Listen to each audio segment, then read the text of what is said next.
Les Misérables, Volume 4, by Victor Hugo. Translated by Isabel Florence Hapgood. Book 1. A Few Pages of History.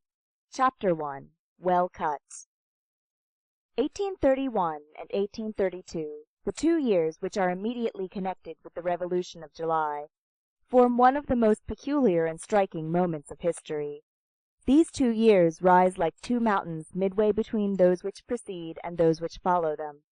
They have a revolutionary grandeur. Precipices are to be distinguished there.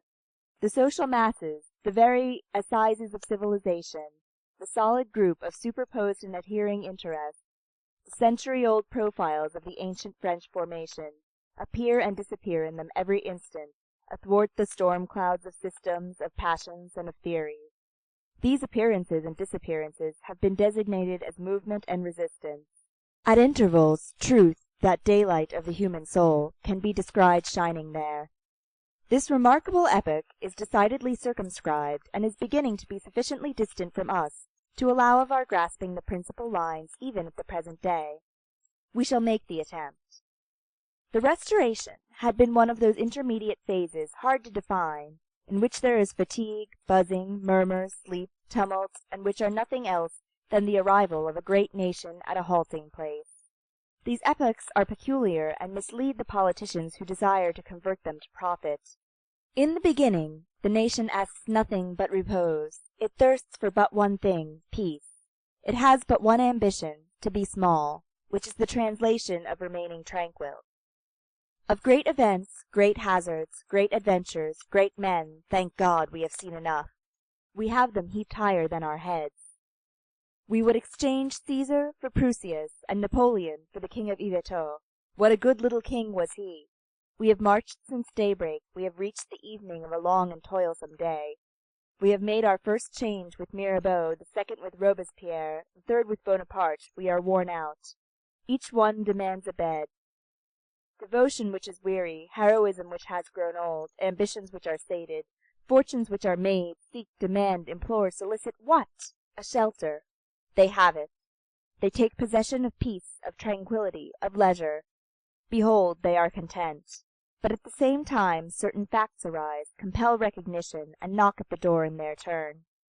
These facts are the products of revolutions and wars. They exist, they have the right to install themselves in society, and they do install themselves therein. And most of the time, facts are the stewards of the household and fouriers who do nothing but prepare lodgings for principles. This, then, is what appears to philosophical politicians. At the same time that weary men demand repose, accomplished facts demand guarantees. Guarantees are the same to facts that repose is to men.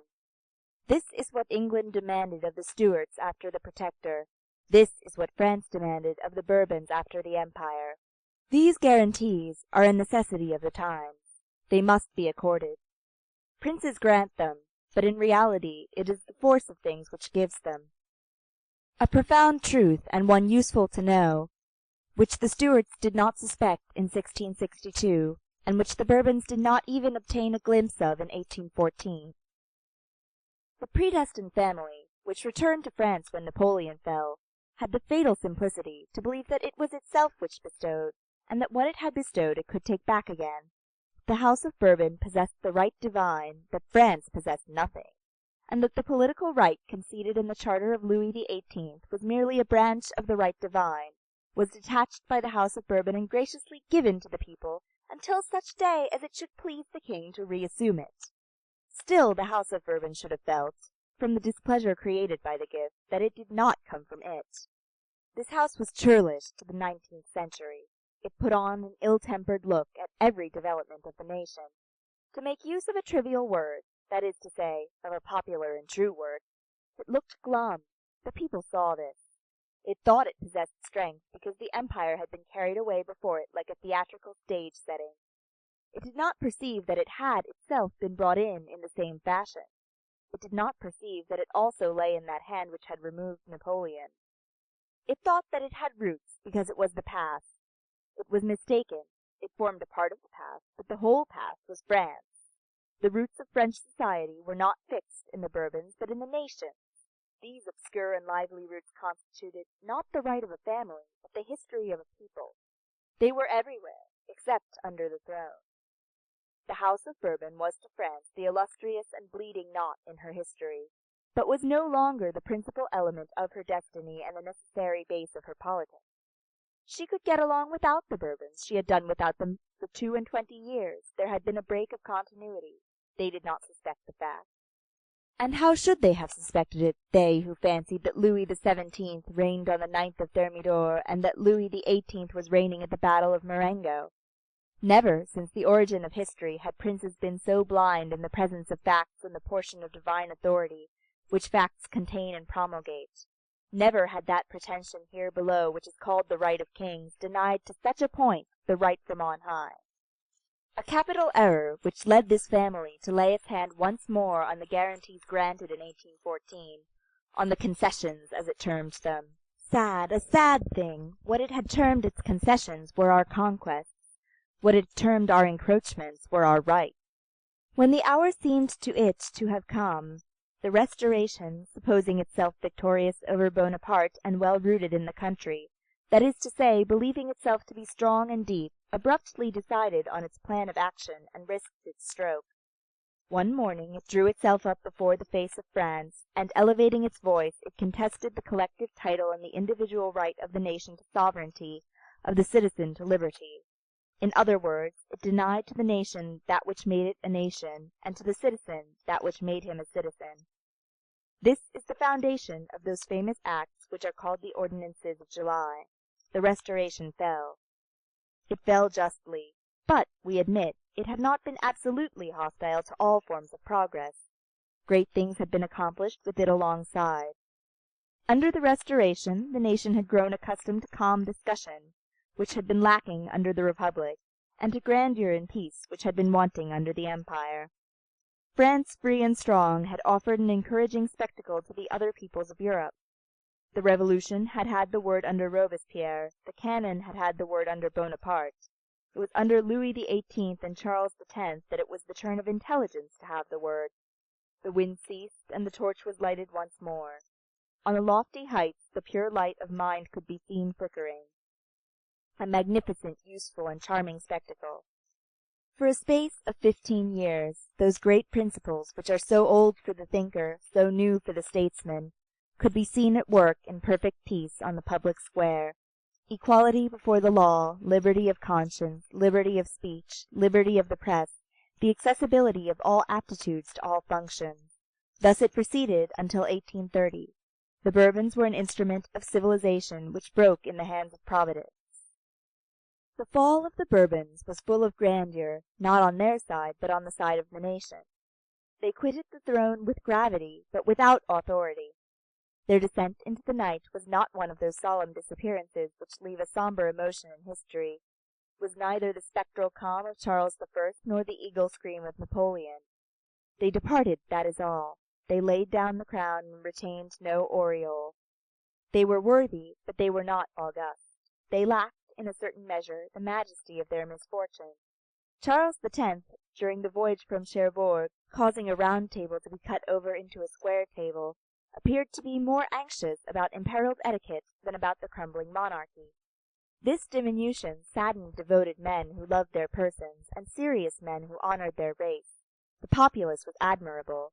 The nation, attacked one morning with weapons by a sort of royal insurrection, felt itself in the possession of so much force that it did not go into a rage. It defended itself, restrained itself, restored things to their places, the government to law, the Bourbons to exile, alas, and then halted. It took the old king, Charles X, from beneath that dais which had sheltered Louis XIV, and set him gently on the ground. It touched the royal personages only with sadness and precaution. It was not one man, it was not a few men, it was France, France entire, France victorious and intoxicated with her victory, who seemed to be coming to herself, and who put into practice, before the eyes of the whole world, the grave words of Guillaume Javert after the day of the barricades. It is easy, for those who are accustomed, to skim the favours of the great, and to spring like a bird from bough to bough, from an afflicted fortune to a flourishing one, to show themselves harsh towards their prince in his adversity. But as for me, the fortune of my kings, and especially of my afflicted kings, will always be venerable to me. The Bourbons carried away with them respect but not regret. As we have just stated, their misfortune was greater than they were. They faded out in the horizon. The Revolution of July instantly had friends and enemies throughout the entire world. The first rushed towards her with joy and enthusiasm, the others turned away, each according to his nature. At the first blush, the princes of Europe, the owls of this dawn, shut their eyes, wounded and stupefied, and only opened them to threaten. A fright which can be comprehended, a wrath which can be pardoned. This strange revolution had hardly produced a shock. It had not even paid to vanquished royalty the honor of treating it as an enemy and of shedding its blood. In the eyes of despotic governments, who are always interested in having liberty calumniate itself, the Revolution of July committed the fault of being formidable and of remaining gentle. Nothing, however, was attempted or plotted against it. The most discontented, the most irritated, the most trembling saluted it. Whatever our egotism and our rancor may be, a mysterious respect springs from events in which we are sensible of the collaboration of someone who is working above man.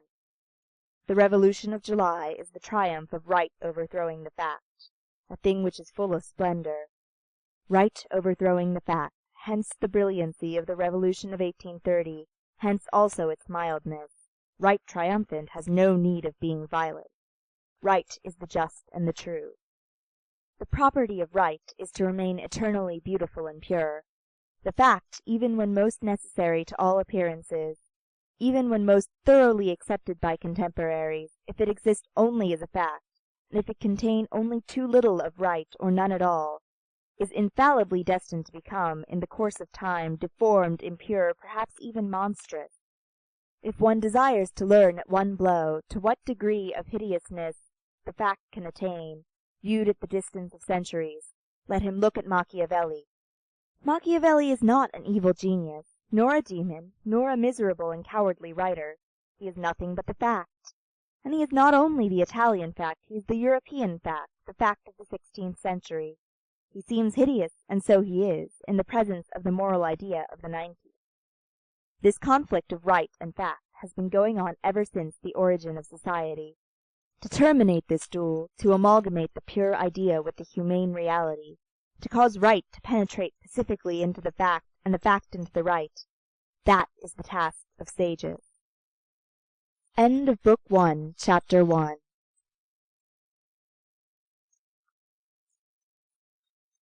Les Misérables, Volume 4, by Victor Hugo.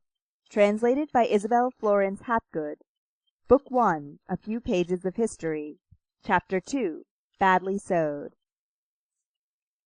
But the task of sages is one thing, the task of clever men is another. The Revolution of 1830 came to a sudden halt. As soon as a revolution has made the coast, the skilful make haste to prepare the shipwreck. The skilful in our century have conferred on themselves the title of statesmen, so that this word, statesman, has ended by becoming somewhat of a slang word. It must be borne in mind, in fact, that wherever there is nothing but skill, there is necessarily pettiness.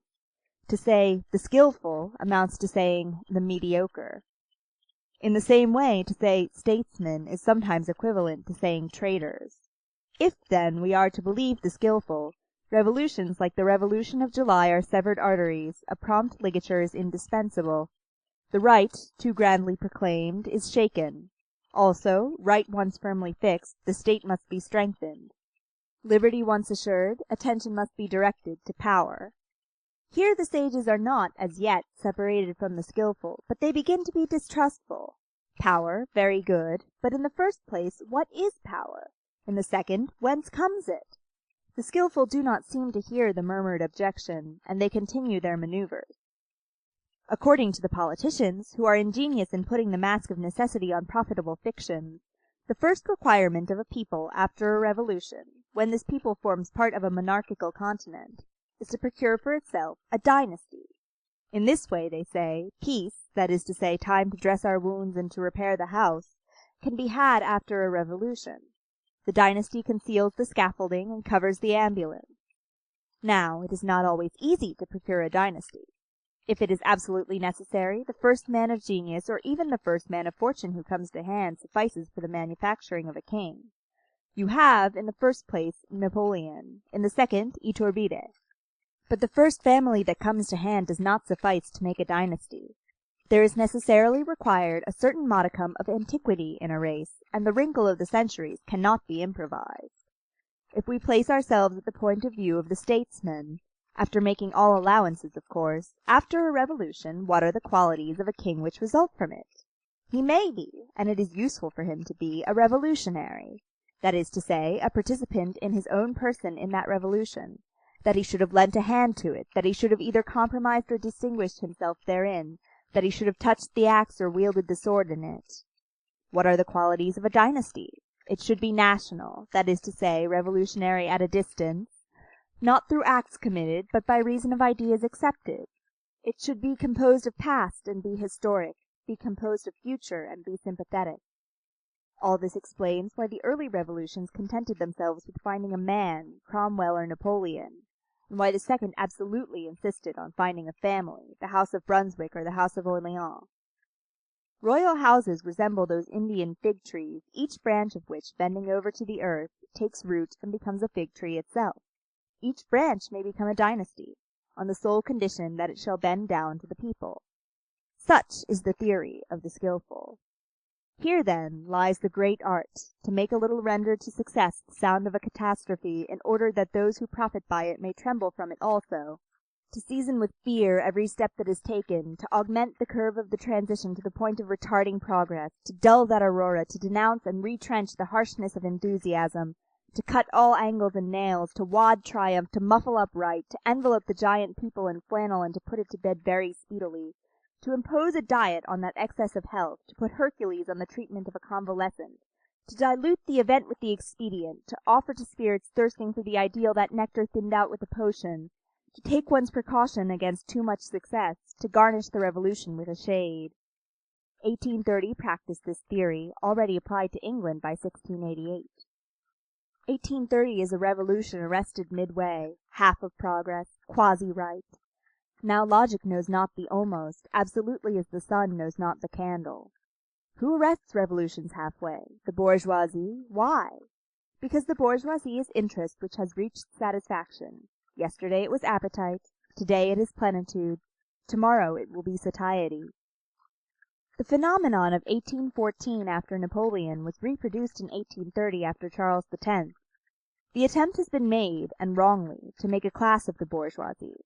The bourgeoisie is simply the contented portion of the people. The bourgeois is the man who now has time to sit down. A chair is not a caste. But through a desire to sit down too soon one may arrest the very march of the human race. This has often been the fault of the bourgeoisie. One is not a class because one has committed a fault. Selfishness is not one of the divisions of the social order. Moreover, we must be just to selfishness. The state to which that part of the nation which is called the bourgeoisie aspired after the shock of 1830 was not the inertia which is complicated with indifference and laziness, and which contains a little shame. It was not the slumber which presupposes a momentary forgetfulness accessible to dreams. It was the halt. The halt is a word formed of a singular, double, and almost contradictory sense. A troop on the march, that is to say movement. A stand, that is to say repose. The halt is the restoration of forces. It is repose armed and on the alert. It is the accomplished fact which posts sentinels and holds itself on its guard. The halt presupposes the combat of yesterday and the combat of tomorrow. It is the partition between 1830 and 1848. What we here call combat may also be designated as progress. The bourgeoisie, then, as well as the statesman, required a man who should express this word halt, and although because, a composite individuality, signifying revolution and signifying stability, in other terms strengthening the present by the evident compatibility of the past with the future. This man was already found. His name was Louis Philippe d'Orléans. The 221 made Louis Philippe king. Lafayette undertook the coronation. He called it the best of republics. The town hall of Paris took the place of the cathedral of Rheims. This substitution of a half-throne for a whole throne was the work of 1830. When the skilful had finished, the immense vice of their solution became apparent. All this had been accomplished outside the bounds of absolute right. Absolute right cried, "I protest!" Then, terrible to say, it retired into the darkness. End of Book 1, Chapter 2. Les Misérables, Volume 4, by Victor Hugo, translated by Isabel Florence Hapgood. Book 1, A Few Pages of History. Chapter 3, Louis Philippe. Revolutions have a terrible arm and a happy hand. They strike firmly and choose well. Even incomplete, even debased and abused, and reduced to their state of a junior revolution, like the Revolution of 1830, they nearly always retain sufficient providential lucidity to prevent them from falling amiss. Their eclipse is never an abdication. Nevertheless, let us not boast too loudly. Revolutions also may be deceived, and grave errors have been seen. Let us return to 1830. 1830, in its deviation, had good luck. In the establishment which entitled itself order after the Revolution had been cut short, the king amounted to more than royalty. Louis Philippe was a rare man. The son of a father to whom history will accord certain attenuating circumstances, but also as worthy of esteem as that father had been of blame. Possessing all private virtues and many public virtues, careful of his health, of his fortune, of his person, of his affairs, knowing the value of a minute and not always the value of a year, sober, serene, peaceable, patient, a good man and a good prince, sleeping with his wife, and having in his palace lackeys charged with the duty of showing the conjugal bed to the bourgeois, an ostentation of the regular sleeping apartment which had become useful after the former illegitimate displays of the elder branch, knowing all the languages of Europe, and, what is more rare, all the languages of all interests, and speaking them. An admirable representative of the middle class, but outstripping it, and in every way greater than it, possessing excellent sense, while appreciating the blood from which he had sprung, counting most of all on his intrinsic worth, and on the question of his race very particular, declaring himself Orleans and not Bourbon. Thoroughly the first prince of the blood royal, while he was still only a serene highness, but a frank bourgeois from the day he became king. Diffuse in public, concise in private, reputed but not proved to be a miser. At bottom, one of those economists who are readily prodigal at their own fancy or duty. Lettered, but not very sensitive to letters. A gentleman, but not a chevalier. Simple, calm, and strong, adored by his family and his household. A fascinating talker, an undeceived statesman, inwardly cold, dominated by immediate interest, always governing at the shortest range, incapable of rancor and gratitude, making use without mercy of superiority on mediocrity, clever in getting parliamentary majorities to put in the wrong those mysterious unanimities which mattered duly under thrones, unreserved, sometimes imprudent in his lack of reserve, but with marvellous address in that imprudence, fertile in expedients, in countenances, in masks, making France fear Europe, and Europe France, incontestably fond of his country, but preferring his family, assuming more domination than authority, and more authority than dignity, a disposition which has this unfortunate property, that as it turns everything into success, it admits of ruse and does not absolutely repudiate baseness, but which has this valuable side, that it preserves politics from violent shocks, the state from fractures, and society from catastrophes. Minute, correct, vigilant, attentive, sagacious, indefatigable, contradicting himself at times and giving himself the lie, bold against Austria and Ancona, obstinate against England in Spain, bombarding Antwerp and paying off Pritchard, signing the Marseillais with conviction, inaccessible to despondency, to lassitude, to the taste for the beautiful and the ideal, to daring generosity, to utopia, to chimeras, to wrath, to vanity, to fear, possessing all the forms of personal intrepidity, a general at Valmy, a soldier at Jemappes, attacked 8 times by regicide, and always smiling, brave as a grenadier, courageous as a thinker, uneasy only in the face of the chances of a European shaking up, and unfitted for great political adventures, always ready to risk his life, never his work, distinguishing his will and influence in order that he might be obeyed as an intelligence rather than as a king, endowed with observation and not with divination, not very attentive to minds, but knowing men, that is to say, requiring to see in order to judge, prompt and penetrating good sense, practical wisdom, easy speech, prodigious memory, drawing incessantly on this memory, his only point of resemblance with Caesar, Alexander, and Napoleon, knowing deeds, facts, details, dates, proper names, ignorant of tendencies, passions, the diverse geniuses of the crowd, the interior aspirations, the hidden and obscure uprisings of souls, in a word, all that can be designated as the invisible currents of consciences, accepted by the surface, but little in accord with France lower down, extricating himself by dint of tact,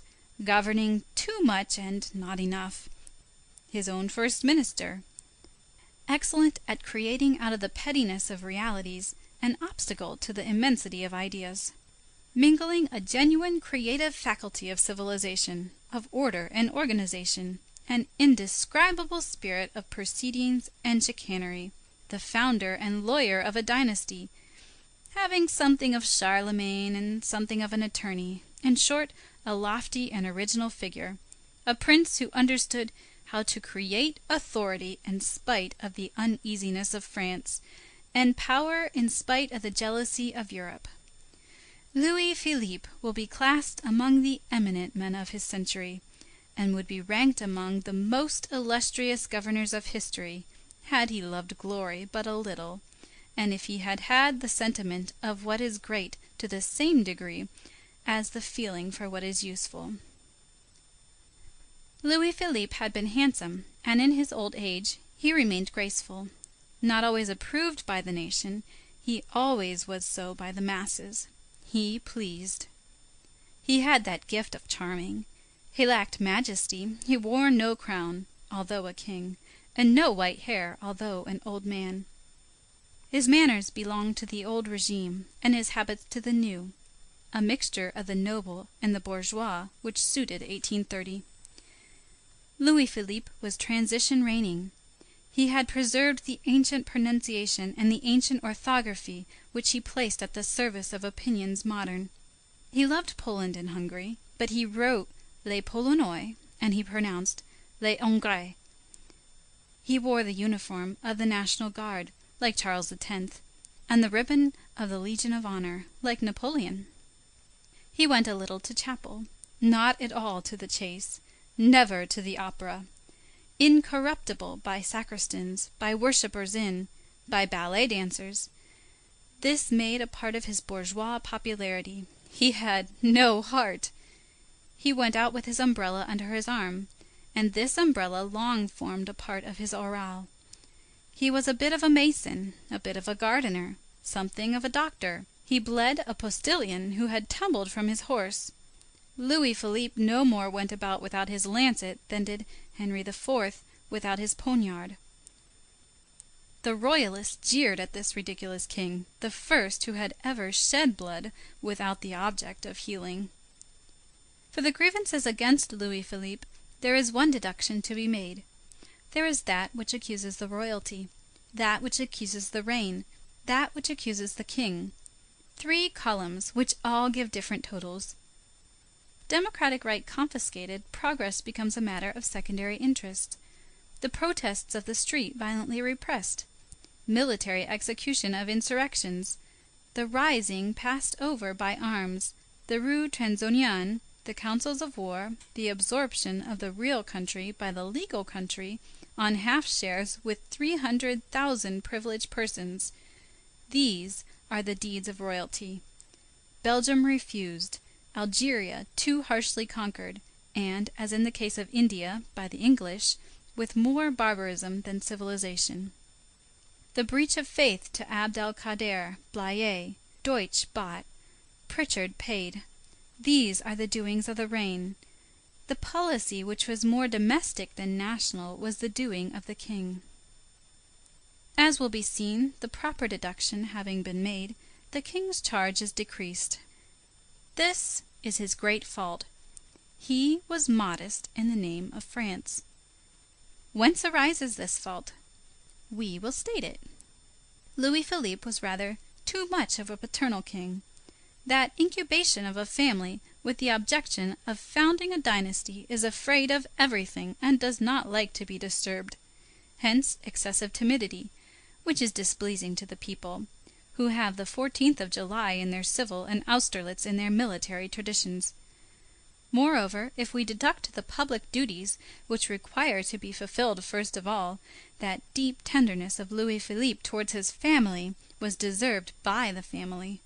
That domestic group was worthy of admiration. Virtues there dwelt side by side with talents. One of Louis Philippe's daughters, Marie d'Orléans, placed the name of her race among artists, as Charles d'Orléans had placed it among poets. She made of her soul a marble which she named Jeanne d'Arc. Two of Louis Philippe's daughters elicited from Metternich this eulogium. They are young people such as are rarely seen, and princes such as are never seen. This without any dissimulation, and also without any exaggeration, is the truth about Louis Philippe. To be prince equality, to bear in his own person the contradiction of the Restoration and the Revolution, to have that disquieting side of the revolutionary which becomes reassuring in governing power, therein lay the fortune of Louis Philippe in 1830. Never was there a more complete adaptation of a man to an event. The one entered into the other, and the incarnation took place. Louis Philippe is 1830 made man. Moreover, he had in his favor that great recommendation to the throne, exile. He had been proscribed, a wanderer, poor. He had lived by his own labor. In Switzerland, this heir to the richest princely domains in France had sold an old horse in order to obtain bread. At Reichenau he gave lessons in mathematics, while his sister Adelaide did wool work and sewed. These souvenirs connected with a king rendered the bourgeoisie enthusiastic. He had with his own hands demolished the iron cage of Mont Saint-Michel, built by Louis XI and used by Louis XV. He was the companion of Dumouriez. He was the friend of Lafayette. He had belonged to the Jacobins' club. Mirabeau had slapped him on the shoulder. Danton had said to him, "Young man." At the age of 24, in '93, being then Monsieur de Chartres, he had witnessed from the depth of a box the trial of Louis XVI, so well named, that poor tyrant. The blind clairvoyance of the Revolution, breaking royalty in the king and the king with royalty, did so almost without noticing the man in the fierce crushing of the idea, the vast storm of the Assembly tribunal, the public wrath interrogating Carpe, not knowing what to reply, the alarming stupefied vacillation by the royal head beneath that sombre breath, the relative innocence of all in that catastrophe of those who condemned as well as of the man condemned. He had looked on those things. He had contemplated that giddiness. He had seen the centuries appear before the bar of the Assembly Convention. He had beheld behind Louis XVI that unfortunate passer-by who was made responsible, the terrible culprit, the monarchy, rise through the shadows, and there had lingered in his soul the respectful fear of these immense justices of the populace, which are almost as impersonal as the justice of God. The trace left in him by the Revolution was prodigious. Its memory was like a living imprint of those great years, minute by minute. One day, in the presence of a witness whom we are not permitted to doubt, he rectified from memory the whole of the letter A in the alphabetical list of the Constituent Assembly. Louis Philippe was a king of the broad daylight. While he reigned, the press was free. The tribune was free. Conscience and speech were free. The laws of September are open to sight. Although fully aware of the gnawing power of light on privileges, he left his throne exposed to the light. History will do justice to him for this loyalty. Louis Philippe, like all historical men who have passed from the scene, is today put on trial by the human conscience. His case is as yet only in the lower court. The hour when history speaks with its free and venerable accent has not yet sounded for him. The moment has not come to pronounce a definite judgment on this king. The austere and illustrious historian, Louis Blanc, has himself recently softened his first verdict. Louis Philippe was elected by those two almosts which are called the 221 and 1830, that is to say, by a half parliament and a half revolution. And in any case, from the superior point of view where philosophy must place itself, we cannot judge him here, as the reader has seen above, except with certain reservations in the name of the absolute democratic principle. In the eyes of the absolute, outside these two rights, the right of man in the first place, and the right of the people in the second, all is usurpation. But what we can say, even at the present day, that after making these reserves, is, that to sum up the whole, and in whatever manner he is considered, Louis Philippe, taken in himself, and from the point of view of human goodness, will remain, to use the antique language of ancient history, one of the best princes who ever sat on a throne. What is there against him? That throne.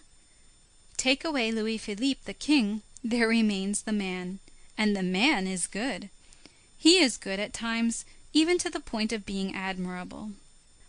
Often, in the midst of his greatest souvenirs, after a day of conflict with the whole diplomacy of the continent, he returned at night to his apartments, and there, exhausted with fatigue, overwhelmed with sleep, what did he do? He took a death sentence and passed the night in revising a criminal suit, considering it something to hold his own against Europe, but that it was a still greater matter to rescue a man from the executioner.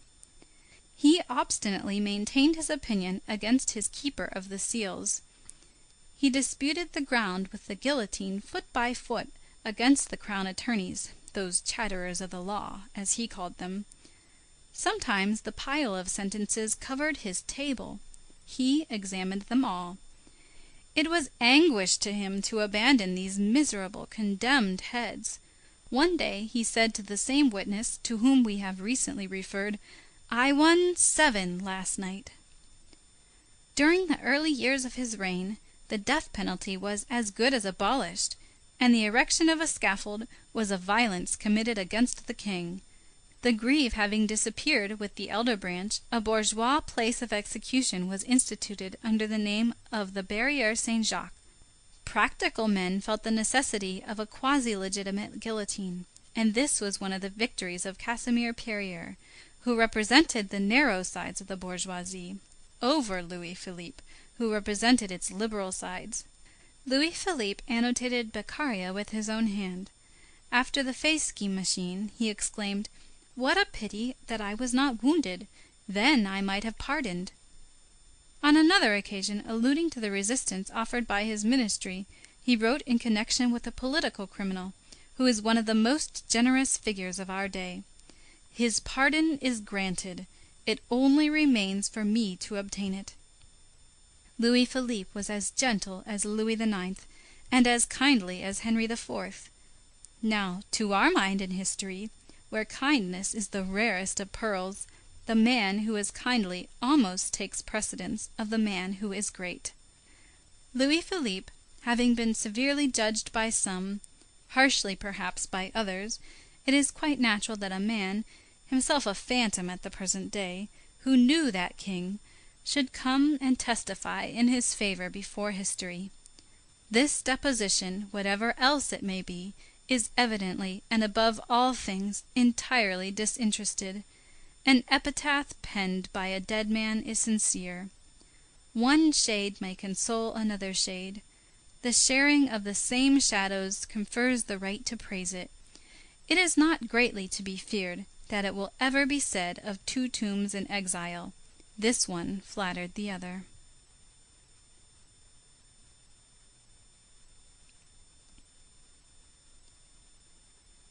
End of Book 1, Chapter 3.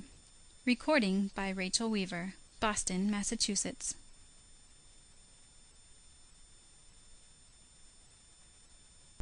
Les Misérables, Volume 4, by Victor Hugo. Translated by Isabel Florence Hapgood. Book 1. A few pages of history. Chapter 4. Cracks beneath the foundation. At the moment when the drama which we are narrating is on the point of penetrating into the depths of one of the tragic clouds which enveloped the beginning of Louis Philippe's reign, it was necessary that there should be no equivoque, and it became requisite that this book should offer some explanation with regard to this king. Louis Philippe had entered into possession of his royal authority without violence, without any direct action on his part, by virtue of a revolutionary change, evidently quite distinct from the real aim of the evolution, but in which he, the Duc d'Orléans, exercised no personal initiative. He had been born a prince, and he believed himself to have been elected king. He had not served this mandate on himself, he had not taken it, it had been offered to him, and he had accepted it, convinced wrongly, to be sure, but convinced nevertheless that the offer was in accordance with right, and that the acceptance of it was in accordance with duty. Hence his possession was in good faith. Now, we say it in good conscience, Louis Philippe being in possession in perfect good faith, and the democracy being in good faith in its attack, the amount of terror discharged by the social conflicts weighs neither on the king nor on the democracy. A clash of principles resembles a clash of elements. The ocean defends the water, the hurricane defends the air. The king defends royalty, the democracy defends the people. The relative, which is the monarchy, resists the absolute, which is the republic. Society bleeds in this conflict, but that which constitutes its suffering today will constitute its safety later on. And in any case, those who combat are not to be blamed. One of the two parties is evidently mistaken. The right is not, like the Colossus of Rhodes, on two shores at once, with one foot on the republic and one in the royalty. It is indivisible, and all on one side, but those who are in error are so sincerely. A blind man is no more a criminal than a Vendean is a ruffian. Let us then impute to the fatality of things alone these formidable collusions. Whatever the nature of these tempests may be, human irresponsibility is mingled with them. Let us complete this exposition. The government of 1840 led a hard life immediately. Born yesterday, it was obliged to fight today. Hardly installed, it was already everywhere conscious of vague movements of traction on the apparatus of July so recently laid, and so lacking in solidity. Resistance was born on the morrow. Perhaps even it was born on the preceding evening. From month to month the hostility increased, and from being concealed it became patent. The Revolution of July, which gained but little acceptance outside of France by kings, had been diversely interpreted in France, as we have said. God delivers over to men his visible will in events, an obscure text written in a mysterious tongue. Men immediately make translations of it, translations hasty, incorrect, full of errors, of gaps, and of nonsense. Very few minds comprehend the divine language. The most sagacious, the calmest, the most profound decipher slowly, and when they arrive with their text, the task has long been completed. There are already 20 translations on the public place. From each remaining springs a party, and from each misinterpretation a faction, and each party thinks that it alone has the true text, and each faction that it possesses the light. Power itself is often a faction. There are in revolutions swimmers who go against the current. They are the old parties. For the old parties, who clung to heredity by the grace of God, think that revolutions having sprung from the right to revolt, one has the right to revolt against them. Error. For in these revolutions the one who revolts is not the people, it is the king. Revolution is precisely contrary of revolt. Every revolution, being a normal outcome, contains within itself its legitimacy, which false revolutionists sometimes dishonor, but which remains even when soiled, which survives even when stained with blood. Revolutions spring not from an accident, but from necessity.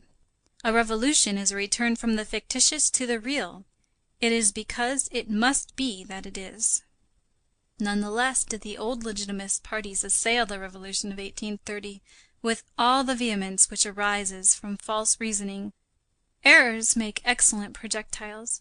They strike it cleverly in its vulnerable spot, in default of a cuirass, in its lack of logic. They attacked this revolution in its royalty. They shouted to it, "Revolution, why this king?" Factions are blind men who aim correctly. This cry was uttered equally by the Republicans, but coming from them this cry was logical. What was blindness in the Legitimists was clearness of vision in the Democrats. 1830 had bankrupted the people. The enraged democracy reproached it with this.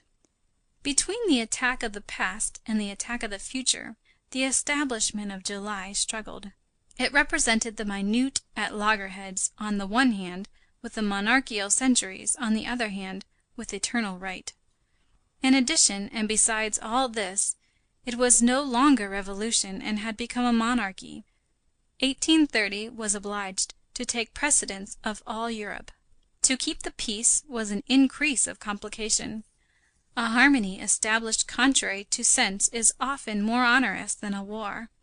From this secret conflict, always muzzled, but always growing, was born armed peace, that ruinous expedient of civilization which in the harness of the European cabinets is suspicious in itself. The royalty of July reared up, in spite of the fact that it caught it in the harness of European cabinets. Metternich would gladly have put it in kicking straps. Pushed on in France by progress, it pushed on the monarchies, those loiterers in Europe. After having been towed, it undertook to tow.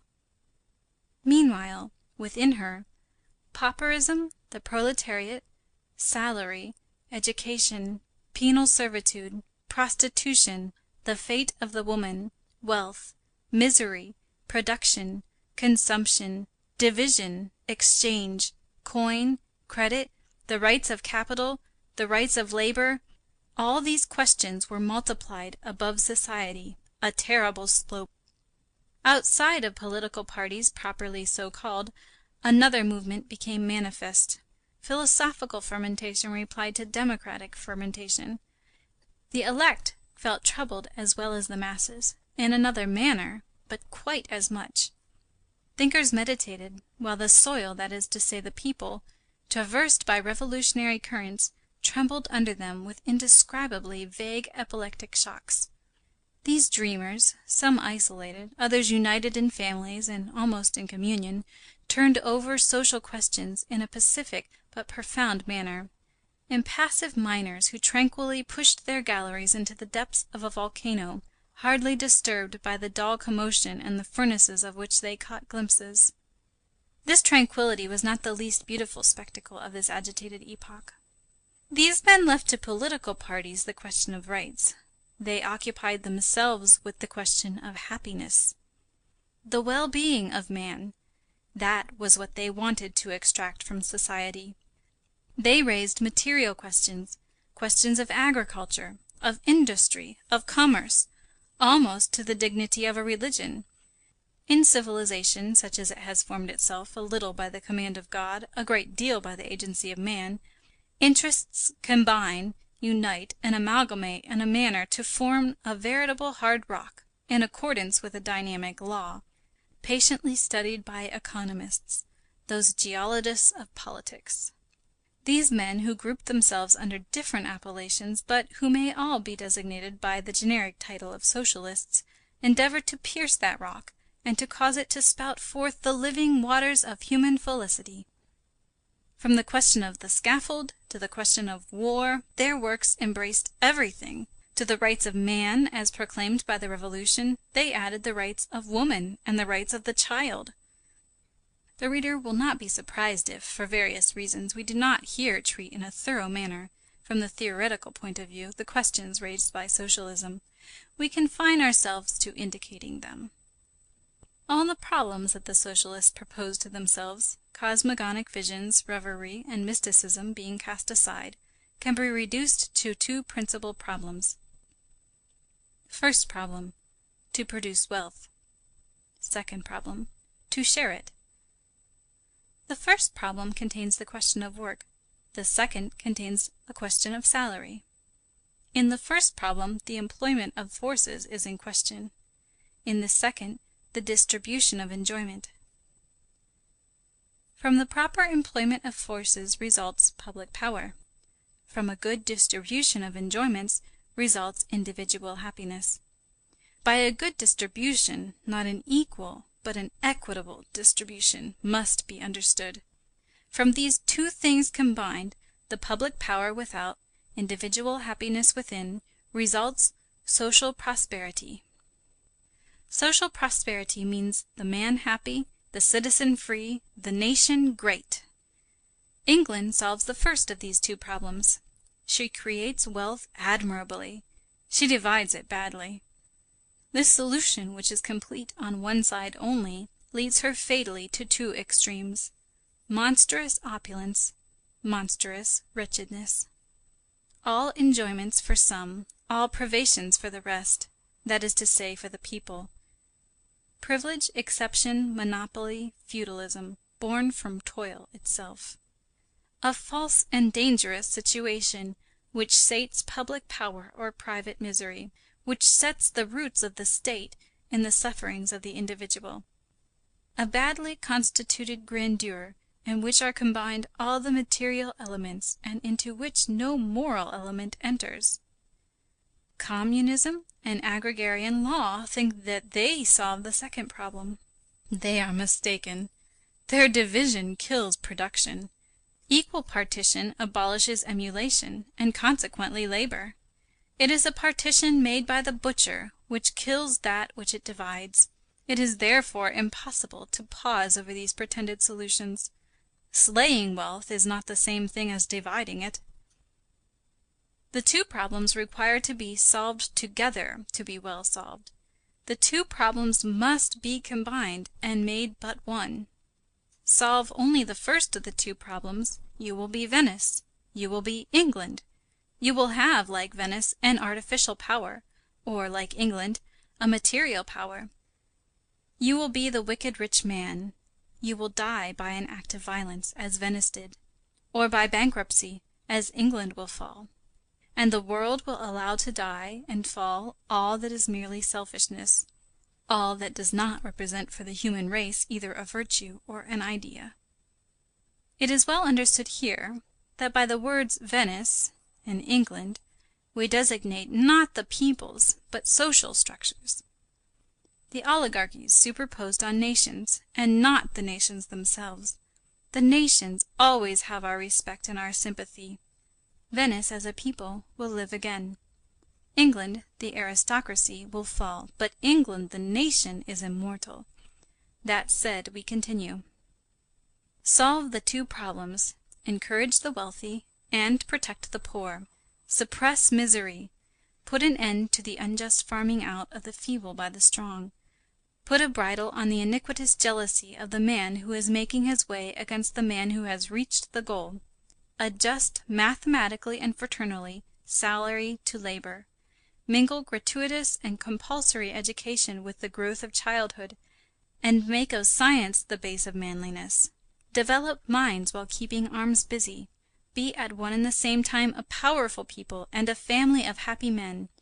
Render poverty democratic, not by abolishing it, but by making it universal, so that every citizen without exception may be a proprietor.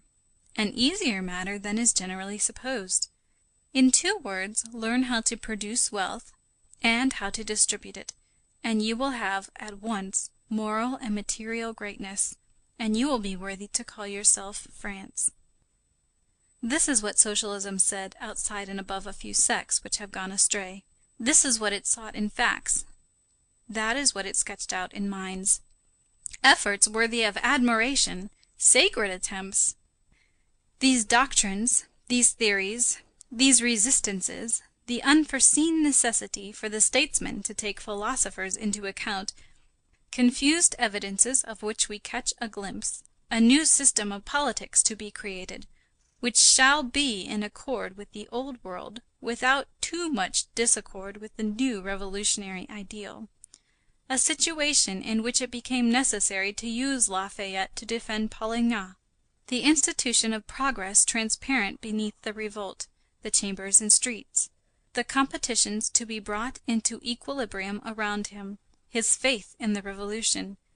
Perhaps an eventual indefinable resignation born of the vague acceptance of a superior definitive right, his desire to remain of his race, his domestic spirit, his sincere respect for the people, his own honesty, preoccupied Louis Philippe almost painfully, and there were moments when, strong and courageous as he was overwhelmed by the difficulties of being a king. He felt under his feet a formidable disaggregation, which was not, nevertheless, a reduction to dust, France being more France than ever.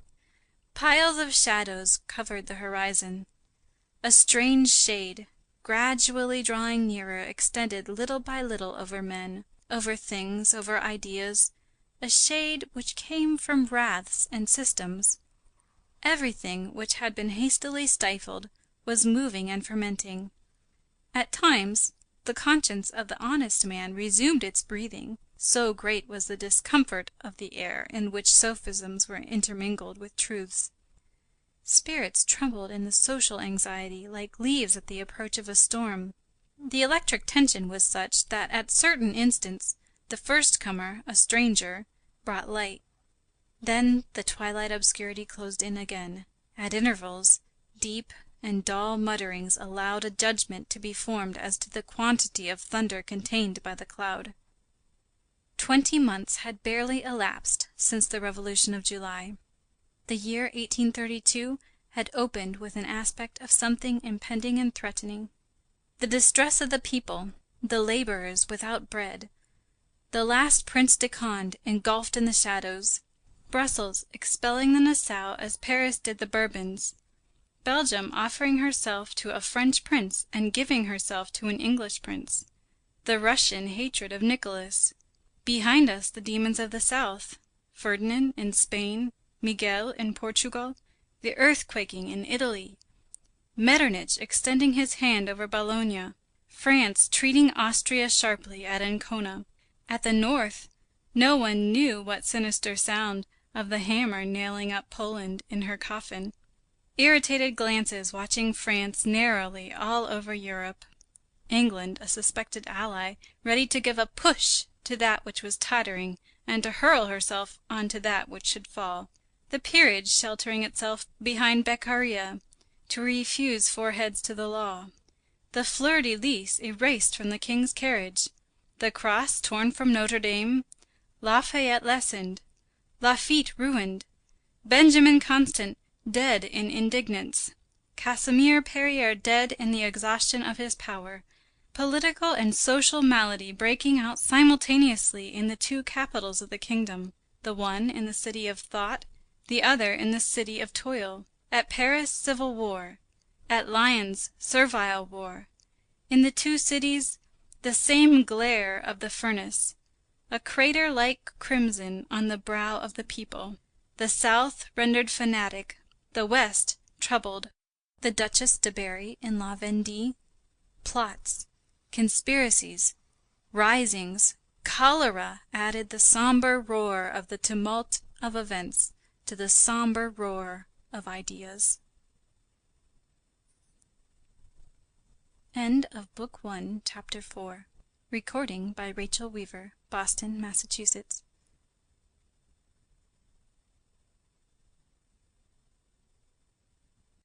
Les Misérables, Volume 4 by Victor Hugo, translated by Isabel Florence Hapgood. Book 1, A Few Pages of History. Chapter 5. Facts whence history springs and which history ignores. Towards the end of April everything had become aggravated.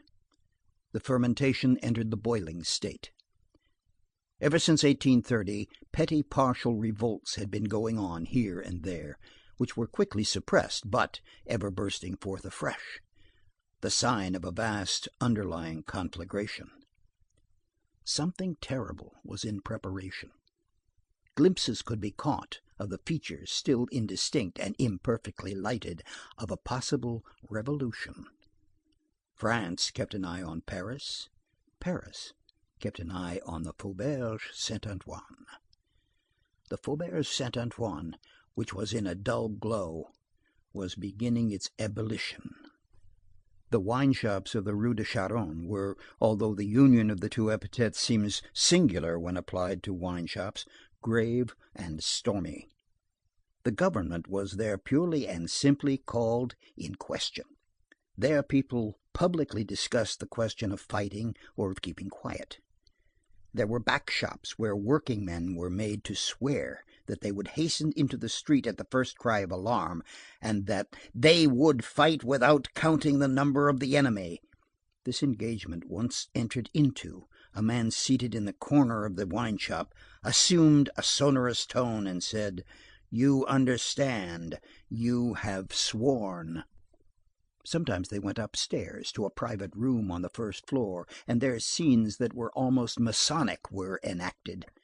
They made the initiated take oaths to render service to himself, as well as to the fathers of families.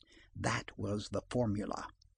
In the tap rooms, subversive pamphlets were read. They treated the government with contempt, says a secret report of that time. Words like the following could be heard there: "I don't know the names of the leaders. We folk shall not know the day until 2 hours beforehand." One workman said, "There are 300 of us. Let each contribute 10 sous. That will make 150 francs, with which to procure powder and shot." Another said, "I don't ask for 6 months. I don't even ask for 2. In less than a fortnight we shall be paralleled with the government. With 25,000 men we can face them." Another said, "I don't sleep at night because I make cartridges all night." From time to time, men of bourgeois appearance and in good coats came and caused embarrassment, and with the air of command shook hands with the most important and then went away. They never stayed more than 10 minutes. Significant remarks were exchanged in a low tone. "The plot is ripe. The matter is arranged." "It was murmured by all who were there," to borrow the very expression of one of those who were present. The exaltation was such that one day a working man exclaimed before the whole wine shop, "We have no arms." One of his comrades replied, "The soldiers have," thus parodying, without being aware of the fact, Bonaparte's proclamation to the army in Italy.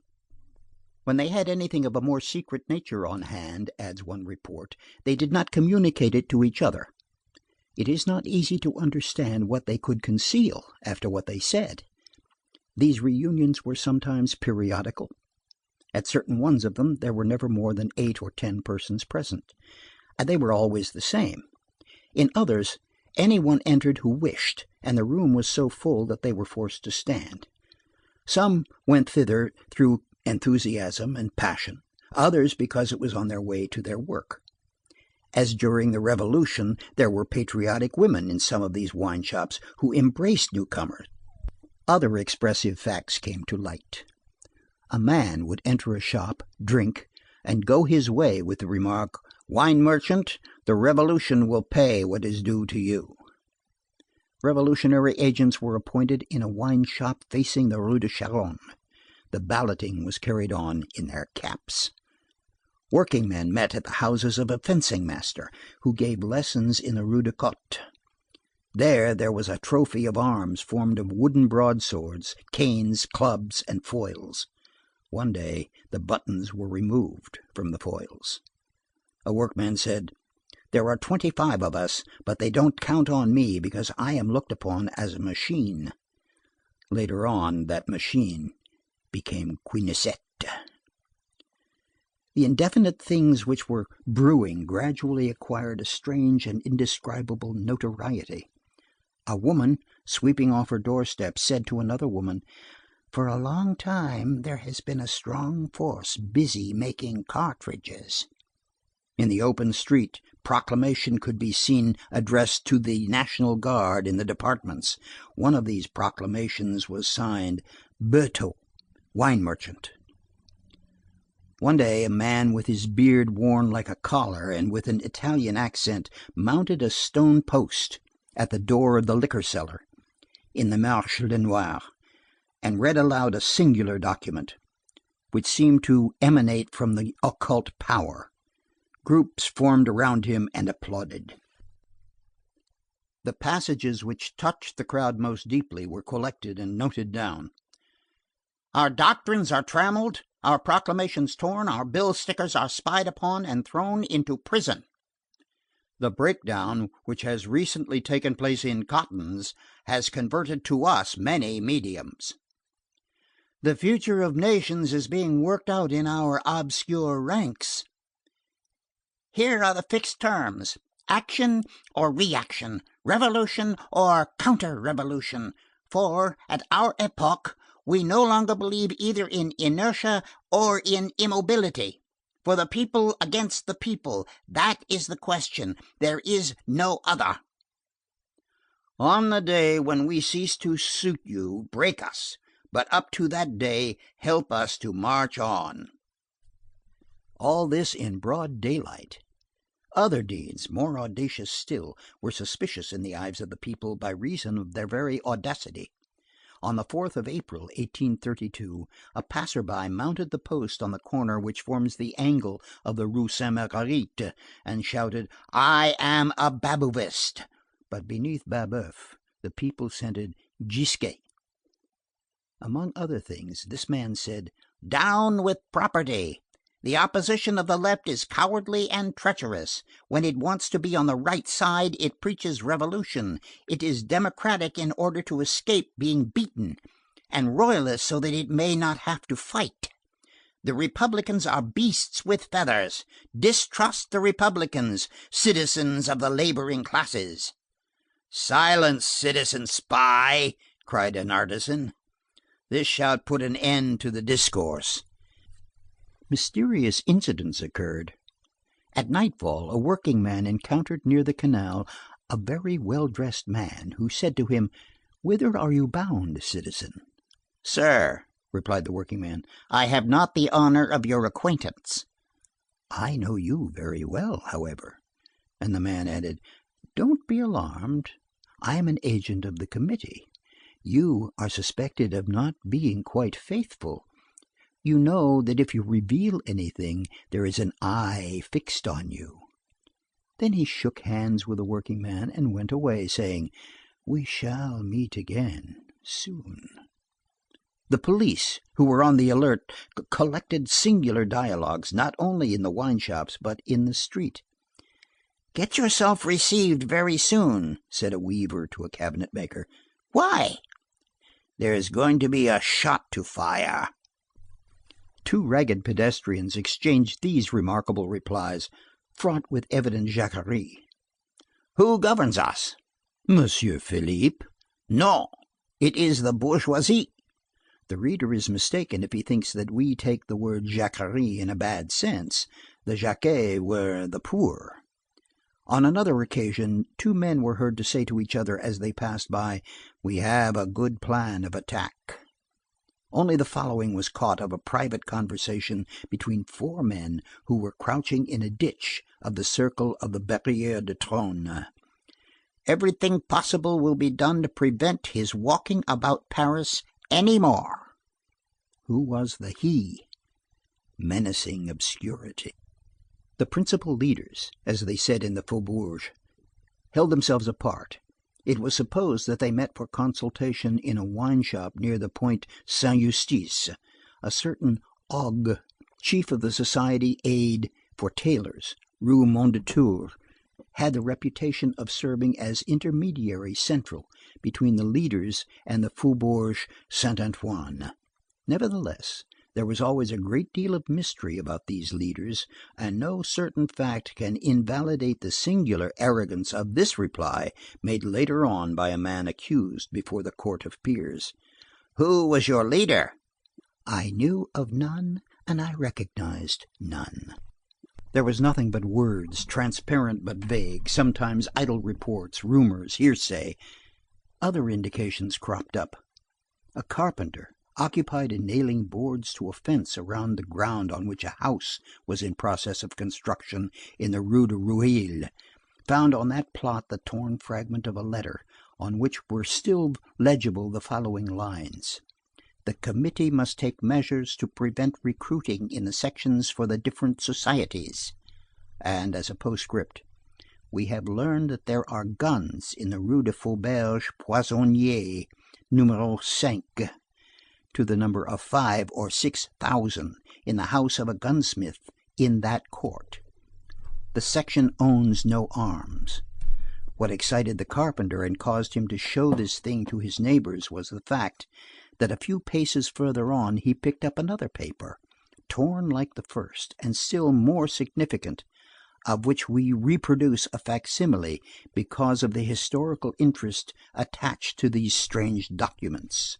The document is in the form of a table, headed with the letters Q, C, D, E, followed by the instructions: "Learn this list by heart. After so doing, you will tear it up. The men admitted will do the same when you have transmitted their orders to them. Health and fraternity. UOGAFEL." It was only later on that the persons who were in the secret of this find at the time learned the significance of those 4 capital letters: quinturions, centurions, decurions, éclaireurs, scouts, and the sense of the letters UOGAFE, which was a date and meant April 15th, 1832. Under each capital letter were inscribed names, followed by very characteristic notes. Thus, Q. Bannerel, 8 guns, 83 cartridges, a safe man. C. Boubier, 1 pistol, 40 cartridges. D. Rollet, 1 foil, 1 pistol, 1 pound of powder. E. Tessier, 1 sword, 1 cartridge box. Exact, Terrier, 8 guns, Brave, etc. Finally, this carpenter found, still in the same enclosure, a third paper, on which was written in pencil, but very legibly, this sort of enigmatical list: Unit, Blanchard, Arbre, Sec, 6, Barras, Soise, Salle-au-Comte, Kosciuszko, Aubry the butcher, J. R. Caius Gracchus, right of revision, Dufond, 4, fall of the Girondists, Debrac, Maubuée, Washington, Pinson, 1 pistol, 86 cartridges, Marseillaise, sovereignty of the people, Michel, Quincampoix, sword, Hoche, Marceau, Plato, Arbre Sec, Warsaw, Tilly, crier of the Populaire. The honest bourgeois into whose hands this list fell knew its significance. It appears that this list was the complete nomenclature of the sections of the 4th arrondissement of the Society of the Rights of Man, with the names and dwellings of the chiefs of sections. Today, when all these facts which were obscure are nothing more than history, we may publish them. It should be added that the foundation of the Society of the Rights of Man seems to have been posterior to the date when this paper was found. Perhaps this was only a rough draft. Still, according to all the remarks and the words, according to written notes, material facts begin to make their appearance. In the Rue Popincourt, in the house of a dealer in bric-à-brac, there were seized 7 sheets of gray paper, all folded alike lengthwise and in 4. These sheets enclosed 26 squares of the same gray paper folded in the form of a cartridge, and a card on which was written the following: saltpetre, 12 ounces, sulphur, 2 ounces, charcoal, 2 ounces and a half, water 2 ounces. The report of the seizure stated that the drawer exhaled a strong smell of powder. A mason returning from his day's work left behind him a little package on a bench near the bridge at Austerlitz. This package was taken to the police station. It was opened, and in it were found 2 printed dialogues, signed L'Hotier, a song entitled Workmen Band Together, and a tin box full of cartridges. One artisan drinking with a comrade made the latter feel him to see how warm he was. The other man felt a pistol under his waistcoat. In a ditch on the boulevard between Père Lachaise and the Barrière de Tronne, at the most deserted spot, some children, while playing, discovered beneath a mass of shavings and refuse bits of wood a bag containing a bullet mold, a wooden punch for the preparation of cartridges, a wooden bowl in which there were grains of hunting powder, and a little cast-iron pot whose interior presented evident traces of melted lead. Police agents, making their way suddenly and unexpectedly at 5 o'clock in the morning into the dwelling of a certain Pardon, who was afterwards a member of the barricade Marie section and got himself killed in the insurrection of April, 1834, found him standing near his bed and holding in his hand some cartridges which he was in the act of preparing. Towards the hour when working men repose, 2 men were seen to meet between the Barrière Picpus and the Barrière Charenton in a little lane between 2 walls, near a wine shop, in front of which there was a jeu de Siam. One drew a pistol from beneath his blouse and handed it to the other. As he was handing it to him, he noticed that the perspiration of his chest had made the powder damp. He primed the pistol and added more powder to what was already in the pan. Then the 2 men parted. A certain Gallet, afterwards killed in the Rue Beaubourg in the affair of April, boasted of having in his house 700 cartridges and 24 flints. The government one day received a warning that arms and 200,000 cartridges had just been distributed in the Faubourg. On the following week, 30,000 cartridges were distributed. The remarkable point about it was that the police were not able to seize a single one. An intercepted letter read: "The day is not far distant when, within 4 hours by the clock, 80,000 patriots will be under arms." All this fermentation was public, one might almost say tranquil. The approaching insurrection was preparing its storm calmly in the face of the government. No singularity was lacking to this still subterranean crisis, which was already perceptible. The bourgeoisie talked peacefully to the working classes of what was in preparation. They said, "How is the rising coming along?" in the same tone in which they would have said, "How is your wife?" A furniture dealer in the Rue Moreau inquired, "Well, when are you going to make the attack?" Another shopkeeper said, "The attack will be made soon. I know it. A month ago there were 15,000 of you, now there are 25,000. He offered his gun, and a neighbor offered a small pistol, which he was willing to sell for 7 francs. Moreover, the revolutionary fever was growing. Not a point in Paris nor in France was exempt from it. The artery was beating everywhere, like those membranes which arise from certain inflammations and form in the human body. The network of secret societies began to spread all over the country.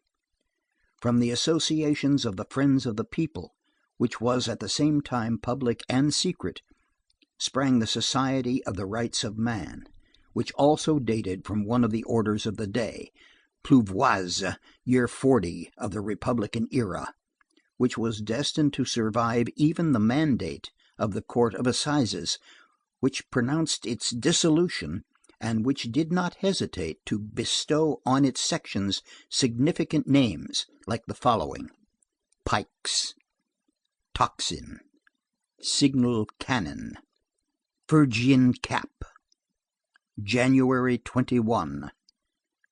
The beggars, the vagabonds. Forward march. Robespierre. Level. Ça ira. The Society of the Rights of Man engendered the Society of Action. These were impatient individuals who broke away and hastened ahead. Other associations sought to recruit themselves from the great mother societies. The members of sections complained that they were torn asunder. Thus the Gallic Society and the Committee of Organization of the Municipalities. Thus the associations for the liberty of the press, for individual liberty, for the instruction of the people against indirect taxes. Then the Society of Equal Working Men, which was divided into three fractions, the Levellers, the Communists, the Reformers. Then the Army of the Bastilles, a sort of cohort organized on a military footing, 4 men commanded by a corporal, 10 by a sergeant, 20 by a sub-lieutenant, 40 by a lieutenant. There were never more than 5 men who knew each other. Creation where precaution is combined with audacity, and which seems stamped with the genius of Venus. The Central Committee, which was at the head, had 2 arms, the Society of Action and the Army of the Bastille. A legitimist association, the Chevaliers of Fidelity, stirred about among these the Republican affiliations. It was denounced and repudiated there. The Parisian societies had ramifications in the principal cities, Lyons, Nantes, Lille, Marseille, and each had its Society of the Rights of Man, the Charbonnières, and the Free Men. All had a revolutionary society which was called the Cougourde. We have already mentioned this word. In Paris, the Faubourg Saint-Marceau kept up an equal buzzing with the Faubourg Saint-Antoine, and the schools were no less moved than the faubourgs. A café in the Rue Saint-Hyacinthe and the wine shop of the 7 Billiards, Rue des Mathurins Saint-Jacques, served as rallying points for the students. The Society of the Friends of the ABC affiliated to the Mutualists of Angers and to the Cougourde of Aix met, as we have seen, in the Café Musain. These same young men assembled also, as we have stated already, in a restaurant wine shop of the Rue Mondétour, which was called Corinthe. These meetings were secret. Others were as public as possible, and the reader can judge of their boldness from these fragments of an interrogatory undergone in one of the ulterior prosecutions. Where was this meeting held? In the Rue de la Paix. At whose house? In the street. What sections were there? Only one. Which? The manual section. Who was its leader? I. But you are too young to have decided alone upon the bold course of attacking the government. Where did your instructions come from? From the Central Committee. The army was mined at the same time as the population, as was proved subsequently by the operations of Béford, Luneville, and Épinard. They counted on the 52nd Regiment, on the 5th, on the 8th, on the 37th, and on the 20th Light Cavalry. In Burgundy and in the southern towns they planted the Liberty Tree, that is to say, a pole surmounted by a red cap. Such was the situation. The Faubourg Saint-Antoine, more than any other group of the population, as we have stated in the beginning, accentuated this situation and made it felt. That was the sore point. This old faubourg, peopled like an ant-hill, laborious, courageous, and angry as a hive of bees, was quivering with expectation and with the desire for a tumult. Everything was in a state of agitation there, without any interruption, however, of the regular work. It is impossible to convey an idea of this lively yet sombre physiognomy. In this faubourg exists poignant distress hidden under attic roofs. There also exist rare and ardent minds. it is particularly in the matter of distress and intelligence that it is dangerous to have extremes meet. The Faubourg Saint Antoine had also other causes to tremble, for it received the counter shock of commercial crises, of failures, strikes, slack seasons, all inherent to great political disturbances. In times of revolution, misery is both cause and effect. The blow which it deals rebounds upon it. This population full of proud virtue, capable of the highest degree of latent heat, always ready to fly to arms, prompt to explode, irritated, deep, undermined, seemed to be only awaiting the fall of a spark. Whenever certain sparks float on the horizon chased by the wind of events, it is impossible not to think of the Faubourg Saint Antoine and of the formidable chance which has placed at the very gates of Paris that powder house of suffering and ideas. The wine shops of the Faubourg Antoine, which have been more than once drawn in the sketches which the reader has just perused, possess historical notoriety. In troublous times people grow intoxicated there more on words than on wine. A sort of prophetic spirit and an afflatus of the future circulates there, swelling hearts and enlarging souls. The cabarets of the Faubourg Saint Antoine resemble those taverns of Mont Aventine, erected on the cave of the Sibyl, and communicating with the profound and sacred breath, taverns where the tables were almost tripods, and where was drunk what Ennius calls the Sibylline wine. The Faubourg Saint Antoine is a reservoir of people. Revolutionary agitations create fissures there, through which trickles the popular sovereignty. This sovereignty may do evil. It can be mistaken like any other, but even when led astray, it remains great. We may say of it as of the blind Cyclops, ingens. In '93, according as the idea which was floated about was good or evil, according as it was the day of fanaticism or of enthusiasm, there leaped forth from the Faubourg Saint Antoine now savage legions, now heroic bands. Savage. Let us explain this word. When these bristling men, who in the early days of the revolutionary chaos, tattered, howling, wild, with uplifted bludgeon, pike on high, hurled themselves upon ancient Paris in an uproar, what did they want? They wanted an end to oppression, an end to tyranny, an end to the sword, work for men, instruction for the child, social sweetness for the woman, liberty, equality, fraternity, bread for all, the idea for all, the Edenizing of the world, progress, and that holy, sweet, and good thing, progress, they claimed in terrible wise, driven by extremities as they were, half naked, club in fist, a roar in their mouths. They were savages, yes, but the savages of civilization. They proclaimed right furiously.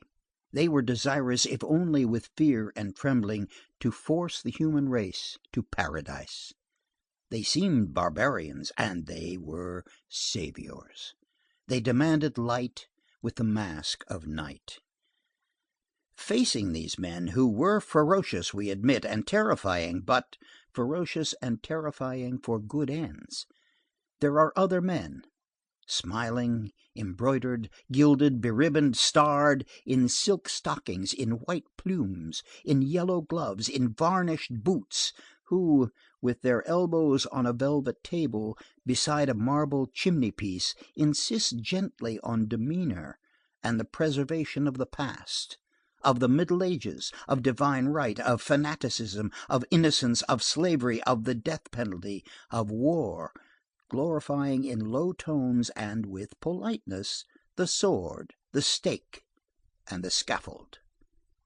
For our part, if we were forced to make a choice between the barbarians of civilization and the civilized men of barbarism, we should choose the barbarians. But, thank heavens, still another choice is possible. No perpendicular fall is necessary in front any more than in the rear, neither despotism nor terrorism. We desire progress with a gentle slope. God takes care of that. God's whole policy consists in rendering slopes less steep. End of Book 1, Chapter 5.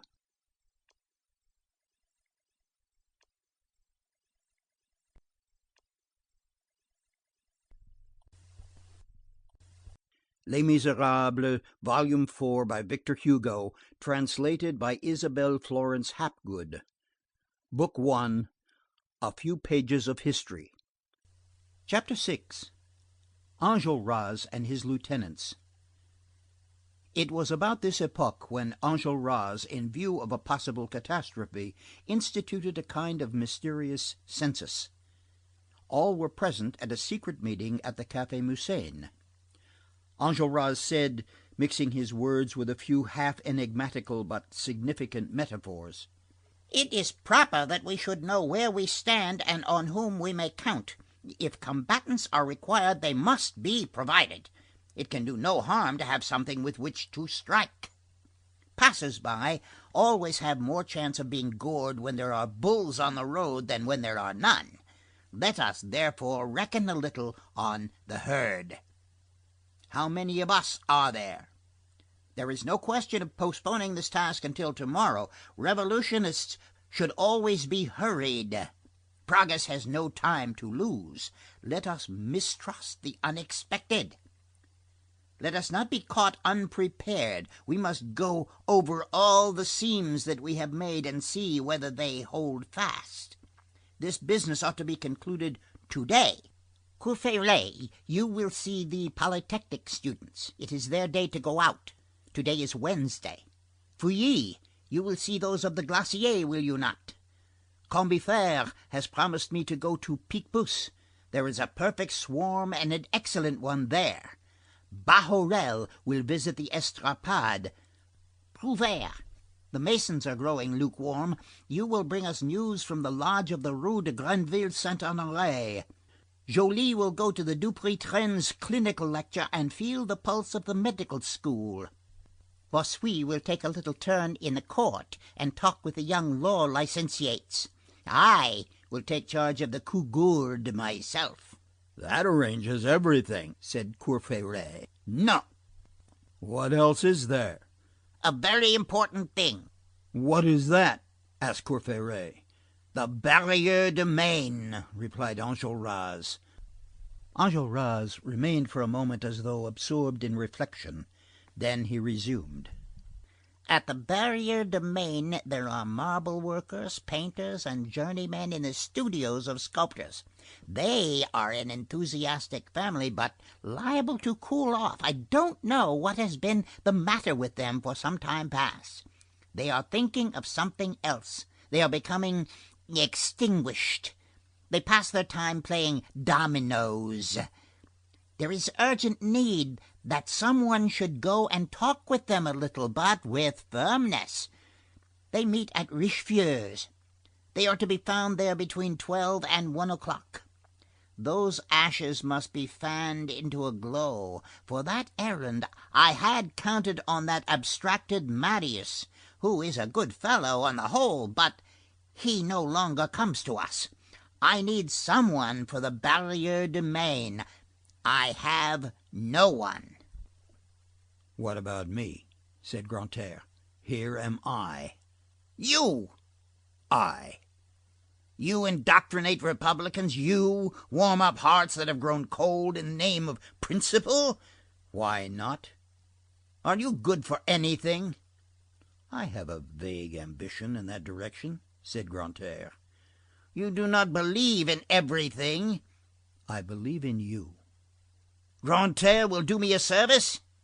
"Anything. I'll black your boots." "Well, don't meddle with our affairs. Sleep yourself sober from your absinthe." "You are an ingrate, Enjolras." You the man to go to the Barrière de Maine? You capable of it?"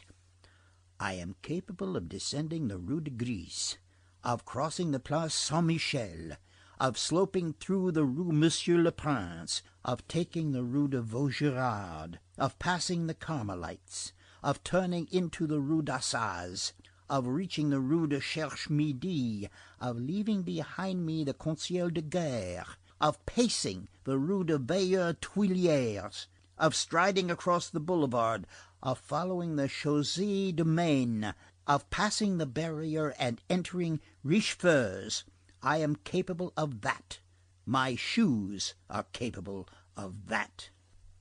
"Do you know anything of those comrades who meet at Richefeu's?" "Not much. We only address each other as thou." "What will you say to them?" "I will speak to them of Robespierre, Pardee, of Danton, of principles." "You?" "I. But I don't receive justice. When I set about it, I am terrible. I have read Prudhomme. I know the social contract. I know my Constitution of the year II by heart. The liberty of one citizen ends where the liberty of another citizen begins. Do you take me for a brute? I have an old bank bill of the Republic in my drawer. The rights of man, the sovereignty of the people, sapristi. I am even a bit of a Hebertist. I can talk the most superb twaddle for 6 hours by the clock, watch in hand." "Be serious," said Enjolras. "I am wild," replied Grantaire. Enjolras meditated for a few moments, and made the gesture of a man who has taken a resolution. "Grantaire," he said gravely, "I consent to try you. You shall go to the Barrière de Maine." Grantaire lived in furnished lodgings very near the Café Musain. He went out, and 5 minutes later he returned. He had gone home to put on a Robespierre waistcoat. "Red," said he as he entered, and he looked intently at Enjolras. Then, with the palm of his energetic hand, he laid the 2 scarlet points of the waistcoat across his breast, and stepping up to Enjolras, he whispered in his ear, "Be easy."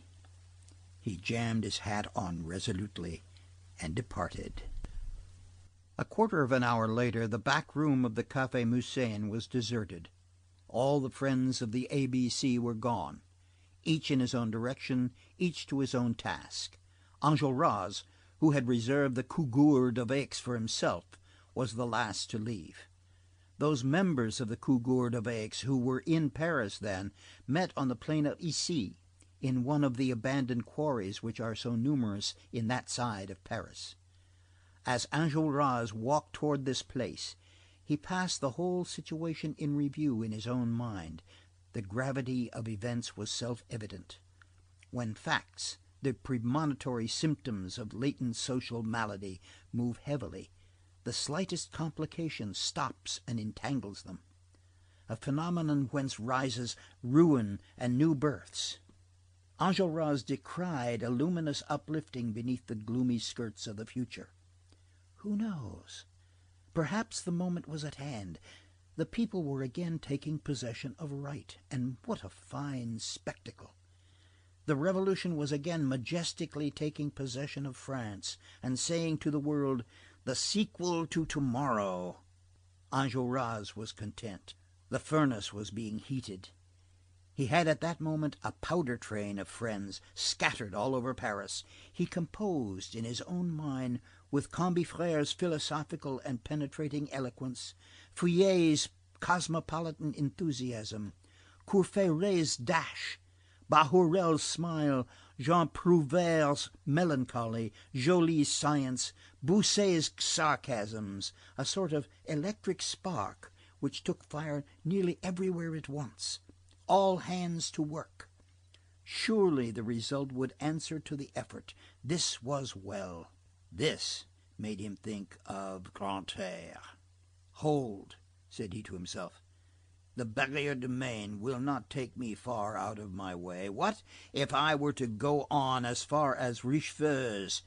Let us have a look at what Grantaire is about, and see how he is getting on." 1 o'clock was striking at the Vaugirard steeple when Enjolras reached the Richefeu smoking room.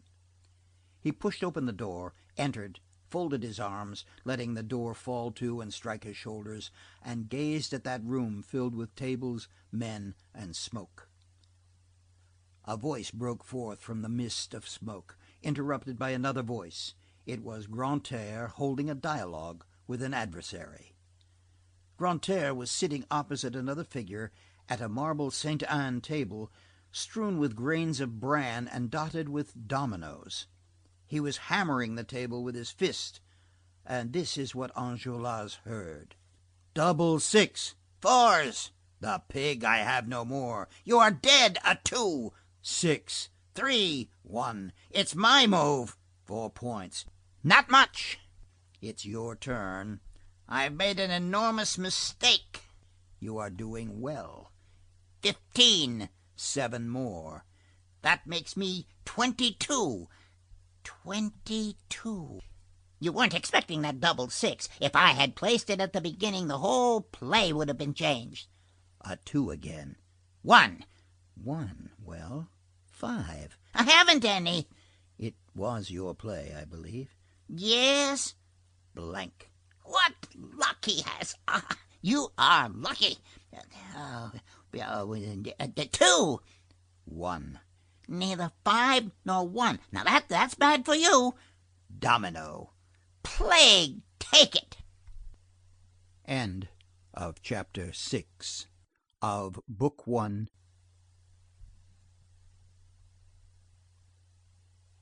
Les Misérables, Volume 4 by Victor Hugo. Translated by Isabel Florence Hapgood. Book 2, Eponine. Chapter 1. The Lark's Meadow. Marius had witnessed the unexpected termination of the ambush upon whose track he had set Javert, but Javert had no sooner quitted the building, bearing off his prisoners in 3 hackney coaches, than Marius also glided out of the house. It was only 9 o'clock in the evening. Marius betook himself to Courfeyrac. Courfeyrac was no longer the imperturbable inhabitant of the Latin Quarter. He had gone to live in the Rue de la Verrerie for political reasons. This quarter was one where, at that epoch, insurrection liked to install itself. Marius said to Courfeyrac, "I have come to sleep with you." Courfeyrac dragged a mattress off his bed, which was furnished with 2, spread it out on the floor, and said, "There." At 7 o'clock on the following morning, Marius returned to the hovel, paid the quarter's rent which he owed to Montbougon, had his books, his bed, his table, his commode, and his 2 chairs loaded on a hand cart, and went off without leaving his address, so that when Javert returned in the course of the morning, for the purpose of questioning Marius as to the events of the preceding evening, he found only Montbougon, who answered, "Moved away." Montbougon was convinced that Marius was to some extent an accomplice of the robbers who had been seized the night before. "Who would ever have said it?" she exclaimed to the portresses of the quarter. "A young man like that, who had the air of a girl." Marius had 2 reasons for this prompt change of residence.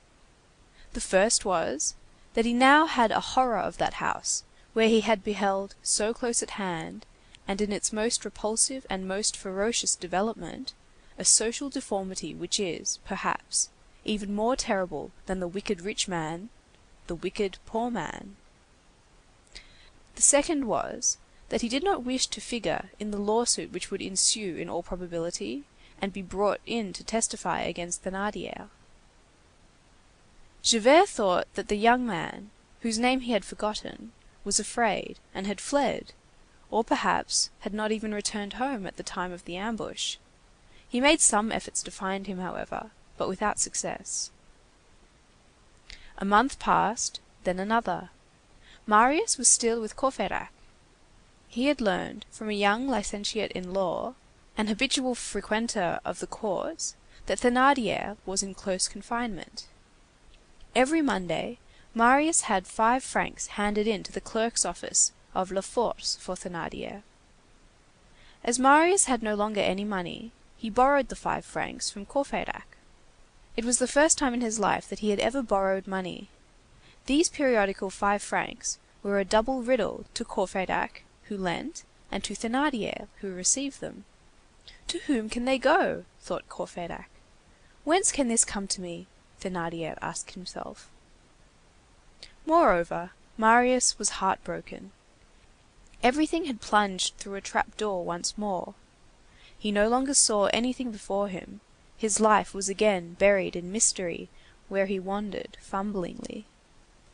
He had for a moment beheld very close at hand, in that obscurity, the young girl whom he loved, the old man who seemed to be her father, those unknown beings, who were his only interest and his only hope in this world, and, at the very moment when he thought himself on the point of grasping them, a gust had swept all these shadows away.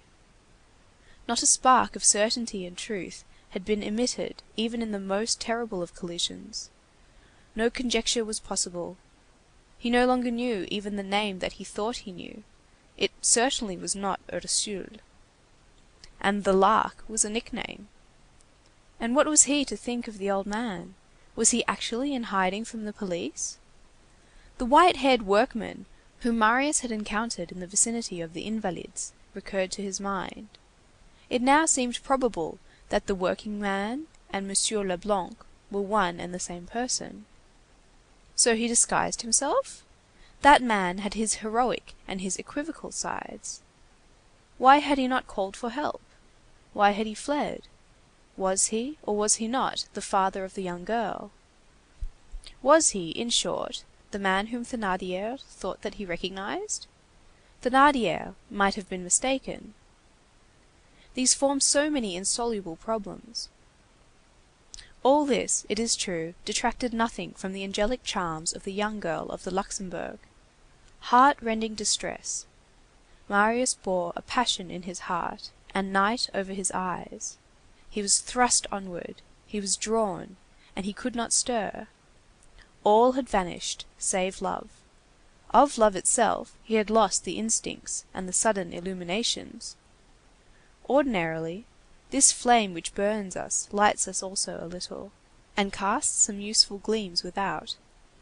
But Marius no longer even heard these mute counsels of passion. He never said to himself, "What if I were to go to such a place?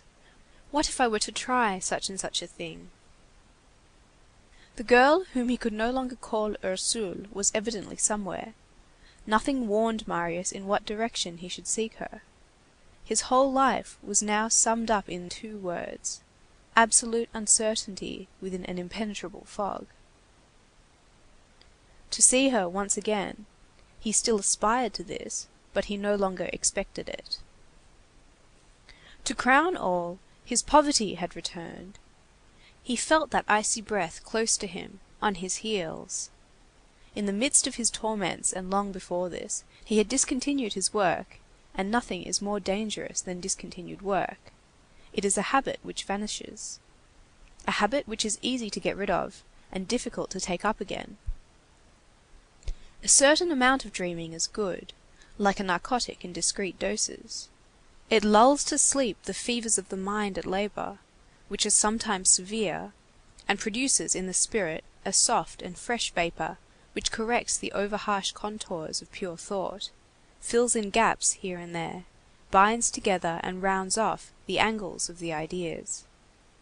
But too much dreaming sinks and drowns. Woe to the brain worker who allows himself to fall entirely from thought into reverie.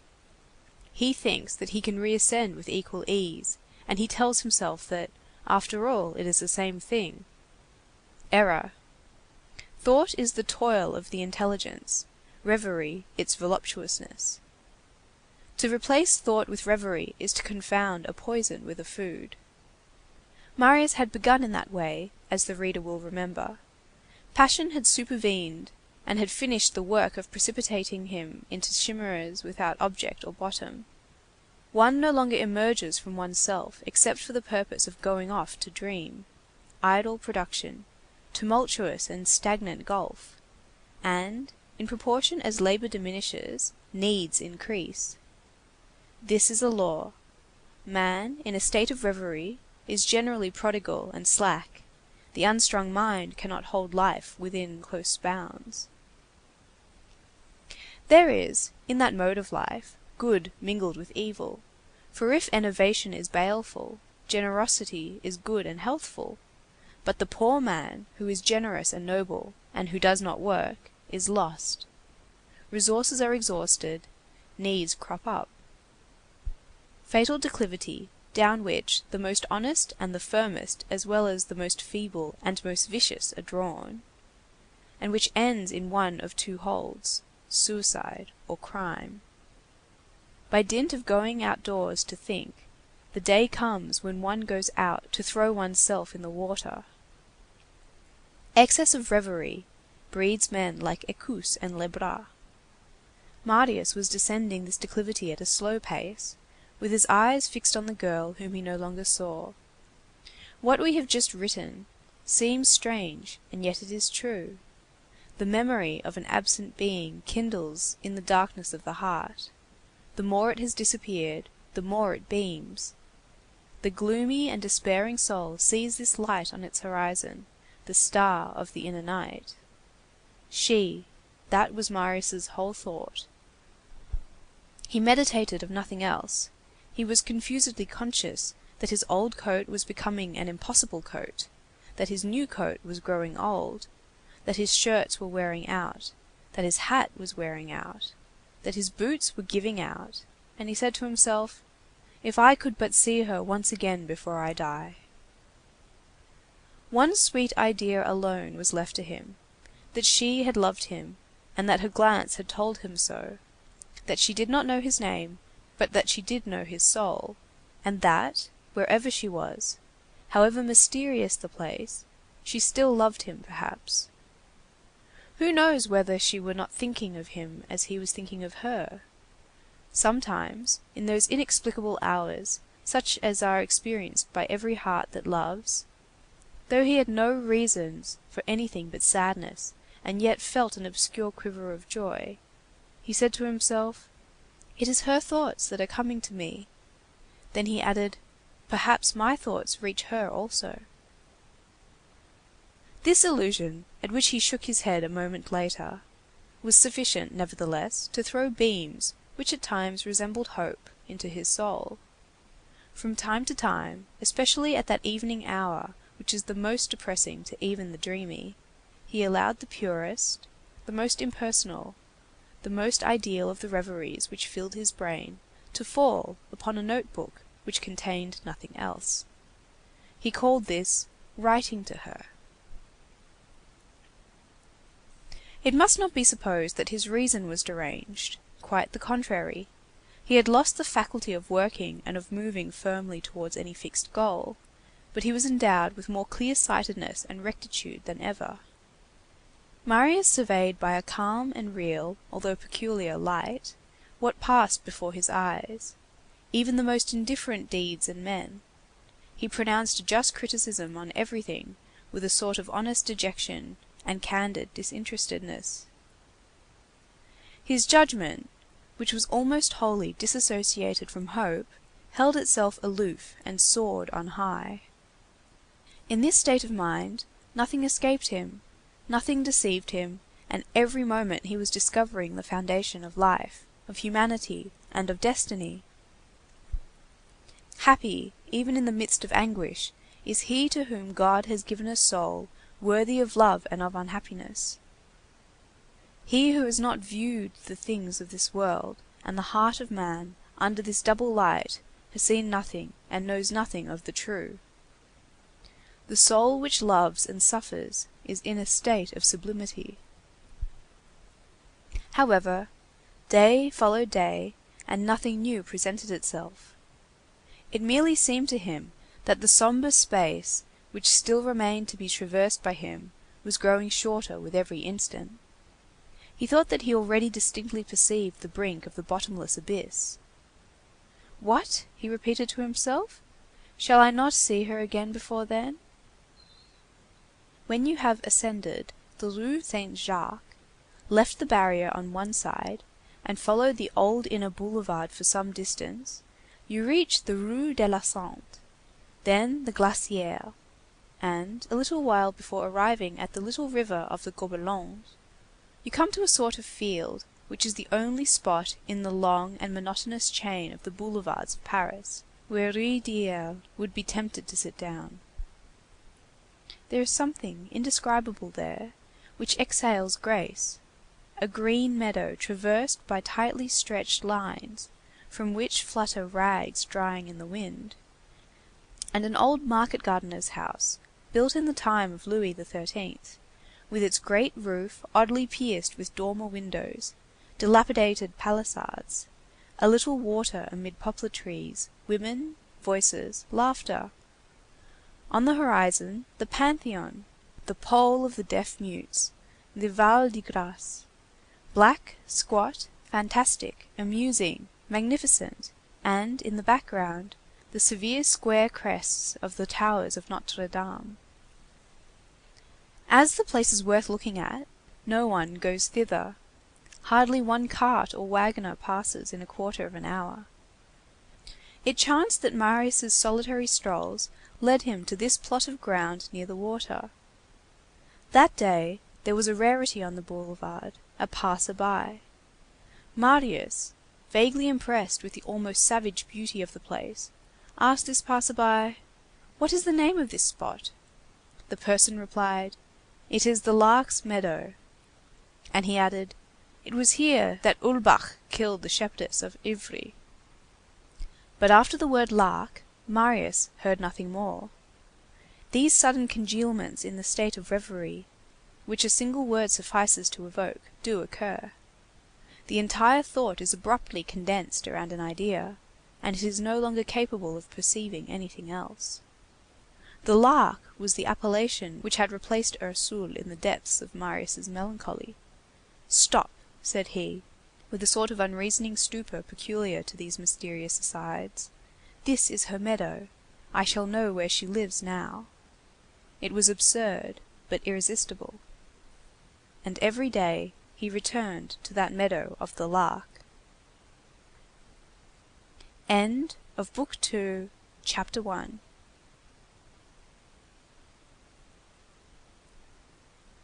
Les Misérables, Volume 4, by Victor Hugo. Translated by Isabel Florence Hapgood. Book 2, Eponine. Chapter 2. Embryonic formation of crimes in the incubation of prisons. Javert's triumph in the Gorbeau hovel seemed complete, but had not been so. In the first place, and this constituted the principal anxiety, Javert had not taken the prisoner. The assassinated man who flees is more suspicious than the assassin, and it is probable that this personage, who had been so precious a capture for the ruffians, would be no less fine a prize for the authorities. And then, Montparnasse had escaped Javert. Another opportunity of laying hands on that devil's dandy must be waited for.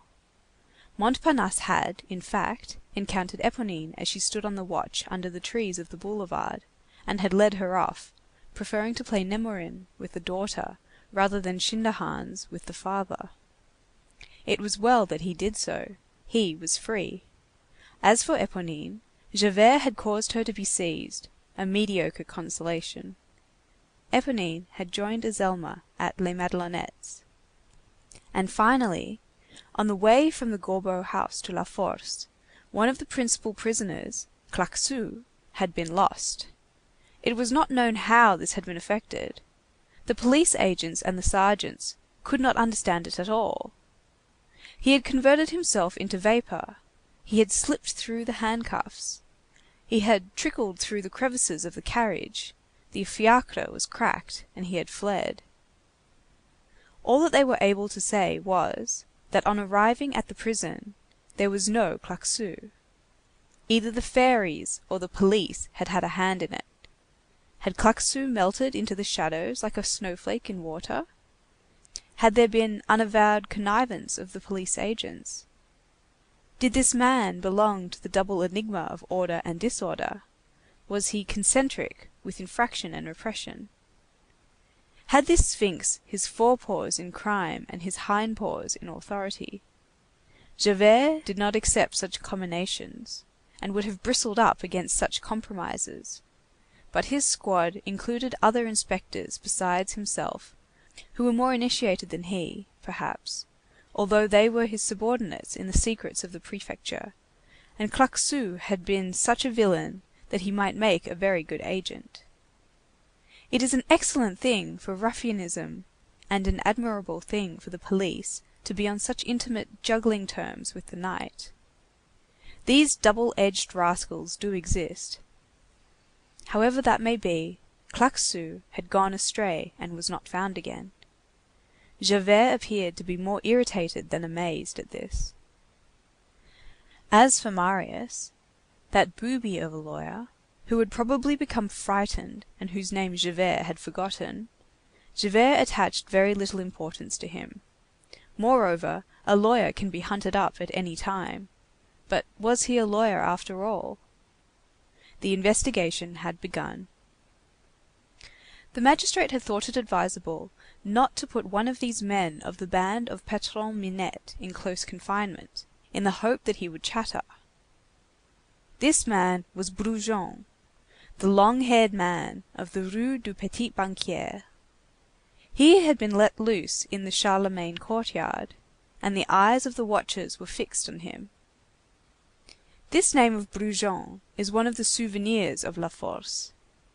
In that hideous courtyard, called the court of the Bâtiment Neuf, new building, which the administration called the Court Saint Bernard, and which the robbers called the Fossé Lion, the Lion's Ditch, on that wall covered with scales and leprosy, which rose to the left to a level with the roofs, near an old door of rusty iron, which led to the ancient chapel of the ducal residence of La Force, then turned in a dormitory for ruffians, there could still be seen, 12 years ago, a sort of fortress roughly carved in the stone with a nail, and beneath it this signature, Brujon, 1811. The Brujon of 1811 was the father of the Brujon of 1832. The latter, of whom the reader caught but a glimpse at the Gorbeau house, was a very cunning and very adroit young spark, with a bewildered and plaintive air. It was in consequence of this plaintive air that the magistrate had released him, thinking him more useful in the Charlemagne yard than in close confinement. Robbers do not interrupt their profession because they are in the hands of justice. They do not let themselves be put out by such a trifle as that. To be in prison for one crime is no reason for not beginning on another crime. They are artists, who have one picture in the salon, and who toil, none the less, on a new work in their studios. Brujon seemed to be stupefied by prison. He could sometimes be seen standing by the hour together, in front of the sutler's window in the Charlemagne yard, staring like an idiot at the sordid list of prices, which began with garlic, 62 centimes, and ended with cigar, 5 centimes. Or he passed his time in trembling, chattering his teeth, saying that he had a fever, and inquiring whether one of the 28 beds in the fever ward was vacant. All at once, towards the end of February 1832, it was discovered that Brujon, that somnolent fellow, had had 3 different commissions executed by the errand men of the establishment, not under his own name, but in the name of 3 of his comrades, and they had cost him in all 50 sous, an exorbitant outlay which attracted the attention of the prison corporal. Inquiries were instituted, and on consulting the tariff of commissions posted in the convicts' parlour, it was learned that the 50 sous could be analysed as follows: 3 commissions, 1 to the Pantheon, 10 sous, 1 to Val de Grace, 15 sous, and 1 to the Barrière des Grenelles, 25 sous. This last was the dearest of the whole tariff.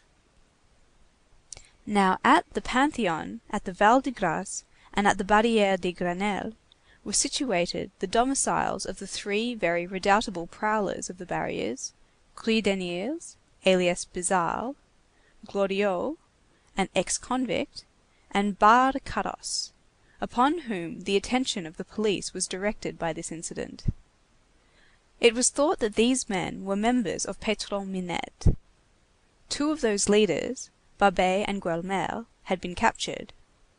It was supposed that the messages, which had been addressed, not to houses, but to people who were waiting for them in the street, must have contained information with regard to some crime that had been plotted. They were in possession of other indications. They laid hand on the three prowlers, and supposed that they had circumvented some one or other of Brujon's machinations. About a week after these measures had been taken, one night, as the superintendent of the watch, who had been inspecting the lower dormitory in the Bâtiment Neuf, was about to drop his chestnut in the box, this was the means adopted to make sure that the watchmen performed their duties punctually. Every hour, a chestnut must be dropped into all the boxes nailed to the doors of the dormitories. A watchman looked through the peephole of the dormitory, and beheld Brujon sitting on his bed and writing something by the light of the hall lamp. The guardian entered. Brujon was put in a solitary cell for a month, but they were not able to seize what he had written. The police learned nothing further about it. What is certain is that on the following morning, a postilion was flung from the Charlemagne yard into the Lion's ditch, over the 5-story building which separated the two courtyards. What prisoners call a postilion is a pallet of bread artistically moulded, which is sent into Ireland, that is to say, over the roofs of a prison, from one courtyard to another. Etymology, over England, from one land to another, into Ireland. This little pellet falls in the yard. The man who picks it up opens it and finds in it a note addressed to some prisoner in that yard. If it is a prisoner who finds the treasure, he forwards the note to its destination. If it is a keeper, or one of the prisoners secretly sold, who are called sheep in prisons and foxes in the galleys, the note is taken to the office and handed over to the police. On this occasion, the postilion reached its address, although the person to whom it was addressed was, at that moment, in solitary confinement. This person was no other than Babet, one of the 4 heads of Patron-Minette. The postilion contained a roll of paper on which only these 2 lines were written: Babet, there is an affair in the Rue Plumet, a gate on a garden. This is what Brujon had written the night before. In spite of male and female searchers, Babet managed to pass the note on from La Force to the Salpêtrière, to a good friend whom he had, and who was shut up there. This woman, in turn, transmitted the note to another woman of her acquaintance, a certain Magnon, who was strongly suspected by the police, though not yet arrested. This Magnon, whose name the reader has already seen, had relations with the Thénardiers, which will be described in detail later on, and she could, by going to see Éponine, serve as a bridge between the Salpêtrière and Les Madelonettes. It happened, at precisely that moment, as proofs were wanting in the investigation directed against Thénardier in the matter of his daughters, Éponine and Azelma were released. When Éponine came out, Magnon, who was watching the gate of the Madelonettes, handed her Brujon's note to Babet, charging her to look into the matter. Éponine went to the Rue Plumet, recognized the gate and the garden, observed the house, spied, lurked, and, a few days later, brought to Magnon, who delivers in the Rue Cloche-Perce, a biscuit, which Magnon transmitted to Babet's mistress in the Salpêtrière. A biscuit, in the shady symbolism of prisons, signifies nothing to be done. So that in less than a week from that time, as Brujon and Babet met in the circle of La Force, the one on his way to the examination, the other on his way from it. "Well," asked Brujon, "the Rue P?" "Biscuit," replied Babet. Thus did the fetus of crime, engendered by Brujon in La Force, miscarry. This miscarriage had its consequences, however, which were perfectly distinct from Brujon's programme. The reader will see what they were. Often when we think we are knotting one thread, we are tying quite another. End of Book 2, Chapter 2.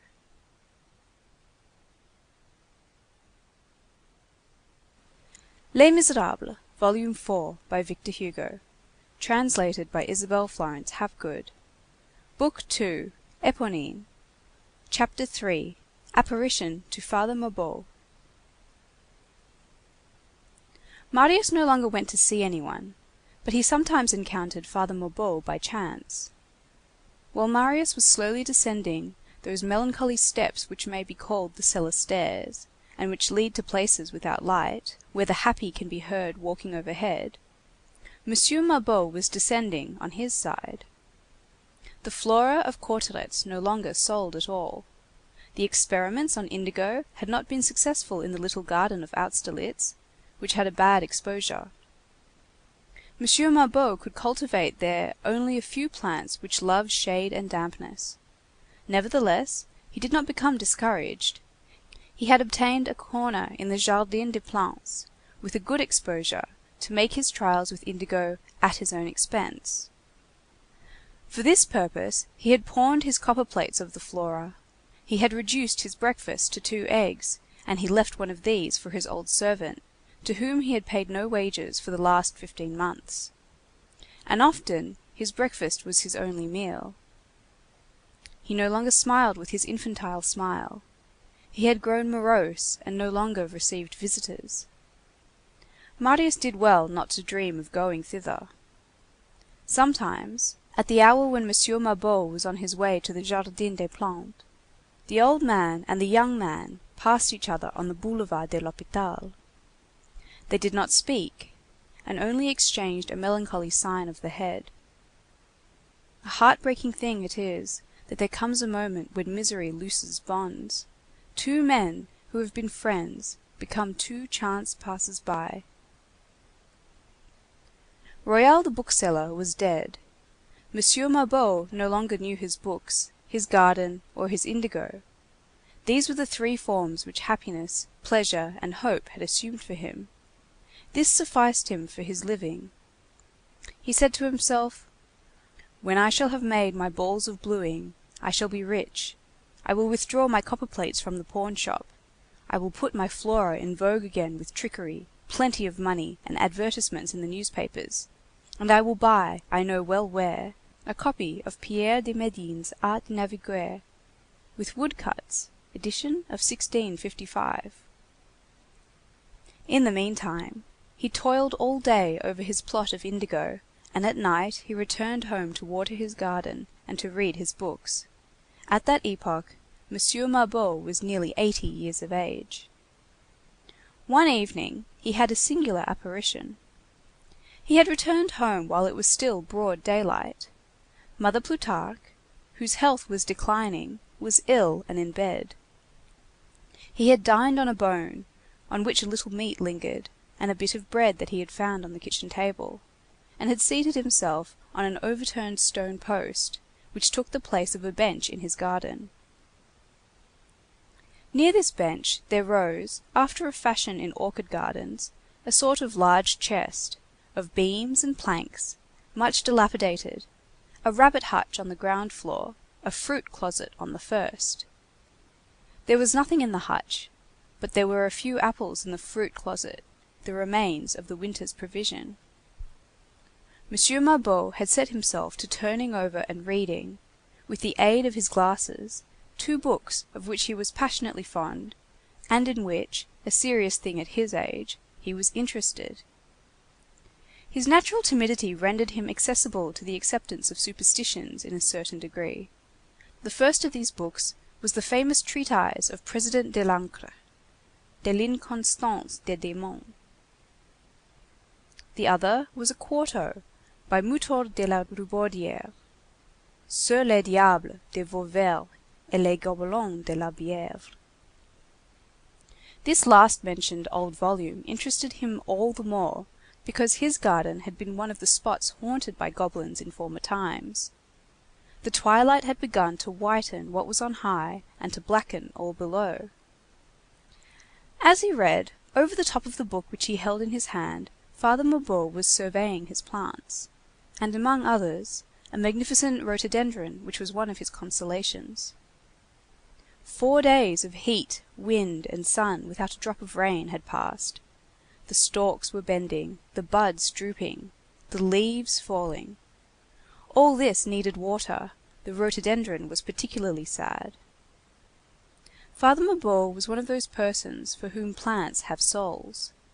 The old man had toiled all day over his indigo plot. He was worn out with fatigue, but he rose, laid his books on the bench, and walked, all bent over and with tottering footsteps, to the well. But when he had grasped the chain, he could not even draw it sufficiently to unhook it. Then he turned round and cast a glance of anguish towards heaven, which was becoming studded with stars. The evening had that serenity which overwhelms the troubles of man beneath an indescribably mournful and eternal joy. The night promised to be as arid as the day had been. Stars everywhere, thought the old man. Not the tiniest cloud, not a drop of water. And his head, which had been upraised for a moment, fell back upon his breast. He raised it again, and once more looked at the sky, murmuring, "A tear of dew, a little pity." He tried again to unhook the chain of the well, and could not. At that moment, he heard a voice saying, "Father Mabeuf, would you like to have me water your garden for you?" At the same time, a noise, as of a wild animal passing, became audible in the hedge, and he beheld emerging from the shrubbery a sort of tall, slender girl, who drew herself up in front of him and stared boldly at him. She had less the air of a human being than of a form which had just blossomed forth from the twilight. Before Father Mabeuf, who was easily terrified, and who was, as we have said, quick to take alarm, was able to reply by a single syllable, this being, whose movements had a sort of odd abruptness in the darkness, had unhooked the chain, plunged in and withdrawn the bucket, and filled the watering pot. And the goodman beheld this apparition, which had bare feet and a tattered petticoat, running about among the flower beds, distributing life around her. The sound of the watering pot on the leaves filled Father Mabeuf's soul with ecstasy. It seemed to him that the rhododendron was happy now. The first bucketful emptied, the girl drew a second, then a third. She watered the whole garden. There was something about her, as she thus ran about among paths, where her outline appeared perfectly black, waving her angular arms, and with her fichu all in rags, that resembled a bat. When she had finished, Father Mabeuf approached her with tears in his eyes, and laid his hand on her brow. "God will bless you," said he. "You are an angel, since you take care of the flowers." "No," she replied, "I am the devil, but that's all the same to me." The old man exclaimed, without either waiting for or hearing her response, "What a pity that I am so unhappy and so poor, and that I can do nothing for you." "You can do something," said she. "What?" "Tell me where Monsieur Marius lives." The old man did not understand. "What Monsieur Marius?" He raised his glassy eyes, and seemed to be seeking something that had vanished. "A young man who used to come here." In the meantime, Monsieur Mabeuf had searched his memory. "Ah, yes," he exclaimed, "I know what you mean. Wait, Monsieur Marius, the Baron Marius Pontmercy, parbleu. He lives, or rather, he no longer lives. Ah, well, I don't know." As he spoke, he had bent over to train a branch of rhododendron, and he continued, "Hold, I know now. He very often passes along the boulevard, and goes in the direction of the Glacière, Rue Croulebarbe, the meadow of the Lark. Go there. It is not hard to meet him." When Monsieur Mabeuf straightened himself up, there was no longer any one there. The girl had disappeared. He was decidedly terrified. Really, he thought, if my garden had not been watered, I should think that she was a spirit. An hour later, when he was in bed, it came back to him, and as he fell asleep, at that confused moment when thought, like that fabulous bird which changes itself into a fish in order to cross the sea, little by little assumes the form of a dream in order to traverse slumber, he said to himself in a bewildered way, "In sooth, That greatly resembles what Rubaudière narrates of the goblins. Could it have been a goblin?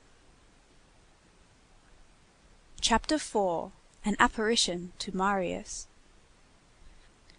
Some days after this visit of a spirit to Father Mabeuf, one morning, it was on a Monday, the day when Marius borrowed the 100-sou piece from Courfeyrac for Thénardier. Marius had put this coin in his pocket, and before carrying it to the clerk's office, he had gone to take a little stroll, in the hope that this would make him work on his return. It was always thus, however.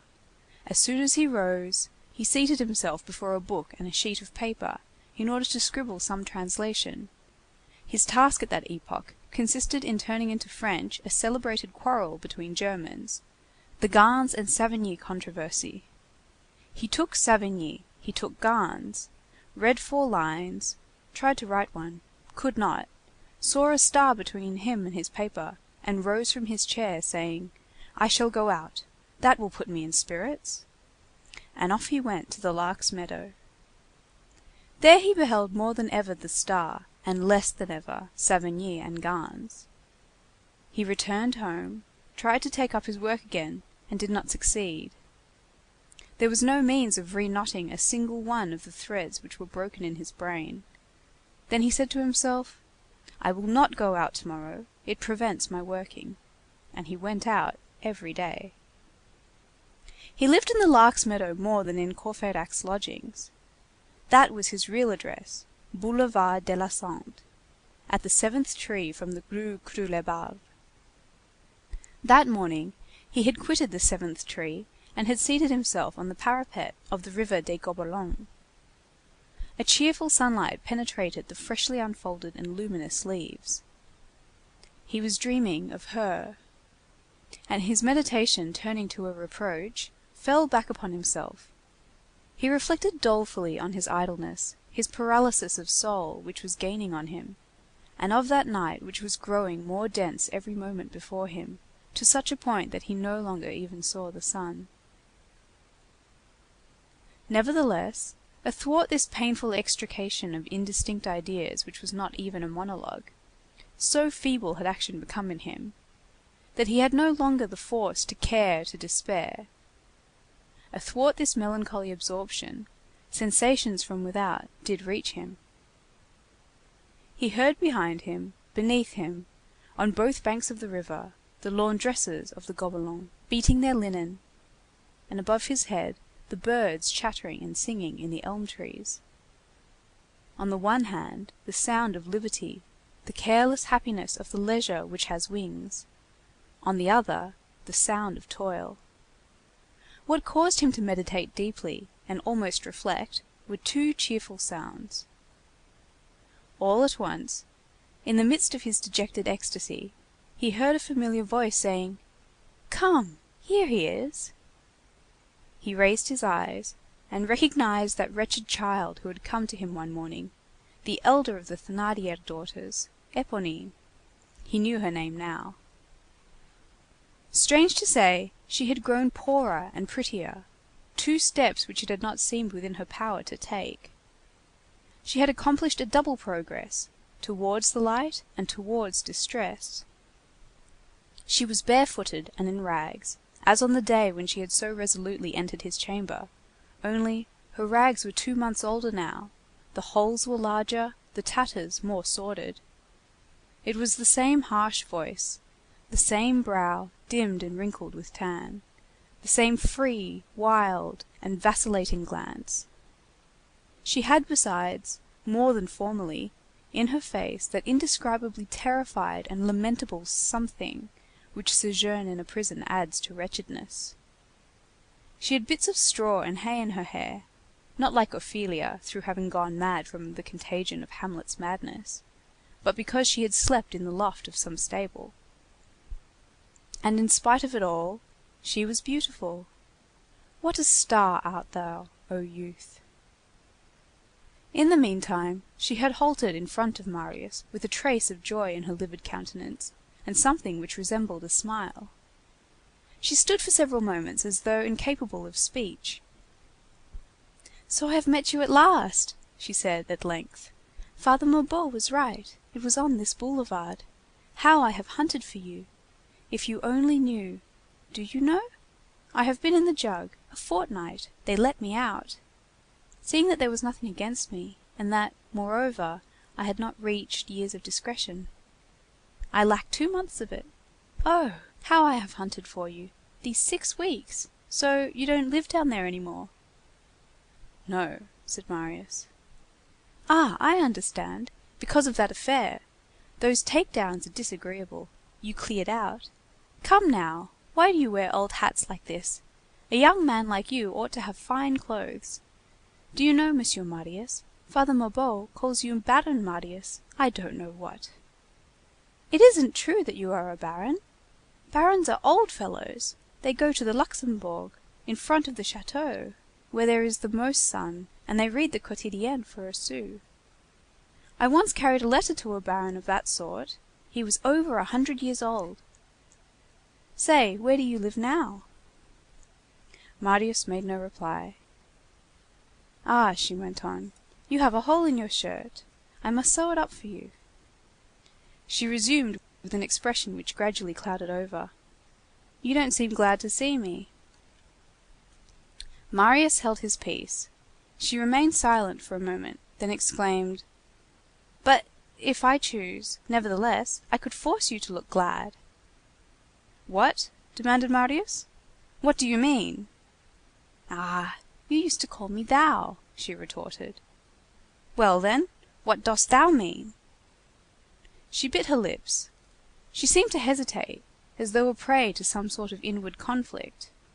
At last she appeared to come to a decision. So much the worse, I don't care. You have a melancholy air, I want you to be pleased. Only promise me that you will smile. I want to see you smile and hear you say, Ah, well, that's good. Poor Mr. Marius, you know, you promised me that you would give me anything I like. Yes, only speak. She looked Marius full in the eye and said, I have the address. Marius turned pale. All the blood flowed back to his heart. What address? The address that you asked me to get. She added, as though with an effort, the address you know very well. Yes, stammered Marius. Of that young lady. This word uttered, she sighed deeply. Marius sprang from the parapet on which he had been sitting, and seized her hand distractedly. Oh, well, lead me thither. Tell me. Ask of me anything you wish. Where is it? Come with me, she responded. I don't know the street or number very well. It is in quite the other direction from here, but I know the house well. I will take you to it. She withdrew her hand, and went on, in a tone which could have rent the heart of an observer, but which did not even graze Marius in his intoxicated and ecstatic state. Oh, how glad you are! A cloud swept across Marius' brow. He seized Éponine by the arm. Swear one thing to me. Swear? said she. What does that mean? Come, you want me to swear? And she laughed. Your father. Promise me, Éponine. Swear to me that you will not give this address to your father. She turned to him with a stupefied air. Éponine, how do you know that my name is Éponine? Promise what I tell you. But she did not seem to hear him. That's nice. You have called me Éponine. Marius grasped both her arms at once. But answer me, in the name of heaven. Pay attention to what I am saying to you. Swear to me that you will not tell your father this address that you know. My father? said she. Ah, yes, my father.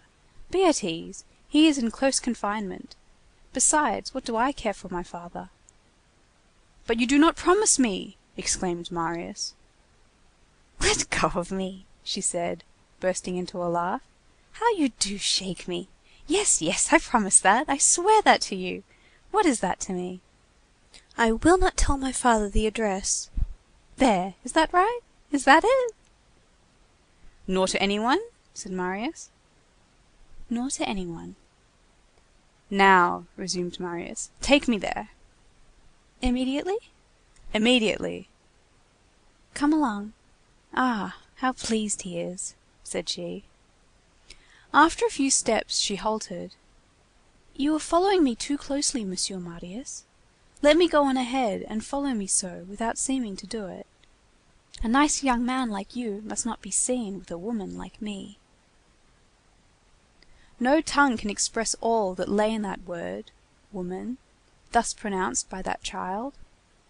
She proceeded a dozen paces, and then halted once more. Marius joined her. She addressed him sideways, and without turning towards him. "By the way, you know that you promised me something?"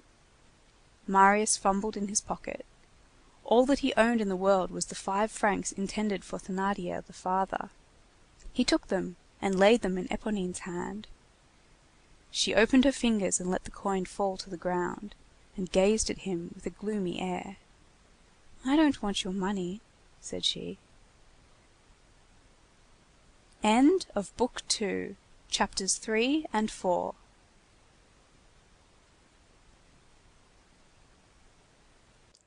Les Misérables, Volume 4, by Victor Hugo, translated by Isabel Florence Hapgood. Book 3, The House in the Rue Plumet, Chapters 1 and 2. Chapter 1, The House with the Secret. About the middle of the last century, a chief justice in the Parliament of Paris, having a mistress and concealing the fact, for at that period the grand seigneurs displayed their mistresses, and the bourgeois concealed them, had a little house built in the Faubourg Saint-Germain, in the deserted Rue Blomet, which is now called Rue Plumet, not far from the spot which was then designated as Combat des Animaux. This house was composed of a single storied pavilion, 2 rooms on the ground floor, 2 chambers on the first floor, a kitchen downstairs, a boudoir upstairs, an attic under the roof, the whole preceded by a garden with a large gate opening on the street. This garden was about 1 acre and a half in extent.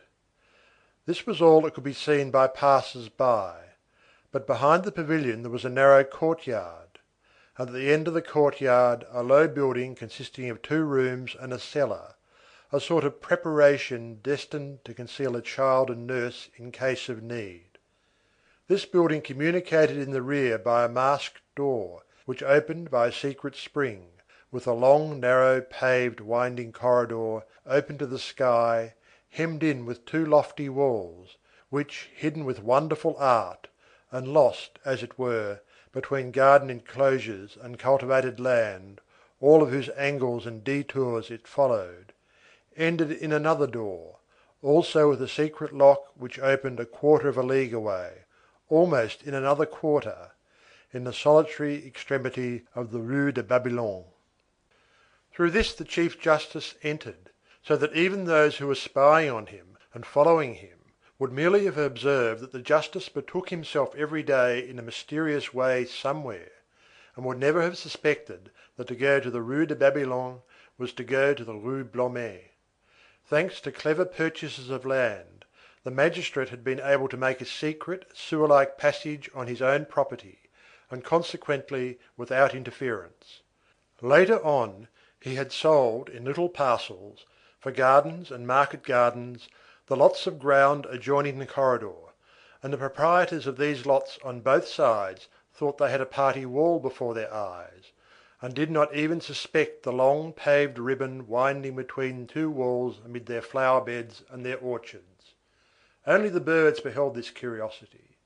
It is probable that the linnets and tomtits of the last century gossiped a great deal about the chief justice.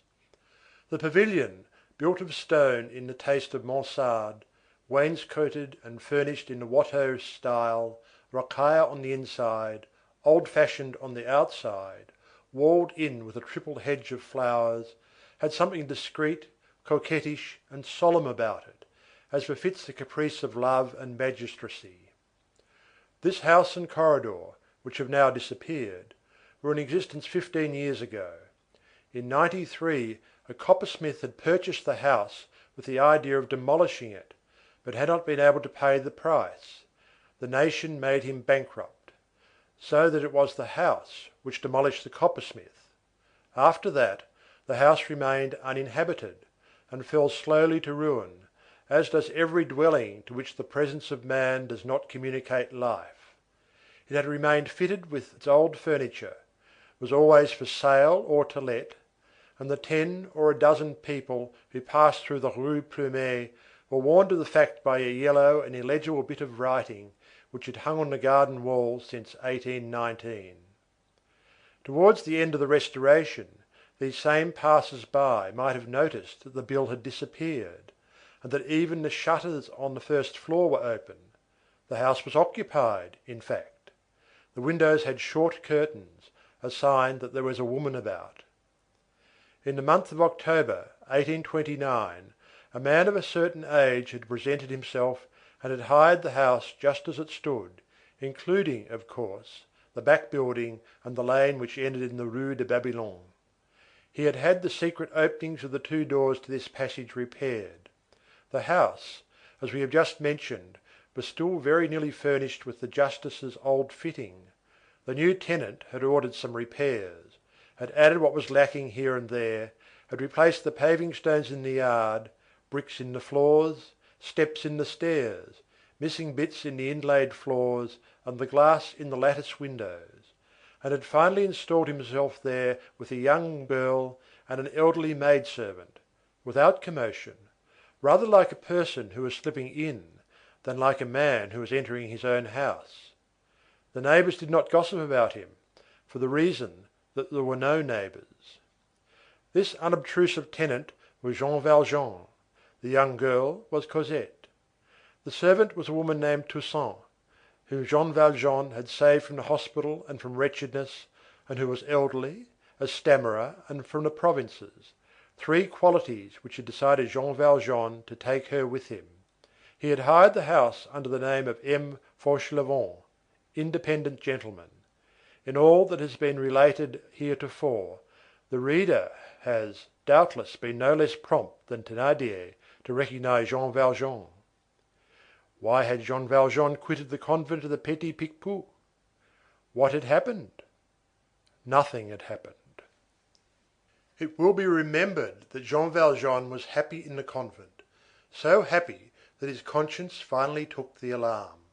He saw Cosette every day, he felt paternity spring up and develop within him more and more. He brooded over the soul of that child. He said to himself that she was his, that nothing could take her from him, that this would last indefinitely, that she would certainly become a nun, being thereto gently incited every day, that thus the convent was henceforth the universe for her as it was for him, that he should grow old there, and that she should grow up there, that she would grow old there, and that he should die there. That, in short, delightful hope, no separation was possible. On reflecting upon this, he fell into perplexity. He interrogated himself. He asked himself if all that happiness were really his, if it were not composed of the happiness of another, of the happiness of that child which he, an old man, was confiscating and stealing, if that were not theft. He said to himself that this child had a right to know life before renouncing it, that to deprive her in advance, and in some sort without consulting her, of all joys, under the pretext of saving her from all trials, to take advantage of her ignorance of her isolation, in order to make an artificial vocation germinate in her, was to rob a human being of its nature and to lie to God. And who knows if when she came to be aware of all this some day, and found herself a nun to her sorrow, Cosette would not come to hate him? A last, almost selfish thought, and less heroic than the rest, but which was intolerable to him. He resolved to quit the convent. He resolved on this. He recognized with anguish the fact that it was necessary. As for objections, there were none.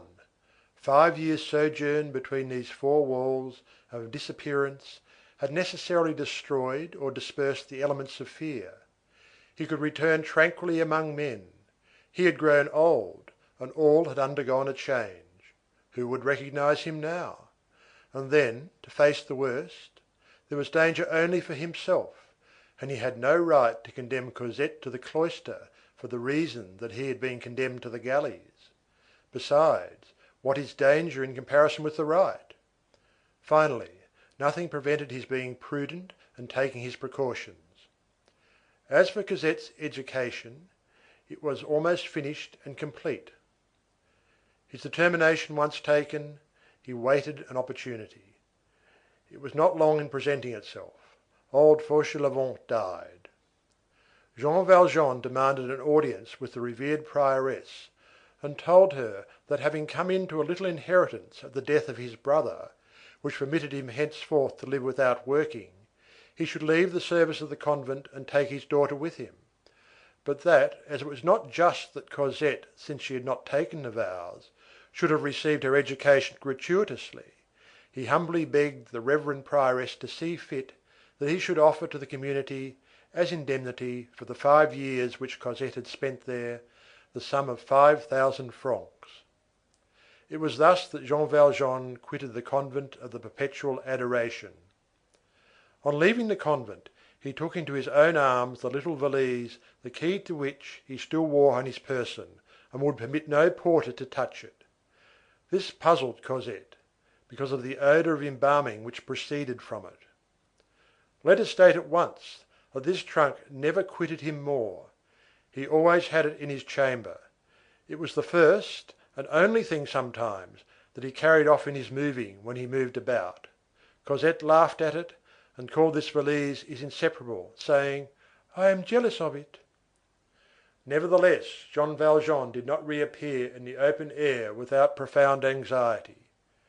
He discovered the house in the Rue Plumet, and hid himself from sight there. Henceforth he was in the possession of the name Ultime Fauchelevent. At the same time he hired 2 other apartments in Paris, in order that he might attract less attention than if he were to remain always in the same quarter, and so that he could, at need, take himself off at the slightest disquietude which should assail him, and, in short, so that he might not again be caught unprovided, as on the night when he had so miraculously escaped from Javert. These 2 apartments were very pitiable, poor in appearance, and in 2 quarters which were far remote from each other, the one in the Rue de l'Ouest, the other in the Rue de l'Homme Armé. He went from time to time, now to the Rue de l'Homme Armé, now to the Rue de l'Ouest, to pass a month or 6 weeks, without taking Toussaint. He had himself served by the porters, and gave himself out as a gentleman from the suburbs, living on his funds, and having a little temporary resting place in town. This lofty virtue had 3 domiciles in Paris for the sake of escaping from the police. Chapter II—Jean Valjean as a National Guard. However, properly speaking, he lived in the Rue Plumet, and he had arranged his existence there in the following fashion. Cosette and the servant occupied the pavilion. She had the big sleeping room with the painted pier glasses, the boudoir with the gilded fillets, the justice's drawing room furnished with tapestries and vast armchairs. She had the garden. Jean Valjean had a canopy bed of antique damask in 3 colors, and a beautiful Persian rug purchased in the Rue de Figuier Saint Paul, at Mother Gaucher's, put into Cosette's chamber, and in order to redeem the severity of these magnificent old things, he had amalgamated with this bric-à-brac all the gay and graceful little pieces of furniture suitable to young girls, an étagère, a bookcase filled with gilt-edged books, an inkstand, a blotting book, paper, a work table encrusted with mother of pearl, a silver gilt dressing case, a toilet service in Japanese porcelain. Long damask curtains with a red foundation and 3 colors, like those on the bed, hung at the windows of the first floor. On the ground floor the curtains were of tapestry. All winter long Cosette's little house was heated from top to bottom. Jean Valjean inhabited the sort of porter's lodge which was situated at the end of the back courtyard, with a mattress on a folding bed, a white wood table, 2 straw chairs, an earthenware water jug, a few old volumes on a shelf, his beloved valise in one corner, and never any fire. He dined with Cosette, and he had a loaf of black bread on the table for his own use. When Toussaint came, he had said to her, "It is a young lady who is mistress of this house." "And you, monsieur?" Toussaint replied in amazement. "I am a much better thing than a master. I am the father." Cosette had been taught housekeeping in the convent, and she regulated their expenditure, which was very modest. Every day, Jean Valjean put his arm through Cosette's and took her for a walk.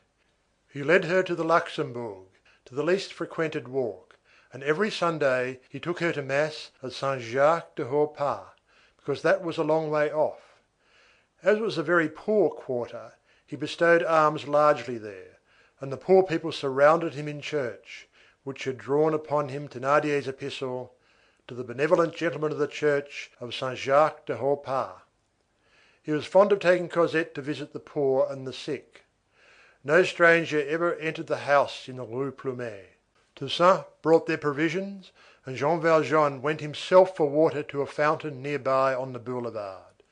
Their wood and wine were put into a half subterranean hollow lined with rockwork, which lay near the Rue de Babylone, and which had formerly served the chief justice as a grotto, for at the epoch of follies and little houses, no love was without a grotto. In the door opening on the Rue de Babylone there was a box destined for the reception of letters and papers, only, as the three inhabitants of the pavilion in the Rue Plumet received neither papers nor letters, the entire usefulness of that box, formerly the go-between of a love affair and the confidant of a love-lorn lawyer, was now limited to the tax collector's notices and the summons of the guard, for M. Fauchelevent, independent gentleman, belonged to the National Guard. He had not been able to escape through the fine meshes of the census of 1831. The municipal information collected at the time had even reached the convent of the Petit Picpus, a sort of impenetrable and holy cloud, whence Jean Valjean had emerged in venerable guise, and consequently worthy of mounting guard in the eyes of the town hall. 3 or 4 times a year, Jean Valjean donned his uniform and mounted guard. He did this willingly, however. It was a correct disguise which mixed him with everyone, and yet left him solitary. Jean Valjean had just attained his 60th birthday, the age of legal exemption. But he did not appear to be over 50. Moreover, he had no desire to escape his sergeant major, nor to quibble with the Comte de la Baume. He possessed no civil status, he was concealing his name, he was concealing his identity, so he concealed his age, he concealed everything, and, as we have just said, he willingly did his duty as a National Guard. The sum of his ambition lay in resembling any other man who paid his taxes. This man had for his ideal within the angel, without the bourgeois. Let us note one detail, however. When Jean Valjean went out with Cosette, he dressed as the reader has already seen, and had the air of a retired officer. When he went out alone, which was generally at night, he was always dressed in a working man's trousers and blouse, and wore a cap which concealed his face. Was this precaution or humility? Both. Cosette was accustomed to the enigmatical side of her destiny, and hardly noticed her father's peculiarities. As for Toussaint, she venerated Jean Valjean, and thought everything he did right. One day her butcher, who had caught a glimpse of Jean Valjean, said to her, "That's a queer fish." She replied, "He's a saint." Neither Jean Valjean, nor Cosette, nor Toussaint ever entered or emerged except by the door on the Rue de Babylone. Unless seen through the garden gate, it would have been difficult to guess that they lived in the Rue Plumet. That gate was always closed. Jean Valjean had left the garden uncultivated, in order not to attract attention. In this, possibly, he made a mistake. End of Book 3, Chapters 1 and 2. Les Misérables, Volume 4, by Victor Hugo, translated by Isabel Florence Hapgood. Book 3, The House in the Rue Plumet, Chapters 3 and 4. Chapter 3, Foliis ac Frondibus. The garden thus left to itself for more than half a century had become extraordinary and charming. The passers-by of 40 years ago halted to gaze at it, without a suspicion of the secrets which it hid in its fresh and verdant depths. More than one dreamer of that epoch often allowed his thoughts and his eyes to penetrate indiscreetly between the bars of that ancient padlocked gate, twisted, tottering, fastened to two green and moss-covered pillars, and oddly crowned with a pediment of undecipherable arabesque. There was a stone bench in one corner, one or two mouldy statues, several lattices which had lost their nails with time were rotting on the wall, and there were no walks nor turf, but there was enough grass everywhere. Gardening had taken its departure and nature had returned. Weeds abounded, which was a great piece of luck for a poor corner of land. The festival of gillyflowers was something splendid. Nothing in this garden obstructed the sacred effort of things towards life. Venerable growth reigned there among them. The trees had bent over towards the nettles, the plant had sprung upward, the branch had inclined, that which crawls on the earth had gone in search of that which expands in the air, that which floats on the wind had bent over towards that which trails in the moss. Trunks, boughs, leaves, fibres, clusters, tendrils, shoots, spines, thorns, had mingled, crossed, married, confounded themselves in each other. Vegetation in a deep and close embrace had celebrated and accomplished there, under the well-pleased eye of the Creator, in that enclosure 300 feet square, the holy mystery of fraternity, symbol of the human fraternity. This garden was no longer a garden, it was a colossal thicket, that is to say, something as impenetrable as a forest, as peopled as a city, quivering like a nest, sombre like a cathedral, fragrant like a bouquet, solitary as a tomb, living as a throng. In Floréal this enormous thicket, free behind its gate and within its four walls, entered upon the secret labour of germination, quivered in the rising sun, almost like an animal which drinks in the breaths of cosmic love, and which feels the sap of April rising and boiling in its veins, and shakes to the wind its enormous wonderful green locks, sprinkled on the damp earth, on the defaced statues, on the crumbling steps of the pavilion, and even on the pavement of the deserted street, flowers like stars, dew like pearls, fecundity, beauty, life, joy, perfumes. At midday 1,000 white butterflies took refuge there, and it was a divine spectacle to see that living summer snow whirling about there in flakes amid the shade. There, in those gay shadows of verdure, a throng of innocent voices spoke sweetly to the soul, and what the twittering forgot to say, the humming completed. In the evening a dreamy vapour exhaled from the garden and enveloped it. A shroud of mist, a calm and celestial sadness covered it. The intoxicating perfume of the honeysuckles and the convolvulus poured out from every part of it, like an exquisite and subtle poison. The last appeals of the woodpeckers and the wagtails were audible as they dozed among the branches. One felt the sacred intimacy of the birds and the trees. By day the wings rejoice the leaves, by night the leaves protect the wings.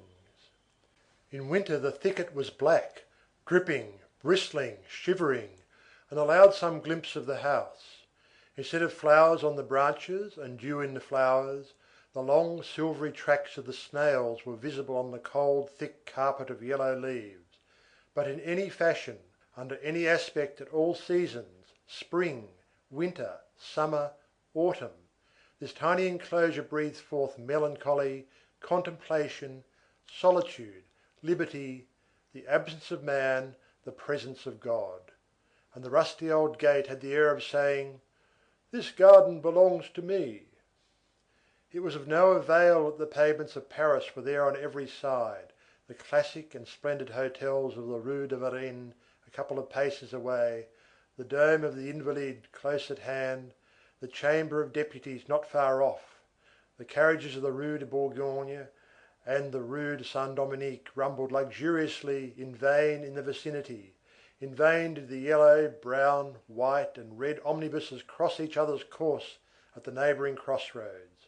The Rue Plumet was the desert, and the death of the former proprietors, the revolution which had passed over it, the crumbling away of ancient fortunes, absence, forgetfulness, 40 years of abandonment and widowhood, had sufficed to restore to this privileged spot ferns, mulleins, hemlock, yarrow, tall weeds, great crimped plants with large leaves of pale green cloth, lizards, beetles, uneasy and rapid insects, to cause to spring forth from the depths of the earth and to reappear between those four walls a certain indescribable and savage grandeur, and for nature, which disconcerts the petty arrangements of man, and which sheds herself always thoroughly where she diffuses herself at all, in the ant as well as in the eagle, to blossom out in a petty Parisian garden with as much rude force and majesty as in a virgin forest of the New World.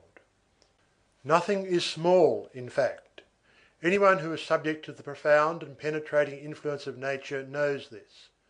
Although no absolute satisfaction is given to philosophy, either to circumscribe the cause or to limit the effect, the contemplator falls into those unfathomable ecstasies caused by these decompositions of force terminating in unity. Everything toils at everything. Algebra is applied to the cloud. The radiation of the star profits the rose. No thinker would venture to affirm that the perfume of the hawthorn is useless to the constellations. Who, then, can calculate the course of a molecule? How do we know that the creation of worlds is not determined by the fall of grains of sand? Who knows the reciprocal ebb and flow of the infinitely great and the infinitely little, the reverberations of causes in the precipices of being and the avalanches of creation? The tiniest worm is of importance. The great is little, the little is great. Everything is balanced in necessity. Alarming vision for the mind. There are wonderful relations between beings and things. In that inexhaustible whole, from the sun to the grub, nothing despises the other, all have need of each other. The light does not bear away terrestrial perfumes into the azure depths without knowing what it is doing. The night distributes stellar essences to the sleeping flowers. All birds that fly have round their leg the thread of the infinite. Germination is complicated with the bursting forth of a meteor and with the peck of a swallow cracking its egg, and it places on one level the birth of an earthworm and the advent of Socrates. Where the telescope ends, the microscope begins. Which of the two possesses the larger field of vision? Choose. A bit of mould is a pleiad of flowers, a nebula is an anthill of stars. The same promiscuousness, and yet more unprecedented, exists between the things of the intelligence and the facts of substance. Elements and principles mingle, combine, wed, multiply with each other, to such a point that the material and the moral world are brought eventually to the same clearness. The phenomenon is perpetually returning upon itself. In the vast cosmic exchanges the universal life goes and comes in unknown quantities, rolling entirely in invisible mystery over fluvia, employing everything, not losing a single dream, not a single slumber, sowing an animalcule here, crumbling to bits a planet there, oscillating and winding, making of light a force and of thought an element, disseminated and invisible, dissolving all except that geometrical point, the I, bringing everything back to the sole atom, expanding everything in God, entangling all activity from summit to base in the obscurity of a dizzy mechanism, attaching the flight of an insect to the movement of the earth, subordinating, who knows? Were it only by the identity of the law, the evolution of the comet in the firmament to the whirling of the infusoria in the drop of water. A machine is made of mind, enormous gearing, the prime motor of which is the gnat, and whose final wheel is the zodiac. Chapter 4. Change of Gate. It seemed that this garden, created in olden days to conceal wanton mysteries, had been transformed and become fitted to shelter chaste mysteries. There were no longer either arbours, or bowling greens, or tunnels, or grottos. There was a magnificent dishevelled obscurity falling like a veil over all. Paphos had been made over into Eden. It is impossible to say what element of repentance had rendered this retreat wholesome. This flower girl now offered her blossom to the soul. This coquettish garden, formerly decidedly compromised, had returned to virginity and modesty. A justice assisted by a gardener, a good man who thought that he was a continuation of Lamoignon, and another good man who thought that he was a continuation of Le Nôtre, had turned it about, cut, ruffled, decked, moulded it to gallantry. Nature had taken possession of it once more, had filled it with shade, and had arranged it for love. There was also in this solitude a heart which was quite ready. Love had only to show himself. He had here a temple composed of verdure, grass, moss, the sight of birds, tender shadows, agitated branches, and a soul made of sweetness, of faith, of candour, of hope, of aspiration, and of illusion. Cosette had left the convent when she was still almost a child. She was a little more than 14, and she was at the ungrateful age. We have already said that with the exception of her eyes, she was homely rather than pretty. She had no ungraceful feature, but she was awkward, thin, timid, and bold at once. A grown-up little girl, in short. Her education was finished, that is to say, she had been taught religion, and even and above all, devotion, then history, that is to say, the thing that bears that name in convents, geography, grammar, the participles, the kings of France, a little music, a little drawing, etc. But in all other respects she was utterly ignorant, which is a great charm and a great peril. The soul of a young girl should not be left in the dark. Later on, mirages that are too abrupt and too lively are formed there, as in a dark chamber. She should be gently and discreetly enlightened, rather with the reflection of realities than with their harsh and direct light. A useful and graciously austere half-light which dissipates puerile fears and obviates falls.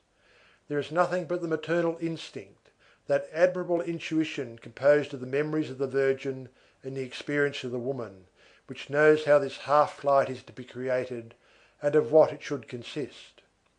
Nothing supplies the place of this instinct. All the nuns in the world are not worth as much as one mother in the formation of a young girl's soul. Cosette had had no mother. She had only had many mothers, in the plural. As for Jean Valjean, he was indeed all tenderness, all solicitude, but he was only an old man, and he knew nothing at all. Now, in this work of education, in this grave matter of preparing a woman for life, what science is required to combat that vast ignorance which is called innocence? Nothing prepares a young girl for passions like the convent. The convent turns the thought in the direction of the unknown. The heart, thus thrown back upon itself, works downward within itself, since it cannot overflow, and grows deep, since it cannot expand. Hence visions, suppositions, conjectures, outlines of romances, a desire for adventures, fantastic constructions, edifices built wholly in the inner obscurity of the mind, sombre and secret abodes where the passions immediately find a lodgment as soon as the open gate permits them to enter. The convent is a compression which in order to triumph over the human heart should last during the whole life. On quitting the convent, Cosette could have found nothing more sweet and more dangerous than the house in the Rue Plumet. It was the continuation of solitude with the beginning of liberty, a garden that was closed, but a nature that was acrid, rich, voluptuous, and fragrant. The same dreams as in the convent, but with glimpses of young men, a grating, but one that opened on the street.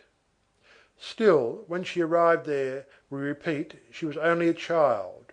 Jean Valjean gave this neglected garden over to her. "Do what you like with it," he said. This amused Cosette. She turned over all the clumps and all the stones, she hunted for beasts, she played in it while awaiting the time when she would dream in it. She loved this garden for the insects that she found beneath her feet amid the grass, while awaiting the day when she would love it for the stars that she would see through the boughs above her head. And then she loved her father, that is to say, Jean Valjean, with all her soul, with an innocent filial passion which made the good man a beloved and charming companion to her. It will be remembered that M. Madeleine had been in the habit of reading a great deal. Jean Valjean had continued this practice. He had come to converse well. He possessed the secret riches and the eloquence of a true and humble mind which has spontaneously cultivated itself. He retained just enough sharpness to season his kindness. His mind was rough and his heart was soft. During their conversations in the Luxembourg, he gave her explanations of everything, drawing on what he had read, and also on what he had suffered. As she listened to him, Cosette's eyes wandered vaguely about. This simple man sufficed for Cosette's thoughts, the same as the wild garden sufficed for her eyes. When she had had a good chase after the butterflies, she came panting up to him and said: "Ah, how I have run!" He kissed her brow. Cosette adored the good man. She was always at his heels. Where Jean Valjean was, there happiness was. Jean Valjean lived neither in the pavilion nor the garden. She took greater pleasure in the paved back courtyard than in the enclosure filled with flowers, and in his little lodge furnished with straw-seated chairs than in the great drawing-room hung with tapestry, against which stood tufted easy-chairs. Jean Valjean sometimes said to her, smiling at his happiness in being importuned: "Do go to your own quarters, leave me alone a while." She gave him those charming and tender scoldings which are so graceful when they come from a daughter to her father. "Father, I am very cold in your rooms. Why don't you have a carpet here and a stove?" "Dear child, there are so many people who are better than I, and who have not even a roof over their heads." "Then why is there a fire in my rooms, and everything that is needed?" "Because you are a woman and a child." "Bah!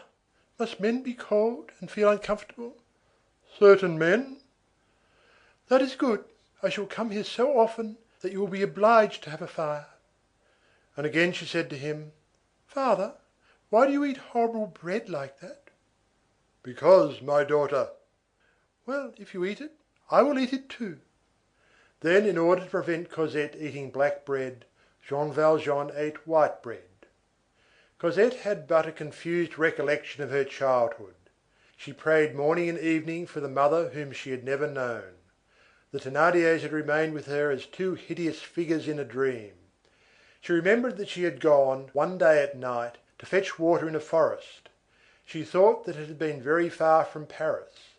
It seemed to her that she had begun to live in an abyss, and that it was Jean Valjean who had rescued her from it. Her childhood produced upon her the effect of a time when there had been nothing around her but millipedes, spiders, and serpents. When she meditated in the evening before falling asleep, as she had not a very clear idea that she was Jean Valjean's daughter, and that he was her father, she fancied that the soul of her mother had passed into that good man, and had come to dwell near her. When he was seated, she leaned her cheek against his white hair and dropped a silent tear, saying to herself: "Perhaps this man is my mother." Cosette, although this is a strange statement to make in the profound ignorance of a girl brought up in a convent, maternity being also absolutely unintelligible to virginity, had ended by fancying that she had had as little mother as possible. She did not even know her mother's name. Whenever she asked Jean Valjean remained silent. If she repeated her question, he responded with a smile. Once she insisted. The smile ended in a tear. This silence on the part of Jean Valjean covered Fantine with darkness. Was it prudence? Was it respect?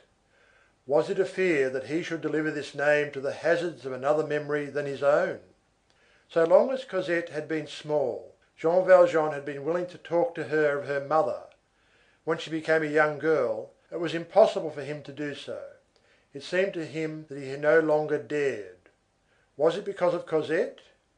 Was it because of Fantine? He felt a certain religious horror at letting that shadow enter Cosette's thought, and of placing a third in their destiny. The more sacred this shade was to him, the more did it seem that it was to be feared. He thought of Fantine and felt himself overwhelmed with silence. Through the darkness he vaguely perceived something which appeared to have its finger on its lips. Had all the modesty which had been in Fantine, and which had violently quitted her during her lifetime, returned to rest upon her after her death, to watch in indignation over the peace of that dead woman, and in its shyness to keep her in her grave? Was Jean Valjean unconsciously submitting to the pressure? We who believe in death are not among the number who will reject this mysterious explanation. Hence the impossibility of uttering, even for Cosette, the name of Fantine. One day Cosette said to him: "Father, I saw my mother in a dream last night. She had two big wings. My mother must have been almost a saint during her life." "Through martyrdom," replied Jean Valjean. However, Jean Valjean was happy. When Cosette went out with him, she leaned on his arm, proud and happy, in the plenitude of her heart. Jean Valjean felt his heart melt within him with delight, at all these sparks of a tenderness so exclusive, so wholly satisfied with himself alone. The poor man trembled, inundated with angelic joy. He declared to himself ecstatically that this would last all their lives. He told himself that he really had not suffered sufficiently to merit so radiant a bliss, and he thanked God, in the depth of his soul, for having permitted him to be loved thus, he, a wretch, by that innocent being. End of Book 3, Chapters 3 and 4. Les Misérables, Volume 4, by Victor Hugo, translated by Isabel Florence Hapgood. Book 3, The House in the Rue Plumet. Chapter 5, The Rose Perceives that it is an Engine of War. One day Cosette chanced to look at herself in her mirror, and she said to herself, "Really?" It seemed to her almost that she was pretty. This threw her in a singularly troubled state of mind. Up to that moment she had never thought of her face. She saw herself in her mirror, but she did not look at herself. And then she had so often been told that she was homely. Jean Valjean alone said gently, "No, indeed. No, indeed." At all events, Cosette had always thought herself homely, and had grown up in that belief with the easy resignation of childhood. And here, all at once, was her mirror saying to her, as Jean Valjean had said, "No, indeed." That night she did not sleep. What if I were pretty, she thought. How odd it would be if I were pretty. And she recalled those of her companions whose beauty had produced a sensation in the convent, and she said to herself, "What? Am I to be like Mademoiselle So-and-so?" The next morning she looked at herself again, not by accident this time, and she was assailed with doubts. "Where did I get such an idea?" said she. "No, I am ugly." She had not slept well, that was all. Her eyes were sunken and she was pale. She had not felt very joyous on the preceding evening in the belief that she was beautiful, but it made her very sad not to be able to believe in it any longer. She did not look at herself again, and for more than a fortnight she tried to dress her hair with her back turned to the mirror. In the evening, after dinner, she generally embroidered in wool, or did some convent needlework in the drawing-room, and Jean Valjean read beside her. Once she raised her eyes from her work, and she was rendered quite uneasy by the manner in which her father was gazing at her. On another occasion, she was passing along the street, and it seemed to her that someone behind her, whom she did not see, said, "A pretty woman, but badly dressed." "Bah!" she thought. "He does not mean me. I am well dressed and ugly." She was then wearing a plush hat and her merino gown. At last, one day when she was in the garden, she heard poor old Toussaint saying, "Do you notice how pretty Cosette is growing, sir?" Cosette did not hear her father's reply.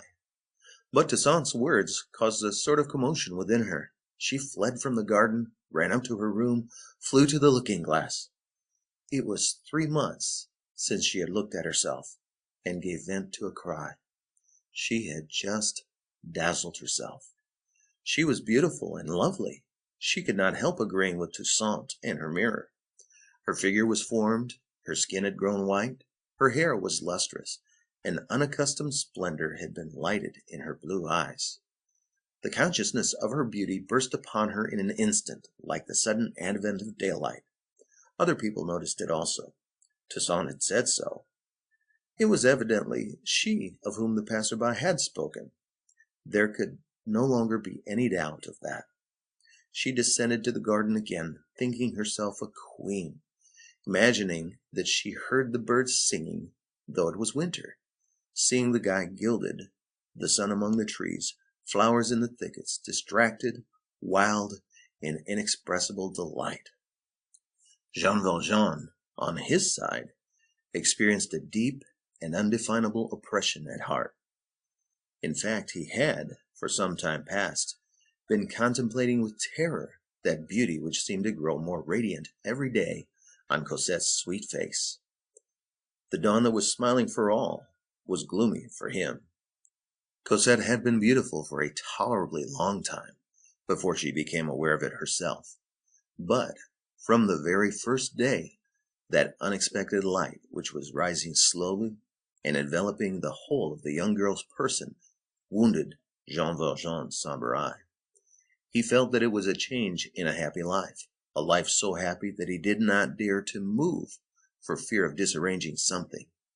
This man, who had passed through all manner of distresses, who was still all bleeding from the bruises of fate, who had been almost wicked, and who had become almost a saint, who, after having dragged the chains of the galleys, was now dragging the invisible but heavy chain of indefinite misery, this man whom the law had not released from its grasp, and who could be seized at any moment and brought back from the obscurity of his virtue to the broad daylight of public opprobrium, this man accepted all, excused all, pardoned all, and merely asked of Providence, of man, of the law, of society, of nature, of the world, one thing, that Cosette might love him, that Cosette might continue to love him, that God would not prevent the heart of the child from coming to him and from remaining with him.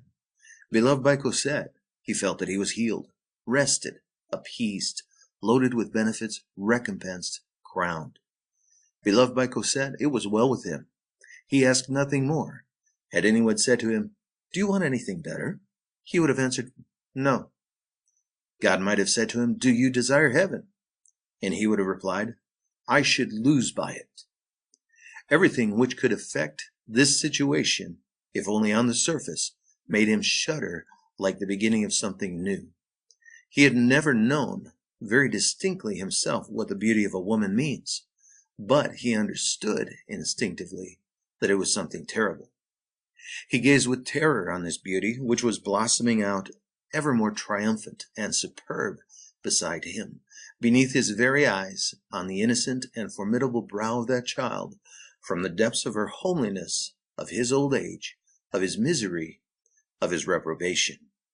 He said to himself, "How beautiful she is! What is to become of me?" There, moreover, lay the difference between his tenderness and the tenderness of a mother.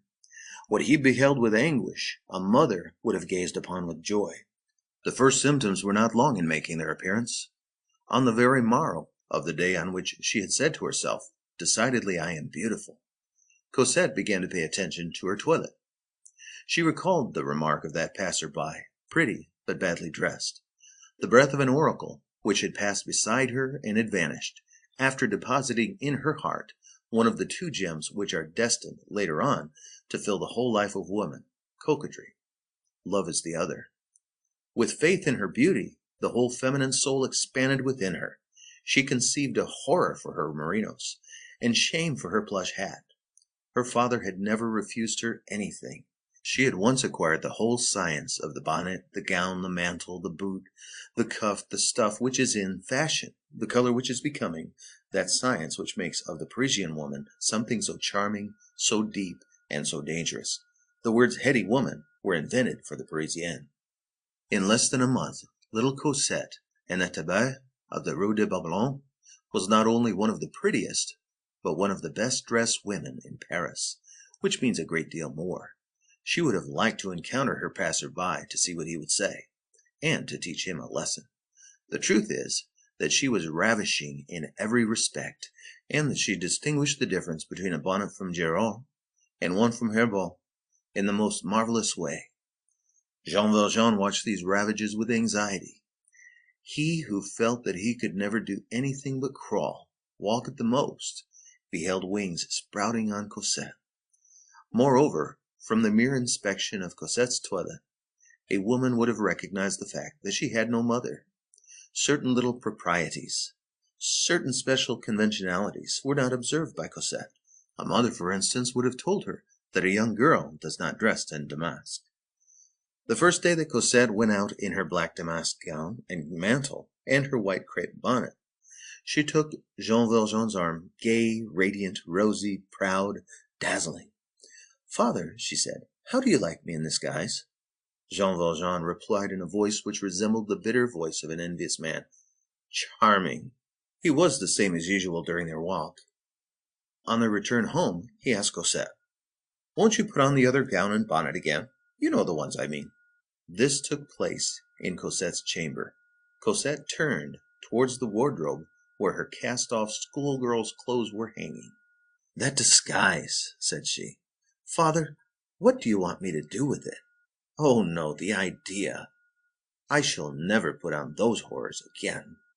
With that machine on my head, I have the air of Madame Mad Dog." Jean Valjean heaved a deep sigh. From that moment forth, he noticed that Cosette, who had always heretofore asked to remain at home, saying, "Father, I enjoy myself more here with you," now was always asking to go out. In fact, what is the use of having a handsome face and a delicious costume if one does not display them? He also noticed that Cosette had no longer the same taste for the back garden. Now she preferred the garden, and did not dislike to promenade back and forth in front of the railed fence. Jean Valjean, who was shy, never set foot in the garden. He kept to his backyard, like a dog. Cosette, in gaining the knowledge that she was beautiful, lost the grace of ignoring it. An exquisite grace, for beauty enhanced by ingenuousness, is ineffable, and nothing is so adorable as a dazzling and innocent creature who walks along, holding in her hand the key to paradise, without being conscious of it. But what she had lost in an ingenuous grace, she gained in pensive and serious charm. Her whole person, permeated with the joy of youth, of innocence, and of beauty, breathed forth a splendid melancholy. It was at this epoch that Marius, after the lapse of 6 months, saw her once more at the Luxembourg.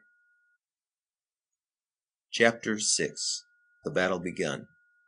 Cosette in her shadow, like Marius in his, was all ready to take fire.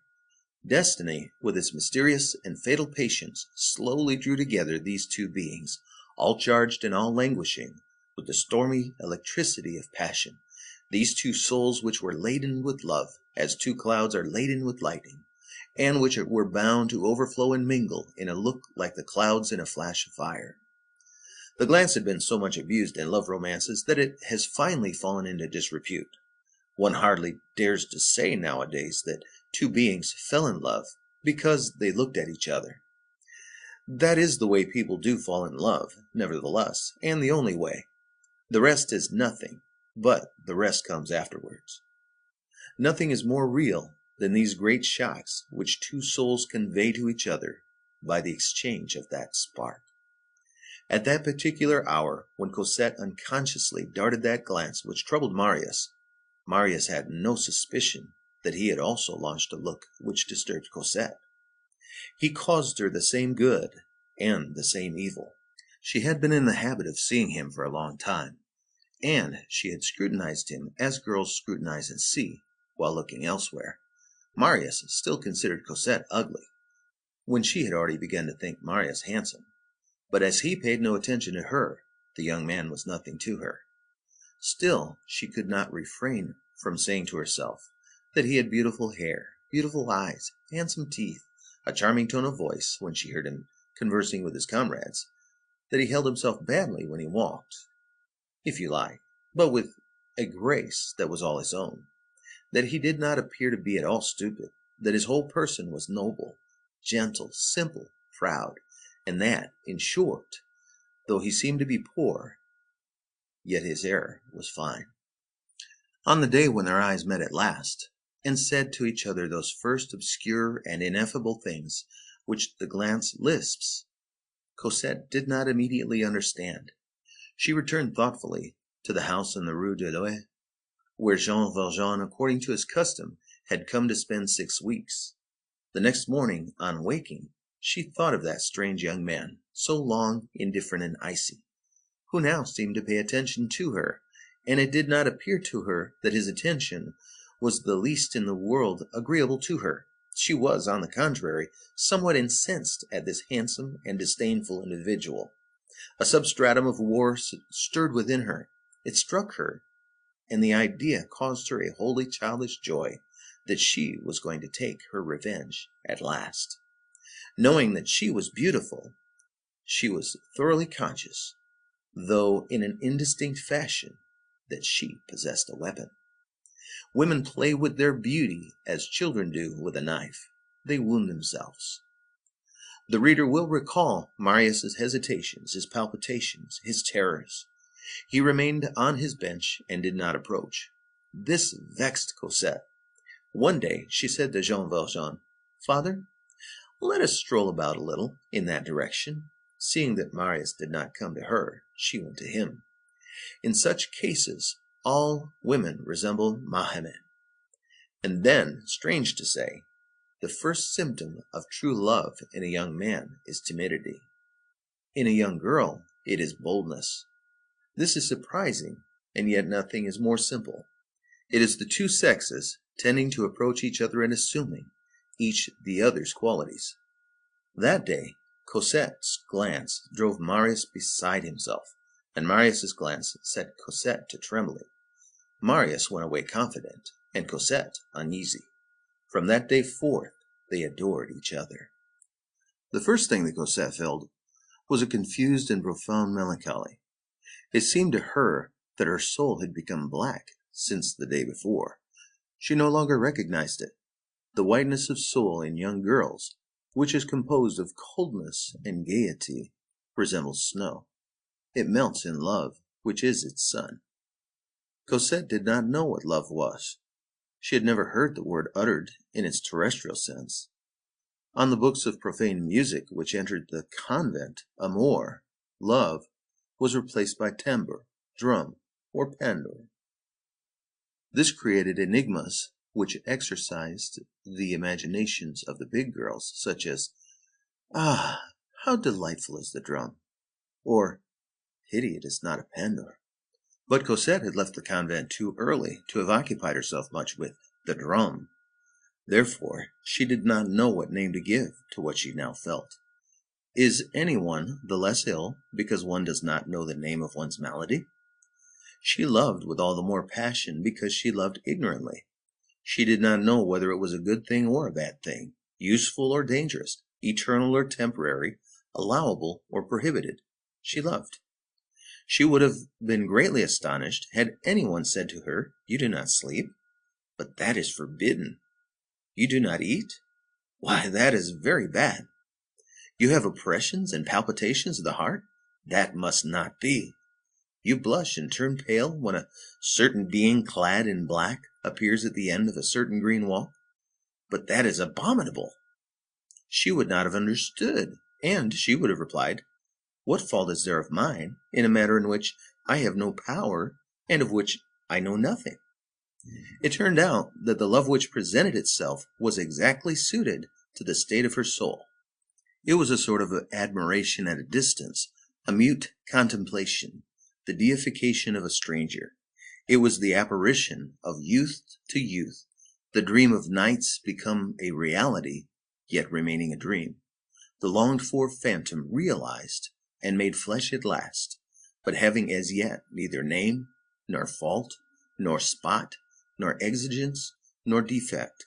In a word, the distant lover who lingered in the ideal, a chimera with a form. Any nearer and more palpable meeting would have alarmed Cosette at this first stage, when she was still half immersed in the exaggerated mists of the cloister. She had all the fears of children and all the fears of nuns combined. The spirit of the convent, with which she had been permeated for the space of 5 years, was still in the process of slow evaporation from her person, and made everything tremble around her. In this situation he was not a lover. He was not even an admirer. He was a vision. She set herself to adoring Marius as something charming, luminous, and impossible. As extreme innocence borders on extreme coquetry, she smiled at him with all frankness. Every day she looked forward to the hour for their walk with impatience. She found Marius there, she felt herself unspeakably happy, and thought in all sincerity that she was expressing her whole thought when she said to Jean Valjean, "What a delicious garden the Luxembourg is." Marius and Cosette were in the dark as to one another. They did not address each other. They did not salute each other. They did not know each other. They saw each other, and, like the stars of heaven, which are separated by millions of leagues, they lived by gazing at each other. It was thus that Cosette gradually became a woman and developed, beautiful and loving, with a consciousness of her beauty and in ignorance of her love. She was a coquette to boot through her ignorance. End of Book 3, Chapters 5 and 6. Les Misérables, Volume 4, by Victor Hugo. Translated by Isabel Florence Hapgood. Book 3, The House in the Rue Plumet. Chapter 7, To One Sadness Oppose a Sadness and a Half. All situations have their instincts. Old and eternal Mother Nature warned Jean Valjean in a dim way of the presence of Marius. Jean Valjean shuddered to the very bottom of his soul. Jean Valjean saw nothing, knew nothing, and yet he scanned with obstinate attention the darkness in which he walked, as though he felt on one side of him something in the process of construction, and on the other something which was crumbling away. Marius, also warned, and, in accordance with the deep law of God, by that same Mother Nature, did all he could to keep out of sight of the Father. Nevertheless, it came to pass that Jean Valjean sometimes espied him. Marius's manners were no longer in the least natural. He exhibited ambiguous prudence and awkward daring. He no longer came quite close to them as formerly. He seated himself at a distance and pretended to be reading. Why did he pretend that? Formerly, he had come in his old coat. Now he wore his new one every day. Jean Valjean was not sure that he did not have his hair curled. His eyes were very queer. He wore gloves. In short, Jean Valjean cordially detested this young man. Cosette allowed nothing to be divined. Without knowing just what was the matter with her, she was convinced that there was something in it, and that it must be concealed. There was a coincidence between the taste for toilette, which had recently come to Cosette, and the habit of new clothes developed by that stranger, which was very repugnant to Jean Valjean. It might be accidental, no doubt, certainly, but it was a menacing accident. He never opened his mouth to Cosette about this stranger. One day, however, he could not refrain from so doing, and, with that vague despair which suddenly cast the lead into the depths of its despair, he said to her, "What a very pedantic air that young man has." Cosette, but a year before, only an indifferent little girl, would have replied, "Why, no, he is charming." 10 years later, with the love of Marius in her heart, she would have answered, "A pedant and insufferable to the sight." You are right. At the moment in life, and the heart which she had then attained, she contented herself with replying, with supreme calmness, "That young man," as though she now beheld him for the first time in her life. How stupid I am, thought Jean Valjean. She had not noticed him. It is I who have pointed him out to her. Oh, the simplicity of the old! Oh, the depth of children! It is one of the laws of those fresh years of suffering and trouble of those vivacious conflicts between a first love and the first obstacles, that the young girl does not allow herself to be caught in any trap whatever, and that the young man falls into every one.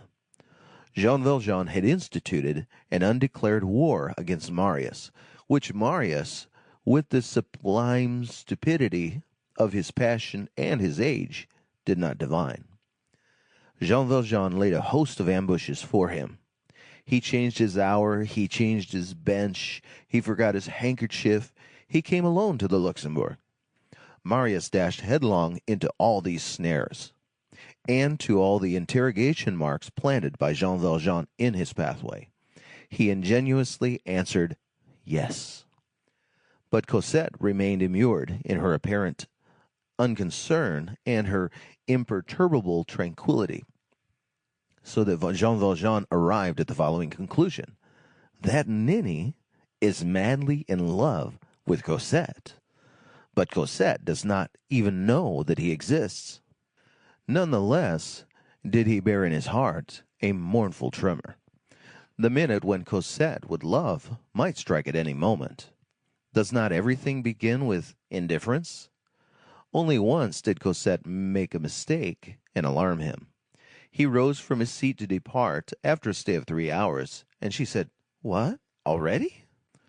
Jean Valjean had not discontinued his trips to the Luxembourg, as he did not wish to do anything out of the way, and as, above all things, he feared to arouse Cosette. But during the hours which were so sweet to the lovers, while Cosette was sending her smile to the intoxicated Marius, who perceived nothing else now, and who saw nothing in all the world but an adored and radiant face, Jean Valjean was fixing on Marius flashing and terrible eyes.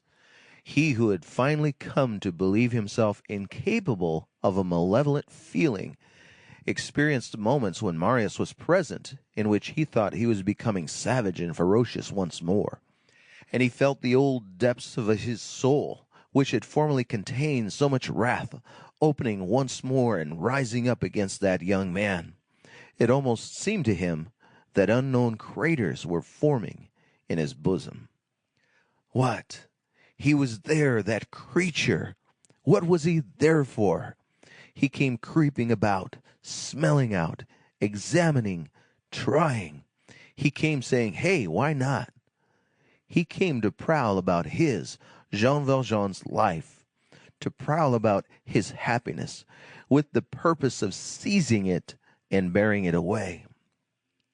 Jean Valjean added, "Yes, that's it. What is he in search of? An adventure. What does he want? A love affair. A love affair. And I? What? I have been first the most wretched of men, and then the most unhappy, and I have traversed 60 years of life on my knees. I have suffered everything that a man can suffer.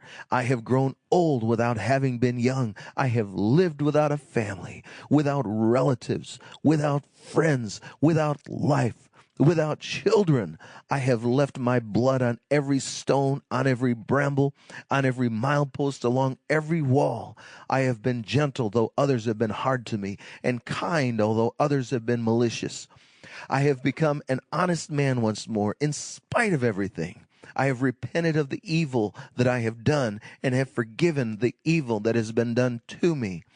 And at the moment when I receive my recompense, at the moment when it is all over, at the moment when I am just touching the goal, at the moment when I have what I desire, it is well, it is good, I have paid, I have earned it.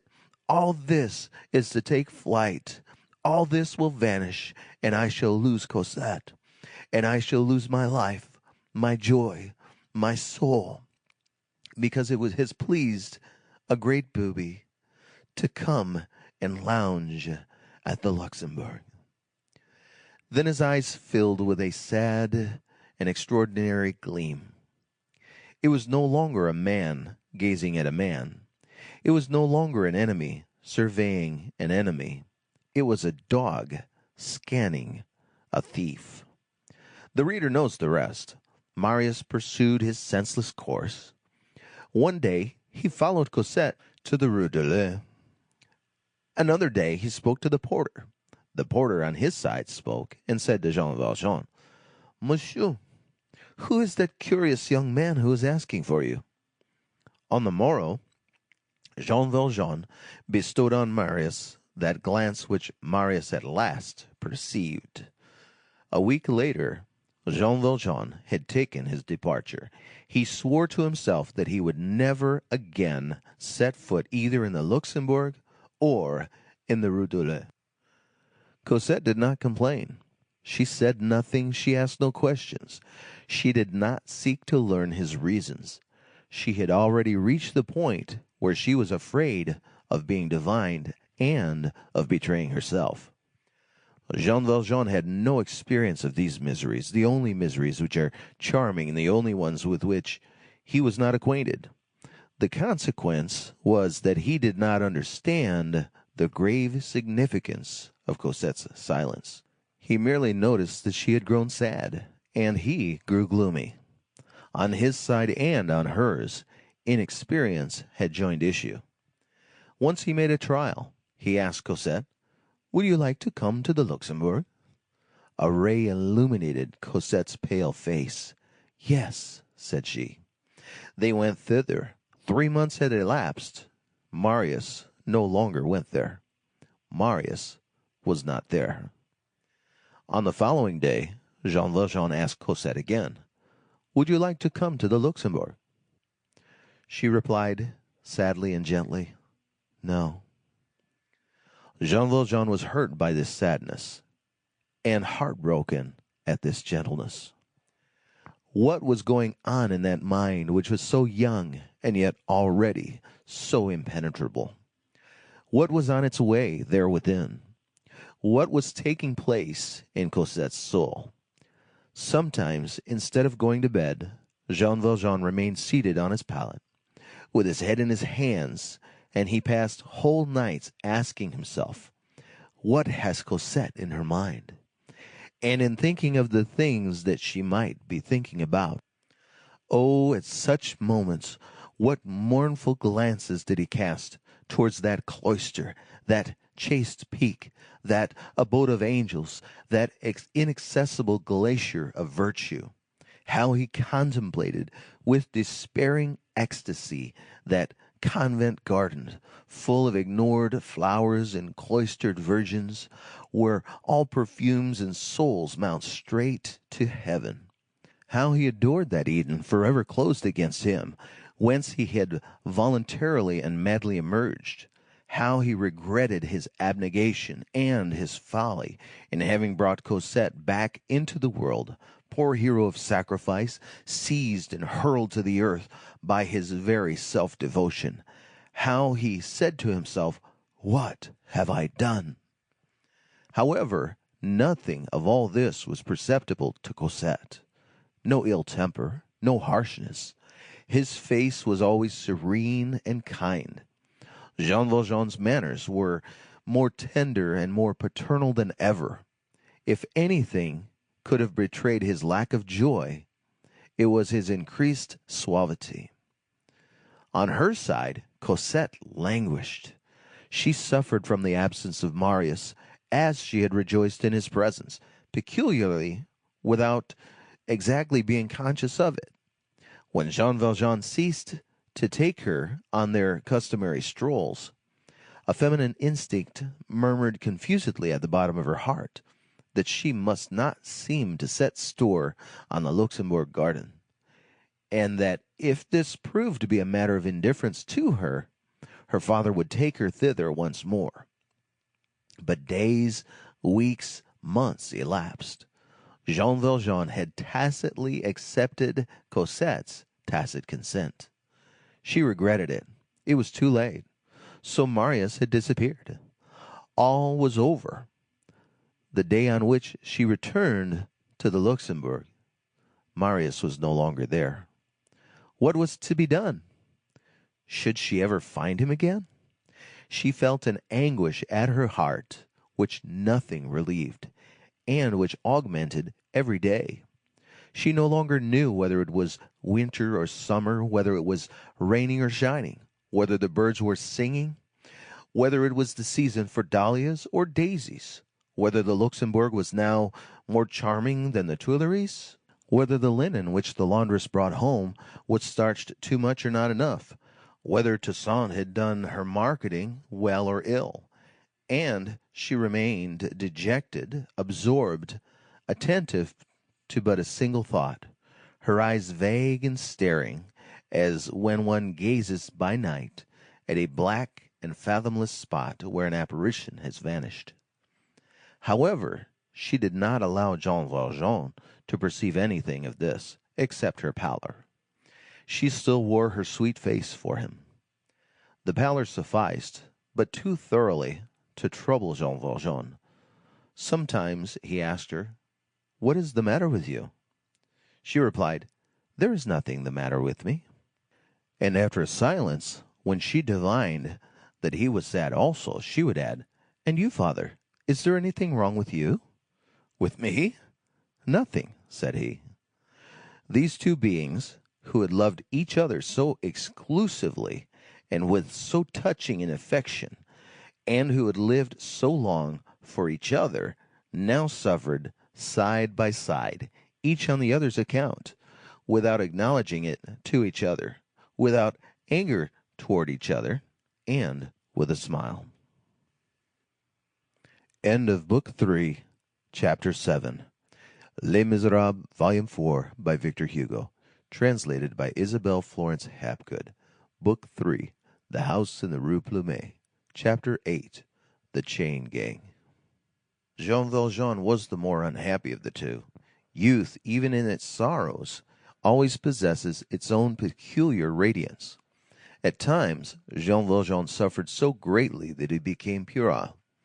It is the property of grief to cause the childish side of man to reappear.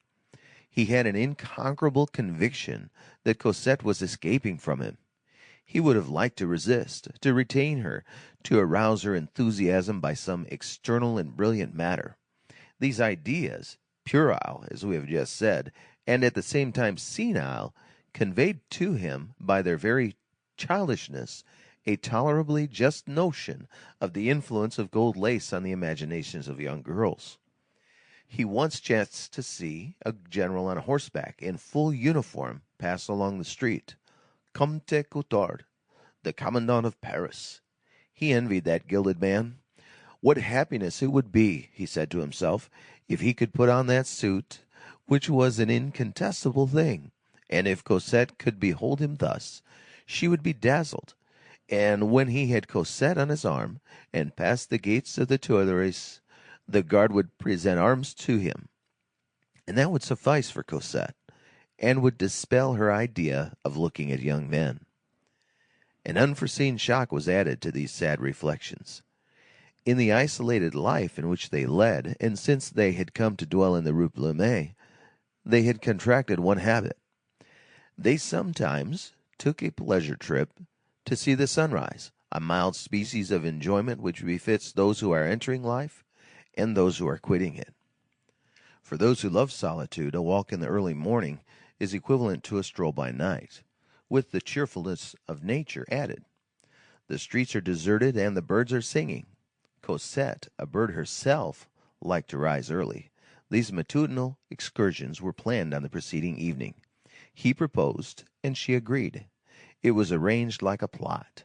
They set out before daybreak, and these trips were so many small delights for Cosette. These innocent eccentricities pleased young people. Jean Valjean's inclination led him, as we have seen, to the least frequented spots, to solitary nooks, to forgotten places. There then existed, in the vicinity of the barriers of Paris, a sort of poor meadows, which were almost confounded with the city, where grew in summer sickly grain, and which in autumn, after the harvest had been gathered, presented the appearance not of having been reaped, but peeled. Jean Valjean loved to haunt these fields. Cosette was not bored there. It meant solitude to him and liberty to her. There she became a little girl once more. She could run and almost play. She took off her hat, laid it on Jean Valjean's knees, and gathered bunches of flowers. She gazed at the butterflies on the flowers, but did not catch them. Gentleness and tenderness are born with love, and the young girl who cherishes within her breast a trembling and fragile ideal has mercy on the wing of a butterfly. She wove garlands of poppies, which she placed on her head, and which, crossed and penetrated with sunlight, glowing until they flamed, formed for her rosy face a crown of burning embers. Even after their life had grown sad, they kept up their custom of early strolls.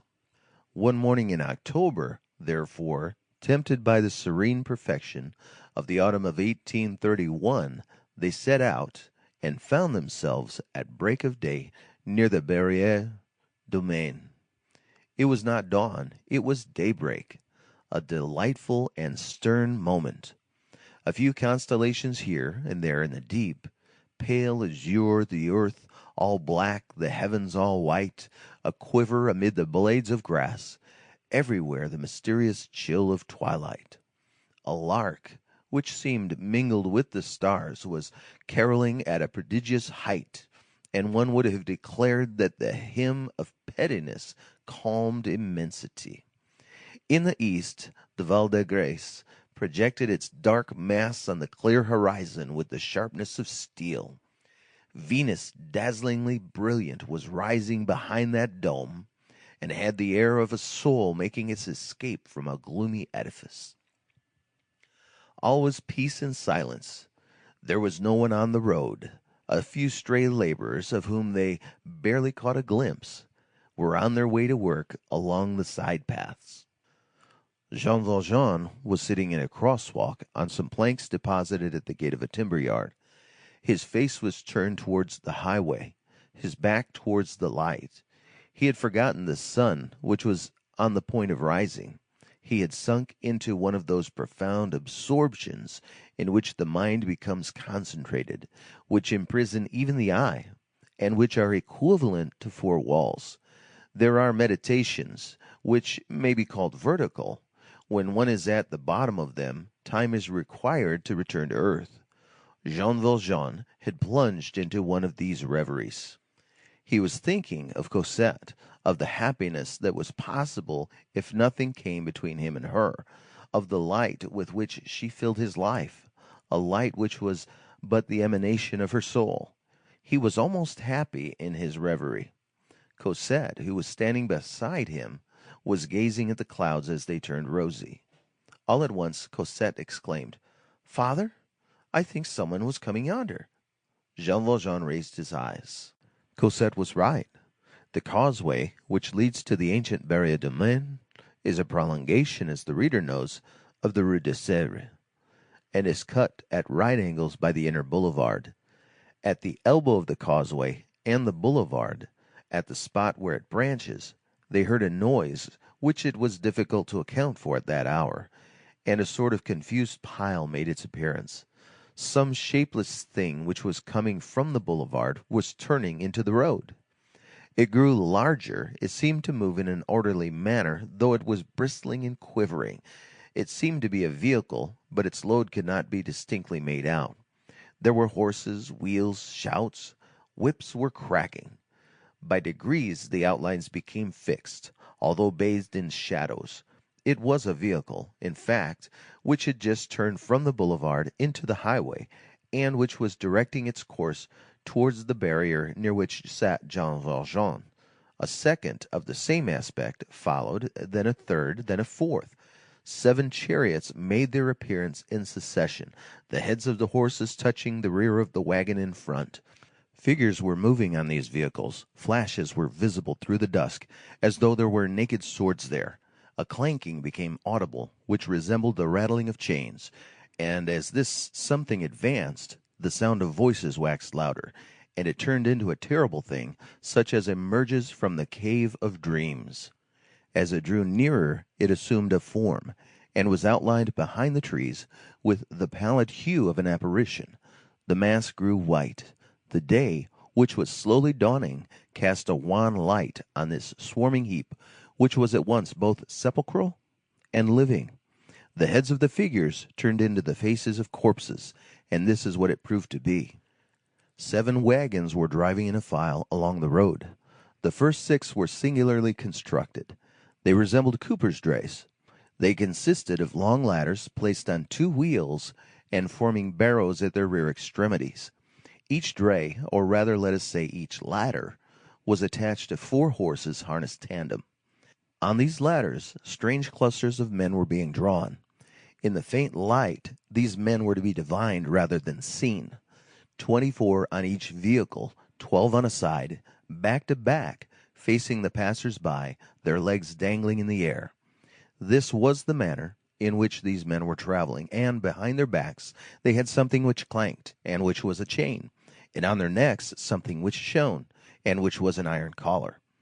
Each man had his collar, but the chain was for all. So that if these 24 men had occasion to alight from the dray and walk, they were seized with a sort of inexorable unity, and were obliged to wind over the ground with the chain for a backbone, somewhat after the fashion of millipeds. In the back and front of each vehicle, 2 men with muskets stood erect, each holding one end of the chain under his foot. The iron necklets were square.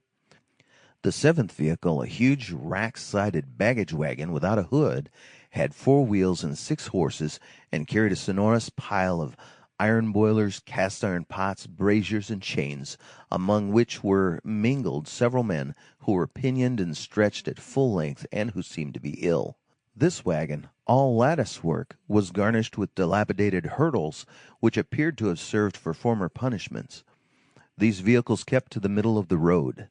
On each side marched a double hedge of guards of infamous aspect, wearing 3-cornered hats like the soldiers under the Directory, shabby, covered with spots and holes, muffled in uniforms of veterans and the trousers of undertakers' men, half gray, half blue, which were almost hanging in rags, with red epaulets, yellow shoulder belts, short sabres, muskets, and cudgels.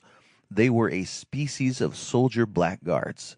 These myrmidons seemed composed of the abjectness of the beggar and the authority of the executioner. The one who appeared to be their chief held a postillion's whip in his hand. All these details, blurred by the dimness of dawn, became more and more clearly outlined as the light increased. At the head and in the rear of the convoy rode mounted gendarmes, serious and with sword in fist. The procession was so long that when the first vehicle reached the barrier, the last was barely debouching from the boulevard. A throng sprung, it is impossible to say whence, and formed in a twinkling, as is frequently the case in Paris, pressed forward from both sides of the road and looked on. In the neighboring lanes the shouts of people calling to each other and the wooden shoes of market gardenings hastening up to gaze were audible. The men massed upon these drays allowed themselves to be jolted along in silence. They were livid with the chill of morning. They all wore linen trousers, and their bare feet were thrust into wooden shoes. The rest of their costume was a fantasy of wretchedness. Their accoutrements were horribly incongruous. Nothing is more funereal than the harlequin in rags. Battered felt hats, tarpaulin caps, hideous woolen nightcaps, and side by side with a short blouse, a black coat broken at the elbow. Many wore women's headgear, others had baskets on their heads, hairy breasts were visible, and through the rent in their garments tattooed designs could be descried. Temples of love, flaming hearts, cupids, eruptions, and unhealthy red blotches could also be seen. 2 or 3 had a straw rope attached to the crossbar of the dray, and suspended under them like a stirrup, which supported their feet. One of them held in his hand and raised to his mouth something which had the appearance of a black stone, and which he seemed to be gnawing. It was bread which he was eating. There were no eyes there that were not either dry, dulled, or flaming with an evil light. The escort troop cursed. The men in chains did not utter a syllable. From time to time the sound of a blow became audible, as the cudgels descended on shoulder blades or skulls. Some of these men were yawning. Their rags were terrible. Their feet hung down, their shoulders oscillated, their heads clashed together, their fetters clanked, their eyes glared ferociously, their fists clenched or fell open inertly like the hands of corpses. In the rear of the convoy ran a band of children screaming with laughter. This file of vehicles, whatever its nature was mournful. It was evident that tomorrow, that an hour hence, a pouring rain might descend, that it might be followed by another and another, and that their dilapidated garments would be drenched, that once soaked, these men would not get dry again, that once chilled, they would not again get warm, that their linen trousers would be glued to their bones by the downpour, that the water would fill their shoes, that no lashes from the whips would be able to prevent their jaws from chattering, that the chain would continue to bind them by the neck, that their legs would continue to dangle, and it was impossible not to shudder at the sight of these human beings, thus bound and passive beneath the cold clouds of autumn, and delivered over to the rain, to the blast, to all the furies of the air, like trees and stones. Blows from the cudgel were not omitted even in the case of the sick men, who lay there knotted with ropes and motionless on the seventh wagon, and who appeared to have been tossed like sacks filled with misery. Suddenly the sun made its appearance. The immense light of the Orient burst forth, and one would have said that it had set fire to all those ferocious heads. Their tongues were unloosed, a conflagration of grins, oaths, and songs exploded. The broad horizontal sheet of light severed the file in two parts, illuminating heads and bodies, leaving feet and wheels in the obscurity. Thoughts made their appearance on these faces. It was a terrible moment. Visible demons with their masks removed, fierce souls laid bare. Though lighted up, this wild throng remained in gloom. Some who were gay had in their mouths quills through which they blew vermin over the crowd, picking out the women. The dawn accentuated these lamentable profiles with the blackness of its shadows. There was not one of these creatures who was not deformed by reason of wretchedness, and the whole was so monstrous that one would have said that the sun's brilliancy had changed into the glare of the lightning. The wagon load which headed the line had struck up a song, and were shouting at the top of their voices with a haggard joviality, a potpourri of Desaugiers, then famous, called the Vestal. The trees shivered mournfully in the cross lanes. Countenances of bourgeois listened in an idiotic delight to these coarse strains droned by spectres. All sorts of distress met in this procession as in chaos. Here were to be found the facial angles of every sort of beast: old men, youths, bald heads, graybeards, cynical monstrosities, sour resignation, savage grins, senseless attitudes, snouts surmounted by caps, heads like those of young girls with corkscrew curls on the temples, infantile visages, and by reason of that, horrible thin skeleton faces, to which death alone was lacking. On the first cart was a negro, who had been a slave in all probability, and who could make a comparison of his chains. The frightful leveler from below, shame, had passed over these brows. At that degree of abasement, the last transformations were suffered by all in their extremest depths, and ignorance, converted into dullness, was the equal of intelligence converted into despair. There was no choice possible between these men who appeared to the eye as the flower of the mud. It was evident that the person who had the ordering of that unclean procession had not classified them.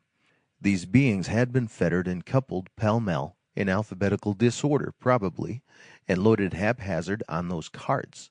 Nevertheless, horrors, when grouped together, always end by evolving a result.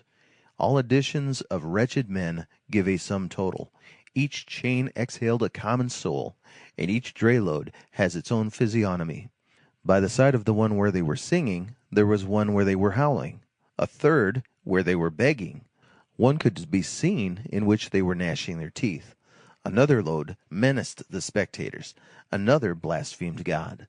The last was as silent as the tomb. Dante would have thought that he beheld his 7 circles of hell on the march. the march of the damned to their tortures, performed in sinister wise, not on the formidable and flaming chariot of the apocalypse, but what was more mournful than that, on the gibbet cart. One of the guards, who had a hook on the end of his cudgel, made a pretense from time to time of stirring up this mass of human filth. An old woman in the crowd pointed them out to her little boy 5 years old, and said to him, "Rascal, let that be a warning to you." As the songs and blasphemies increased, the man who appeared to be the captain of the escort cracked his whip, and at that signal a fearful dull and blind flogging, which produced the sound of hail, fell upon the 7 dray-loads. Many roared and foamed at the mouth, which redoubled the delight of the street urchins who had hastened up, a swarm of flies on these wounds. Jean Valjean's eyes had assumed a frightful expression.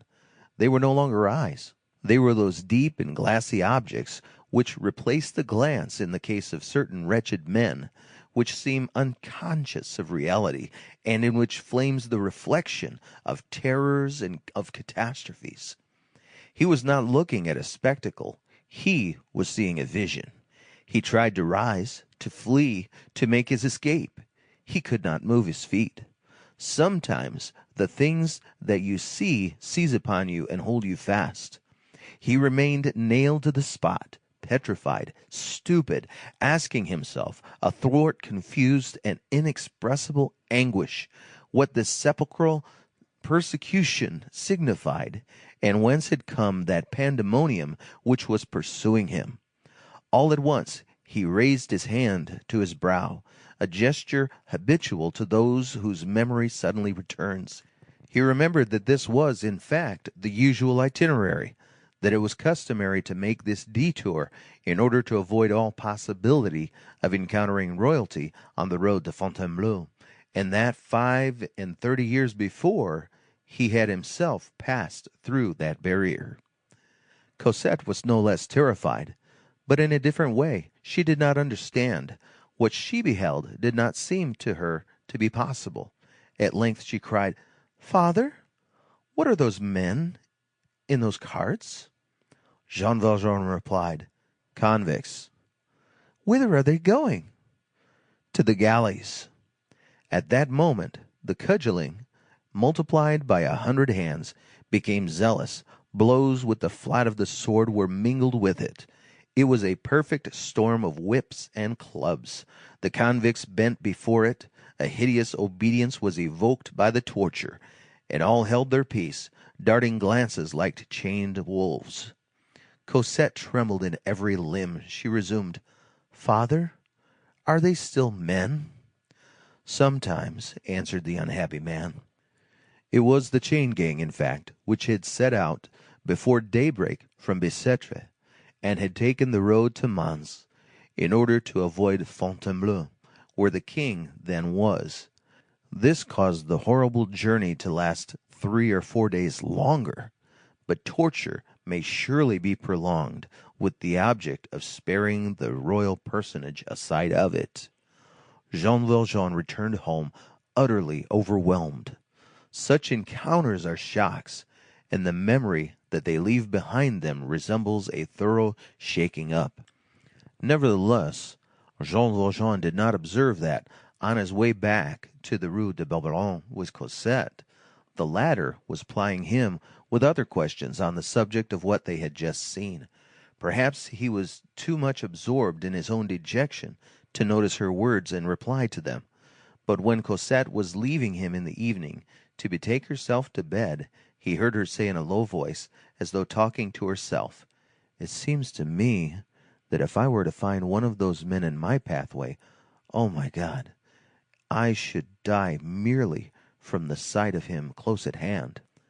Fortunately, chance ordained that on the morrow of that tragic day there was some official solemnity apropos of I know not what. Fêtes in Paris, a review in the Champ de Mars, jousts in the Seine, theatrical performance in the Champs-Élysées, fireworks at the Arc de l'Étoile, illuminations everywhere. Jean Valjean did violence to his habits and took Cosette to see these rejoicings, for the purpose of diverting her from the memory of the day before, and of effacing, beneath the smiling tumult of all Paris, the abominable thing which had passed before her. The review with which the festival was spiced made the presence of uniforms perfectly natural. Jean Valjean donned his uniform of a National Guard with the vague inward feeling of a man who is betaking himself to shelter. However, this trip seemed to attain its object. Cosette, who made it her law to please her father, and to whom, moreover, all spectacles were a novelty, accepted this diversion with the light and easy good grace of youth, and did not pout too disdainfully at that flutter of enjoyment called a public fete, so that Jean Valjean was able to believe that he had succeeded, and that no trace of that hideous vision remained. Some days later, one morning when the sun was shining brightly, and they were both on the steps leading to the garden, another infraction of the rules which Jean Valjean seemed to have imposed upon himself, and the custom of remaining in her chamber which melancholy had caused Cosette to adopt, Cosette, in a wrapper, was standing erect in that negligent attire of early morning which envelops young girls in an adorable way, and which produces the effect of a cloud drawn over a star, and, with her head bathed in light, rosy after a good sleep, submitting to the gentle glances of the tender old man, she was picking a daisy to pieces. Cosette did not know the delightful legend, "I love a little, passionately," etc. Who was there who could have taught her? She was handling the flower instinctively, innocently, without a suspicion that to pluck a daisy apart is to do the same by heart. If there were a fourth and smiling grace called melancholy, she would have worn the air of that grace. Jean Valjean was fascinated by the contemplation of those tiny fingers on that flower, and forgetful of everything in the radiance emitted by that child. A red breast was warbling in the thicket on one side. White cloudlets floated across the sky so gaily that one would have said that they had just been set at liberty. Cosette went on, attentively tearing the leaves from her flower. She seemed to be thinking about something, but whatever it was, it must be something charming. All at once she turned her head over her shoulder with the delicate languor of a swan, and she said to Jean Valjean, "Father, what are the galleys like?" End of Book 3, Chapter 8. Les Misérables, Volume 4, by Victor Hugo, translated by Isabel Florence Hapgood.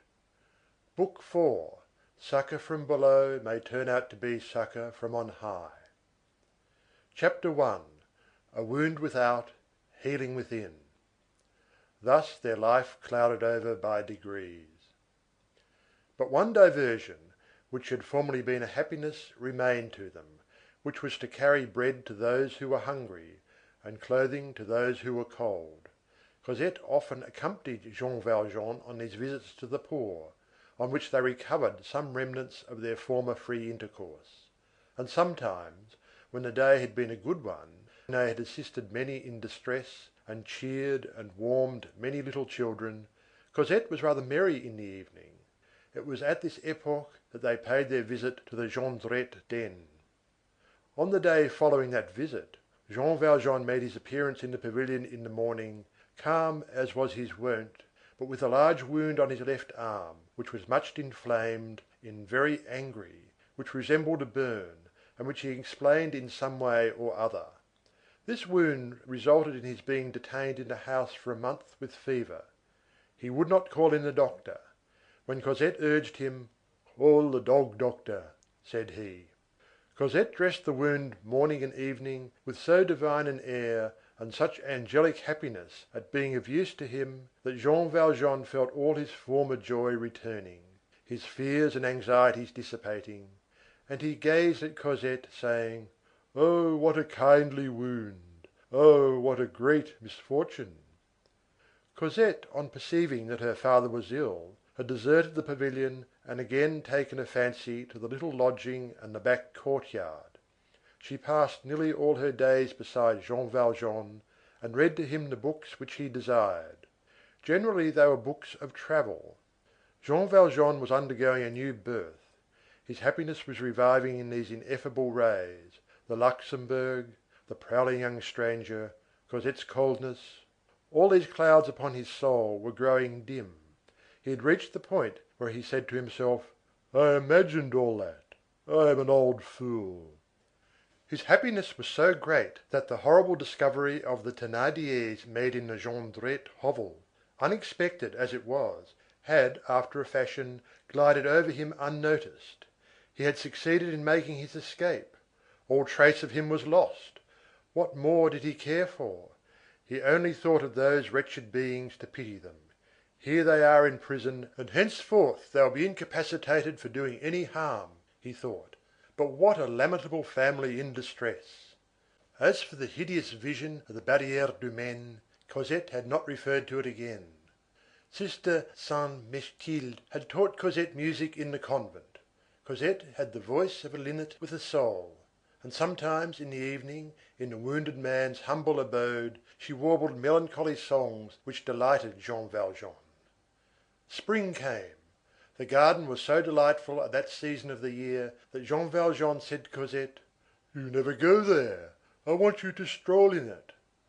"As you like, father," said Cosette. And for the sake of obeying her father, she resumed her walks in the garden, generally alone, for, as we have mentioned, Jean Valjean, who was probably afraid of being seen through the fence, hardly ever went there. Jean Valjean's wound had created a diversion. When Cosette saw that her father was suffering less, that he was convalescing, and that he appeared to be happy, she experienced a contentment which she did not even perceive, so gently and naturally had it come. Then, it was in the month of March, the days were growing longer, the winter was departing, the winter always bears away with it a portion of our sadness. Then came April, that daybreak of summer, fresh as dawn always is, gay like every childhood. A little inclined to weep at times like the new-born being that it is. In that month, nature has charming gleams which pass from the sky, from the trees, from the meadows and the flowers into the heart of man. Cosette was still too young to escape the penetrating influence of that April joy which bore so strong a resemblance to herself. Insensibly, and without her suspecting the fact, the blackness departed from her spirit. In spring, sad souls grow light, as light falls into cellars at midday. Cosette was no longer sad. However, though this was so, she did not account for it to herself. In the morning, about 10 o'clock, after breakfast, when she had succeeded in enticing her father into the garden for a quarter of an hour, and when she was pacing up and down in the sunlight in front of the steps, supporting his left arm for him, she did not perceive that she laughed every moment, and that she was happy. Jean Valjean, intoxicated, beheld her growing fresh and rosy once more. "Oh, what a good wound!" he repeated in a whisper, and he felt grateful to the Thénardiers. His wound once healed, he resumed his solitary twilight strolls. It is a mistake to suppose that a person can stroll alone in that fashion in the uninhabited regions of Paris without meeting with some adventure. Chapter II—Mother Plutarque finds no difficulty in explaining a phenomenon. One evening, little Gavroche had had nothing to eat. He remembered that he had not dined on the preceding day either. This was becoming tiresome. He resolved to make an effort to secure some supper. He strolled out beyond the Salpêtrière into deserted regions. That is where windfalls are to be found. Where there is no one always finds something.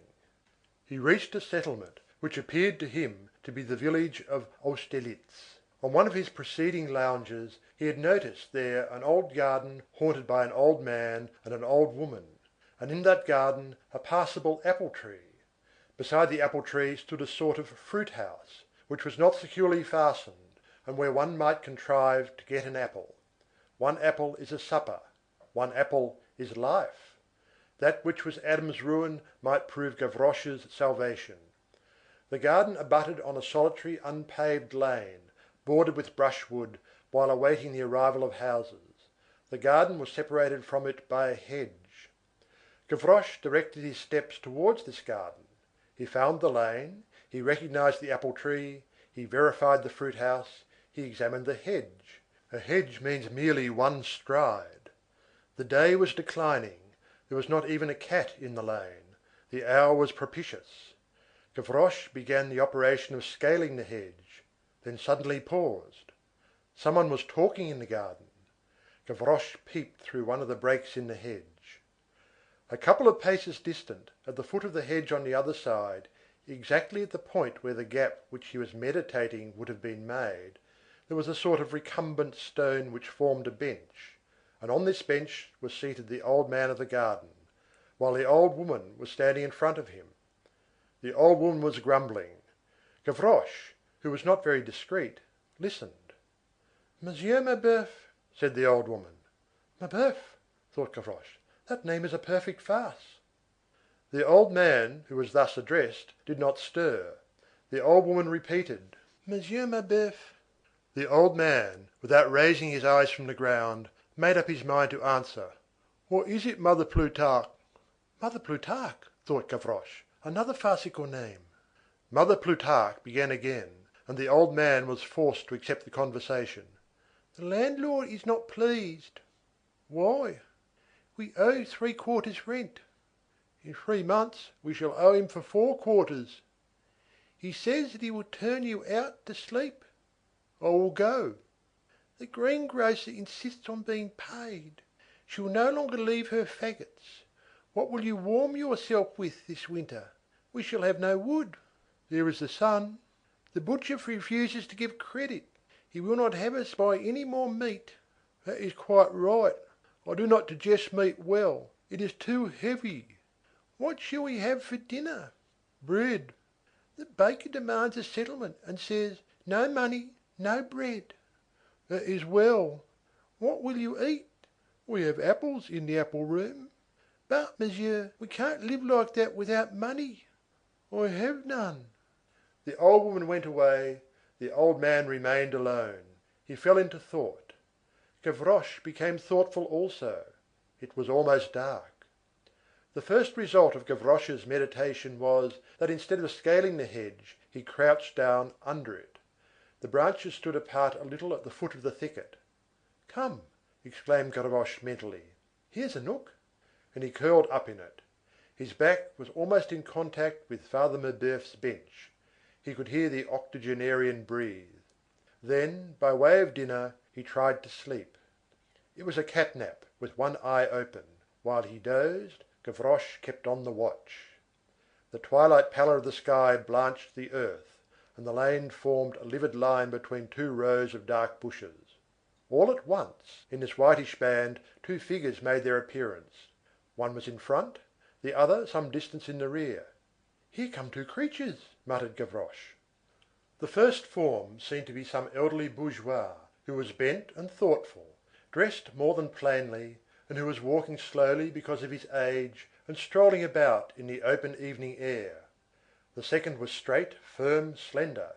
It regulated its pace by that of the first, but in the voluntary slowness of its gait, suppleness and agility were discernible.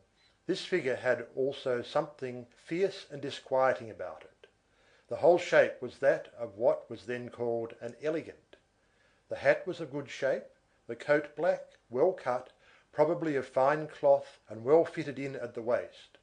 The head was held erect with a sort of robust grace, and beneath the hat the pale profile of a young man could be made out in the dim light. The profile had a rose in its mouth. This second form was well known to Gavroche. It was Montparnasse. He could have told nothing about the other, except that he was a respectable old man. Gavroche immediately began to take observations. One of these 2 pedestrians evidently had a project connected with the other. Gavroche was well placed to watch the course of events. The bedroom had turned into a hiding place at a very opportune moment. Montparnasse, on the hunt at such an hour, in such a place, betokened something threatening. Gavroche felt his gamin's heart move with compassion for the old man. What was he to do? Interfere? One weakness coming to the aid of another! It would be merely a laughing matter for Montparnasse. Gavroche did not shut his eyes to the fact that the old man, in the first place, and the child in the second, would make but two mouthfuls for that redoubtable ruffian 18 years of age. While Gavroche was deliberating, the attack took place, abruptly and hideously.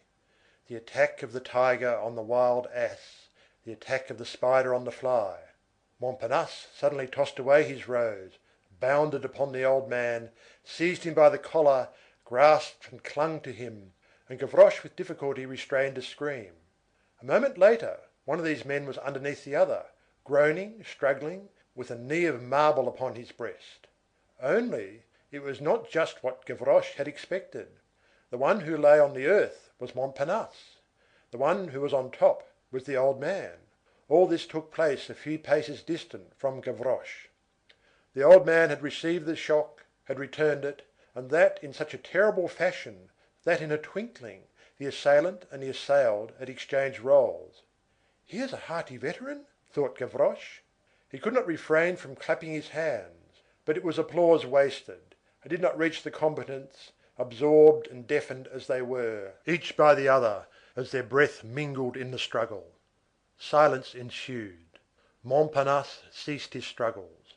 Gavroche indulged in this aside. Can he be dead? The good man had not uttered a word, nor given vent to a cry.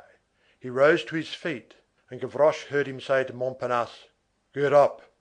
Montparnasse rose, but the good man held him fast. Montparnasse's attitude was the humiliated and furious attitude of the wolf who has been caught by a sheep. Gavroche looked on and listened, making an effort to reinforce his eyes with his ears. He was enjoying himself immensely. He was repaid for his conscientious anxiety in the character of a spectator. He was able to catch on the wing a dialogue which borrowed from the darkness an indescribably tragic accent. The good man questioned. Montparnasse replied. "How old are you?" "19." "You are strong and healthy. Why do you not work?" "It bores me." "What is your trade?" "An idler." "Speak seriously. Can nothing be done for you? What would you like to be?" "A thief." A pause ensued. The old man seemed absorbed in profound thought. He stood motionless, and did not relax his hold on Montparnasse. Every moment the vigorous and agile young ruffian indulged in the twitchings of a wild beast caught in a snare. He gave a jerk, tried a crook of the knee, twisted his limbs desperately, and made efforts to escape. The old man did not appear to notice it, and held both his arms with one hand, with the sovereign indifference of absolute force. The old man's reverie lasted for some time, then, looking steadily at Montparnasse, he addressed him in a gentle voice, in the midst of the darkness where they stood, a solemn harangue, of which Gavroche did not lose a single syllable. "My child, you are entering, through indolence, on one of the most laborious of lives. Ah! You declare yourself to be an idler. Prepare to toil. There is a certain formidable machine. Have you seen it? It is the rolling mill. You must be on your guard against it. It is crafty and ferocious. If it catches hold of the skirt of your coat, you'll be drawn in bodily. That machine is laziness. Stop while there is yet time, and save yourself. Otherwise it is all over with you. In a short time you will be among the gearing. Once entangled, hope for nothing more.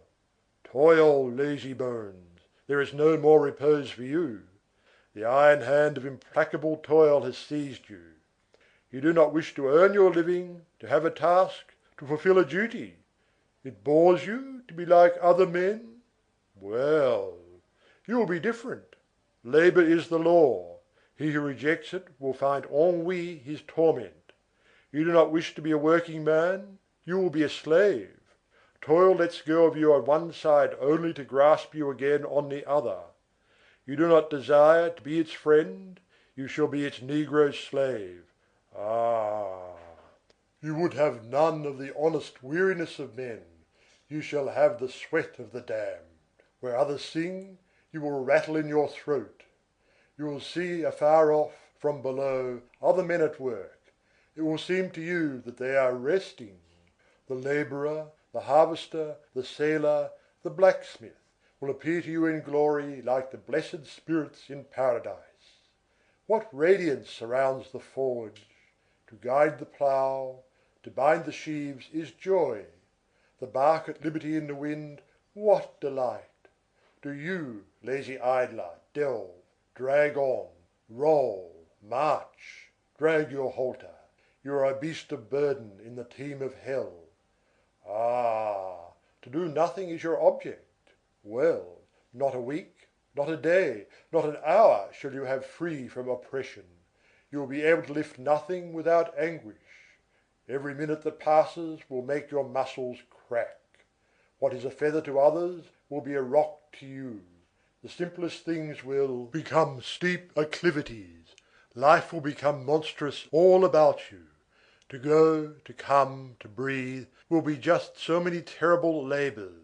Your lungs will produce on you the effect of weighing 100 pounds. Whether you shall walk here rather than there will become a problem that must be solved. Anyone who wants to go out simply gives his door a push, and there he is in the open air. If you wish to go out, you will be obliged to pierce your wall. What does every one who wants to step into the street do? He goes downstairs.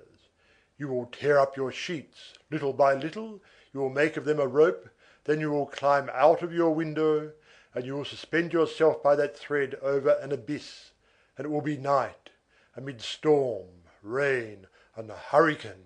And if the rope is too short, but one way of descending will remain to you, to fall, to drop haphazard into the gulf from an unknown height. On what? On what is beneath, on the unknown.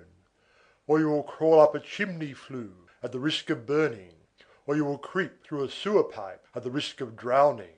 I do not speak of the holes you will be obliged to mask, of the stones which you will have to take up and replace 20 times a day, of the plaster that you will have to hide in your straw pallet. A lock presents itself. The bourgeois has in his pocket a key made by a locksmith. If you wish to pass out, you will be condemned to execute a terrible work of art. You will take a large sou, you will cut it into 2 plates. With what tools? You will have to invent them. That is your business. Then you will hollow out the interior of these plates, taking great care of the outside, and you will make on the edges a thread, so that they can be adjusted one upon the other like a box in its cover. The top and bottom, thus screwed together, nothing will be suspected. To the overseers it will be only a sou. To you it will be a box. What will you put in this box? A small bit of steel. A watch spring in which you have cut teeth and which will form a saw.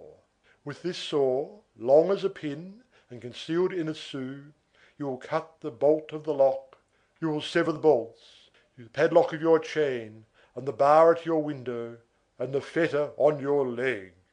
This masterpiece finished, this prodigy accomplished, all these miracles of art, address, skill, and patience executed, what will be your recompense if it becomes known that you are the author? The dungeon. There is your future. What precipices are idleness and pleasure! Do you know that to do nothing is a melancholy resolution? To live in idleness on the property of society? To be useless, that is to say, pernicious? This leads straight to the depth of wretchedness. Woe to the man who desires to be a parasite. He will become vermin. Ah! So it does not please you to work? Ah! You have but one thought, to drink well, to eat well, to sleep well. You will drink water. You will eat black bread. You will sleep on a plank with a fetter whose cold touch you will feel on your flesh all night long, riveted to your limbs. You will break those fetters. You will flee. That is well. You will crawl on your belly through the brushwood, and then you will eat grass like the beasts of the forest. And you will be recaptured, and then you will pass years in a dungeon, riveted to a wall, groping for your jug that you may drink, gnawing at a horrible loaf of darkness which dogs would not touch, eating beans that the worms have eaten before you. You will be a woodlouse in a cellar. Ah! Have pity on yourself. you miserable young child, who was sucking at nurse less than 20 years ago, and who have, no doubt, a mother still alive. I conjure you, listen to me, I entreat you.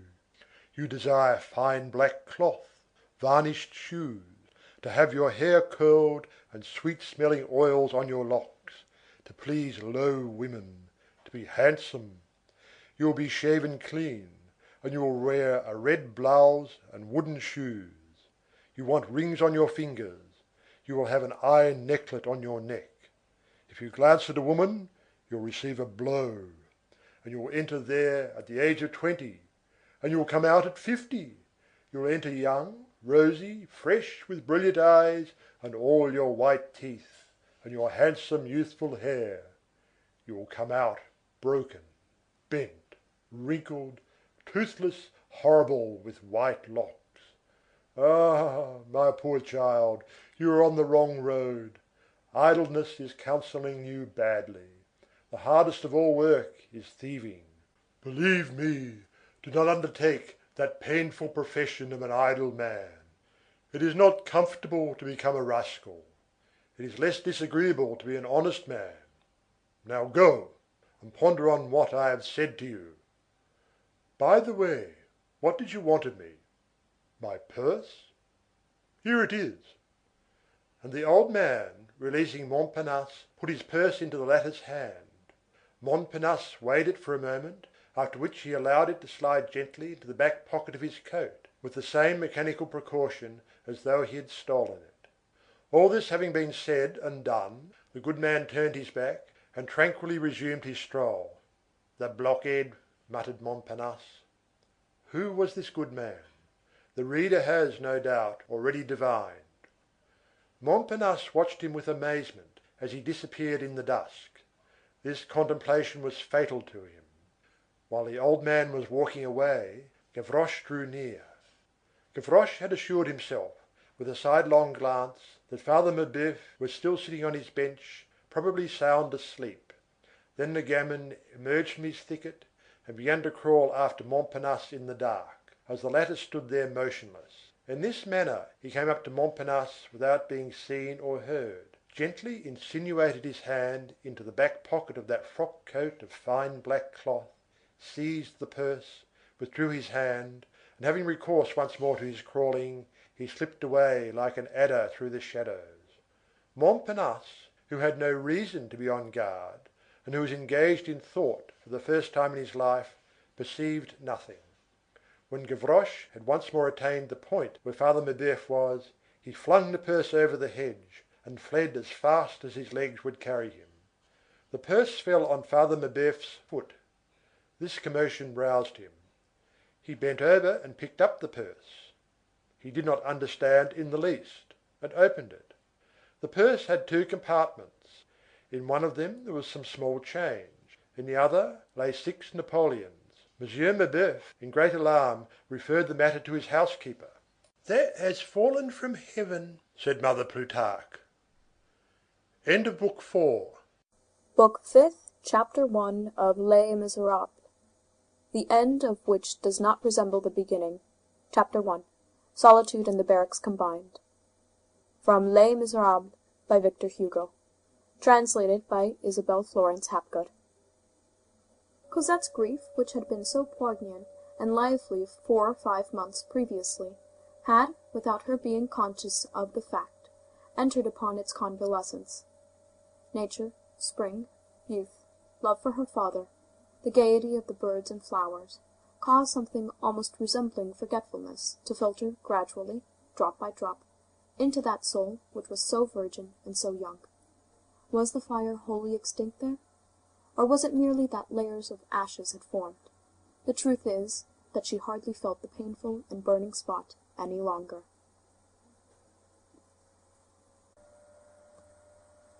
One day she suddenly thought of Marius. "Why," said she, "I no longer think of him." That same week she had noticed a very handsome officer of lancers, with a wasp-like waist, a delicious uniform, the cheeks of a young girl, a sword under his arm, waxed moustaches, and a glazed shapka, passing the gate. Moreover, he had light hair, prominent blue eyes, a round face, was vain, insolent, and good-looking, quite the reverse of Marius. He had a cigar in his mouth. Cosette thought that this officer, doubtless, to the regiment and barracks in the Rue de Babylone. On the following day she saw him pass again. She took note of the hour. From that time forth, was it chance? She saw him pass nearly every day. The officer's comrades perceived that there was, in that badly kept garden, behind that malicious rococo fence, a very pretty creature, who was almost always there, when the handsome lieutenant, who was not unknown to the reader, and whose name was Théodule Gillenormand, passed by. "See here," they said to him, "there's a little creature there who is making eyes at you. Look." "Have I the time," replied the lancer, "to look at all the girls who look at me?" This was at the precise moment when Marius was descending heavily towards agony, and was saying, "If I could but see her before I die." Had his wish been realized, had he beheld Cosette at the moment, gazing at the lancer, he would not have been able to utter a word, and he would have expired with grief. Whose fault was it? No one's. Marius possessed one of those temperaments which bury themselves in sorrow, and there abide. Cosette was one of those persons who plunge into sorrow and emerge from it again. Cosette was, moreover, passing through that dangerous period, that fatal phase of feminine reverie, abandoned to itself, in which the isolated heart of a young girl resembles the tendrils of the vine which cling, as chance directs, to the capital of a marble column, or to the post of a wine-shop. A rapid and decisive moment, critical for every orphan, be she rich or poor, for wealth does not prevent a bad choice. Misalliances are made in very high circles. Real misalliance is that of souls, and as many an unknown young man, without name, without birth, without fortune, is a marble column which bears up a temple of grand sentiments and grand ideas, so such and such, a man of the world, satisfied and opulent, who has polished boots and varnished words, if looked at not outside, but inside, a thing which is reserved for his wife, is nothing more than a block obscurely haunted by violent, unclean, and vinous passions, the post of a drinking shop. What did Cosette's soul contain? Passion, calmed or lulled to sleep, something limpid, brilliant, troubled to a certain depth, and gloomy lower down. The image of the handsome officer was reflected in the surface. Did a souvenir linger in the depths, quite at the bottom? Possibly. Cosette did not know. A singular incident supervened. End of chapter. Chapter 2. Cosette's apprehensions. During the first fortnight in April, Jean Valjean took a journey. This, as the reader knows, happened from time to time, at very long intervals. He remained absent a day or 2 days at the utmost. Where did he go? No one knew, not even Cosette. Once only, on the occasion of one of these departures, she had accompanied him in a hackney coach as far as a little blind alley, at the corner of which she read Impasse de la Planchette. There he alighted, and the coach took Cosette back to the Rue de Babylone. It was usually when money was lacking in the house that Jean Valjean took these little trips. So Jean Valjean was absent. He had said, "I shall return in 3 days." That evening Cosette was alone in the drawing-room. In order to get rid of her ennui, she had opened her piano organ, and had begun to sing, accompanying herself the while, the chorus from Eurytheme, "Hunters stray in the wood," which is probably the most beautiful thing in all the sphere of music. When she had finished, she remained wrapped in thought. All at once it seemed to her that she had heard the sound of footsteps in the garden. It could not be her father, he was absent. It could not be Toussaint. She was in bed, and it was 10 o'clock at night. She stepped to the shutter of the drawing-room, which was closed, and laid her ear against it.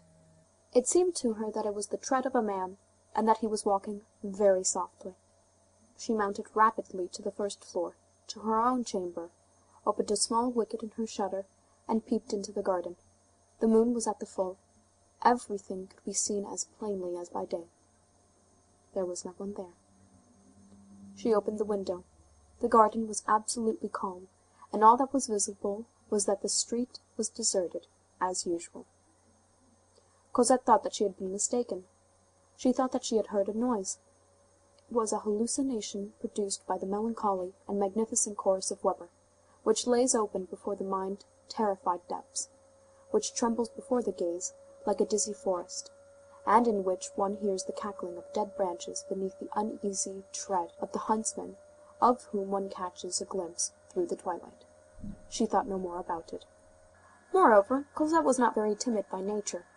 There flowed in her veins some of the blood of the bohemian and the adventuress who runs barefoot. It will be remembered that she was more of a lark than a dove. There was a foundation of wilderness and bravery in her. On the following day, at an earlier hour, towards nightfall, she was strolling in the garden.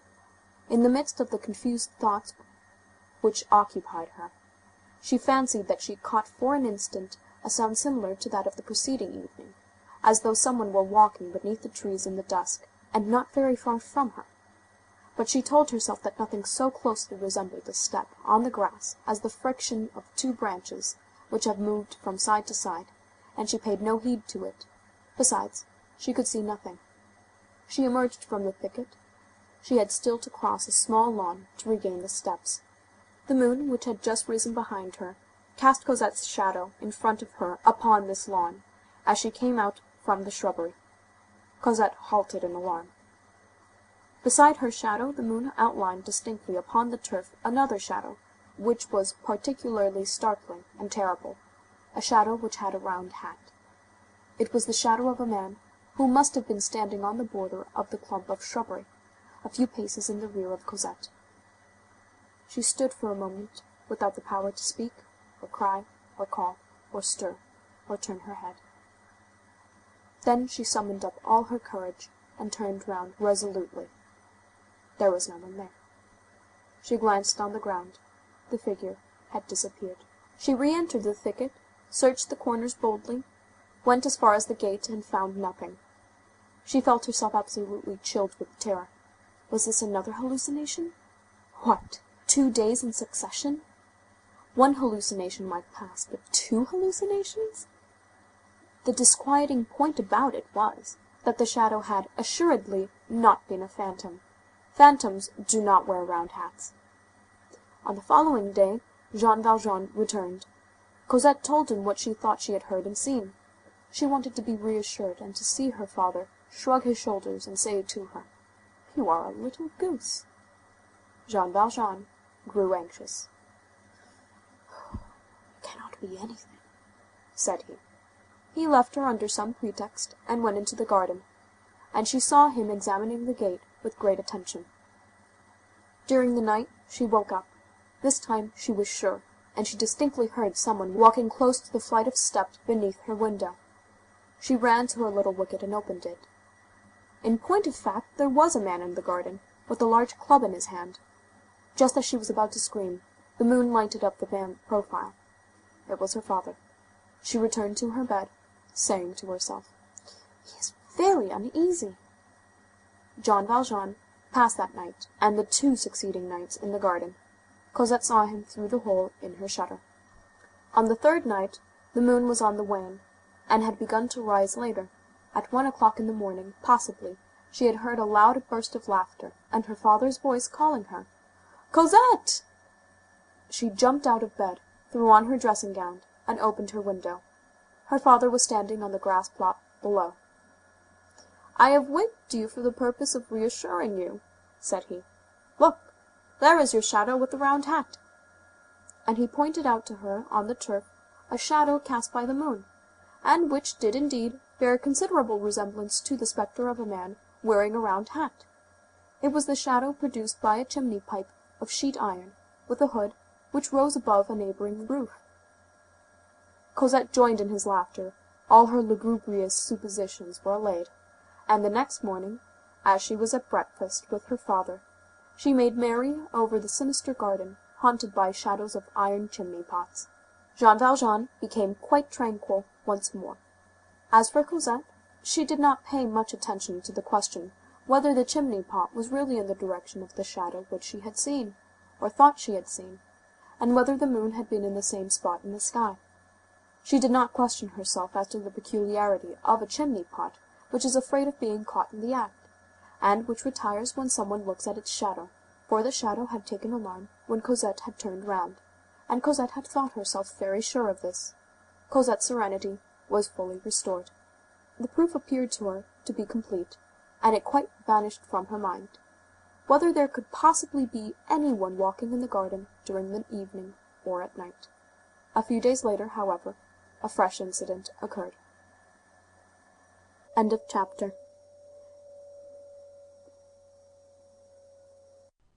Les Misérables, Volume 4, by Victor Hugo. Translated by Isabel Florence Hapgood. Book 5, the end of which does not resemble the beginning. Chapter 3, enriched with commentaries by Toussaint. In the garden, near the railing on the street, there was a stone bench, screened from the eyes of the curious by a plantation of yoke elms, but which could, in case of necessity, be reached by an arm from the outside, past the trees and the gate. One evening, during that same month of April, Jean Valjean had gone out. Cosette had seated herself on this bench after sundown. The breeze was blowing briskly in the trees. Cosette was meditating. An objectless sadness was taking possession of her little by little, that invincible sadness evoked by the evening, and which arises, perhaps, who knows, from the mystery of the tomb which is ajar at that hour. Perhaps Fantine was within that shadow. Cosette rose, slowly made the tour of the garden, walking on the grass drenched in dew, and saying to herself, through the species of melancholy somnambulism in which she was plunged, "Really, one needs wooden shoes for the garden at this hour. One takes cold." She returned to the bench. As she was about to resume her seat there, she observed on the spot which she had quitted a tolerably large stone, which had, evidently, not been there a moment before. Cosette gazed at the stone, asking herself what it meant. All at once, the idea occurred to her that the stone had not reached the bench all by itself, that someone had placed it there, that an arm had been thrust through the railing, and this idea appeared to alarm her. This time the fear was genuine. The stone was there. No doubt was possible. She did not touch it, fled without glancing behind her, took refuge in the house, and immediately closed with shutter, bolt, and bar the door-like window opening on the flight of steps. She inquired of Toussaint, "Has my father returned yet?" "Not yet, mademoiselle." We have already noted once for all the fact that Toussaint stuttered. May we be permitted to dispense with it for the future? The musical notation of an infirmity is repugnant to us. Jean Valjean, a thoughtful man and given to nocturnal strolls, often returned quite late at night. "Toussaint," went on Cosette, "are you careful to thoroughly barricade the shutters opening on the garden, at least with bars in the evening, and to put the little iron things in the little rings that close them?" "Oh, be easy on that score, miss." Toussaint did not fail in her duty, and Cosette was well aware of the fact, but she could not refrain from adding, "It is so solitary here." "So far as that is concerned," said Toussaint, "it is true. We might be assassinated before we had time to say 'Oh!' And monsieur does not sleep in the house to boot. But fear nothing, miss, I fasten the shutters up like prisons. Lone women, that is enough to make one shudder, I believe you. Just imagine, what if you were to see men enter your chamber at night, and say 'Hold your tongue,' and begin to cut your throat? It's not the dying so much. You die, for one must die, that's all right. It's the abomination of feeling those people touch you. And then their knives, they can't be able to cut well with them. Ah, good gracious!" "Be quiet," said Cosette. "Fasten everything thoroughly." Cosette, terrified by the melodrama improvised by Toussaint, and possibly also by the recollection of the apparitions of the past week which recurred to her memory, dared not even say to her, "Go and look at the stone which has been placed on the bench," for fear of opening the garden gate and allowing the men to enter. She saw that all the doors and windows were carefully fastened, made Toussaint go all over the house from garret to cellar, locked herself up in her own chamber, bolted her door, looked under her couch, went to bed, and slept badly. All night long she saw that big stone, as large as a mountain and full of caverns.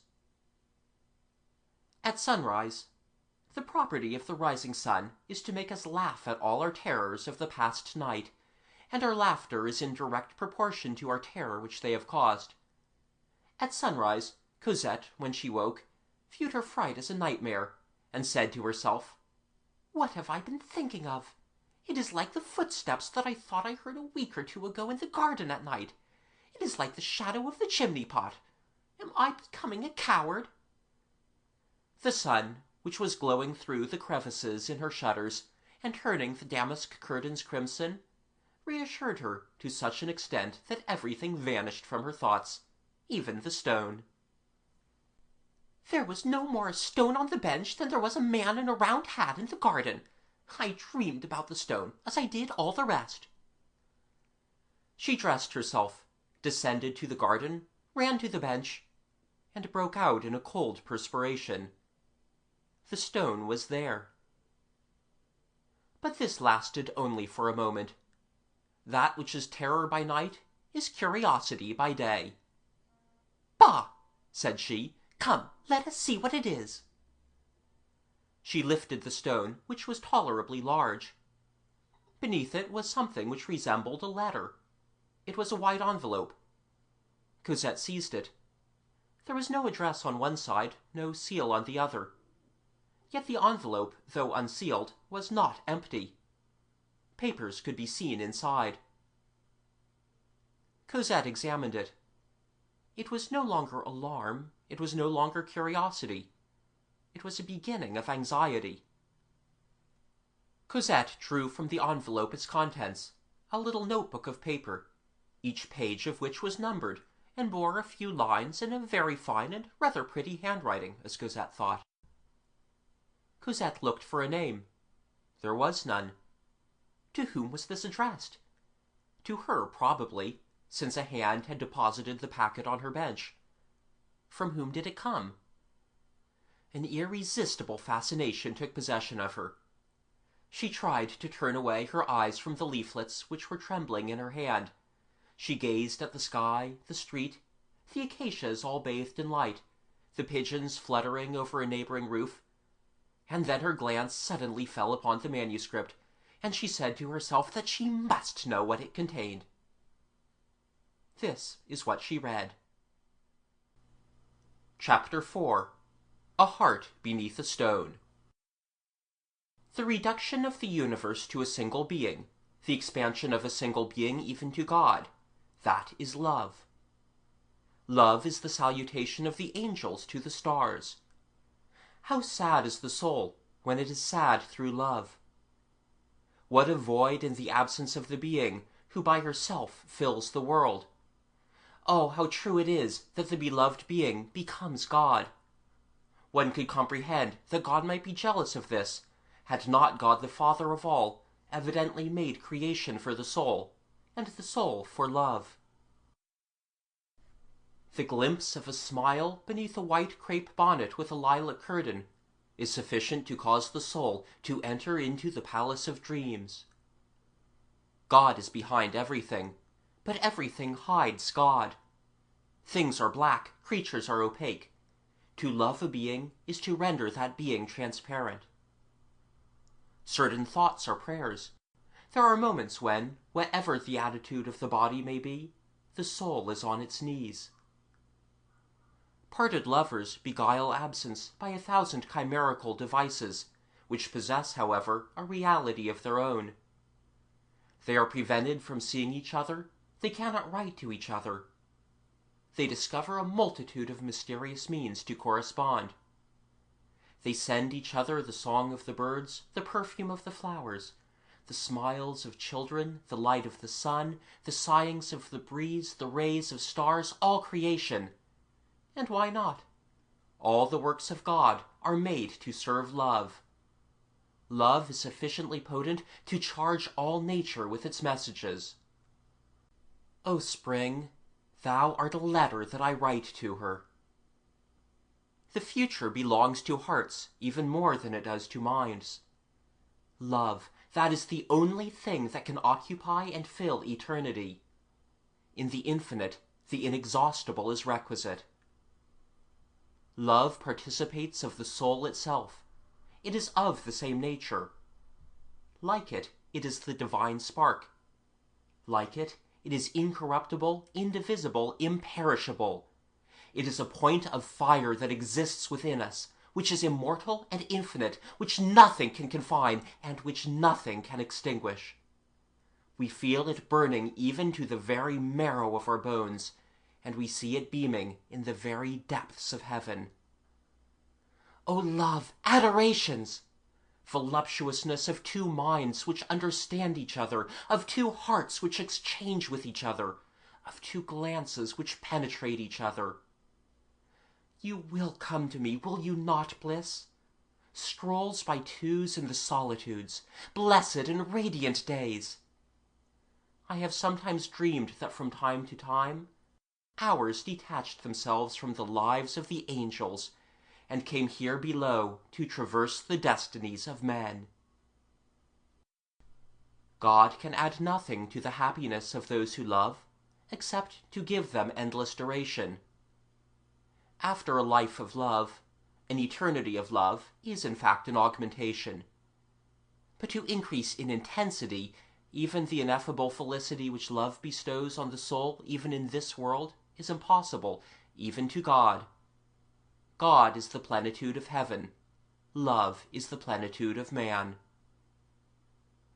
You look at a star for two reasons, because it is luminous and because it is impenetrable. You have beside you a sweeter radiance and a greater mystery, woman.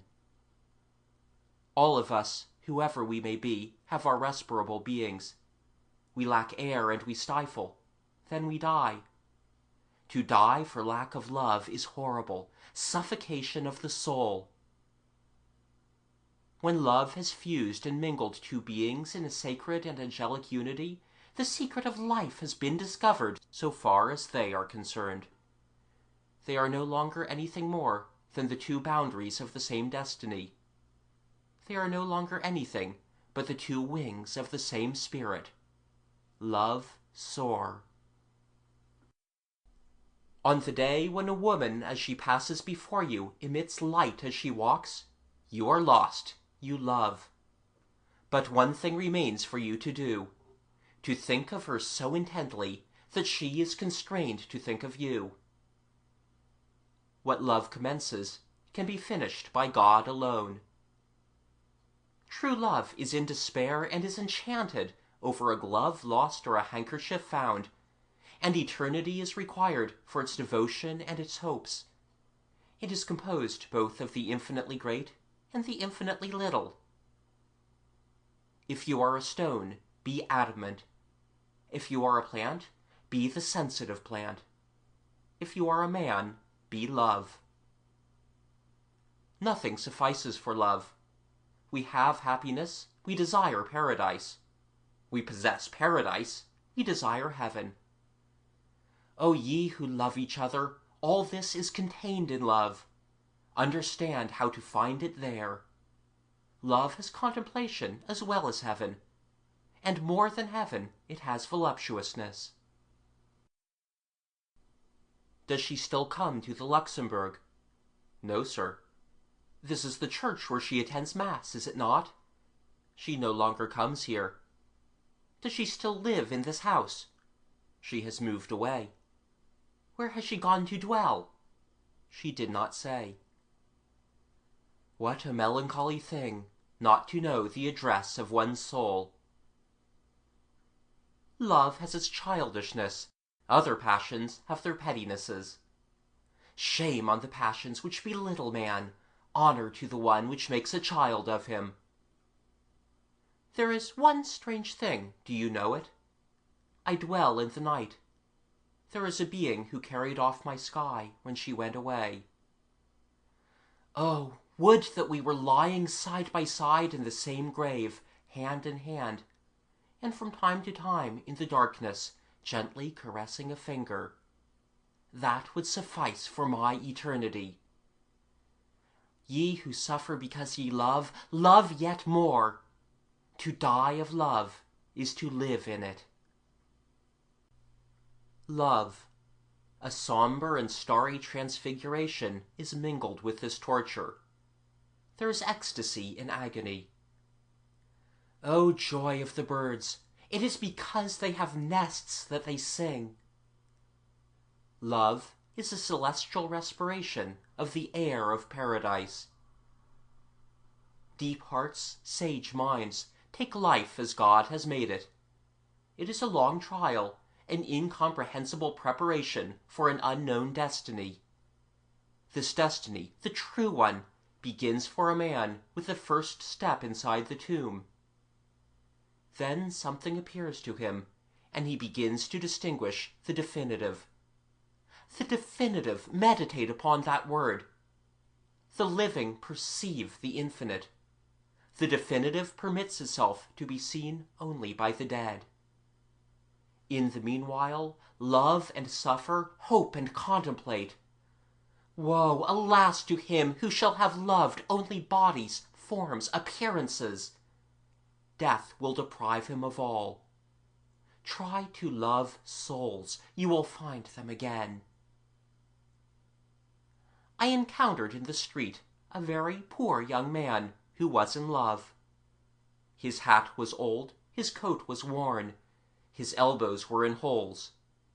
Water trickled through his shoes, and the stars through his soul. What a grand thing it is to be loved! What a far grander thing it is to love! The heart becomes heroic by dint of passion. It is no longer composed of anything but what is pure. It no longer rests on anything that is not elevated and great. An unworthy thought can no more germinate in it than a nettle on a glacier.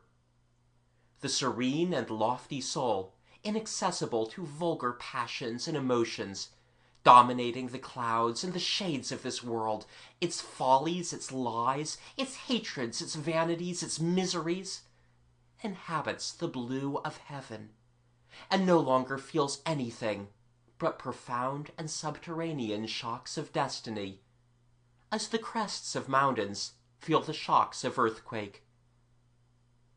If there did not exist someone who loved, the sun would become extinct. End of Book 5, Chapter 4.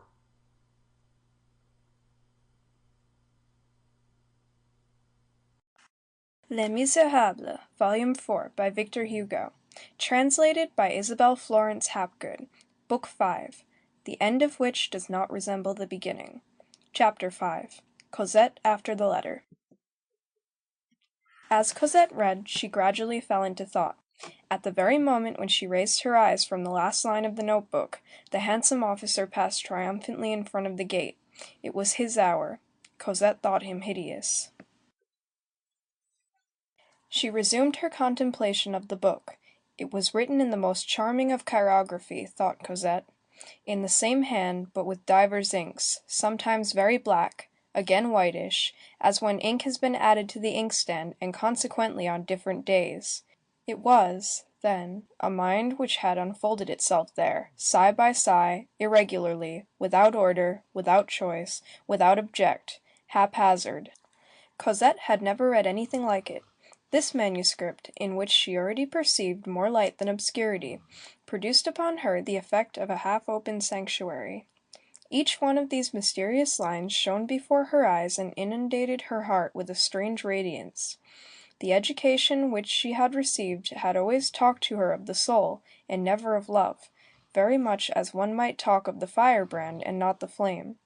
This manuscript of 15 pages suddenly and sweetly revealed to her all of love, sorrow, destiny, life, eternity, the beginning, the end. It was as if a hand had opened and suddenly flung upon her a handful of rays of light. In these few lines she felt a passionate, ardent, generous, honest nature, a sacred will, an immense sorrow, and an immense despair, a suffering heart, an ecstasy fully expanded. What was this manuscript? A letter. A letter without name, without address, without date, without signature, pressing and disinterested, an enigma composed of truths, a message of love made to be brought by an angel and read by a virgin, an appointment made beyond the bounds of earth, the love letter of a phantom to a shade. It was an absent one, tranquil and dejected, who seemed ready to take refuge in death, and who sent to the absent love, his lady, the secret of fate, the key of life, love. This had been written with one foot in the grave and one finger in heaven. These lines, which had fallen one by one on the paper, were what might be called drops of soul. Now, from whom could these pages come? Who could have penned them? Cosette did not hesitate for a moment. One man only. He! Day had dawned once more in her spirit. All had reappeared. She felt an unheard-of joy and a profound anguish. It was he who had written. He was there. It was he whose arm had been thrust through that railing. While she was forgetful of him, he had found her again. But had she forgotten him? No, never. She was foolish to have thought so for a single moment. She had always loved him, always adored him. The fire had been smothered and had smothered for a time, but she saw all plainly now. It had but made headway, and now it had burst forth afresh, and had inflamed her whole being. This notebook was like a spark which had fallen from that other soul into hers. She felt the conflagration starting up once more. She imbued herself thoroughly with every word of the manuscript. "Oh, yes," said she. "How perfectly I recognize all that." That is what I had already read in his eyes. As she was finishing it for the third time, Lieutenant Théodule passed the gate once more, and rattled his spurs upon the pavement. Cosette was forced to raise her eyes. She thought him insipid, silly, stupid, useless, foppish, displeasing, impertinent, and extremely ugly. The officer thought it his duty to smile at her. She turned away as in shame and indignation. She would gladly have thrown something at his head. She fled, re-entered the house, and shut herself up in her chamber to peruse the manuscript once more, to learn it by heart and to dream.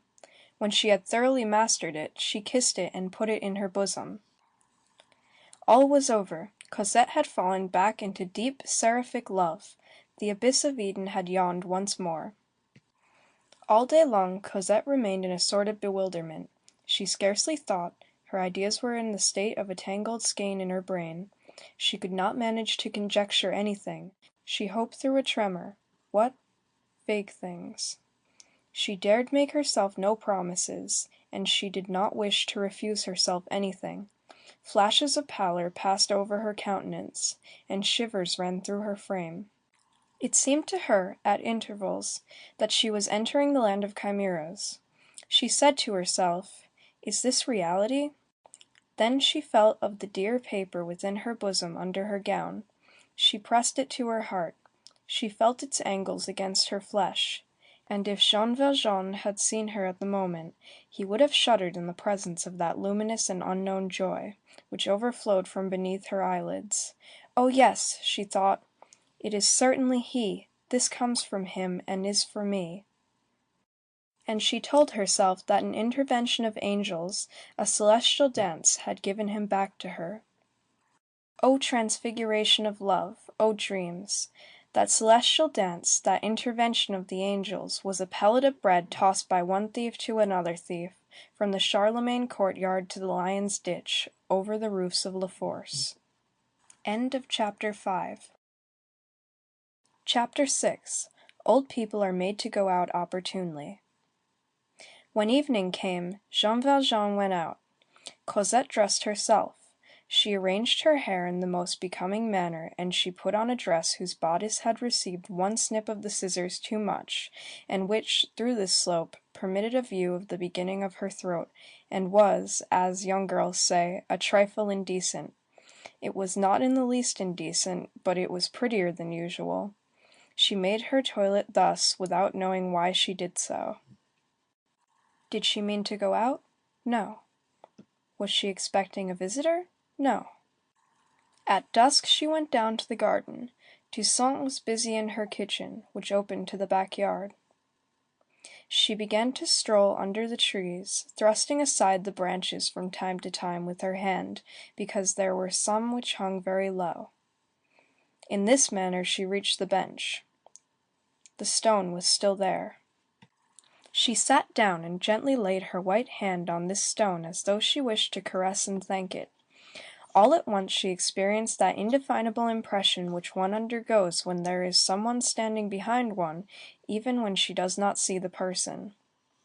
She turned her head and rose to her feet. It was he. His head was bare. He appeared to have grown thin and pale. His black clothes were hardly discernible. The twilight threw a wan light on his fine brow and covered his eyes in shadows. Beneath a veil of incomparable sweetness, he had something about him that suggested death and night. His face was illuminated by the light of the dying day, and by the thought of a soul that is taking flight. He seemed to be not yet a ghost, and he was no longer a man. He had flung away his hat in the thicket, a few paces distant. Cosette, though ready to swoon, uttered no cry. She retreated slowly, for she felt herself attracted. He did not stir. By virtue of something ineffable and melancholy which enveloped him, she felt the look in his eyes which she could not see. Cosette, in her retreat, encountered a tree and leaned against it. Had it not been for this tree, she would have fallen. Then she heard his voice, that voice which she had really never heard, barely rising above the rustle of the leaves, and murmuring, "Pardon me, here I am. My heart is full. I could not live on as I was living, and I have come. Have you read what I placed there on the bench? Do you recognize me at all? Have no fear of me. It is a long time, you remember the day, since you looked at me at the Luxembourg, near the Gladiator. And the day when you passed before me, it was on the 16th of June and the 2nd of July. It is nearly a year ago. I have not seen you for a long time. I inquired of the woman who let the chairs, and she told me that she no longer saw you. You lived in the Rue de l'Ouest, on the 3rd floor, in the front apartments of a new house. You see that I know! I followed you. What else was there for me to do? And then you disappeared. I thought I saw you pass once, while I was reading the newspapers under the arcade of the Odéon. I ran after you, but no, it was a person who had a bonnet like yours. At night I came hither. Do not be afraid, no one sees me. I come to gaze upon your windows near at hand. I walk very softly, so that you may not hear, for you might be alarmed. The other evening I was behind you, you turned round, I fled. Once I heard you singing. I was happy. Did it affect you because I heard you singing through the shutters? That could not hurt you. No, it is not so? You see, you are my angel. Let me come sometimes. I think that I am going to die. If you only knew! I adore you. Forgive me, I speak to you, but I do not know what I am saying. I may have displeased you. Have I displeased you? Oh, my mother, she said. And she sank down as though on the point of death. He grasped her. She fell. He took her in his arms. He pressed her close, without knowing what he was doing. He supported her as though he was tottering himself. It was as though his brain were full of smoke. Lightning started between his lips. His ideas vanished.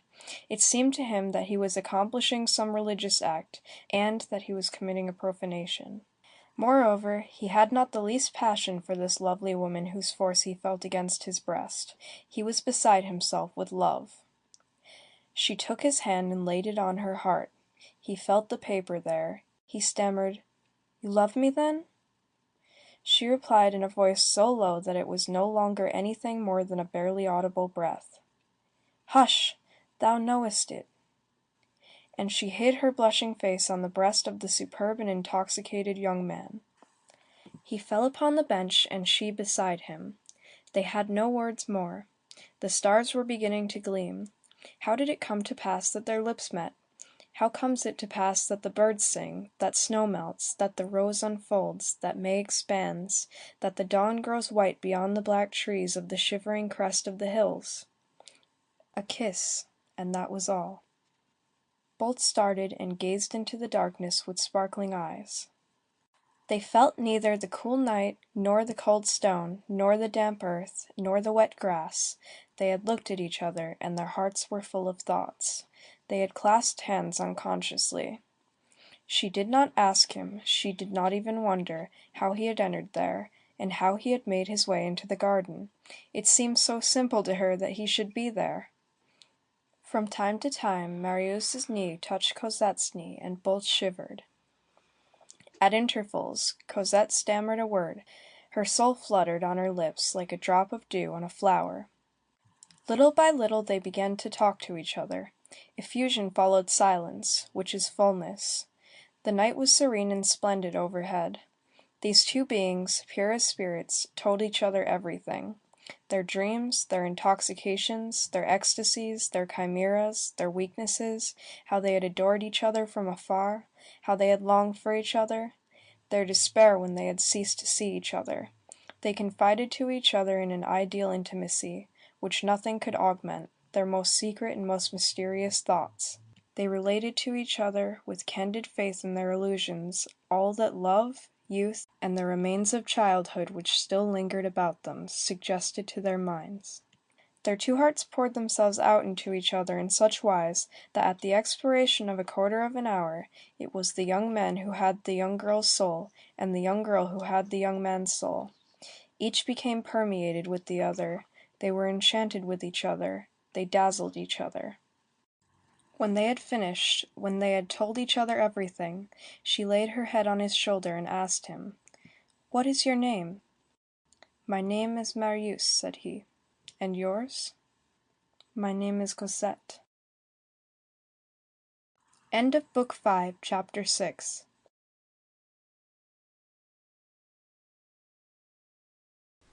Les Misérables, Volume 4, by Victor Hugo. Translated by Isabel Florence Hapgood. Book 6, Little Gavroche. Chapter 1, The Malicious Playfulness of the Wind. Since 1823, when the tavern of Montfermeil was on its way to shipwreck, and was being gradually engulfed, not in the abyss of bankruptcy, but in the cesspool of petty debts, the Thénardier pair had had 2 other children, both males. That made 5, 2 girls and 3 boys. Madame Thénardier had got rid of the last 2, while they were still young and very small, with remarkable luck. Got rid of is the word. There was but a mere fragment of nature in that woman, a phenomenon, by the way, of which there is more than one example extant. Like the Maréchale de la Mothe Houdancourt, the Thénardier was a mother to her daughters only. There her maternity ended. Her hatred of the human race began with her own sons. In the direction of her sons, her evil disposition was uncompromising, and her heart had a lugubrious wall in that quarter. As the reader has seen, she detested the eldest, she cursed the other 2. Why? Because. The most terrible of motives, the most unanswerable of retorts, because. "I have no need of a litter of squalling brats," said this mother. Let us explain how the Thénardiers had succeeded in getting rid of their last 2 children, and even in drawing profit from the operation. The woman Magnon, who was mentioned a few pages further back, was the same one who had succeeded in making old Gillenormand support the 2 children which she had had. She lived on the Quai des Célestins, at the corner of this ancient street of the Petit Musc, which afforded her the opportunity of changing her evil repute into good odor. The reader will remember the great epidemic of croup which ravaged the river districts of the Seine in Paris 35 years ago, and of which science took advantage to make experiments on a grand scale as to the efficacy of inhalations of alum, so beneficially replaced at the present day by the external tincture of iodine. During this epidemic, the Magnon lost both her boys, who were still very young, one in the morning, the other in the evening of the same day. This was a blow. These children were precious to their mother. They represented 80 francs a month.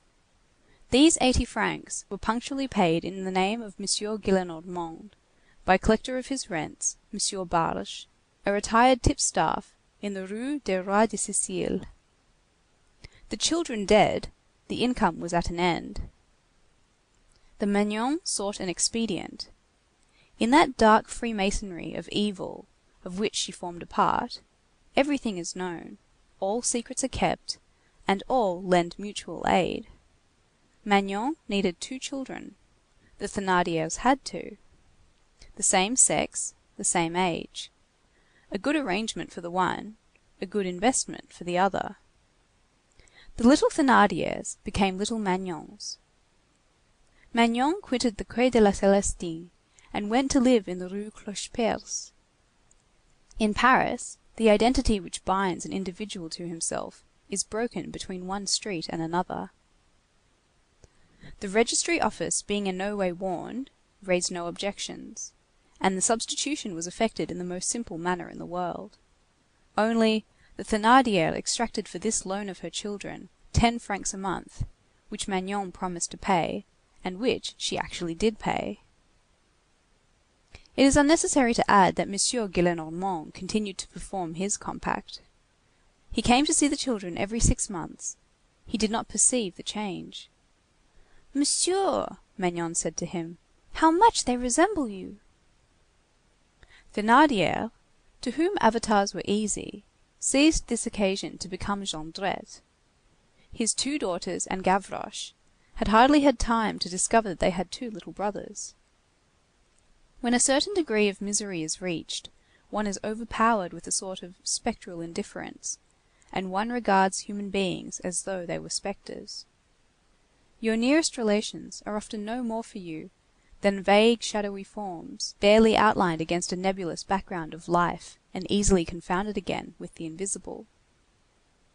On the evening of the day when she handed over her 2 little ones to Magnon, with express intention of renouncing them forever, the Thénardier had felt, or had appeared to feel, a scruple. She said to her husband, "But this is abandoning our children." Thénardier, masterful and phlegmatic, cauterized the scruple with this saying, "Jean-Jacques Rousseau did even better." From scruples, the mother proceeded to uneasiness. "But what if the police were to annoy us? Tell me, Monsieur Thénardier, is what we have done permissible?" Thénardier replied, "Everything is permissible. No one will see anything but true blue in it. Besides, no one has any interest in looking closely after children who have not a sou." Magnon was a sort of fashionable woman in the sphere of crime. She was careful about her toilet. She shared her lodgings, which were furnished in an affected and wretched style, with a clever Gallicized English thief. This Englishwoman, who had become a naturalized Parisienne, recommended by very wealthy relations, intimately connected with the medals in the library and Mademoiselle Mar's diamonds, became celebrated later on in judicial accounts. She was called Mamselle Miss. The 2 little creatures who had fallen to Magnon had no reason to complain of their lot. Recommended by the 80 francs, they were well cared for, as is everything from which profit is derived. They were neither badly clothed nor badly fed. They were treated almost like little gentlemen, better by their false mother than by their real one. Magnon played the lady and talked no thieves' slang in their presence. Thus passed several years. Thénardier augured well from the fact. One day, he chanced to say to Magnon as she handed him his monthly stipend of 10 francs, "The father must give them some education." All at once, these 2 poor children, who had, up to that time, been protected tolerably well, even by their evil fate, were abruptly hurled into life and forced to begin it for themselves. A wholesale arrest of malefactors, like that in the Jondrette garret, necessarily complicated by investigations and subsequent incarcerations, is a veritable disaster for that hideous and occult counter-society which pursues its existence beneath public society. An adventure of this description entails all sorts of catastrophes in that sombre world. The Thénardier catastrophe involved the catastrophe of Magnon. One day, a short time after Magnon had handed to Éponine the note relating to the Rue Plumet, a sudden raid was made by the police in the Rue Clocheperce. Magnon was seized, as was also Mamselle Miss, and all the inhabitants of the house, which was of a suspicious character, were gathered into the net. While this was going on, the two little boys were playing in the back yard, and saw nothing of the raid. When they tried to enter the house again, they found the door fastened and the house empty. A cobbler opposite called them to him, and delivered to them a paper which their mother had left for them. On this paper there was an address, Monsieur Barge, collector of rents, Rue de la Roi de Sicile, number 8. The proprietor of the stall said to them, "You cannot live here any longer. Go there. It is near by, the first street on the left. Ask your way from this paper." The children set out, the elder leading the younger, and holding in his hand the paper which was to guide them. It was cold, and his benumbed little fingers could not close very firmly, and they did not keep a very good hold on the paper. At the corner of the Rue Clocheperce, a gust of wind tore it from him, and as night was falling, the child was not able to find it again. They began to wander aimlessly through the streets. End of Book 6, Chapter 1.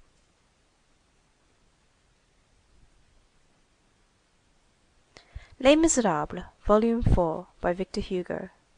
Translated by Isabel Florence Hapgood. Book 6, Little Gavroche. Chapter 2, in which little Gavroche extracts profit from Napoleon the Great. Spring in Paris is often traversed by harsh and piercing breezes, which do not precisely chill, but freeze one. These north winds which sadden the most beautiful days, produce exactly the effect of those puffs of cold air which enter a warm room through the cracks of a badly fitting door or window. It seems as though the gloomy door of winter had remained ajar, and as though the wind were pouring through it. In the spring of 1832, the epoch when the first great epidemic of this century broke out in Europe, these north gales were more harsh and piercing than ever. It was a door even more glacial than that of winter which was ajar. It was the door of the sepulchre.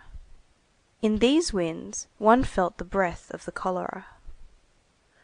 From a meteorological point of view, these cold winds possessed this peculiarity, that they did not preclude a strong electric tension.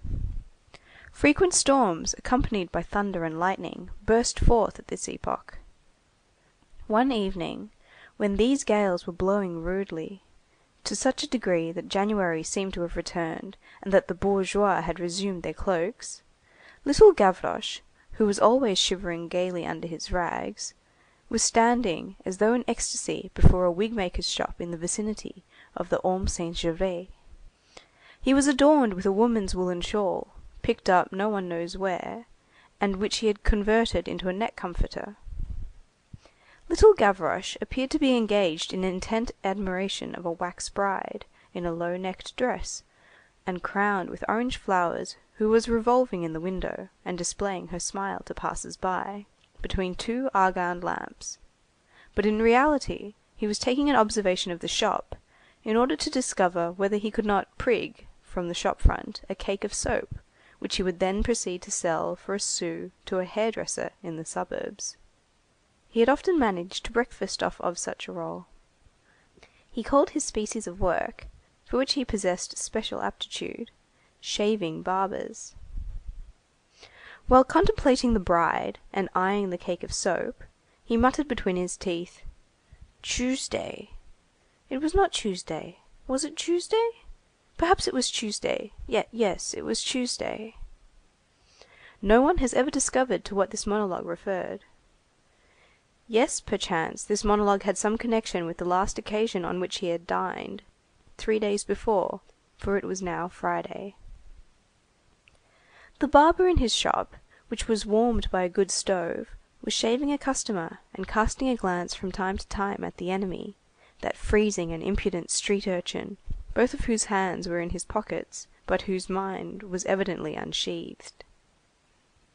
While Gavroche was scrutinizing the shop window and the cakes of Windsor soap, two children of unequal stature, very neatly dressed and still smaller than himself, one apparently 7 years of age, the other 5, timidly turned the handle and entered the shop, with a request for something or other, alms possibly, in a plaintive murmur which resembled a groan rather than a prayer. They both spoke at once, and their words were unintelligible because sobs broke the voice of the younger, and the teeth of the elder were chattering with cold. The barber wheeled round with a furious look, and without abandoning his razor, thrust back the elder with his left hand, and the younger with his knee, and slammed his door, saying, "The idea of coming in and freezing everybody for nothing!" The two children resumed their march in tears. In the meantime, a cloud had risen, it had begun to rain. Little Gavroche ran after them and accosted them. "What's the matter with you, brats?" "We don't know where we are to sleep," replied the elder. "Is that all?" said Gavroche. "A great matter, truly. The idea of bawling about that! They must be greenies." And adopting, in addition to his superiority, which was rather bantering, an accent of tender authority and gentle patronage, "Come along with me, young uns." "Yes, sir," said the elder. And the two children followed him as they would have followed an archbishop. They had stopped crying. Gavroche led them up the Rue Saint Antoine, in the direction of the Bastille. As Gavroche walked along, he cast an indignant backward glance at the barber's shop. "That fellow has no heart, the whiting," he muttered. "He's an Englishman." A woman who caught sight of these three marching in a file, with Gavroche at their head, burst into noisy laughter. This laugh was wanting in respect towards the group. "Good day, Mamselle Omnibus," said Gavroche to her. An instant later, the wig maker occurred to his mind once more, and he added:— "I am making a mistake in the beast. He's not a whiting, he's a serpent. Barber, I'll go and fetch a locksmith, and I'll have a bell hung to your tail." This wig maker had rendered him aggressive. As he strode over a gutter, he apostrophized a bearded portress who was worthy to meet Faust on the Brocken, and who had a broom in her hand. "Madam," said he, "so you are going out with your horse?" And thereupon he spattered the polished boots of a pedestrian. "You scamp!" shouted the furious pedestrian. Gavroche elevated his nose above his shawl. "Is monsieur complaining?" "Of you!" ejaculated the man. "The office is closed," said Gavroche. "I do not receive any more complaints." In the meanwhile, as he went on up the street, he perceived a beggar girl, 13 or 14 years old, and clad in so short a gown that her knees were visible, lying thoroughly chilled under a porte cochère. The little girl was getting to be too old for such a thing. Growth does play these tricks. The petticoat becomes short at the moment when nudity becomes indecent. "Poor girl," said Gavroche, "she hasn't even trousers. Hold on, take this." And unwinding all the comfortable woollen which he had around his neck, he flung it on the thin and purple shoulders of the beggar girl, where the scarf became a shawl once more. The child stared at him in astonishment, and received the shawl in silence. When a certain stage of distress has been reached in his misery, the poor man no longer groans over evil, no longer returns thanks for good. That done, "Brrr," said Gavroche, who was shivering more than Saint Martin, for the latter retained one half of his cloak. At this "brrr," the downpour of rain, redoubled in its spite, became furious. The wicked skies punish good deeds. "Ah, come now!" exclaimed Gavroche. "What's the meaning of this? It's re-raining. Good heavens! If it goes on like this, I shall stop my subscription." And he set out on the march once more. "It's all right," he resumed, casting a glance at the beggar girl. as she coiled up under the shawl. "She's got a famous peel." And looking up at the clouds, he exclaimed, "Caught!" The two children followed close on his heels. As they were passing one of these heavy grated lattices, which indicate a baker's shop, for bread is put behind bars like gold, Gavroche turned round. "Ah, by the way, brats, have we dined?" "Monsieur," replied the elder, "we have had nothing to eat since this morning." "So you have neither father nor mother?" resumed Gavroche majestically. "Excuse us, sir, we have a papa and a mamma, but we don't know where they are." "Sometimes that's better than knowing where they are," said Gavroche, who was a thinker. "We have been wandering about these 2 hours," continued the elder. "We have hunted for things at the corners of the street, but we have found nothing." "I know," ejaculated Gavroche. "It's the dogs who eat everything." He went on after a pause. "Ah, we have lost our authors. We don't know what we have done with them. This should not be, gamins. It's stupid to let old people stray off like that. Come now, we must have a snooze all the same." However, he asked them no questions. What was more simple than that they should have no dwelling place? The elder of the two children, who had almost entirely recovered the prompt heedlessness of childhood, uttered this exclamation:— "It's queer, all the same. Mamma told us that she would take us to get a blessed spray on Palm Sunday." "Bosh!" said Gavroche. "Mamma," resumed the elder, "is a lady who lives with Mamselle Miss." "Tan flute!" retorted Gavroche. Meanwhile, he had halted, and for the last 2 minutes he had been feeling and fumbling in all sorts of nooks which his rags contained. At last he tossed his head with an air intended to be merely satisfied, but which was triumphant in reality. "Let us be calm, young uns. Here's supper for 3." And from one of his pockets he drew forth a sou. Without allowing the 2 urchins time for amazement, he pushed both of them before him into the baker's shop, and flung his sou on the counter, crying:— "Boy, 5 centimes worth of bread." The baker, who was the proprietor in person, took up a loaf and a knife. "In 3 pieces, my boy," went on Gavroche. And he added with dignity, "There are 3 of us." And seeing that the baker, after scrutinizing the 3 customers, had taken down a black loaf, he thrust his finger far up his nose with an inhalation as imperious as though he had had a pinch of the great Frederick's snuff on the tip of his thumb, and hurled this indignant apostrophe full in the baker's face:— "Qu'est-ce que ça?" Those of our readers who might be tempted to espy in this interpolation of Gavroche's to the baker a Russian or Polish word, or one of those savage cries which the Yoways and the Botocudos hurl at each other from bank to bank of a river athwart the solitudes, are warned that it is a word which they, our readers, utter every day, and which takes the place of the phrase, "Qu'est-ce que c'est que cela?" The baker understood perfectly, and replied:— "Well, it's bread, and very good bread of the 2nd quality." "You mean larton brutal, black bread?" retorted Gavroche, calmly and coldly disdainful. "White bread, boy, white bread, larton savant. I'm standing treat."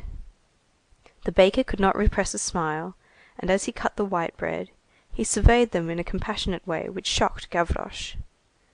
"Come now, baker's boy," said he, "what are you taking our measure like that for?" All 3 of them placed end to end would have hardly made a measure. When the bread was cut, the baker threw the sou into his drawer, and Gavroche said to the 2 children:— "Grub away." The little boys stared at him in surprise. Gavroche began to laugh.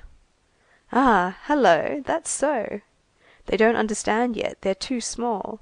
And he repeated:— "Eat away." At the same time, he held out a piece of bread to each of them. And thinking that the elder, who seemed to him more worthy of his conversation, deserved some special encouragement and ought to be relieved from all hesitation to satisfy his appetite, he added, as he handed him the largest share:— "Ram that into your muzzle." One piece was smaller than the others. He kept this for himself. The poor children, including Gavroche, were famished. As they tore their bread apart in big mouthfuls, they blocked up the shop of the baker, who, now that they had paid their money, looked angrily at them. "Let's go into the street again," said Gavroche. They set off once more in the direction of the Bastille. From time to time, as they passed the lighted shop windows, the smallest halted to look at the time on a leaden watch, which was suspended from his neck by a cord. "Well, he is a very green 'un," said Gavroche. Then, becoming thoughtful, he muttered between his teeth, "All the same, if I had charge of the babes, I'd lock 'em up better than that." Just as they were finishing their morsel of bread, and had reached the angle of that gloomy Rue de Ballet, at the other end of which the low and threatening wicket of La Force was visible. "Hullo! Is that you, Gavroche?" said some one. "Hullo! Is that you, Montparnasse?" said Gavroche. A man had just accosted the street urchin, and the man was no other than Montparnasse in disguise, with blue spectacles, but recognizable to Gavroche. "The bow wows!" went on Gavroche. "You've got a hide the color of a linseed plaster, and blue specs like a doctor. You're putting on style, 'pon my word." "Hush!" ejaculated Montparnasse. "Not so loud." And he drew Gavroche hastily out of range of the lighted shops. The two little ones followed mechanically, holding each other by the hand. When they were ensconced under the arch of a porte cochère, sheltered from the rain and from all eyes. "Do you know where I'm going?" demanded Montparnasse. "To the Abbey of Ascend with Regret," replied Gavroche. "Joker!" And Montparnasse went on, "I'm going to find Babet." "Ah!" exclaimed Gavroche, "so her name is Babet." Montparnasse lowered his voice. "Not she, he." "Ah! Babet." "Yes, Babet. I thought he was buckled." "He has undone the buckle," replied Montparnasse. And he rapidly related to the gamin how, on the morning of that very day, Babet, having been transferred to La Conciergerie, had made his escape by turning to the left instead of the right in the police office. Gavroche expressed his admiration for this skill. "What a dentist!" he cried. Montparnasse added a few details as to Babet's flight, and ended with, "Oh, that is not all." Gavroche, as he listened, had seized a cane that Montparnasse held in his hand, and mechanically pulled at the upper part, and the blade of a dagger made its appearance. "Ah!" he exclaimed, pushing the dagger back in haste, "you have brought along your gendarme disguised as a bourgeois." Montparnasse winked. "The deuce!" resumed Gavroche. "So you're going to have a bout with the bobbies?" "You can't tell," replied Montparnasse with an indifferent air. "It's always a good thing to have a pin about one." Gavroche persisted. "What are you up to tonight?" Again Montparnasse took a grave tone, and said, mouthing every syllable, "Things." And abruptly changing the conversation, "By the way." "What?" "Something happened the other day. Fancy! I met a bourgeois. He makes me a present of a sermon and his purse. I put it in my pocket. A minute later, I feel in my pocket. There's nothing there." "Except the sermon," said Gavroche. "But you," went on Montparnasse, "where are you bound for now?" Gavroche pointed to his two protégés and said, "I'm going to put these infants to bed." "Whereabouts is the bed?" "At my house." "Where is your house?" "At my house." "So you have a lodging?" "Yes, I have." "And where is your lodging?"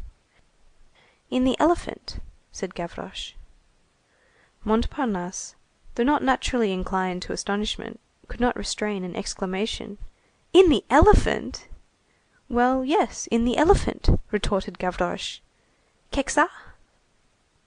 This is another word of the language which no one writes and which every one speaks. "Qu'est-ce ça?" signifies, Qu'est-ce que c'est que cela a? What's the matter with that?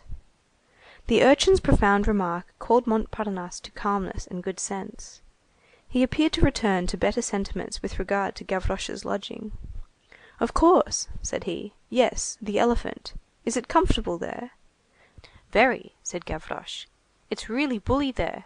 There ain't any draughts as there are under the bridges." "How do you get in?" "Oh, I get in."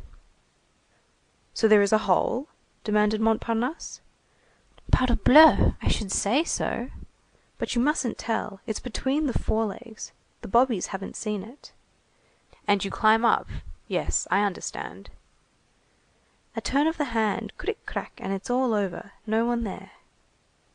After a pause, Gavroche added, "I shall have a ladder for these children." Montparnasse burst out laughing. "Where the devil did you pick up those young 'uns?" Gavroche replied with great simplicity, "They are some brats that a wig maker made me a present of." Meanwhile, Montparnasse had fallen to thinking. "You recognized me very readily," he muttered. He took from his pocket two small objects which were nothing more than two quills wrapped in cotton, and thrust one up each of his nostrils. This gave him a different nose. "That changes you," remarked Gavroche. "You are less homely so. You ought to keep them on all the time." Montparnasse was a handsome fellow, but Gavroche was a tease. "Seriously," demanded Montparnasse, "how do you like me so?" The sound of his voice was different also. In a twinkling, Montparnasse had become unrecognizable. "Oh! do play Polichinelle for us," exclaimed Gavroche. The two children, who had not been listening up to this point, being occupied themselves in thrusting their fingers up their noses, drew near at this time, and stared at Montparnasse with dawning joy and admiration. Unfortunately, Montparnasse was troubled. He laid his hand on Gavroche's shoulder and said to him, emphasizing his words:— "Listen to what I tell you, boy. If I were on the square, with my dog, my knife, and my wife, and if you were to squander 10 sous on me, I wouldn't refuse to work. But this isn't Shrove Tuesday." This odd phrase produced a singular effect on the gamin. He wheeled round hastily, darted his little sparkling eyes about him with profound attention, and perceived a police sergeant standing with his back to them a few paces off. Gavroche allowed an "Ah, good!" to escape him, but immediately suppressed it, and shaking Montparnasse's hand, "Well, good evening," said he. "I'm off to my elephant with my brats. Supposing that you should need me some night, you can come and hunt me up there. I lodge on the entresol. There is no porter. You will inquire for Monsieur Gavroche." "Very good," said Montparnasse. And they parted, Montparnasse betaking himself in the direction of the Grève, and Gavroche towards the Bastille. The little one of 5, dragged along by his brother, who was dragged by Gavroche, turned his head back several times to watch Polichinelle as he went. The ambiguous phrase, by means of which Montparnasse had warned Gavroche of the presence of the policeman, contained no other talisman than the assonance dig, repeated 5 or 6 times in different forms. This syllable, dig, uttered alone or artistically mingled with the words of a phrase, means, "Take care, we can no longer talk freely." There was, besides, in Montparnasse's sentence, a literary beauty which was lost upon Gavroche. That is, mon dog, ma dague, et ma digue, a slang expression of the Temple, which signifies my dog, my knife, and my wife, greatly in vogue among clowns and the red tails, in the great century when Molière wrote and Callot drew. 20 years ago, there was still to be seen in the southwest corner of the Place de la Bastille, near the basin of the canal, excavated in the ancient ditch of the fortress prison, a singular monument, which has already been effaced from the memories of Parisians, and which deserved to leave some trace, for it was the idea of a member of the Institute, the general-in-chief of the army of Egypt. We say monument, although it was only a rough model, but this model itself, a marvellous sketch, the grandiose skeleton of an idea of Napoleon's, which successive gusts of wind have carried away and thrown on each occasion still further from us, had become historical, and had acquired a certain definiteness which contrasted with its provisional aspect. It was an elephant 40 feet high, constructed of timber and masonry, bearing on its back a tower which resembled a house, formerly painted green by some dauber, and now painted black by heaven, the wind, and time. In this deserted and unprotected corner of the place, the broad brow of the colossus, his trunk, his tusks, his tower, his enormous crupper, his 4 feet, like columns, produced at night, under the starry heavens, a surprising and terrible form. It was a sort of symbol of popular force. It was sombre, mysterious, and immense. It was some mighty, visible phantom, one knew not what, standing erect beside the invisible spectre of the Bastille. Few strangers visited this edifice, no passer-by looked at it. It was falling into ruins. Every season the plaster which detached itself from its sides formed hideous wounds upon it. The Adils, as the expression ran in elegant dialect, had forgotten it ever since 1814. There it stood in its corner, melancholy, sick, crumbling, surrounded by a rotten palisade, soiled continually by drunken coachmen. Cracks meandered athwart its belly, a lath projected from its tail. Tall grass flourished between its legs, and, as the level of the place had been rising all around it for a space of 30 years, by that slow and continuous movement which insensibly elevates the soil of large towns, it stood in a hollow, and it looked as though the ground were giving way beneath it. It was unclean, despised, repulsive, and superb. Ugly in the eyes of the bourgeois, melancholy in the eyes of the thinker. There was something about it of the dirt which is on the point of being swept out, and had something of the majesty which is on the point of being decapitated. As we have said, at night, its aspect changed. Night is the real element of everything that is dark. As soon as twilight descended, the old elephant became transfigured. He assumed a tranquil and redoubtable appearance in the formidable serenity of the shadows. Being of the past, he belonged to the night, and obscurity was in keeping with his grandeur. This rough, squat, heavy, hard, austere, almost misshapen, but assuredly majestic monument, stamped with a sort of magnificent and savage gravity, has disappeared, and left to reign in peace a sort of gigantic stove, ornamented with its pipe, which has replaced the sombre fortress with its 9 towers, very much as the bourgeoisie replaces the feudal classes.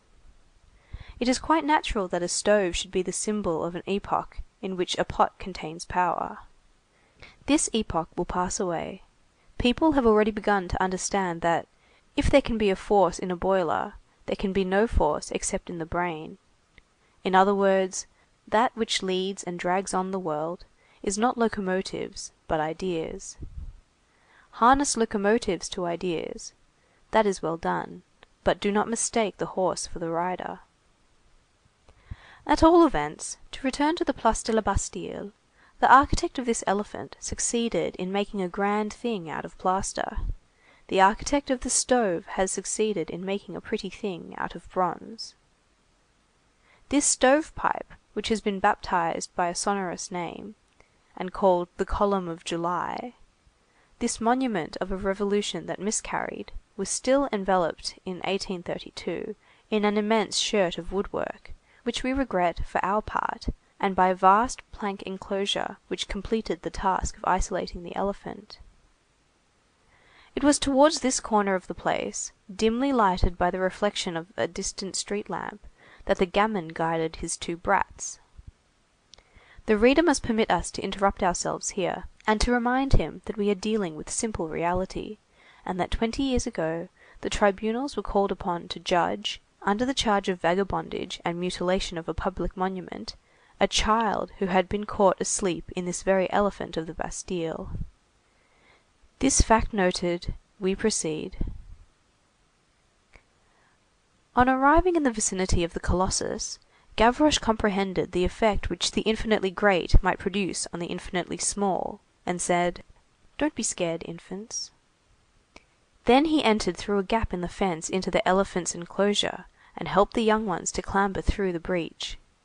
The two children, somewhat frightened, followed Gavroche without uttering a word, and confided themselves to this little providence in rags, which had given them bread and promised them a shelter. There, extended along the fence, lay a ladder, which by day served the labourers in the neighbouring timber yard. Gavroche raised it with remarkable vigour, and placed it against one of the elephant's forelegs. Near the point where the ladder ended, a sort of black hole in the belly of the Colossus could be distinguished. Gavroche pointed out the ladder and the hole to his guests, and said to them, "Climb up and go in." The two little boys exchanged terrified glances. "You're afraid, brats!" exclaimed Gavroche.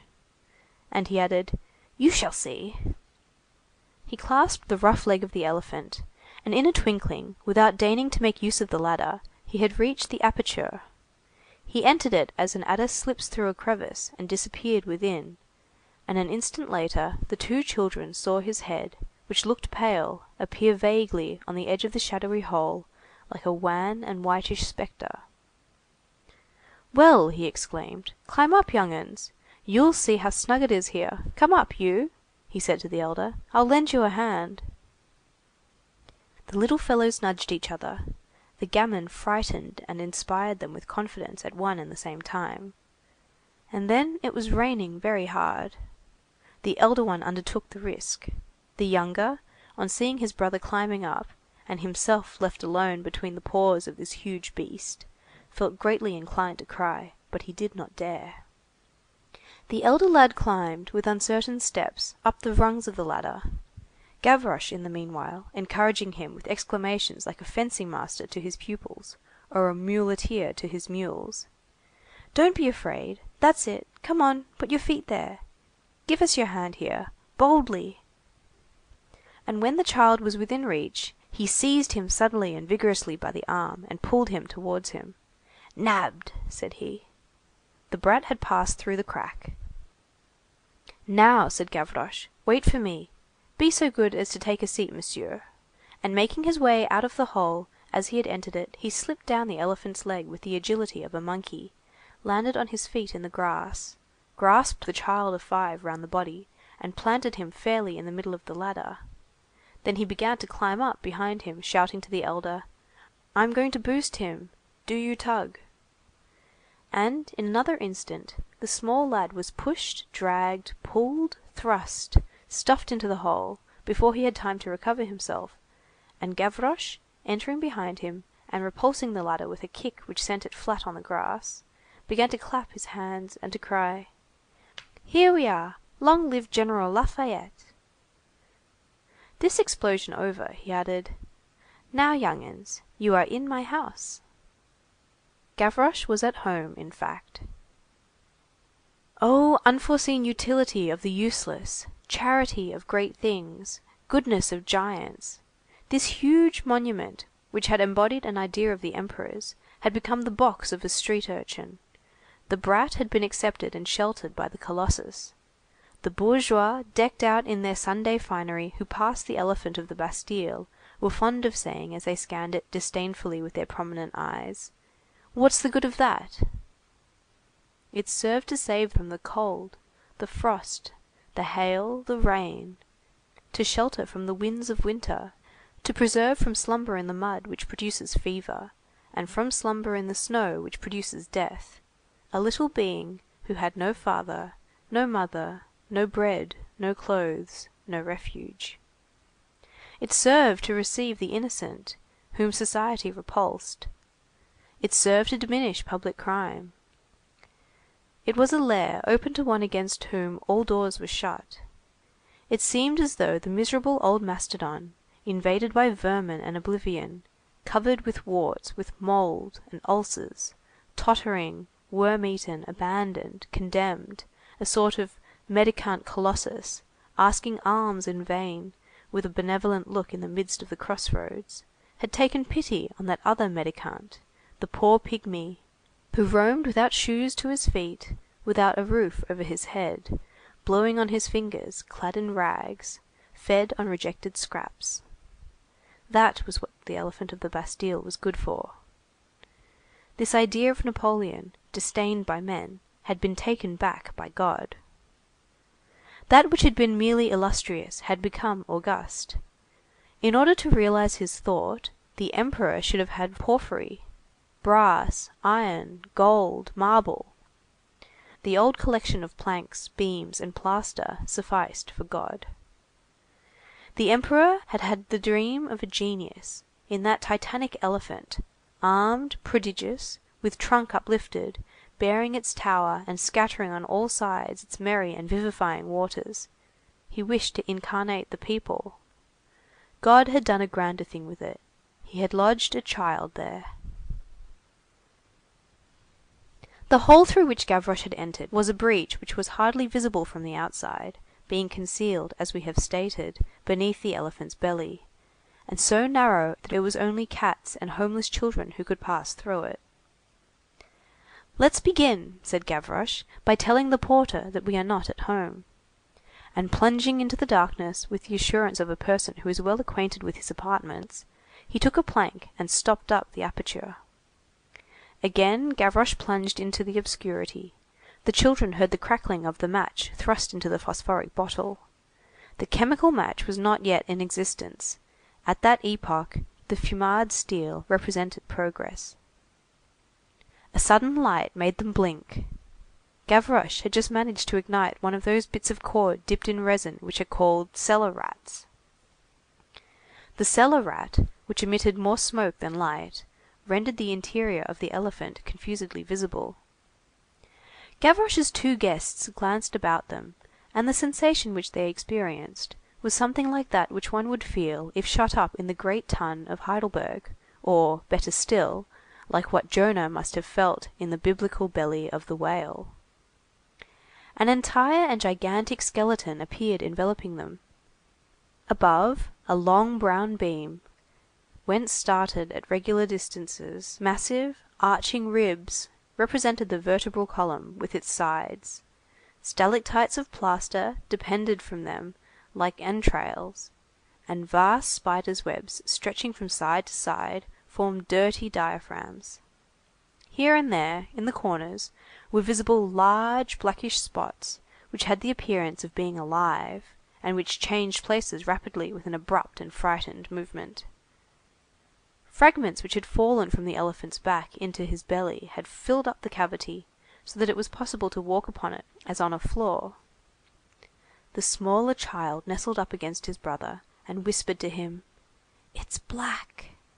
This remark drew an exclamation from Gavroche. The petrified air of the two brats rendered some shock necessary. "What's that you're gabbling about there?" he exclaimed. "Are you scoffing at me? Are you turning up your noses? Do you want the Tuileries? Are you brutes? Come, say. I warn you that I don't belong to the regiment of simpletons. Ah, come now, are you brats from the Pope's establishment?" A little roughness is good in cases of fear. It is reassuring. The two children drew close to Gavroche. Gavroche, paternally touched by this confidence, passed from grave to gentle, and addressing the smaller, "Stupid," said he, accenting the insulting word with a caressing intonation. "It's outside that it is black. Outside it's raining. Here it does not rain. Outside it's cold. Here there's not an atom of wind. Outside there are heaps of people. Here there's no one. Outside there ain't even the moon. Here there's my candle, confound it." The two children began to look upon the apartment with less terror, but Gavroche allowed them no more time for contemplation.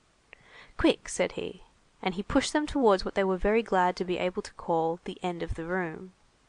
There stood his bed. Gavroche's bed was complete, that is to say, it had a mattress, a blanket, and an alcove with curtains.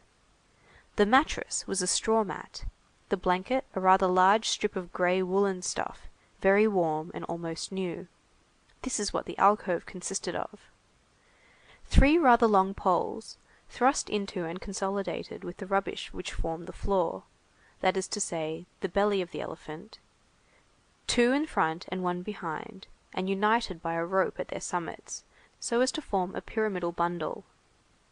This cluster supported a trellis work of brass wire, which was simply placed upon it, but artistically applied, and held by fastenings of iron wire, so that it enveloped all three holes. A row of heavy stones kept this network down to the floor so that nothing could pass under it. This grating was nothing else than a piece of the brass screens with which aviaries are covered in menageries. Gavroche's bed stood as in a cage behind this net. The whole resembled an Esquimaux tent. This trellis work took the place of curtains.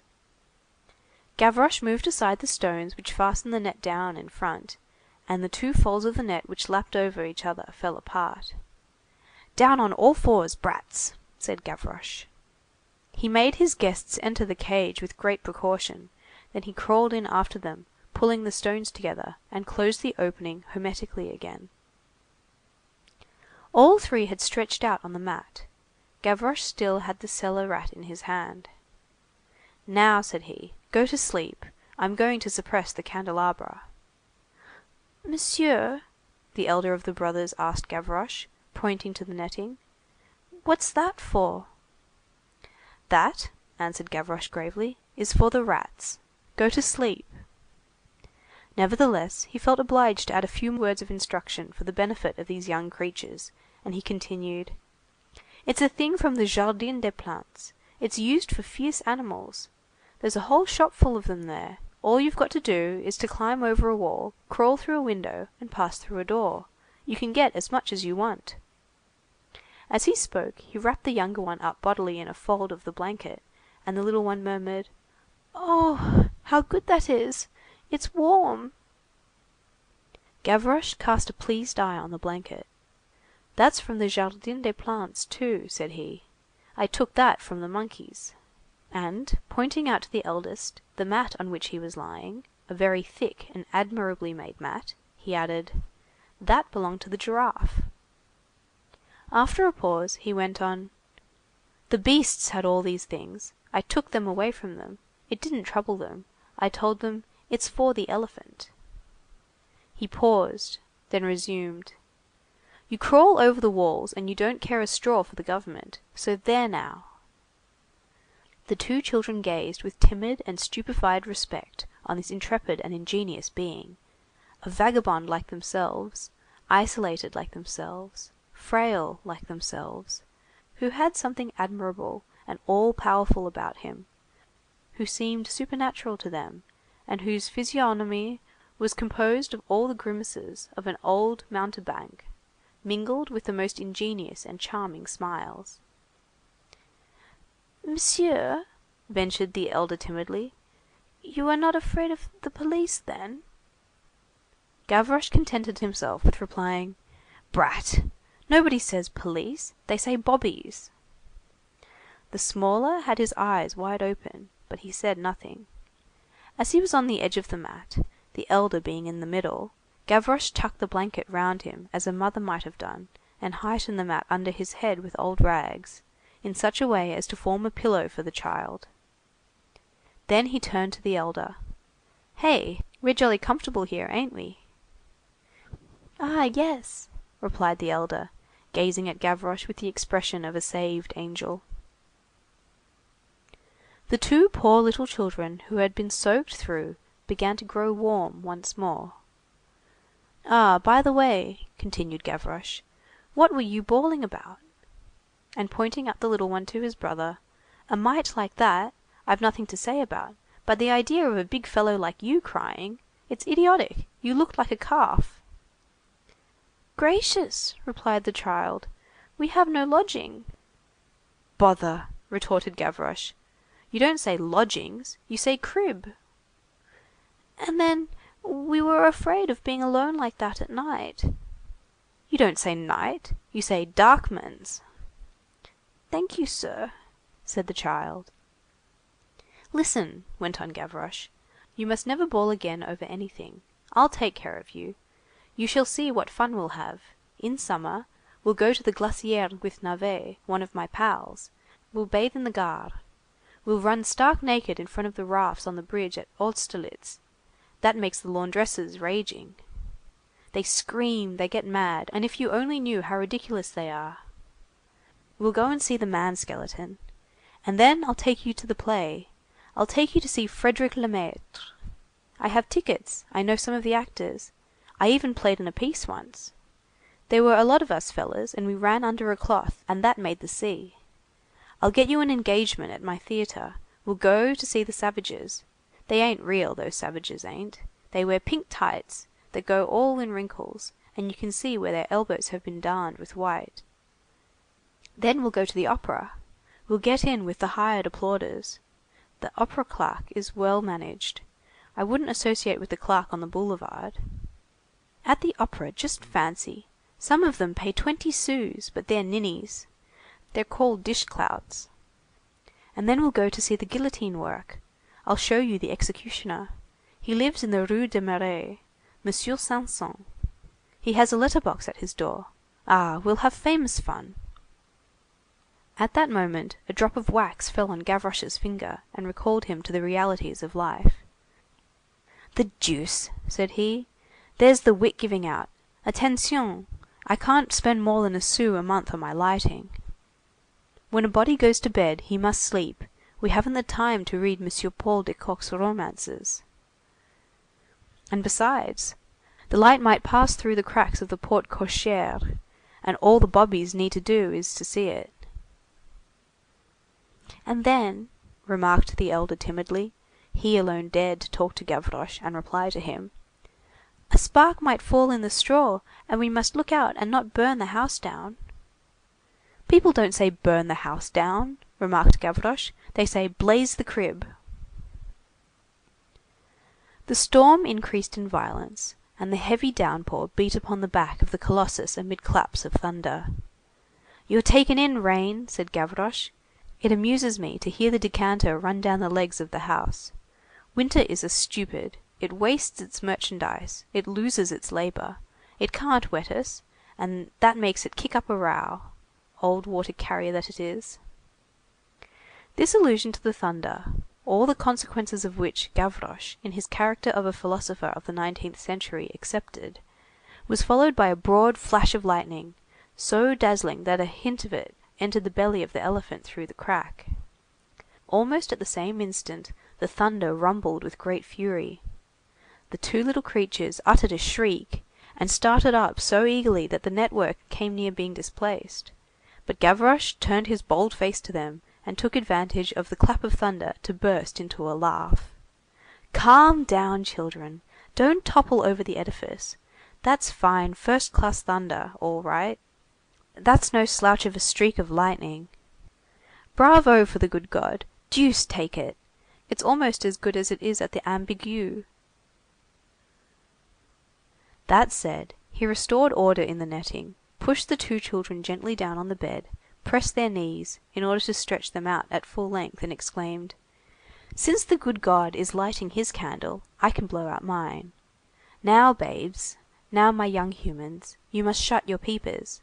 It's very bad not to sleep.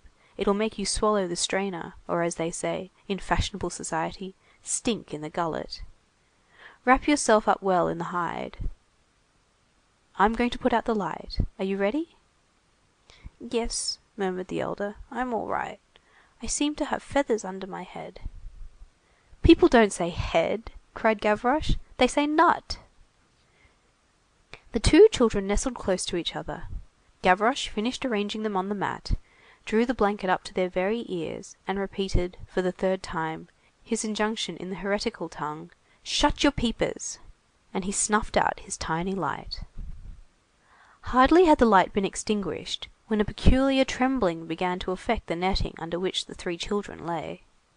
It consisted of a multitude of dull scratches, which produced a metallic sound, as if claws and teeth were gnawing at the copper wire. This was accompanied by all sorts of little piercing cries. The little 5-year-old boy, on hearing this hubbub overhead, and chilled with terror, jogged his brother's elbow, but the elder brother had already shut his peepers, as Gavroche had ordered. Then the little one, who could no longer control his terror, questioned Gavroche, but in a very low tone and with bated breath. "Sir?" "Hey?" said Gavroche, who had just closed his eyes. "What is that?" "It's the rats," replied Gavroche, and he laid his head down on the mat again. The rats, in fact, who swarmed by thousands in the carcass of the elephant, and who were the living black spots which we have already mentioned, had been held in awe by the flame of the candle so long as it had been lighted, but as soon as the cavern, which was the same as their city, had returned to darkness, scenting what the good story-teller Crowe calls fresh meat, they had hurled themselves in throngs on Gavroche's tent, and had climbed to the top of it and had begun to bite the meshes as though seeking to pierce this new-fangled trap. Still the little one could not sleep. "Sir," he began again. "Hey?" said Gavroche. "What are rats?" "They are mice." This explanation reassured the child a little. He had seen white mice in the course of his life, and he was not afraid of them. Nevertheless, he lifted up his voice once more. "Sir?" "Hey?" said Gavroche again. "Why don't you have a cat?" "I did have one," replied Gavroche. "I brought one here, but they ate her." This second explanation undid the work of the first, and the little fellow began to tremble again. The dialogue between him and Gavroche began again for the fourth time. "Monsieur?" "Hey?" "Who was it that was eaten?" "The cat." "And who ate the cat?" "The rats." "The mice?" "Yes, the rats." The child, in consternation, dismayed at the thought of mice which ate cats, pursued:— "Sir, would those mice eat us?" "Wouldn't they just!" ejaculated Gavroche. The child's terror had reached its climax, but Gavroche added:— "Don't be afraid, they can't get in, and besides, I'm here. Here, catch hold of my hand. Hold your tongue and shut your peepers." At the same time, Gavroche grasped the little fellow's hand across his brother. The child pressed the hand close to him and felt reassured. Courage and strength have these mysterious ways of communicating themselves. Silence reigned round them once more. The sound of their voices had frightened off the rats. At the expiration of a few minutes, they came raging back, but in vain. The three little fellows were fast asleep and heard nothing more. The hours of the night fled away. Darkness covered the vast Place de la Bastille.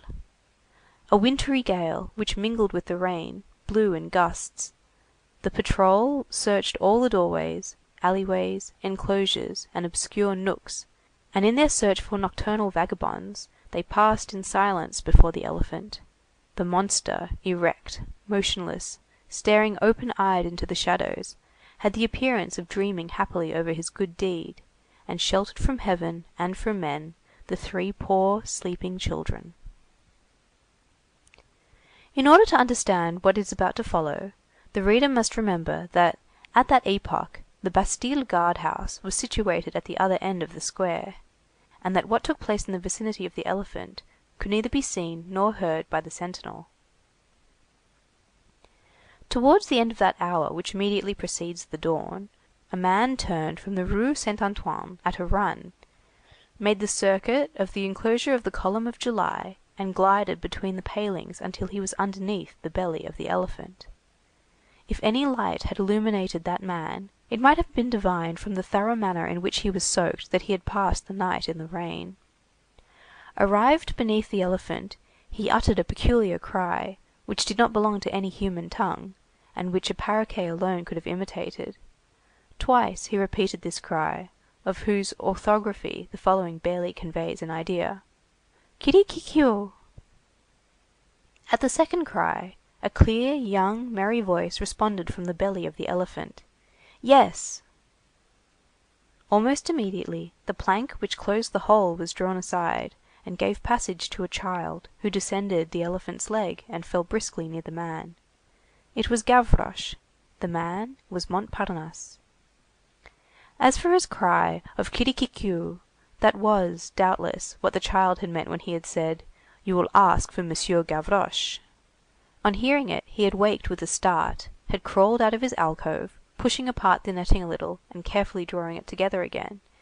Then he had opened the trap and descended. The man and the child recognized each other silently amid the gloom.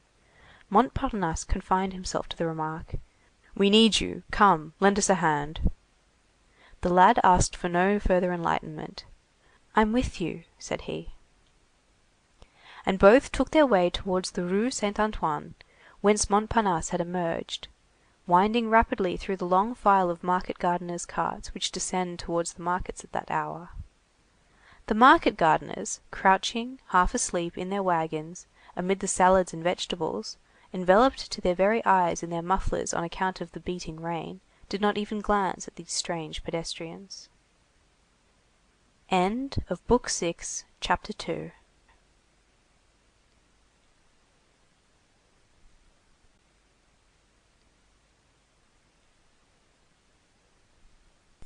Les Misérables, Volume 4, by Victor Hugo, translated by Isabel Florence Hopgood. Book 6, Little Gavroche. Chapter 3, The Vicissitudes of Flight. This is what had taken place that same night at La Force.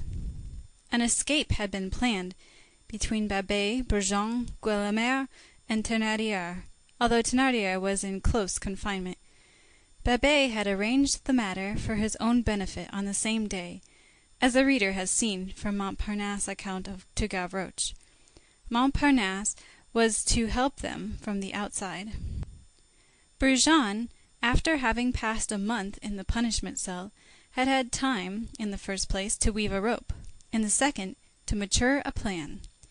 In former times, those severe places where the discipline of the prison delivers the convict to his own hands were composed of 4 stone walls, a stone ceiling, a flagged pavement, a camp bed, a grated window, and a door lined with iron, and were called dungeons. But the dungeon was judged to be too terrible. Nowadays they are composed of an iron door, a grated window, a camp bed, a flagged pavement, 4 stone walls, and a stone ceiling, and are called chambers of punishment. A little light penetrates towards midday. The inconvenient point about these chambers, which, as the reader sees, are not dungeons, is that they allow the persons who should be at work to think. So Brujon meditated, and he emerged from the chamber of punishment with a rope. As he had the name of being very dangerous in the Charlemagne courtyard, he was placed in the new building. The first thing he found in the new building was Guelemer. The second was a nail. Guelemer, that is to say, crime. A nail, that is to say, liberty. Brujon, of whom it is high time that the reader should have a complete idea, was, with an appearance of delicate health and a profoundly premeditated languor, a polished, intelligent sprig, and a thief, who had a caressing glance and an atrocious smile. His glance resulted from his will, and his smile from his nature. His first studies in his art had been directed to roofs. He had made great progress in the industry of men who tear off lead, who plunder the roofs, and despoil the gutters by the process called double pickings. The circumstance which put the finishing touch on the moment peculiarly favorable for an attempt at escape was when the roofers were relaying and rejointing, at that very moment, a portion of the slates on the prison. The St. Bernard courtyard was no longer absolutely isolated from the Charlemagne and the St. Louis courtyard. Up above there were scaffoldings and ladders, in other words, bridges and stairs in the direction of liberty. The new building, which was the most cracked and decrepit thing to be seen anywhere in the world, was the weak point in the prison. The walls were eaten by saltpetre to such an extent that the authorities had been obliged to line the vaults of the dormitories with a sheathing of wood, because stones were in the habit of becoming detached and falling on the prisoners in their beds. In spite of this antiquity, the authorities committed the error of confining in the new building the most troublesome prisoners, of placing there the hard cases, as they say in prison parlance. The new building contained 4 dormitories, one above the other, and a top story which was called the bel air, or fine air. A large chimney flue, probably from some ancient kitchen of the Duc de la Force, started from the ground floor, traversed all 4 stories, cut the dormitories, where it figured as a flattened pillar, into 2 portions, and finally pierced the roof. Guelemer and Brujon were in the same dormitory. They had been placed, by way of precaution, on the lower story. Chance ordained that the heads of their beds should rest against the chimney. Thénardier was directly over their heads, in the top story known as Bel Air. The pedestrian who halts on the Rue Culture Sainte Catherine, after passing the barracks of the firemen, in front of the porte cochère of the bathing establishment, beholds a yard full of flowers and shrubs in wooden boxes, at the extremity of which spreads out a little white rotunda with 2 wings, brightened up with green shutters, the bucolic dream of Jean-Jacques. Not more than 10 years ago, there rose above the rotunda an enormous, black, hideous, bare wall by which it was backed up. This was the outer wall of La Force. This wall, beside that rotunda, was Milton viewed through Berquin. Lofty as it was, this wall was overtopped by a still blacker roof, which could be seen beyond. This was the roof of the new building. There one could descry 4 dormer windows guarded with bars. They were the windows of the Bel Air. A chimney pierced the roof. This was the chimney which traversed the dormitories. The Bel Air, that top story of the new building, was a sort of a large hall, with a mansard roof, guarded with triple gratings and double doors of sheet iron, which were studded with enormous bolts. When one entered from the north end, one had on one's left the 4 dormer windows, on one's right, facing the windows at regular intervals, 4 square, tolerably vast cages, separated by narrow passages, built of masonry, to about the height of the elbow, and the rest, up to the roof, of iron bars. Thénardier had been in solitary confinement in one of these cages since the night of the 3rd of February. No one was ever able to discover how and by what connivance he succeeded in procuring and secreting a bottle of wine, invested, so it is said by Deroux, with which a narcotic is mixed, and which the band of the endormeurs, or sleep-compellers, rendered famous. There are, in many prisons, treacherous employees, half jailers, half thieves, who assist in escapes, who sell to the police an unfaithful service, and who turn a penny whenever they can. On that same night, then, when little Gavroche picked up the 2 lost children, Brujon and Guelemer, who knew that Babet, who had escaped that morning, was waiting for them in the street as well as Montparnasse, rose softly, and with the nail which Brujon had found, began to pierce the chimney against which their bed stood. The rubbish fell on Brujon's bed so that they were not heard. Showers, mingled with thunder, shook the doors on their hinges, and created in the prison a terrible and opportune uproar. Those of the prisoners who woke pretended to fall asleep again, and left Guelemer and Brujon to their own devices. Brujon was adroit, Guelemer was vigorous. Before any sound had reached the watcher, who was sleeping in the grated cell which opened into the dormitory, the wall had been pierced, the chimney scaled, the iron grating, which bared the upper orifice and the flue, forced, and the 2 redoubtable ruffians were on the roof. The wind and rain redoubled. The roof was slippery. "What a good night to leg it!" said Brujon. An abyss 6 feet broad and 8 feet deep separated them from the surrounding wall. At the bottom of this abyss they could see the musket of a sentinel gleaming through the gloom.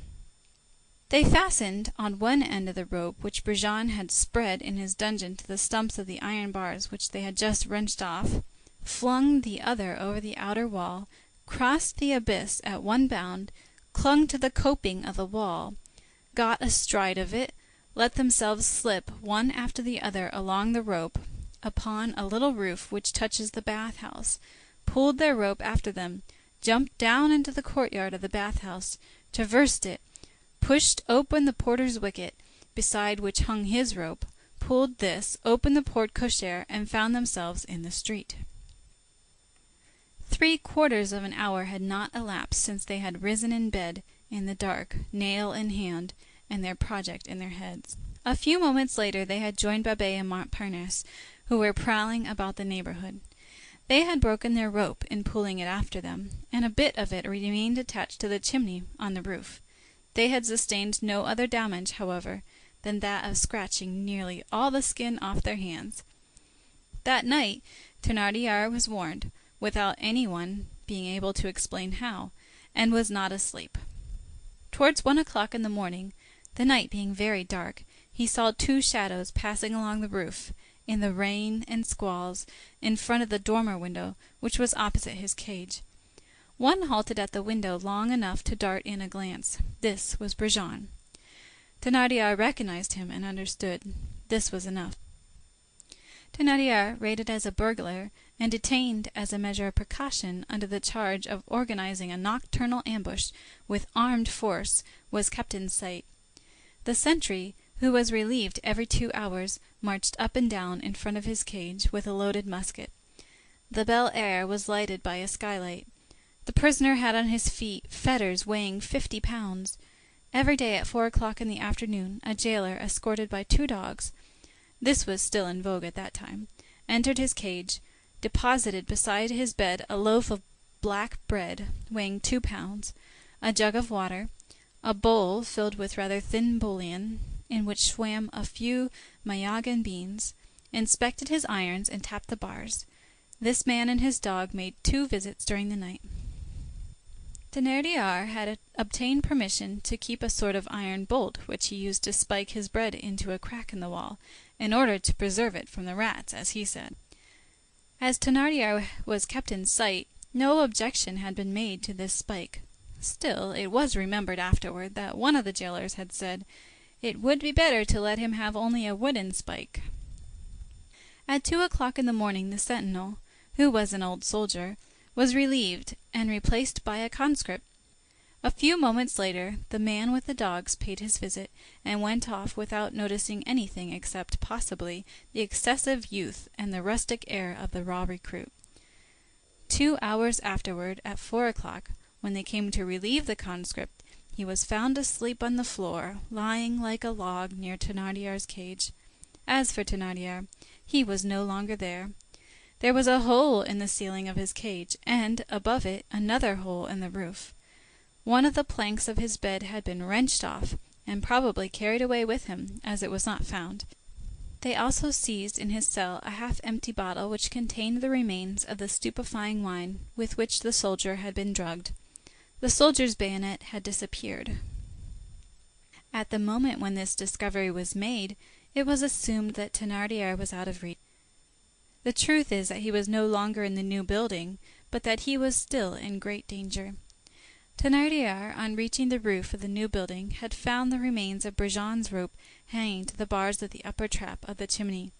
But, as this broken fragment was much too short, he had not been able to escape by the outer wall, as Brujon and Guelemer had done.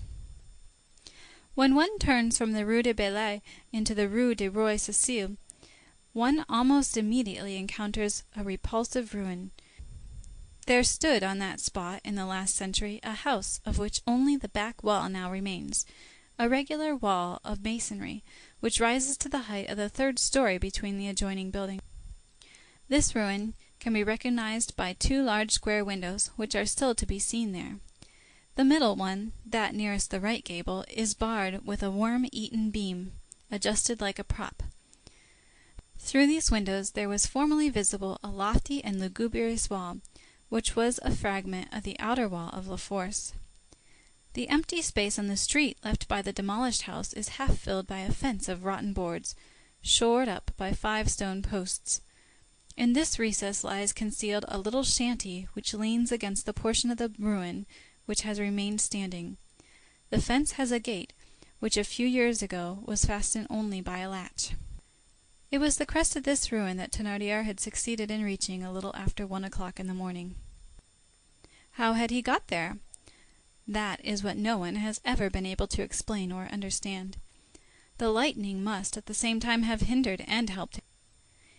He had made use of the ladders and scaffoldings of the slaters to get from roof to roof, from enclosure to enclosure, from compartment to compartment, to the buildings of the Charlemagne Court, then to the buildings of the St. Louis Court, and thence to the hut on the Rue du Roi de Sicile. Had he made use of the ladders and scaffoldings of the slaters to get from roof to roof, from enclosure to enclosure, from compartment to compartment, to the buildings of the Charlemagne Court, then to the buildings of the St. Louis Court, to the outer wall, and thence to the hut on the Rue du Roi de Sicile? But in that itinerary there existed breaks which seemed to render it an impossibility. Had he placed the plank from his bed like a bridge from the roof of the Bel Air to the outer wall, and crawled flat on his belly on the coping of the outer wall to the whole distance round the prison as far as the hut? But the outer wall of La Force formed a crenellated and unequal line. It mounted and descended. It dropped at the firemen's barracks. It rose towards the bathhouse. It was cut in twain by building. It was not even of the same height on the Hôtel Lamoignon as on the Rue Pavie. Everywhere occurred falls and right angles, and then the sentinel must have espied the dark form of the fugitive. Hence the route taken by Thénardier still remains rather inexplicable. In two manners flight was impossible.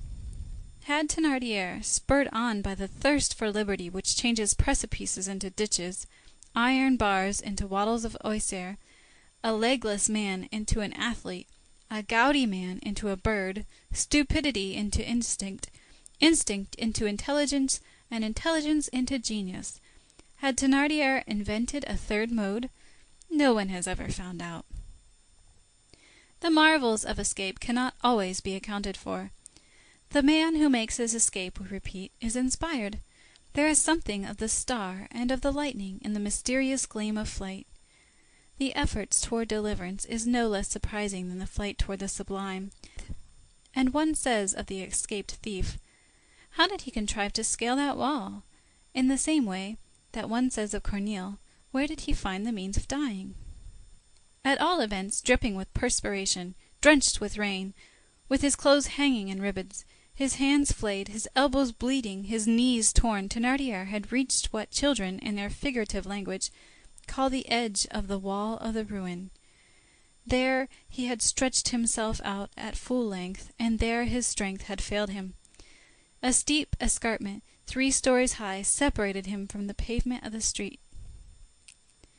The rope which he had was too short. There he waited, pale, exhausted, desperate with all the despair which he had undergone, still hidden by the night, but telling himself that the day was on the point of dawning, alarmed at the idea of hearing the neighboring clock of St. Paul strike 4 within a few minutes, an hour when the sentinel was relieved, and when the latter would be found asleep under the pierced roof, staring in horror at a terrible depth, at the light of the street lanterns, the wet black pavement, that pavement longed for, yet frightful, which meant death and which meant liberty.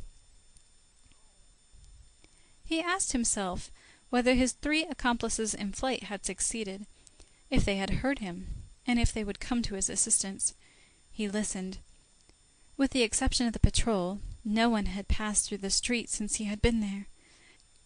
Nearly the whole of the descent of the market gardeners from Montreuil, from Charonne, from Vincennes, and from Bercy to the markets was accomplished through the Rue Saint-Antoine. 4 o'clock struck. Thénardier shuddered. A few moments later, that terrified and confused uproar which follows the discovery of an escape broke forth in the prison. The sound of doors opening and shutting, the creaking of gratings on their hinges, a tumult in the guard-house, the hoarse shouts of the turnkeys, the shock of the musket butts on the pavement of the courts reached his ears. Lights ascended and descended past the grated windows of the dormitories. A torch ran along the ridgepole of the top story of the new building. The firemen belonging in the barracks on the right had been summoned. Their helmets, with the torch lighted up in the rain, went and came along the roofs. At the same time, Thénardier perceived in the direction of the Bastille a wan whiteness lighting up the edge of the sky in doleful wise. He was on top of a wall 10 inches wide, stretched out under the heavy rains, with 2 gulfs to the right and the left. Unable to stir, subject to the giddiness of a possible fall, and to the horror of a certain arrest, and his thoughts, like the pendulum of a clock, swung from one of these ideas to the other. Dead if I fall, caught if I stay. In the midst of this anguish he suddenly saw, the street being still dark, a man who was gliding along the walls and coming from the Rue Pavée halt in the recess above which Thénardier was, as it were, suspended. Here this man was joined by a second, who walked with the same caution, then by a third, then by a fourth. When these men were reunited, one of them lifted the latch of the gate in the fence, and all 4 entered the enclosure in which the shanty stood. They halted directly under Thénardier. These men had evidently chosen this vacant space in order that they might consult without being seen by the passers-by, or by the sentinel who guards the wicket of La Force a few paces distant. It must be added that the rain kept this sentinel blocked in his box. Thénardier, not being able to distinguish their visages, lent an ear to their words with the desperate attention of a wretch who feels himself lost. Thénardier saw something resembling a gleam of hope flash before his eyes. These men conversed in slang. The first said in a low but distinct voice, "Let's cut. What are we up to here?" The second replied, "It's raining hard enough to put out the very devil's fire, and the bobbies will be along instanter. There's a soldier on guard yonder. We shall get nabbed here." These 2 words, "icigo" and "icicale," both of which mean icy, and which belong, the first to the slang of the barriers, the second to the slang of the Temple, were flashes of light for Thénardier. By the icigo he recognized Brujon, who was a prowler of the barriers. By the icicale he knew Babet, who was among his other trades, had been an old clothes broker at the Temple.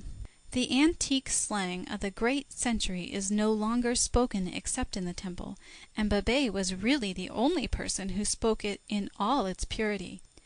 Had it not been for the icicale, then Thénardier would not have recognized him, for he had entirely changed his voice. In the meanwhile, the third man had intervened. "There's no hurry yet. Let's wait a bit. How do we know that he doesn't stand in need of us?"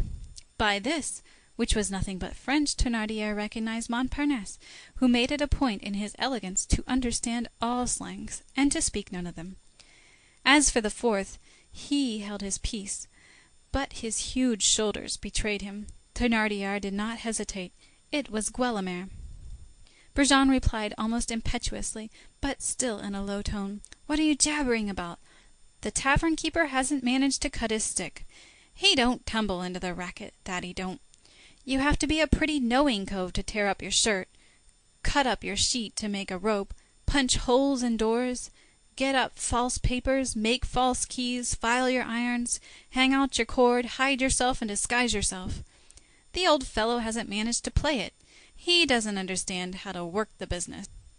Babet added, still in that classical slang, which was spoken by Polière and Cartouche, and which is to the bold, new, highly colored, and risky argot used by Brujon, what the language of Racine is to the language of André Chenier.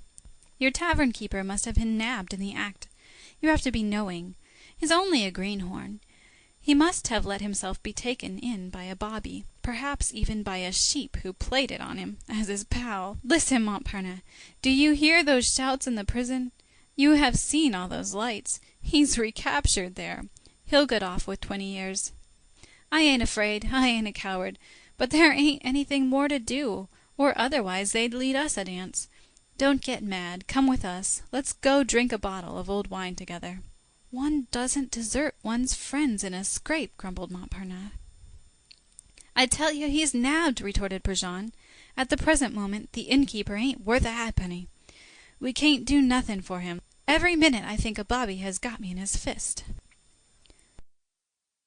Montparnasse no longer offered more than a feeble resistance. The fact is that these four men, with the fidelity of ruffians who never abandon each other, had prowled all night long about La Force, great as was their peril, and the hope of seeing Thénardier make his appearance on the top of some wall. But the night, which was really growing too fine, for the downpour was such as to render all the streets deserted, the cold, which was overpowering them, soaked their garments, their hole-ridden shoes, the alarming noise which had just burst forth from the prison, the hours which had elapsed, the patrol which they had encountered, the hope which was vanishing, all urged them to beat a retreat. Montparnasse himself, who was, perhaps, almost Thénardier's son-in-law, yielded. A moment more, and they would be gone. Thénardier was panting on his wall like the shipwrecked sufferers of the Méduse on their raft, when they beheld the vessel which had appeared in sight vanish on the horizon. He dared not call to them. A cry might be heard and ruin everything. An idea occurred to him. A last idea. A flash of inspiration. He drew from his pocket the end of Brujon's rope, which he had detached from the chimney of the new building, and flung it into the space enclosed by the fence. The rope fell at their feet. "A widow," said Babet. "My Tortue," said Brujon. "The tavern-keeper is there," said Montparnasse. They raised their eyes. Thénardier thrust out his head a very little. "Quick," said Montparnasse. "Have you the other end of the rope, Brujon?" "Yes." "Knot the two pieces together. We'll fling him the rope. He can fasten it to the wall, and he'll have enough of it to get down with." Thénardier ran the risk and spoke. "I am paralyzed with cold." "We will warm you up." "I can't budge." "Let yourself slide. We'll catch you." "My hands are benumbed." "Only fasten the rope to the wall." "I can't." "Then one of us must climb up," said Montparnasse. 3 stories!" ejaculated Brujon. The ancient plaster flue which had served for a stove that had been used in the shanty in former times ran along the wall and mounted almost to the very spot where they could see Thénardier. This flue, then much damaged and full of cracks, has since fallen, but the marks of it are still visible. It was very narrow. "One might get up by the help of that," said Montparnasse. "By that flue?" exclaimed Babet. "A grown-up cove? Never. It would take a brat." "A brat must be got," resumed Brujon. "Where are we to find a young un?" said Guelemer. "Wait," said Montparnasse. "I've got the very article." He opened the gate of the fence very softly, made sure that no one was passing along the street, stepped out cautiously, shut the gate behind him, and set off at a run in the direction of the Bastille. 7 or 8 minutes elapsed. 8,000 centuries to Thénardier. Babet, Brujon, and Guelemer did not open their lips. At last the gate opened once more, and Montparnasse appeared, breathless, and followed by Gavroche. The rain still rendered the street completely deserted. Little Gavroche entered the enclosure and gazed at the forms of these ruffians with a tranquil air. The water was dripping from his hair. Guelemer addressed him. "Are you a man, young un?" Gavroche shrugged his shoulders and replied, "A young un like me's a man, and men like you are babes." "The brat's tongue is well hung," exclaimed Babet. "The Paris brat ain't made of mere straw," added Brujon. "What do you want?" asked Gavroche. Montparnasse answered, "Climb up that flue." "With this rope," said Babet. "And fasten it," continued Brujon. "To the top of the wall," went on Babet. "To the crossbar of the window," added Brujon. "And then?" said Gavroche. "There," said Guelemer. The gamin examined the rope, the flue, the wall, the windows, and made that indescribable and disdainful noise with his lips which signifies, "Is that all?" "There's a man up there whom you are to save," resumed Montparnasse. "Will you?" began Brujon again. "Greenhorn," replied the lad, as though the question appeared a most unprecedented one to him, and he took off his shoes. Guelemer seized Gavroche by one arm and set him on the roof of the shanty, whose worm-eaten planks bent beneath the urchin's weight, and handed him the rope which Brujon had knotted together during Montparnasse's absence. The gamin directed his steps toward the flue, which it was easy to enter, thanks to the large crack which touched the roof. At the moment when he was on the point of ascending, Thénardier, who saw life and safety approaching, bent over the edge of the wall. The first light of dawn struck white upon his brow, dripping with sweat upon his livid cheekbones, his sharp and savage nose, his bristling gray beard, and Gavroche recognized him. "Hullo, it's my father! Oh, that won't hinder."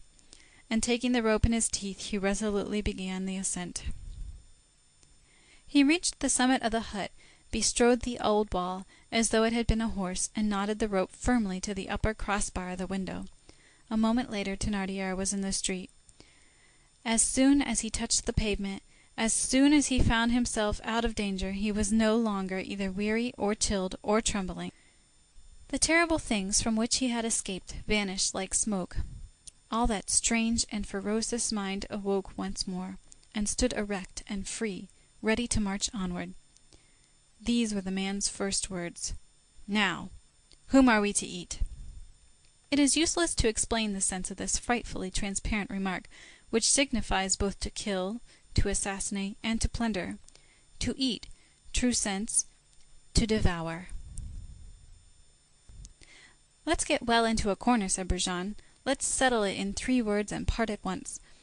There was an affair that promised well in the Rue Plumet, a deserted street, an isolated house, an old rotten gate on a garden, and lone woman." "Well, why not?" demanded Thénardier. "Your girl, Éponine, went to see about the matter," replied Babet. "And she brought a biscuit to Magnon," added Guelemer. "Nothing to be made there." "The girl's no fool," said Thénardier. "Still, it must be seen to." "Yes, yes," said Brujon, "it must be looked up." In the meanwhile, none of the men seemed to see Gavroche, who during this colloquy had seated himself on one of the fence posts. He waited a few moments, thinking that perhaps his father would turn towards him. Then he put on his shoes again and said, "Is that all? You don't want me any more, my men? Now you're out of your scrape. I'm off. I must go and get my brats out of bed." And off he went. The 5 men emerged, one after another, from the enclosure. When Gavroche had disappeared at the corner of the Rue de Bellay, Babet took Thénardier aside. "Did you take a good look at that young 'un?" he asked. "What young 'un?" "The one who climbed the wall and carried you the rope." "Not particularly."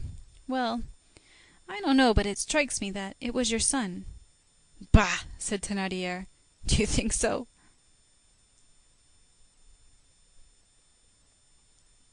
End of Book 6. Chapter 3. Les Misérables, Volume 4, by Victor Hugo, translated by Isabelle Florence Hapgood. Book 7, Slang. Chapter 1, Origin. Pigrita is a terrible word. It engenders a whole world. La pègre, for which read theft, and a hell, la pégrenne, for which read hunger. Thus, idleness is the mother. She has a son, theft, and a daughter, hunger. Where are we at this moment? In the land of slang. What is slang? It is at one and the same time a nation and a dialect. It is theft in its 2 kinds, people and language.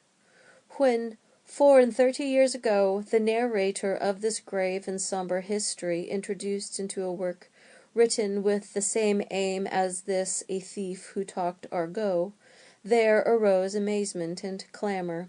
What? How? Argot? Why, argot is horrible. It is the language of prisons, galleys, convicts, of everything that is most abominable in society, etc., etc. We have never understood this sort of objections. Since that time 2 powerful romancers, one of whom is a profound observer of the human heart, the other an intrepid friend of the people, Balzac and Eugene Sue, having represented their ruffians as talking their natural language, as the author of The Last Day of a Condemned Man did in 1828. The same objections have been raised. People repeated, "What do authors mean by that revolting dialect? Slang is odious. Slang makes one shudder." Who denies that? Of course it does. When it is a question of probing a wound, a gulf, a society, since when has it been considered wrong to go too far, to go to the bottom? We have always thought that it was sometimes a courageous act, and, at least, a simple and useful deed, worthy of the sympathetic attention which duty accepted and fulfilled merits. Why should one not explore everything and study everything? Why should one halt on the way? The halt is a matter depending on the sounding line and not on the leadsman. Certainly, too, it is neither an attractive nor an easy task to undertake an investigation into the lowest depths of the social order, where terra firma comes to an end and where mud begins, to rummage in those vague murky waves, to follow up, to seize and to fling, still quivering, upon the pavement that abject dialect which is dripping with filth when thus brought to the light, that pustulous vocabulary, each word of which seems an unclean ring from a monster of the mire and the shadows. Nothing is more lugubrious than the contemplation thus in its nudity, in the broad light of thought, of the horrible swarming of slang. It seems, in fact, to be a sort of horrible beast made for the night, which has just been torn from its cesspool. One thinks one beholds a frightful, living, and bristling thicket which quivers, rustles, wavers, returns to shadow, threatens, and glares. One word resembles a claw, another an extinguished and bleeding eye. Such and such a phrase seems to move like the claw of a crab. All this is alive with the hideous vitality of things which have been organized out of disorganization. Now, when has horror ever excluded study? Since when has malady banished medicine? Can one imagine a naturalist refusing to study the viper, the bat, the scorpion, the centipede, the tarantula, and one who would cast them back into their darkness, saying, "Oh, how ugly that is"? The thinker who should turn aside from slang would resemble a surgeon who would avert his face from an ulcer or a wart. He would be like a philologist refusing to examine a fact in language, a philosopher hesitating to scrutinize a fact in humanity. For it must be stated to those who are ignorant of the case, that argot is both a literary phenomenon and a social result. What is slang, properly speaking? It is the language of wretchedness. We may be stopped. The fact may be put to us in general terms, which is one way of attenuating it.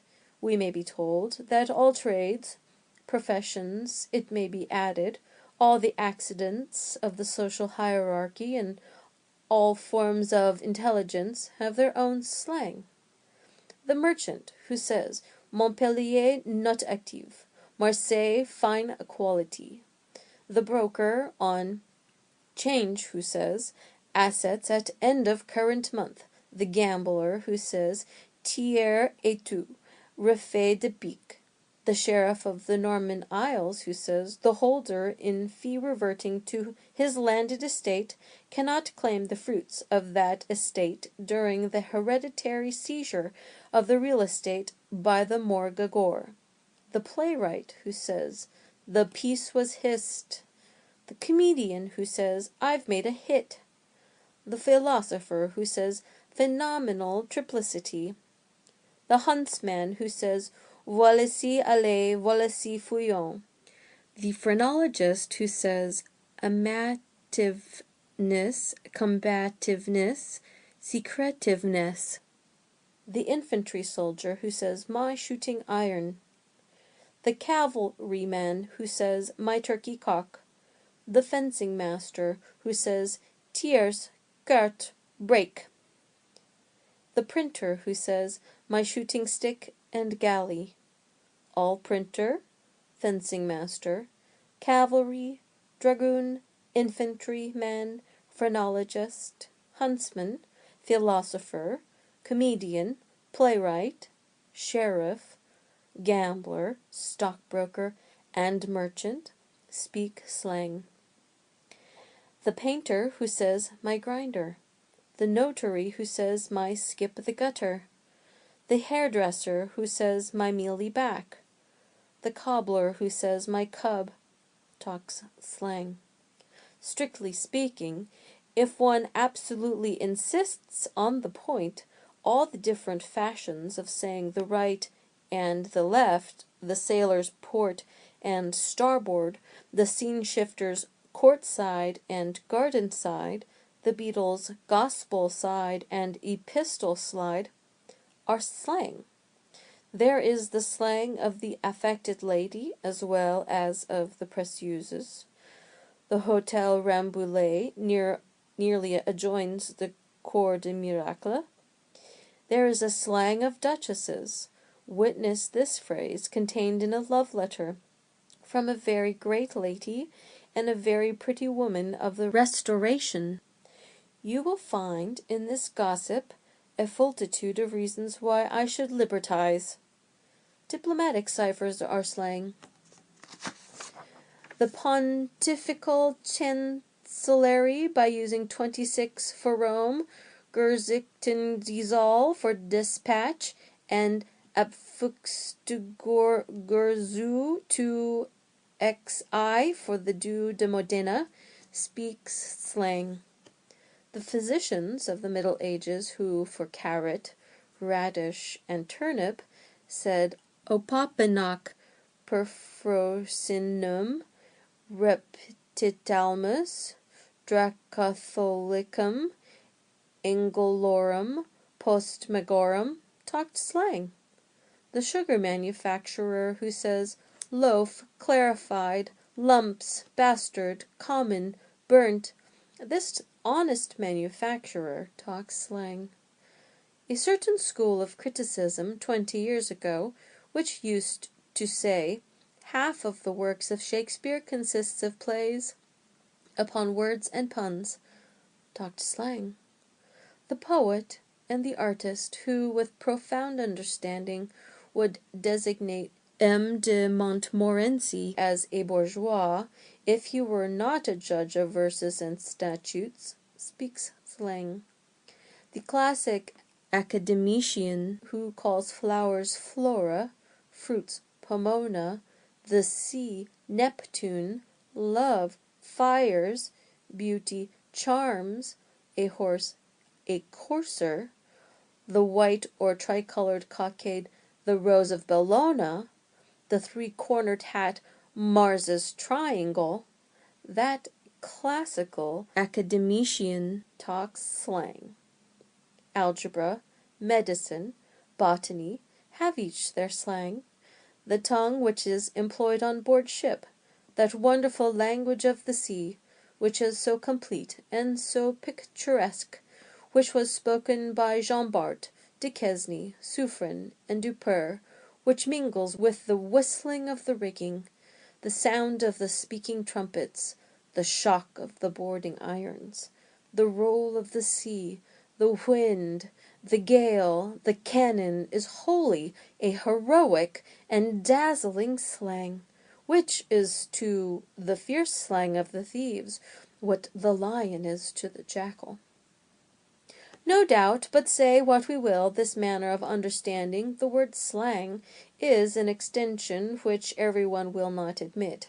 For our part, we reserve to the word its ancient and precise, circumscribed and determined significance, and we restrict slang to slang.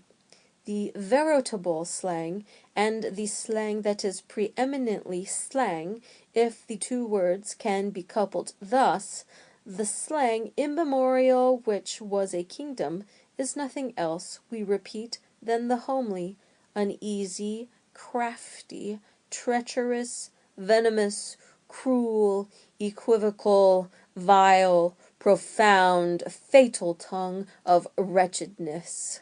There exists, at the extremity of all abasement and all misfortunes, a last misery which revolts and makes up its mind to enter into conflict with the whole mass of fortunate facts and reigning rights. A fearful conflict, where, now cunning, now violent, unhealthy and ferocious at one and the same time, it attacks the social order with pin-pricks through vice, and with club blows through crime. To meet the needs of this conflict, wretchedness has invented a language of combat, which is slang. To keep afloat, and to rescue from oblivion, to hold above the gulf, were it but a fragment of some language, which man has spoken, and which would otherwise be lost, that is to say, one of the elements, good or bad, of which civilization is composed, or by which it is complicated, to extend the records of social observation, is to serve civilization itself. This service Plautus rendered, consciously or unconsciously, by making two Carthaginian soldiers talk Phoenician. That service Molière rendered by making so many of his characters talk Levantine and all sorts of dialects. Here objections spring up afresh. Phoenician, very good. Levantine, quite right. Even dialect, let that pass. They are tongues which have belonged to nations or provinces. But slang! What is the use of preserving slang? What is the good of assisting slang to survive? To this we reply in one word only, assuredly. If the tongue which a nation or a province has spoken is worthy of interest, the language which has been spoken by a misery is still more worthy of attention and study. It is the language which has been spoken in France, for example, for more than 4 centuries, not only by a misery, but by every possible human misery. And then we insist upon it, the study of social deformities and infirmities, and the task of pointing them out with a view to remedy, is not a business in which choice is permitted. The historian of manners and ideas has no less austere a mission than the historian of events. The latter has the surface of civilization, the conflicts of crowns, the births of princes, the marriages of kings, battles, assemblages, great public men, revolutions in the daylight, everything on the exterior. The other historian has the interior, the depths, the people who toil, suffer, wait, the oppressed woman, the agonizing child, the secret war between man and man, obscure ferocities, prejudices, plotted iniquities, the subterranean, the indistinct tremors of multitudes, the die of hunger, the counterblows of the law, the secret evolution of souls, the go barefoot, the bare-armed, the disinherited, the orphans, the unhappy, and the infamous, all the forms which roam through the darkness. He must descend with his heart full of charity and severity at the same time, as a brother and as a judge, to those impenetrable casemates where crawl pell-mell those who bleed and those who deal the blow, those who weep and those who curse, those who fast and those who devour, those who endure evil and those who inflict it. Have these historians of hearts and souls duties at all inferior to the historians of external facts? Does anyone think that Alighieri has any fewer things to say than Machiavelli? Is the underside of civilization any less important than the upper side, merely because it is deeper and more sombre?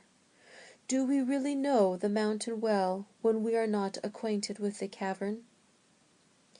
Let us say, moreover, parenthetically, that from a few words of what precedes a marked separation might be inferred between the two classes of historians, which does not exist in our mind. No one is a good historian of the patent, visible, striking, and public life of peoples, if he is not, at the same time, in a certain measure, the historian of their deep and hidden life, and no one is a good historian of the interior, unless he understands, at need, to be the historian of the exterior also.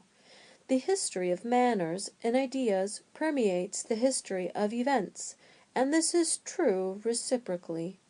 They constitute two different orders of facts which correspond to each other, which are always interlaced, and which often bring forth results. All the lineaments which Providence traces on the surface of a nation have their parallels, sombre but distinct in their depths, and all convulsions of the depths produce ebullitions on the surface. True history being a mixture of all things, the true historian mingles in everything. Man is not a circle with a single center. He is an ellipse with a double focus. Facts form one of these, and ideas the other. Slang is nothing but a dressing room where the tongue, having some bad action to perform, disguises itself. There it clothes itself in word masks, in metaphor rags. In this guise it becomes horrible. One finds it difficult to recognize. Is it really the French tongue, the great human tongue? Behold it ready to step upon the stage, and to retort upon crime, and prepared for all the employments of the repertory of evil. It no longer walks, it hobbles, it limps on the crutch of the court of miracles, a crutch metamorphosable into a club. It is called vagrancy. Every sort of spectre its dressers have painted its face. It crawls and rears, the double gait of the reptile. Henceforth it is apt at all roles, and is made suspicious by the counterfeiter, covered with verdigris by the forger, blacked by the soot of the incendiary, and the murderer applies its rouge. When one listens by the side of honest men, at the portals of society, one overhears the dialogues of those who are on the outside. One distinguishes questions and replies. One perceives, without understanding it, a hideous murmur, sounding almost like human accents, but more nearly resembling a howl than an articulate word. It is slang. The words are misshapen and stamped with an indescribable and fantastic bestiality.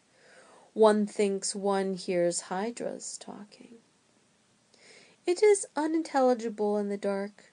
It gnashes and whispers, completing the gloom with mystery. It is black in misfortune. It is blacker still in crime. These two blacknesses amalgamated compose slang. Obscurity in the atmosphere, obscurity in acts, obscurity in voices, terrible toad-like tongue, which goes and comes, leaps, crawls, slobbers, and stirs about in monstrous wise in that immense grey fog composed of rain and night, of hunger, of vice, of falsehood, of injustice, of nudity, of suffocation, and of winter, the high noonday of the miserable. Let us have compassion on the chastised. Alas, who are we ourselves? Who am I who now address you? Who are you who are now listening to me? And are you very sure that we have done nothing before we were born? The earth is not devoid of resemblance to a jail. Who knows whether man is not a recaptured offender against divine justice? Look closely at life. It is so made that everywhere we feel the sense of punishment. Are you what is called a happy man? Well, you are sad every day. Each day has its own great grief or its little care. Yesterday you were trembling for a health that is dear to you. Today you fear for your own. Tomorrow it will be anxiety about money. The day after tomorrow the diatribe of a slanderer.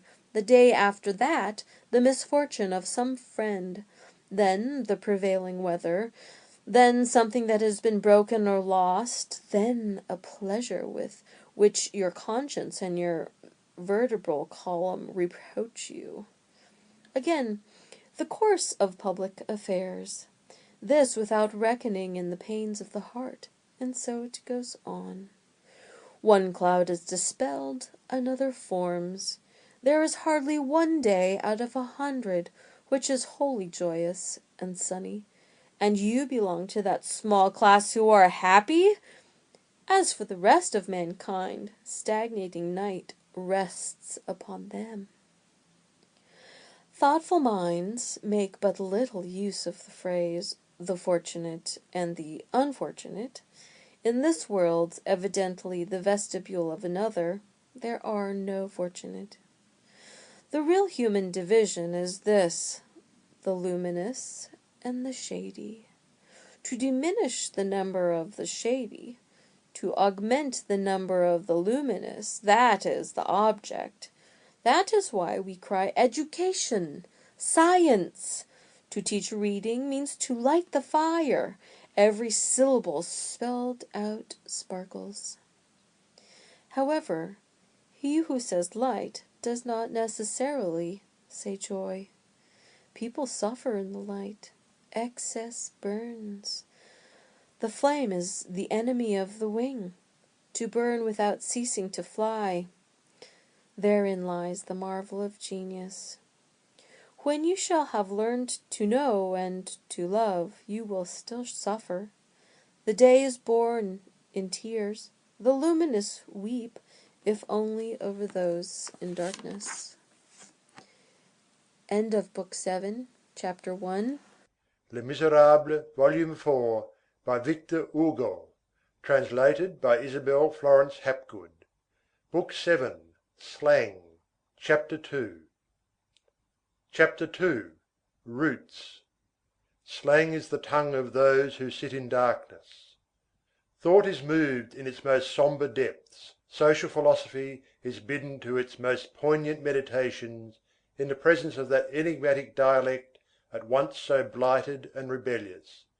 Therein lies chastisement made visible. Every syllable has an air of being marked. The words of the vulgar tongue appear therein wrinkled and shrivelled, as it were, beneath the hot iron of the executioner. Some seem to be still smoking. Such and such a phrase produces upon you the effect of the shoulder of a thief branded with the fleur de lis, which has suddenly been laid bare. Ideas almost refuse to be expressed in these substantives, which are fugitives from justice. Metaphor is sometimes so shameless that one feels that it has worn the iron neck fetter. Moreover, in spite of all this, and because of all this strange dialect has by rights its own compartment in that great impartial case of pigeon-holes where there is room for the rusty farthing as well as for the gold medal, and which is called literature. Slang, whether the public admit the fact or not, has its syntax and its poetry. It is a language. Yes, by the deformity of certain terms, we recognize the fact that it was chewed by Mandrin, and by the splendour of certain metonymies, we feel that Villon spoke it. That exquisite and celebrated verse, Mais où sont les neiges d'antan? But where are the snows of years gone by? Is a verse of slang. Antam, ante annum, is a word of Thun slang, which signified the past year, and by extension, formerly. 35 years ago, at the epoch of the departure of the great chain gang, there could be read in one of the cells at Bicêtre this maxim engraved with a nail on the wall by a king of Thun condemned to the galleys: Le daube d'antan trimait sempre pour la pierre de Sèvres. This means kings in days gone by always went and had themselves anointed. In the opinion of that king, anointment meant the galleys. The word décarade, which expresses the departure of heavy vehicles at a gallop, is attributed to Villon, and it is worthy of him. This word, which strikes fire with all four of its feet, sums up in a masterly onomatopoeia the whole of La Fontaine's admirable verse: Six forts chevaux tiraient un coche. 6 stout horses drew a coach. From a purely literary point of view, few studies would prove more curious and fruitful than the study of slang. It is a whole language within a language, a sort of sickly excrescence, an unhealthy graft which has produced a vegetation, a parasite which has its roots in the old Gallic trunk, and whose sinister foliage crawls all over one side of the language. This is what may be called the first, the vulgar aspect of slang. But for those who study the tongue as it should be studied, that is to say, as geologists study the earth, slang appears like a veritable alluvial deposit. According as one digs a longer or shorter distance into it, one finds in slang, below the old popular French, Provençal, Spanish, Italian, Levantine, that language of the Mediterranean ports, English and German, the Romance language in its 3 varieties, French, Italian and Romance, Latin, and finally Basque and Celtic, a profound and unique formation, a subterranean edifice erected in common by all the miserable. Each accursed race has deposited its layer, each suffering has dropped its stone there, each heart has contributed its pebble. A throng of evil, base, or irritated souls, who have traversed life and have vanished into eternity, linger there almost entirely visible still beneath the form of some monstrous word. Do you want Spanish? The old Gothic slang abounded in it. Here is boffet, a box on the ear, which is derived from boffeton. Ventan, window, later on ventin, which comes from ventana. Gat, cat, which comes from gatto. Acite, oil, which comes from acete. Do you want Italian? Here is spade, sword, which comes from spada. Carvel, boat, which comes from caravella. Do you want English? Here is bichot, which comes from bishop. Raya, spy, which comes from rascal, rascalion. Pilch, a case, which comes from pilcher, a sheath. Do you want German? Here is the Keller, the waiter, Kellner, the Hirs, the master, Herzog, duke. Do you want Latin? Here is frangir, to break, frangere, a fourré, to steal, fur. Cadene, chain, catena. There is one word which crops up in every language of the continent, with a sort of mysterious power and authority. It is the word magnus. The Scotchman makes of it his mac, which designates the chief of the clan, MacFarlane, MacCallumore, the great Farlane, the great Cullamore. Slang turns it into mec, and later lemec, that is to say, God. Would you like Basque? Here is Cahisto, the devil, which comes from Gaistor, evil. Sorgabon, good night, which comes from Gabon, good evening. Do you want Celtic? Here is blavin, a handkerchief, which comes from blaver, gushing water. Ménesse, a woman, in a bad sense, which comes from mainec, full of stones; barant, brook, which comes from baranton, fountain; goffeur, locksmith, from goff, blacksmith; gueudeux, death, which comes from guendu, black, white. Finally, would you like history? Slang calls crowns le maltese, a souvenir of the coin in circulation on the galleys of Malta. In addition to the philological origins just indicated, slang possesses other and still more natural roots, which spring, so to speak, from the mind of man itself. In the first place, the direct creation of words. Therein lies the mystery of tongues. To paint with words, which contains figures one knows not how or why, is a primitive foundation of all human languages, what may be called their granite. Slang abounds in words of this description, immediate words, words created instantaneously, no one knows either where or by whom, without etymology, without analogies, without derivatives, solitary, barbarous, sometimes hideous words, which at times possess a singular power of expression, and which live. The executioner, le tôle; the forest, le sabri; fear, flight, tough; the lackey, le larbin; the mineral, the prefect, the minister, pharos; the devil, le rabouin. Nothing is stranger than these words which both mask and reveal. Some, le rabouin, for example, are at the same time grotesque and terrible, and produce on you the effect of a cyclopean grimace. In the second place, metaphor. The peculiarity of a language which is desirous of saying all, yet concealing all, is that it is rich in figures. Metaphor is an enigma, wherein the thief who is plotting a stroke, the prisoner who is arranging an escape take refuge. No idiom is more metaphorical than slang. Dévisser le coco. To unscrew the nut. To twist the neck. Tortiller, to wriggle, to eat. Étrangère, to be tried. A rat, a bread thief.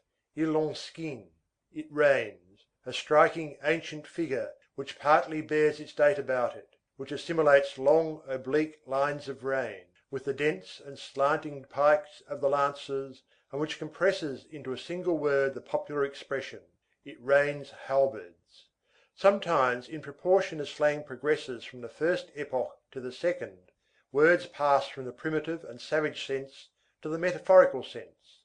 The devil ceases to be le rabouin and becomes le boulanger, the baker, who puts the bread into the oven. This is more witty, but less grand, something like Racine after Corneille, like Euripides after Aeschylus. Certain slang phrases which participate in the two epochs and have at once the barbaric character and the metaphorical character, resemble phantasmagories.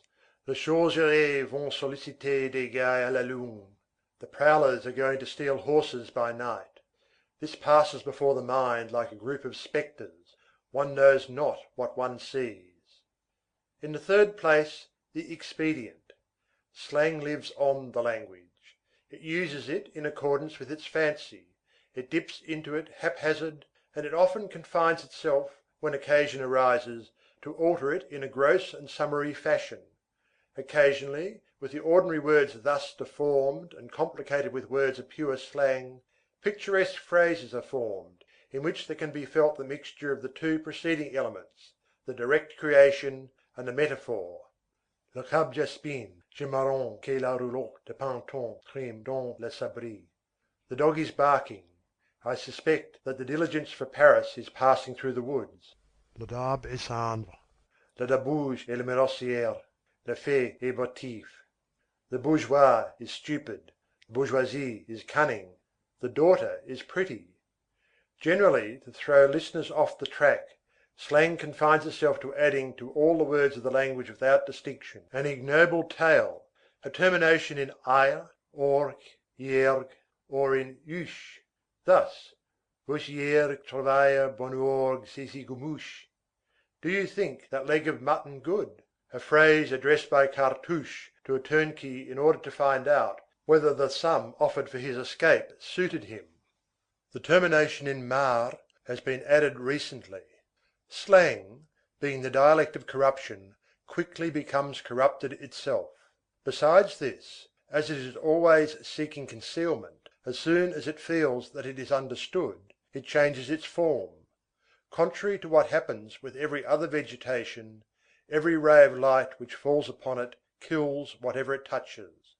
Thus slang is in constant process of decomposition and recomposition, an obscure and rapid work which never pauses. It passes over more ground in 10 years than a language in 10 centuries. Thus le latin, bread, becomes le latif.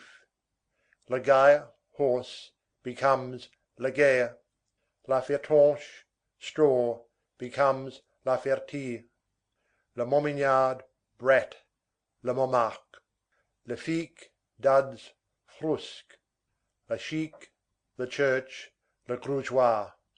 Le calabre, neck, le collat. The devil is at first Gehisto, then le rabouin, then the baker. The priest is a ratichon, then the boar, le sanglier. The dagger is le 22, 22, then le serin, then le langre. The police are raille, then roussin, then rousset, then marchands de lacets, dealers in stay laces, then coqueur, then cogne. The executioner is le tôle, then charlot, l'atigeur, then le béquillard. In the 17th century, to fight was to give each other snuff. In the 19th, it is to chew each other's throats. There have been 20 different phrases between these two extremes. Cartouche's talk would have been Hebrew to Lacenaire. All the words of this language are perpetually engaged in flight, like the men who utter them. Still, from time to time, and in consequence of this very movement, the ancient slang crops up again and becomes new once more. It has its headquarters where it maintains its sway. The Temple preserved the slang of the 17th century. Bicêtre, when it was a prison, preserved the slang of Thunes. There one could hear the termination in anche of the old Thuneurs.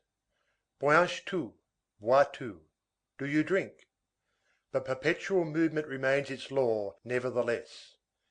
If the philosopher succeeds in fixing, for a moment, for purposes of observation, this language which is incessantly evaporating, he falls into doleful and useful meditation. No study is more efficacious and more fecund in instruction. There is not a metaphor, not an analogy in slang which does not contain a lesson. Among these men, to beat means to feign. One beats a melody. Ruse is their strength.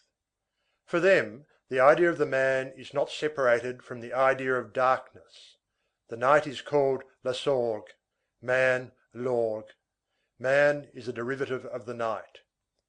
They have taken up the practice of considering society in the light of an atmosphere which kills them, of a fatal force, and they speak of their liberty as one would speak of his health. A man under arrest is a sick man. A man who is condemned is a dead man. The most terrible thing for the prisoner within the 4 walls in which he is buried is a sort of glacial chastity, and he calls the dungeon the castus. In that funereal place, life outside always presents itself under its most smiling aspect. The prisoner has irons on his feet.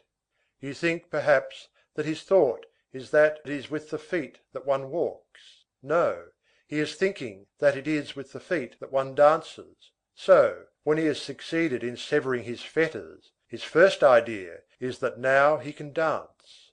And he calls the saw the bastringue, public house ball.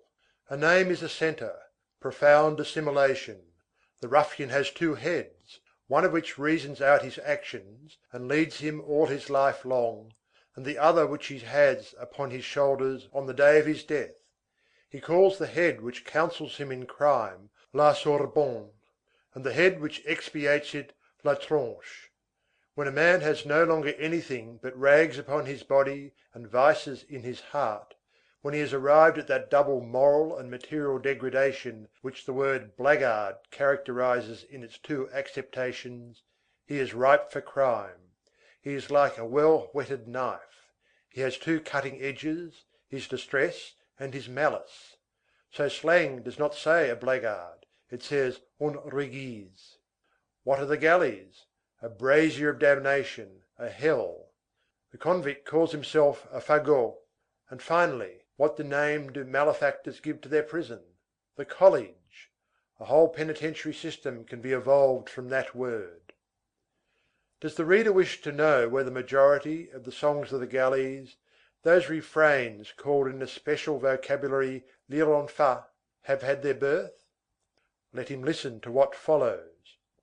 There existed at the Châtelet in Paris a large and long cellar. This cellar was 8 feet below the level of the Seine. It had neither windows nor air holes. Its only aperture was the door.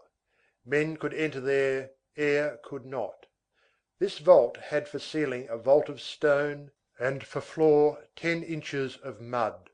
It was flagged, but the pavement had rotted and cracked under the oozing of the water. 8 feet above the floor, a long and massive beam traversed this subterranean excavation from side to side. From this beam hung, at short distances apart, chains 3 feet long, and at the end of these chains there were rings for the neck. In this vault, men who had been condemned to the galleys were incarcerated until the day of their departure for Toulon. They were thrust under this beam, where each one found his fetters swinging in the darkness and waiting for him. The chains, those pendant arms, and the necklets, those open hands, caught the unhappy wretches by the throat. They were riveted and left there. As the chain was too short, they could not lie down. They remained motionless in that cavern, in that night, beneath that beam, almost hanging, forced to unheard of efforts to reach their bread, jug, or their vault overhead, mud even to mid-leg, filth flowing to their very calves, broken asunder with fatigue, with thighs and knees giving way, clinging fast to the chain with their hands in order to obtain some rest, unable to sleep except when standing erect, and awakened every moment by the strangling of the collar. Some woke no more. In order to eat, they pushed the bread, which was flung to them in the mud, along their leg with their heel until it reached their hand. How long did they remain thus? 1 month, 2 months, 6 months sometimes. One stayed a year. It was the ante-chamber of the galleys. Men were put there for stealing a hair from the king. In this sepulchre hell, what did they do? What man can do in a sepulchre? They went through the agonies of death. And what can man do in hell? They sang. For song lingers where there is no longer any hope. In the waters of Malta, when a galley was approaching, the song could be heard before the sound of the oars. Poor Survincent, the poacher, who had gone through the prison cellar of the Châtelet, said, "It was the rhymes that kept me up." Uselessness of poetry. What is the good of rhyme? It is in this cellar that nearly all the slang songs had their birth. It is from the dungeon of the Grand Châtelet of Paris that comes the melancholy refrain of the Montgomery galley. Timalumisan, Timalumison. The majority of these, Ici caille le théâtre du petit Dardon. Here is the theatre of the little archer, Cupid. Do what you will, you cannot annihilate that eternal relic in the heart of man, love. In this world of dismal deeds, people keep their secrets. The secret is the thing above all others. The secret, in the eyes of these wretches, is unity, which serves as a base of union. To betray a secret is to tear from each member of this fierce community something of his own personality. To inform against, in the energetic slang dialect, is called to eat the bit, as though each informer drew to himself a little of the substance of all and nourished himself on a bit of each one's flesh.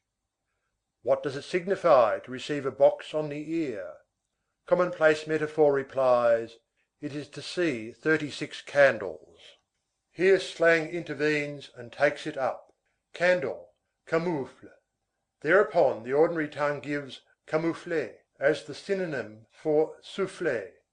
Thus, by a sort of infiltration from below upwards, with the aid of metaphor, That incalculable trajectory slang mounts from the cavern to the academy, and Poulaire saying, "I light my camoufle," causes Voltaire to write, "L'Anglevier la Beaumelle deserves 100 camouflets." Researches in slang mean discoveries at every step. Study and investigation of this strange idiom lead to the mysterious point of intersection of regular society with society which is accursed. The thief also has his food for cannon, stealable matter, you, I, whoever passes by, le peintre, Pan, everybody. Slang is language turned convict. That the thinking principle of man be thrust down ever so low, that it can be dragged and pinioned there by obscure tyrannies of fatality, that it can be bound by no one knows what fetters in that abyss, is sufficient to cause consternation. Oh, poor thought of miserable wretches! Alas! will no one come to the succor of the human soul in that darkness? Is it her destiny there to await for ever the mind, the liberator, the immense rider of Pegasi and hippogriffs, the combatant of heroes of the dawn who shall descend from the azure between two wings, the radiant night of the future? Will she for ever summon in vain to her assistance the lance of light of the ideal?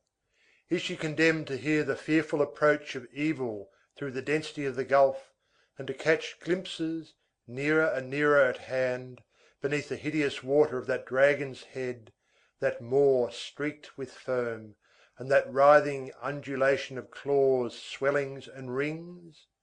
Must it remain there, without a gleam of light, without hope, given over to that terrible approach, vaguely scented out by the monster, shuddering, dishevelled, wringing its arms, for ever chained to the rock of night, a sombre Andromeda white and naked amid the shadows?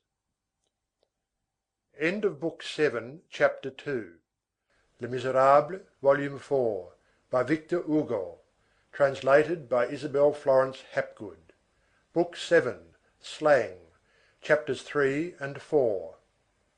Chapter 3. Slang which weeps and slang which laughs. As the reader perceives, slang in its entirety, slang of 400 years ago, like the slang of today, is permeated with that sombre, symbolical spirit which gives to all words a mien which is now mournful, now menacing. One feels in it the wild and ancient sadness of those vagrants of the court of miracles, who played at cards with packs of their own, some of which have come down to us. The 8 of clubs, for instance, represented a huge tree bearing 8 enormous trefoil leaves, a sort of fantastic personification of the forest. At the foot of this tree a fire was burning, over which 3 hares were roasting a huntsman on a spit, and behind him, on another fire, hung a steaming pot, whence emerged the head of a dog. Nothing can be more melancholy than these reprisals in painting, by a pack of cards, in the presence of stakes for the roasting of smugglers, and of the cauldron for the boiling of counterfeiters. The diverse forms assumed by thought in the realm of slang, even song, even raillery, even menace, all partook of this powerless and dejected character.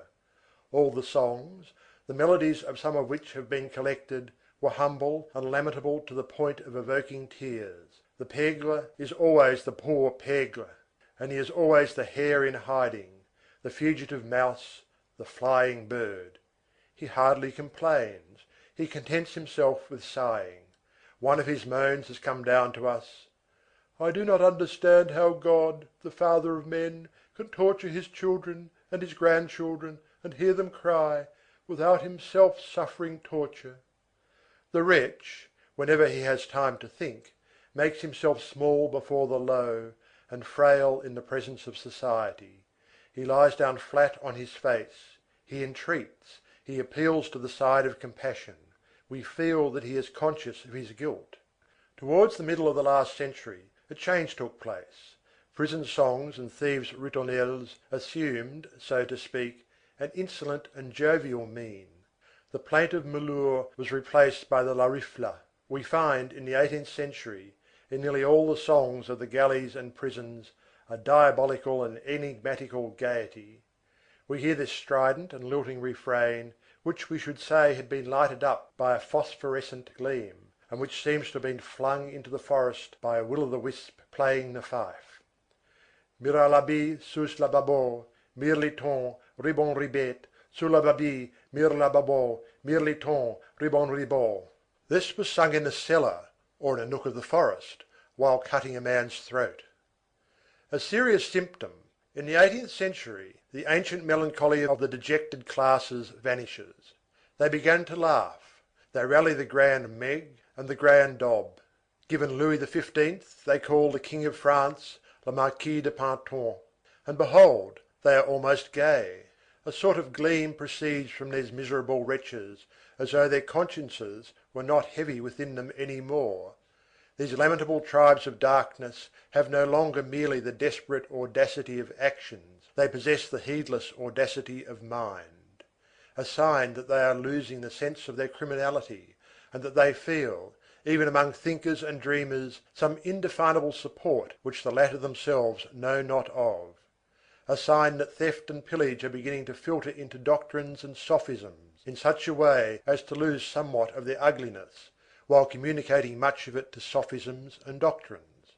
A sign, in short, of some outbreak which is prodigious and near, unless some diversion shall arise. Let us pause a moment. Whom are we accusing here? Is it the 18th century? Is it philosophy? Certainly not. The work of the 18th century is healthy and good and wholesome. The encyclopedists, Diderot at their head, the physiocrats, Turgot at their head, the philosophers, Voltaire at their head, the utopians, Rousseau at their head. These are four sacred legions. Humanity's immense advance towards the light is due to them.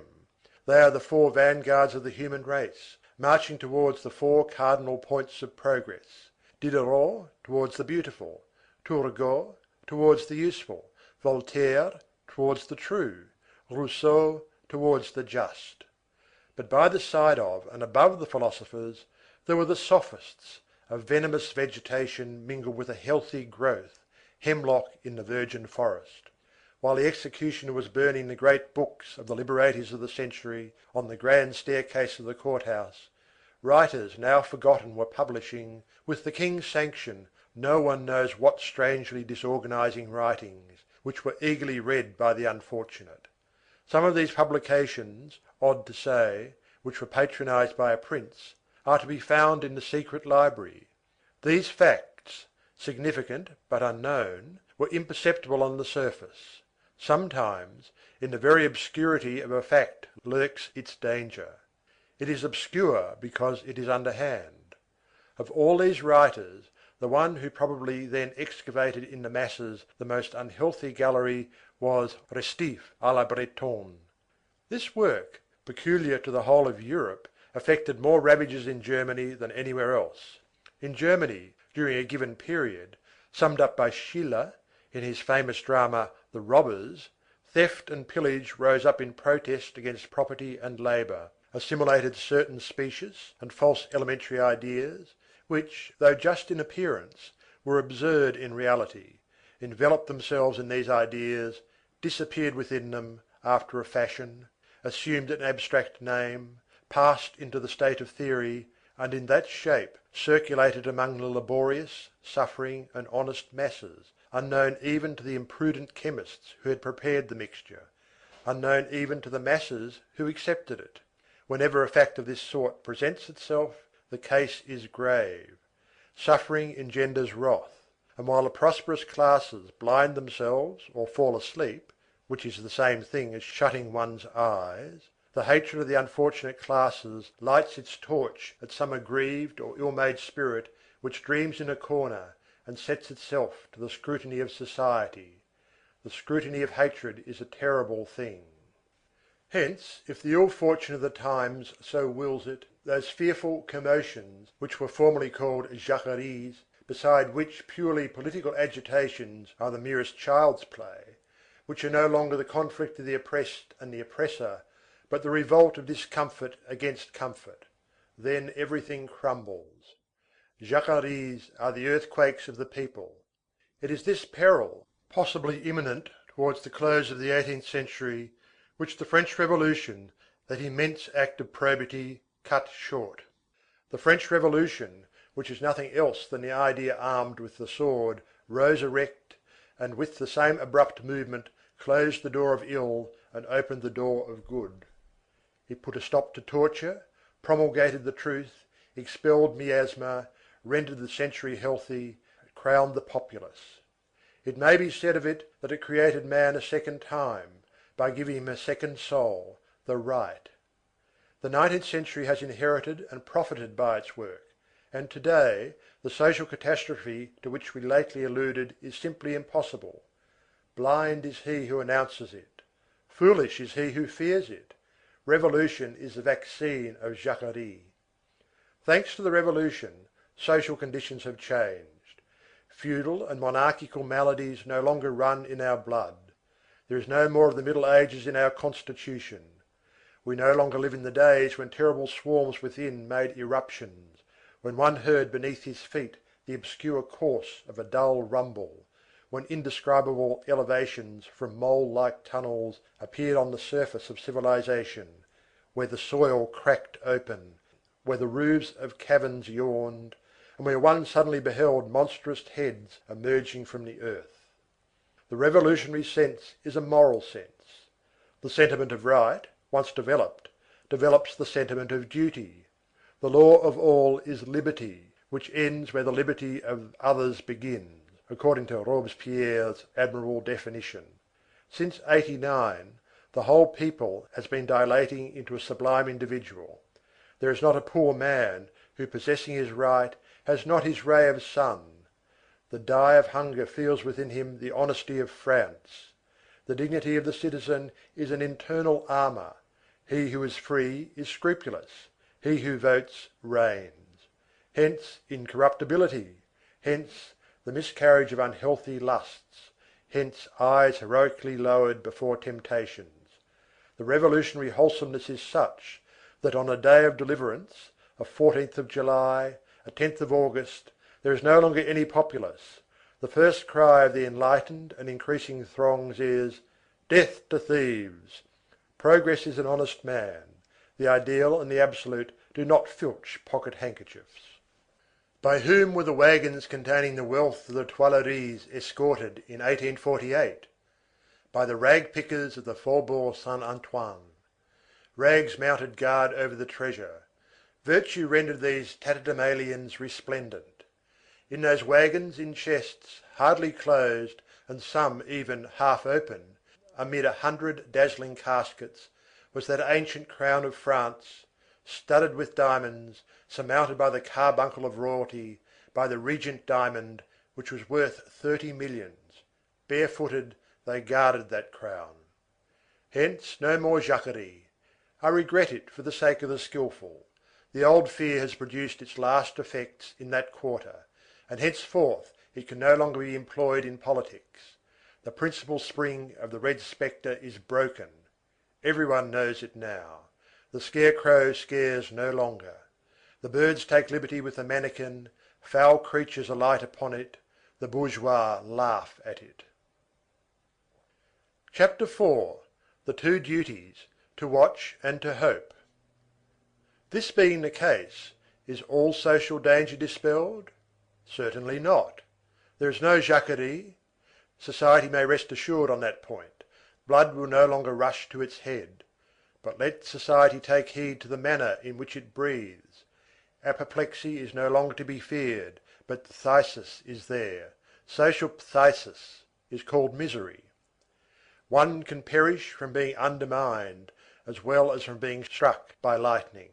Let us not weary of repeating, and sympathetic souls must not forget that this is the first of fraternal obligations, and selfish hearts must understand that the first of political necessities consists in thinking first of all of the disinherited and sorrowing throngs, in solacing, airing, enlightening, loving them, and enlarging their horizon to a magnificent extent, in lavishing upon them education in every form, in offering them the example of labour, never the example of idleness, in diminishing the individual burden by enlarging the notion of the universal aim, in setting a limit to poverty without setting a limit to wealth, in creating vast fields of public and popular activity, in having, like Briareus, 100 hands to extend in all directions to the oppressed and the feeble, in employing the collective power for that grand duty of opening workshops for all arms, schools for all aptitudes, and laboratories for all degrees of intelligence, in augmenting salaries, diminishing trouble, balancing what should be and what is, that is to say, in proportioning enjoyment to effort and a glut to need, in a word, in evolving from the social apparatus more light and more comfort for the benefit of those who suffer and to those who are ignorant. And, let us say it, all this is but the beginning. The true question is this: labour cannot be a law without being a right. We will not insist on this point. This is not the proper place for that.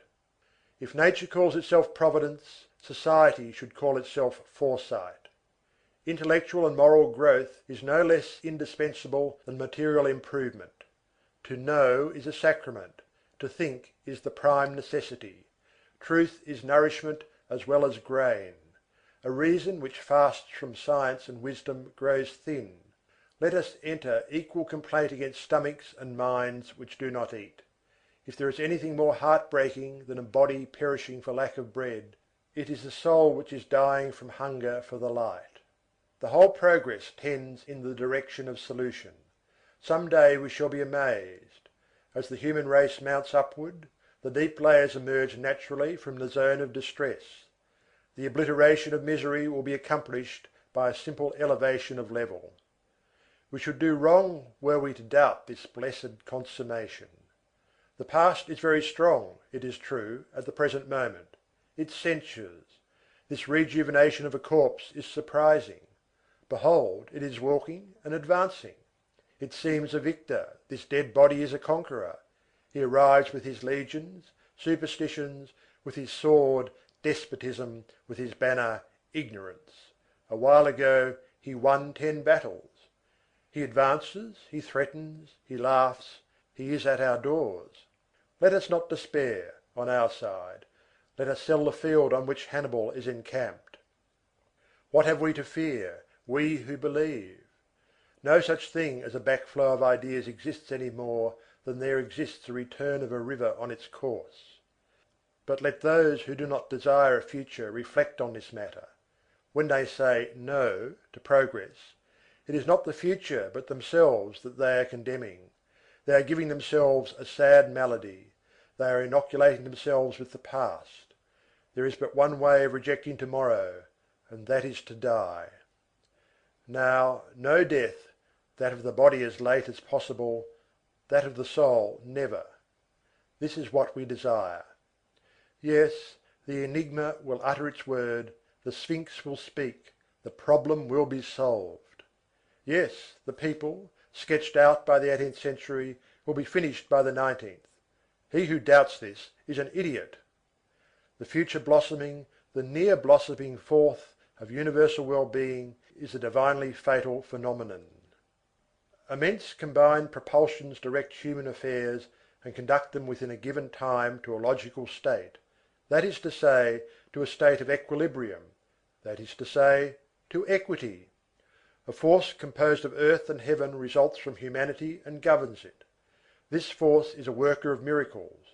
Marvellous issues are no more difficult to it than extraordinary vicissitudes. Aided by science, which comes from one man, and by the event, which comes from another, it is not greatly alarmed by these contradictions in the attitude of problems, which seem impossibilities to the vulgar herd.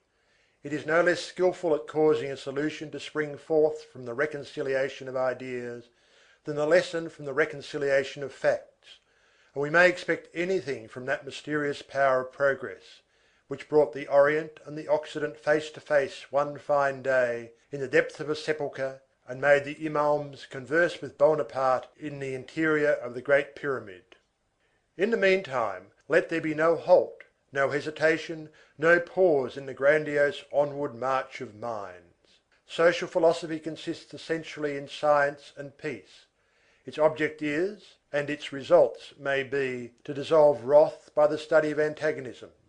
It examines, it scrutinizes, it analyzes, then it puts together once more, it proceeds by means of reduction, discarding all hatred. More than once a society has been seen to give way before the wind which is let loose upon mankind. History is full of the shipwrecks of nations and empires, manners, customs, laws, religions, and some fine day that unknown force, the hurricane, passes by and bears them all away. The civilizations of India, of Chaldea, of Persia, of Syria, of Egypt have disappeared one after the other. Why? We know not. What are the causes of these disasters? We do not know. Could these societies have been saved? Was it their fault? Did they persist in the fatal vice which destroyed them? What is the amount of suicide in these terrible deaths of a nation and a race? Questions to which there exists no reply. Darkness enwraps condemned civilizations. They sprung a leak, then they sank.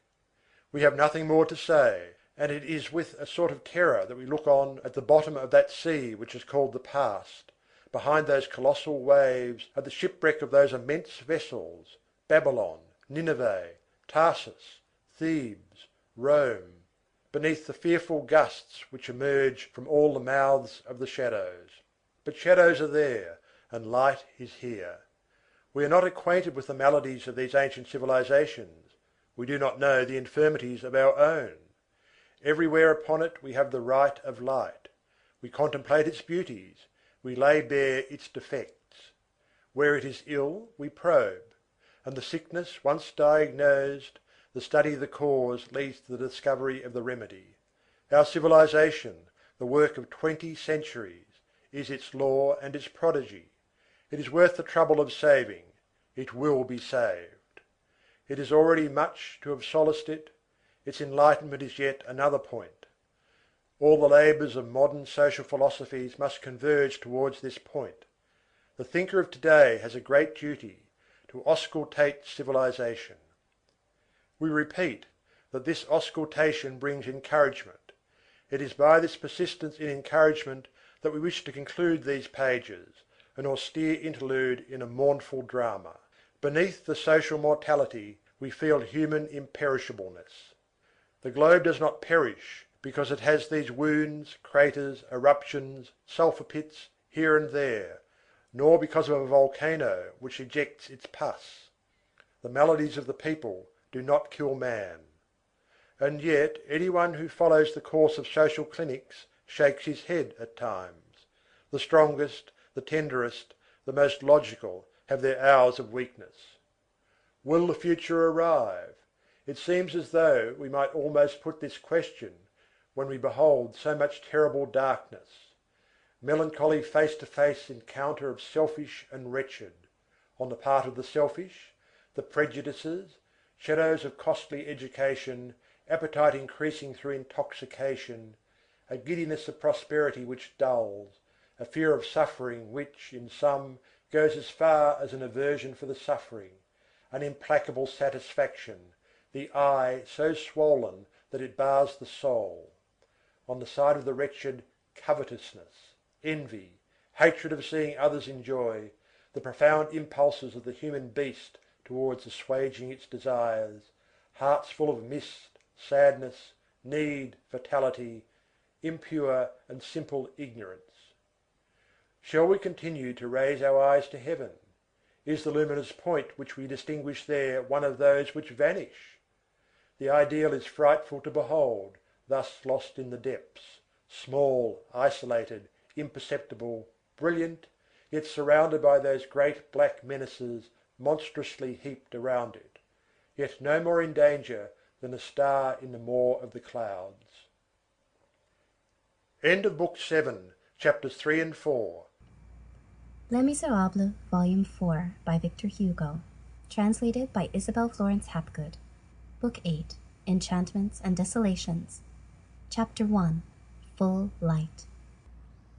The reader has probably understood that Éponine, having recognized through the gate the inhabitant of that Rue Plumet whither Mignon had sent her, had begun by keeping the ruffians away from the Rue Plumet, and had then conducted Marius thither, and that, after many days spent in ecstasy before that gate, Marius, drawn on by that force which draws the iron to the magnet, and a lover toward the stones of which is built the house of her whom he loves, had finally entered Cosette's garden, as Romeo entered the garden of Juliet.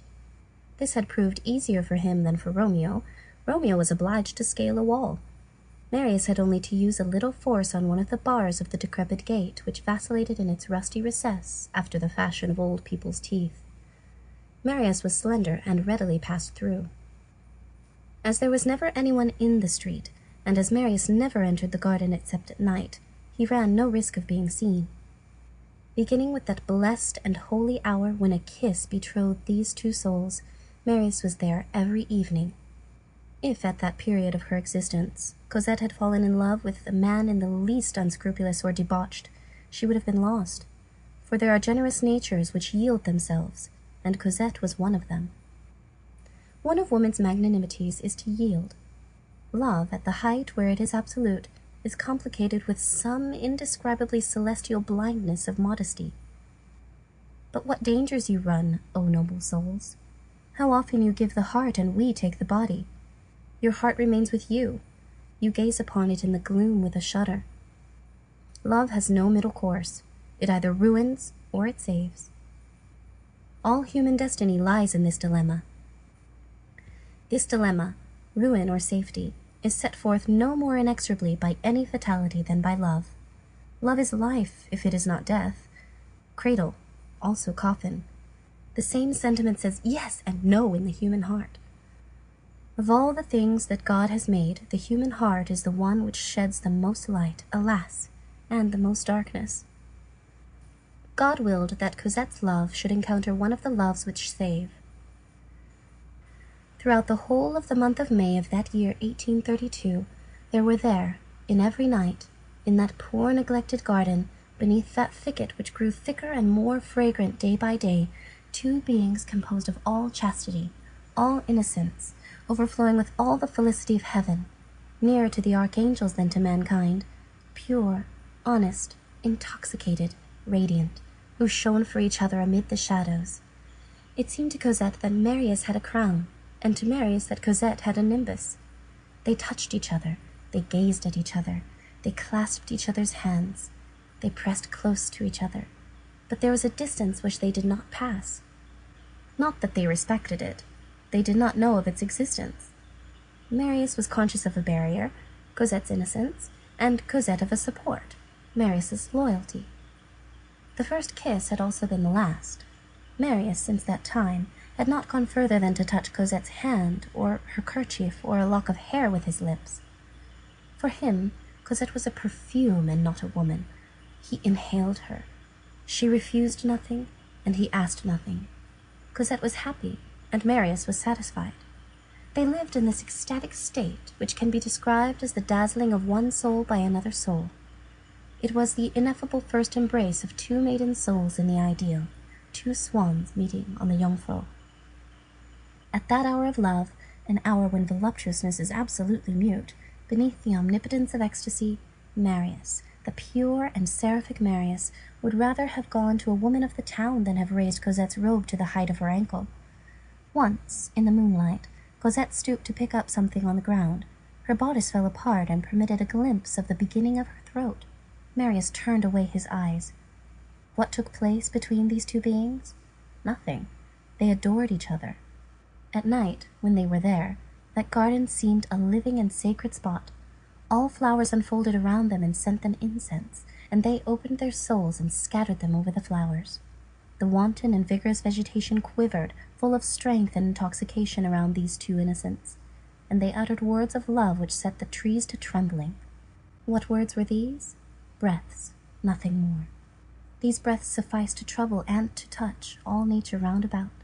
Magic power, which we should find it difficult to understand were we to read in a book these conversations which are made to be borne away and dispersed like smoke wreaths by the breeze beneath the leaves. Take from these murmurs of two lovers that melody which proceeds from the soul and which accompanies them like a lyre, and what remains is nothing more than a shade. You say, "What? Is that all?" Ah, yes, childish prattle, repetitions, laughter at nothing, nonsense, everything that is deepest and most sublime in the world, the only things which are worth the trouble of saying and hearing. The man who has never heard, the man who has never uttered these absurdities, these sultry remarks, is an imbecile and a malicious fellow. Cosette said to Marius, "Dost thou know?" In all this, and athwart this celestial maidenliness, and without either of them being able to say how it had come about, they had begun to call each other thou. "Dost thou know? My name is Euphrasie." "Euphrasie? Why no, thy name is Cosette." "Oh, Cosette is a very ugly name that was given to me when I was a little thing. But my real name is Euphrasie. Dost thou like that name, Euphrasie?" "Yes, but Cosette is not ugly." "Do you like it better than Euphrasie?" "Why, yes." "Then I like it better too. Truly it is pretty, Cosette. Call me Cosette." And the smile that she added made of this dialogue an idyll worthy of the grove situated in heaven. On another occasion she gazed intently at him and exclaimed, "Monsieur, you are handsome. You are good-looking, you are witty, you are not at all stupid. You are much more learned than I am. But I bid you defiance with this word. I love you." And Marius in the very heavens thought he heard a strain sung by a star. Or she bestowed on him this gentle tap because he coughed, and she said to him, "Don't cough, sir. I will not have people cough in my domain without my permission. It is very naughty to cough and disturb me. I want you to be well because, in the first place, if you are not well, I should be very unhappy. What should I do then?" And this was simply divine. Once Marius said to Cosette, "Just imagine, I thought at one time that your name was Ursula." This made the both of them laugh the whole evening. In the middle of another conversation he chanced to exclaim, "Oh, one day, on the Luxembourg, I had a good mind to finish breaking up a veteran." But he stopped short and went no further. He would have been obliged to speak to Cosette of her garter, and that was impossible. This bordered on a strange theme, the flesh, before which that immense and innocent love recoiled with a sort of sacred fright. Marius pictured life with Cosette to himself like this, without anything else: to come every evening to the Rue Plumet, to displace the old and accommodating bar of the Chief Justice's gate, to sit elbow to elbow on that bench, to gaze through the trees at the scintillion of the oncoming night, to fit a fold of the knee of his trousers into the ample fall of Cosette's gown, to caress her thumbnail, to call her thou, to smell of the same flower, one after the other, forever, indefinitely. During this time, clouds passed above their heads. Every time that the wind blows, it bears with it more of the dreams of men than of the clouds of heaven. This chaste, almost shy love was not devoid of gallantry by any means. To pay compliments to the woman whom a man loves is the first method of bestowing caresses, and he is half audacious who tries it. A compliment is something like a kiss through a veil. Voluptuousness mingles there with its sweet tiny point while it hides itself. The heart draws back before voluptuousness, only to love the more. Marius's blandishments, all saturated with fancy, were, so to speak, of azure hue. The birds, when they fly up yonder in the direction of the angels, must hear such words. There were mingled with them, nevertheless, life, humanity, all the positiveness of which Marius was capable. It was what is said in the bower, a prelude to what will be said in the chamber, a lyrical effusion, strophe and sonnet intermingled, pleasing hyperboles of cooing, all the refinements of adoration arranged in a bouquet and exhaling celestial perfume, an ineffable twitter of heart to heart. "Oh," murmured Marius, "how beautiful you are! I dare not look at you. It is all over with me when I contemplate you. You are Grace. I know not what is the matter with me. The hem of your gown when the tip of your shoe is from beneath upsets me. And then, what an enchanted gleam when you open your thought, even but a little. You talk astonishingly good sense. It seems to me at all times that you are a dream. Speak, I listen, I admire. Oh, Cosette, how strange it is and how charming! I am really beside myself. You are adorable, mademoiselle. I study your feet with the microscope, and your soul with the telescope." And Cosette answered, "I have been loving a little more all the time that is passing this morning." Questions and replies took care of themselves in this dialogue, which always turned with mutual consent upon love, as the pith figures always turn on their peg. Cosette's whole person was ingenuousness, ingenuity, transparency, whiteness, candor, radiance. It might have been said of Cosette that she was clear. She produced on those who saw her the sensation of April and dawn. There was dew in her eyes. Cosette was a condensation of the auroral light in the form of a woman. It was quite simple that Marius should admire her, since he adored her, but the truth is that this little schoolgirl, fresh from the convent, talked with exquisite penetration and uttered, at times, all sorts of true and delicate sayings. Her prattle was conversation. She never made a mistake about anything, and she saw things justly. The woman feels and speaks with the tender instinct of the heart, which is infallible. No one understands so well as a woman how to say things that are, at once, both sweet and deep. Sweetness and depth, they are the whole of woman. In them lies the whole of heaven. In this full felicity, tears welled up in their eyes every instant. A crushed ladybug, a feather fallen from the nest, a branch of hawthorn broken, aroused their pity, and their ecstasy, sweetly mingled with melancholy, seemed to ask nothing better than to weep. The most sovereign symptom of love is a tenderness that is at times almost unbearable. In addition to this, all these contradictions are the lightning play of love. They were fond of laughing. They laughed readily and with a delicious freedom, and so familiarly that they sometimes presented the air of two boys. Still, though unknown to hearts intoxicated with purity, nature is always present and will not be forgotten.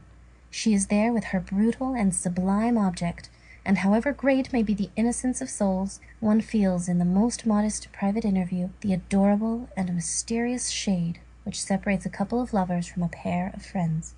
They idolize each other. The permanent and the immutable are persistent. People live. They smile. They laugh. They make little grimaces with the tips of their lips. They interlace their fingers.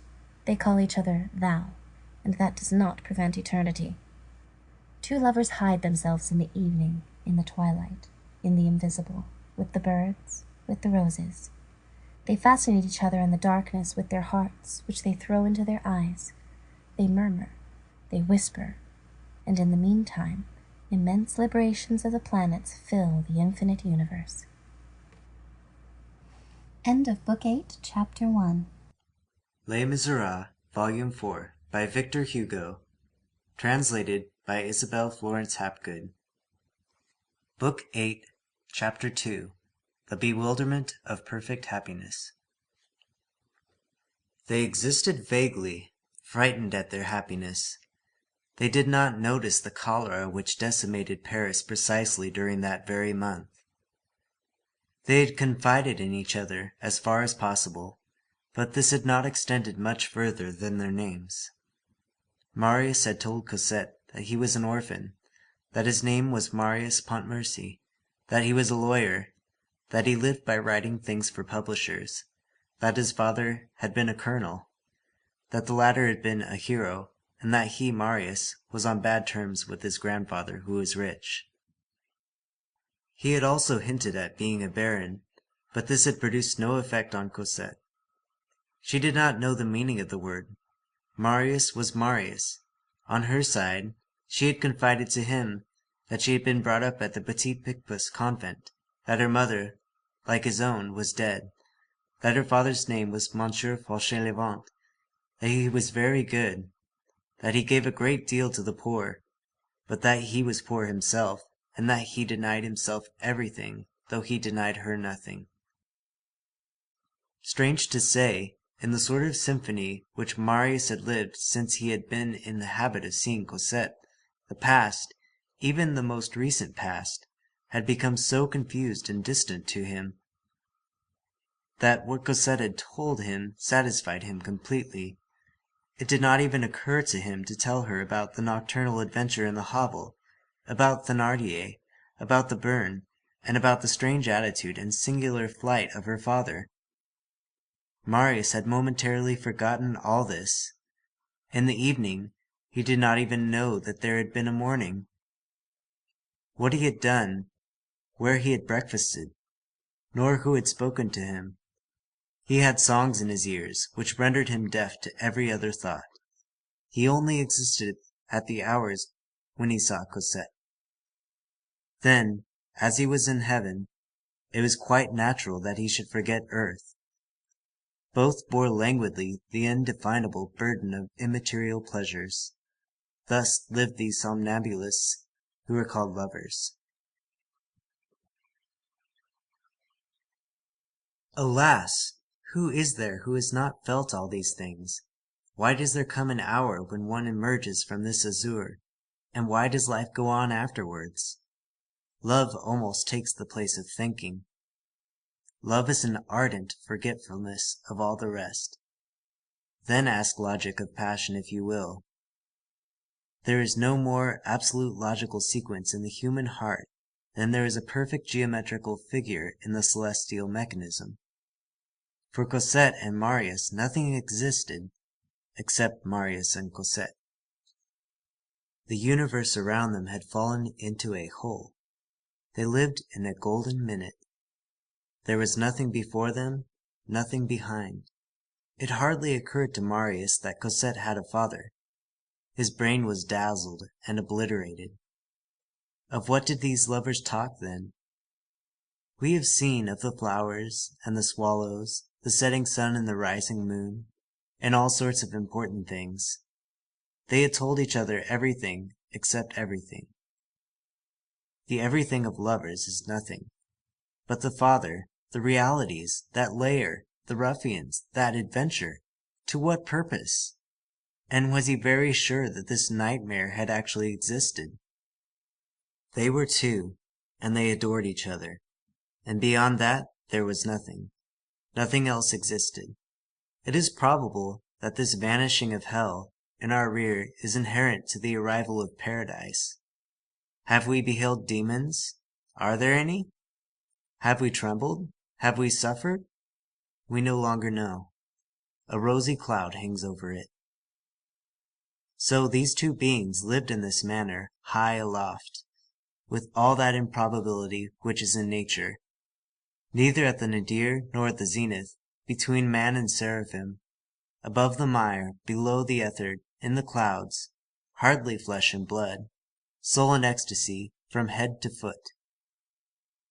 Already too sublime to walk the earth, still too heavily charged with humanity to disappear in the blue, suspended like atoms which are waiting to be precipitated, apparently beyond the bounds of destiny, ignorant of that rut, yesterday, today, tomorrow, amazed, rapturous, floating, soaring, at times so light that they could take their flight out into the infinite, almost prepared to soar away to all eternity. They slept wide awake, thus sweetly lulled. Oh, splendid lethargy of the real overwhelmed by the ideal. Sometimes, beautiful as Cosette was, Marius shut his eyes in her presence. The best way to look at the soul is through closed eyes.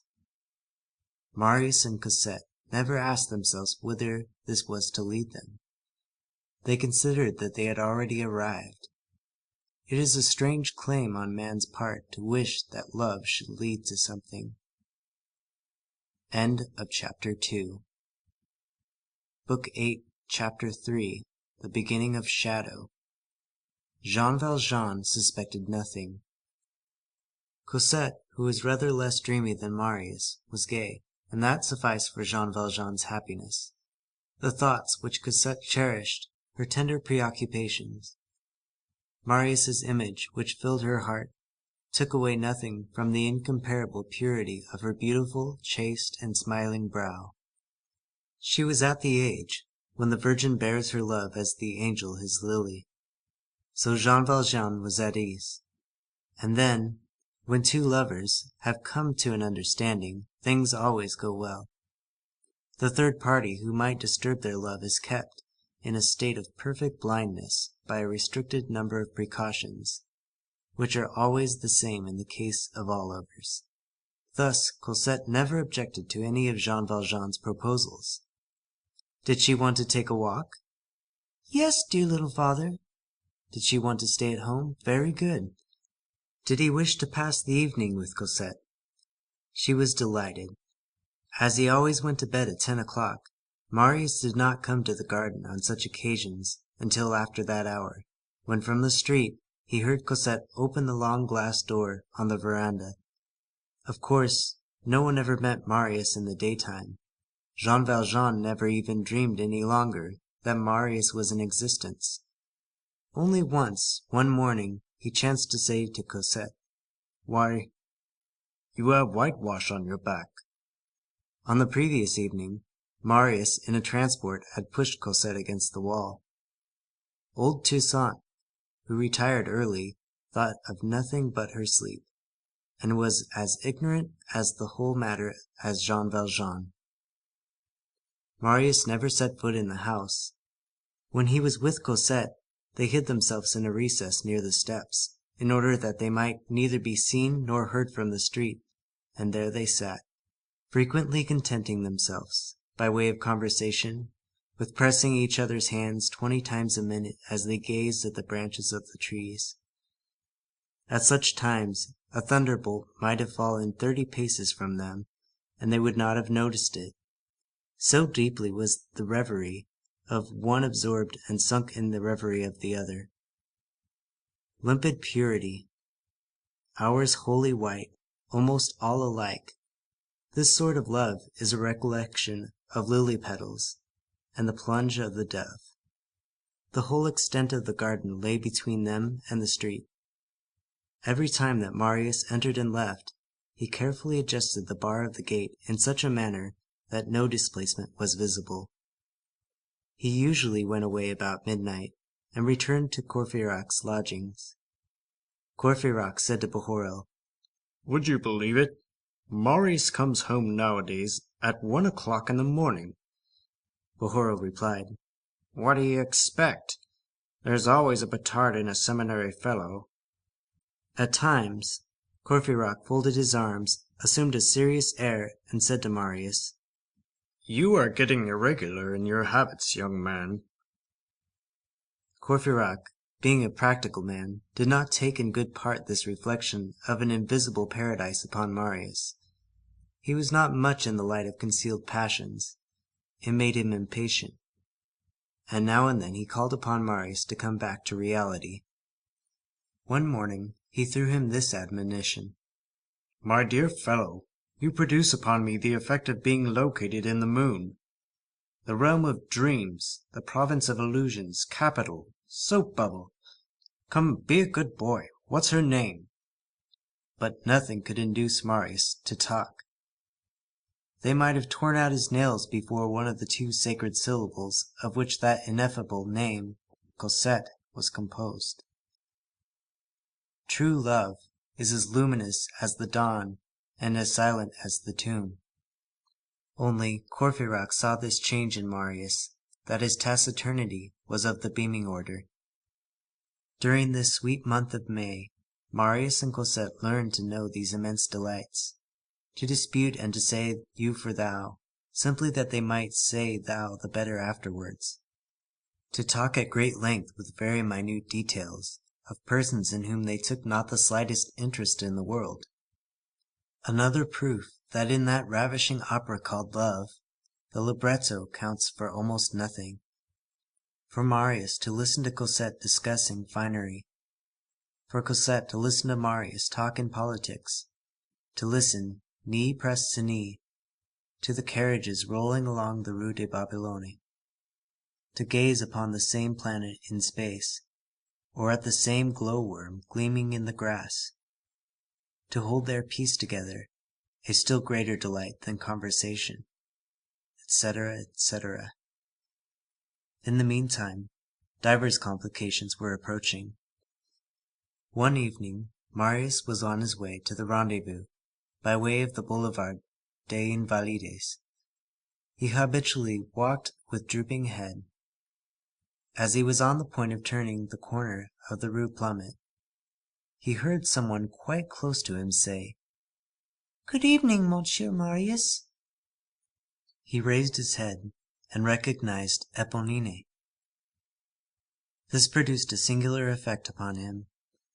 He had not thought of that girl a single time since the day when she had conducted him to the Rue Plumet. He had not seen her again, and she had gone completely out of his mind.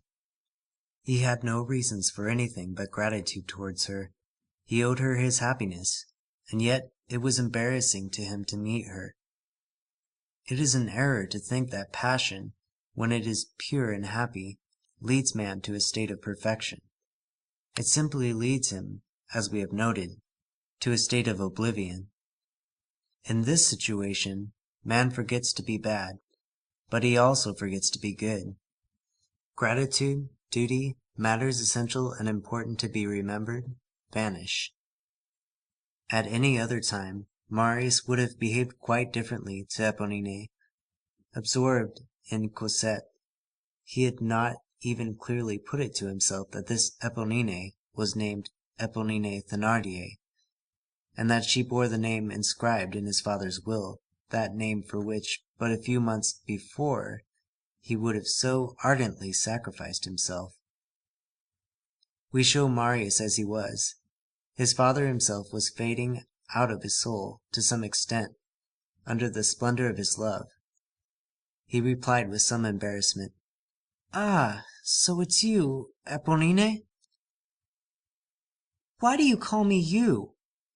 Have I done anything to you?" "No," he answered. Certainly he had nothing against her, far from it. Only he felt that he could not do otherwise, now that he used thou for Cosette, than say you to Éponine. As he remained silent, she exclaimed, "Say!" Then she paused. It seemed as though words failed that creature formerly so heedless and so bold. She tried to smile, and could not. Then she resumed, "Well?" Then she paused again, and remained with downcast eyes. "Good evening, Mr. Marius," said she suddenly and abruptly, and away she went. End of Book 8, Chapters 2 and 3. Les Misérables, Volume 4, by Victor Hugo. Translated by Isabel Florence Hapgood. Book 8, Enchantments and Desolations. Chapter 4, A Cab Runs in English and Barks in Slang. The following day was the 3rd of June, 1832, a date which it is necessary to indicate on account of the grave events which at that epoch hung on the horizon of Paris in the state of lightning-charged clouds. Marius at nightfall was pursuing the same road as on the preceding evening, with the same thoughts of delight in his heart, when he caught sight of Éponine approaching through the trees of the boulevard. 2 days in succession! This was too much. He turned hastily aside, quitted the boulevard, changed his course, and went to the Rue Plumet through the Rue Monsieur. This caused Éponine to follow him to the Rue Plumet, a thing which she had not yet done. Up to that time she had contented herself with watching him on his passage along the boulevard, without ever seeking to encounter him. It was only on the evening before that she had attempted to address him. So Éponine followed him, without his suspecting the fact. She saw him displace the bar and slip into the garden. She approached the railing, felt the bars one after the other, and readily recognized the one which Marius had moved. She murmured in a low and in gloomy accents, "None of that, Lisette." She seated herself on the underpinning of the railing, close beside the bar as though she were guarding it. It was precisely at the point where the railing touched the neighboring wall. There was a dim nook there, in which Éponine was entirely concealed. She remained thus for more than an hour, without stirring and without breathing, a prey to her thoughts. Towards 10 o'clock in the evening, one of the 2 or 3 persons who passed through the Rue Plumet, an old belated bourgeois, who was making haste to escape from this deserted spot of evil repute, as he skirted the garden railings and reached the angle which it made with the wall, heard a dull and threatening voice saying, "I'm no longer surprised that he comes here every evening." The passer-by cast a glance around him, saw no one, dared not peer into the black niche, and was greatly alarmed. He redoubled his pace. This passer-by had reason to make haste, for a very few instants later 6 men who were marching separately and at some distance from each other along the wall, and who might have been taken for a grey patrol, entered the Rue Plumet. The first to arrive at the garden railing halted and waited for the others. A second later all 6 reunited. These men began to talk in a low voice. "This is the place," said one of them. "Is there a cab, a dog, in the garden?" asked another. "I don't know. In any case, I have fetched a ball that will make him eat." "Have you some putty to break the pane with?" "Yes." "The railing is old," interpolated a fifth, who had the voice of a ventriloquist. "So much the better," said the second who had spoken. "It won't screech under the saw, and it won't be hard to cut." The sixth, who had not yet opened his lips, now began to inspect the gate, as Éponine had done an hour earlier, grasping each bar in succession and shaking them cautiously. Thus he came to the bar which Marius had loosened. As he was on the point of grasping this bar, a hand emerged abruptly from the darkness, fell upon his arm. He felt himself vigorously thrust aside by a push in the middle of his breast, and a hoarse voice said to him, but not loudly, "There's a dog." At that moment he perceived a pale girl standing before him. The man underwent that shock which the unexpected always brings. He bristled up in hideous wise. Nothing is so formidable to behold as ferocious beasts who are uneasy. Their terrified air evokes terror. He recoiled and stammered, "What jade is this?" "Your daughter." It was in fact Éponine who had addressed Thénardier. At the apparition of Éponine, the other 5, that is to say, Claquesous, Guelemer, Babet, Brujon, and Montparnasse, had noiselessly drawn near, without precipitation, without uttering a word, with the sinister slowness peculiar to these men of the night. Some indescribable but hideous tools were visible in their hands. Guelemer held one of those pairs of curved pincers which prowlers call fanchons. "Ah, see here! What are you about there? What do you want with us? Are you crazy?" exclaimed Thénardier, as loudly as one can exclaim and still speak low. "What have you come here to hinder our work for?" Éponine burst out laughing, and threw herself on his neck. "I am here, little father, because I am here. Isn't a person allowed to sit on the stones nowadays? It's you who ought not be here. What have you come here for, since it is a biscuit?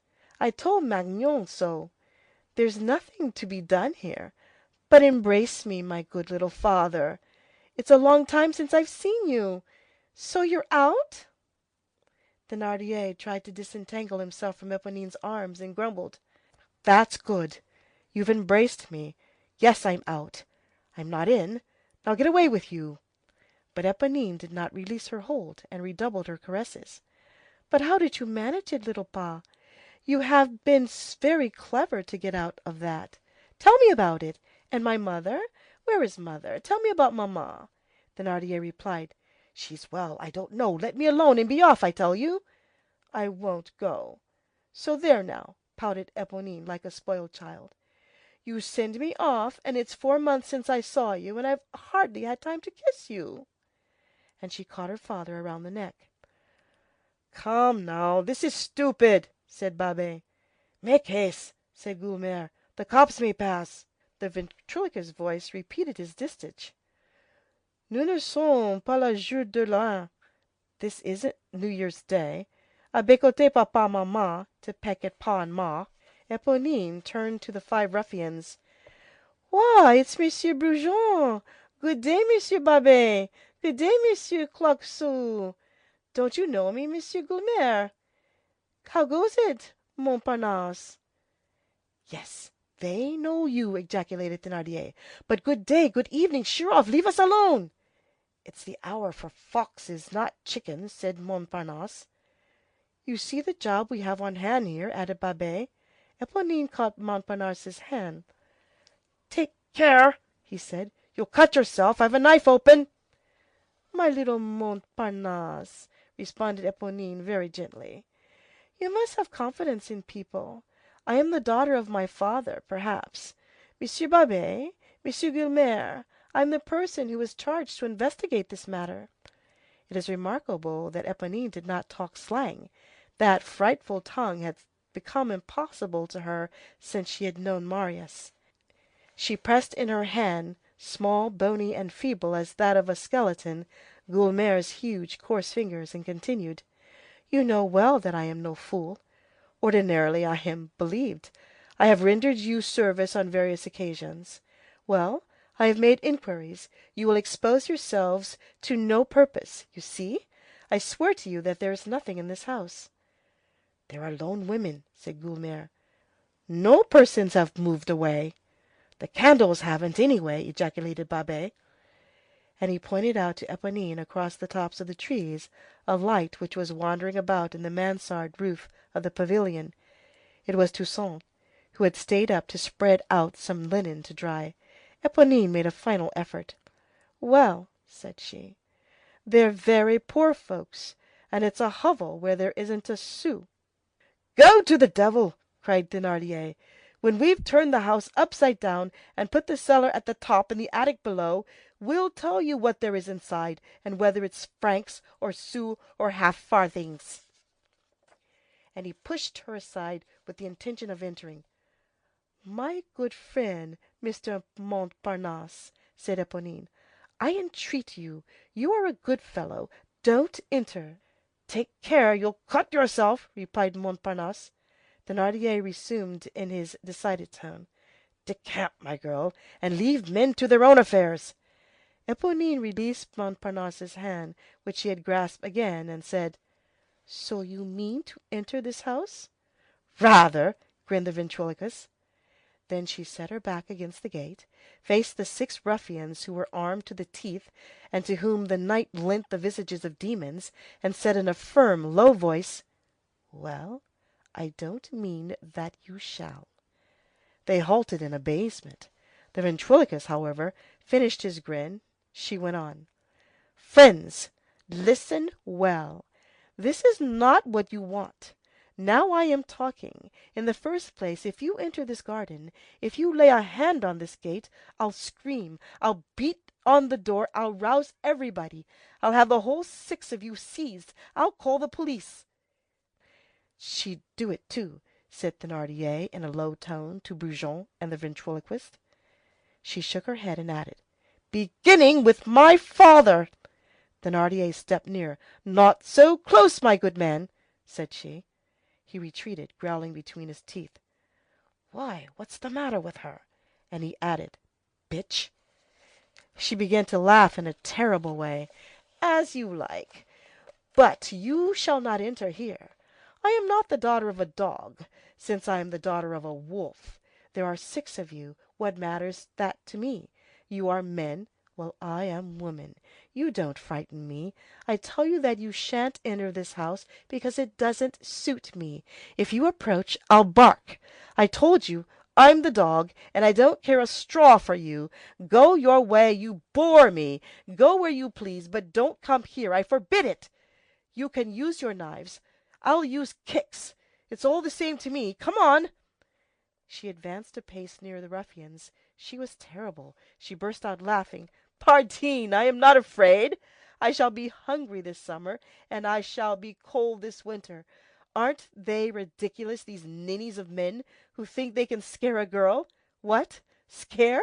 Oh, yes, much, because you have finical puppets of mistresses who hide under the bed when you put on a big voice. Forsooth, I ain't afraid of anything, that I ain't." She fastened her intent gaze upon Thénardier and said:— "Not even you, father."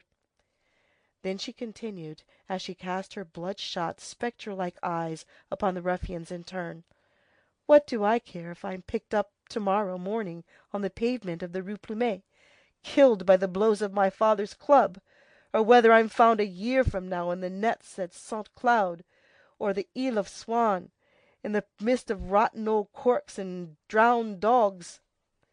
She was forced to pause. She was seized by a dry cough. Her breath came from her weak and narrow chest like the death rattle. She resumed:— "I have only to cry out, and people will come, and then slap, bang! There are 6 of you. I represent the whole world." Thénardier made a movement towards her. "Don't approach!" she cried. He halted and said gently, "Well, no, I won't approach, but don't speak so loud. So you intend to hinder us in our work, my daughter? But we must earn our living all the same. Have you no longer any kind of feeling for your father?"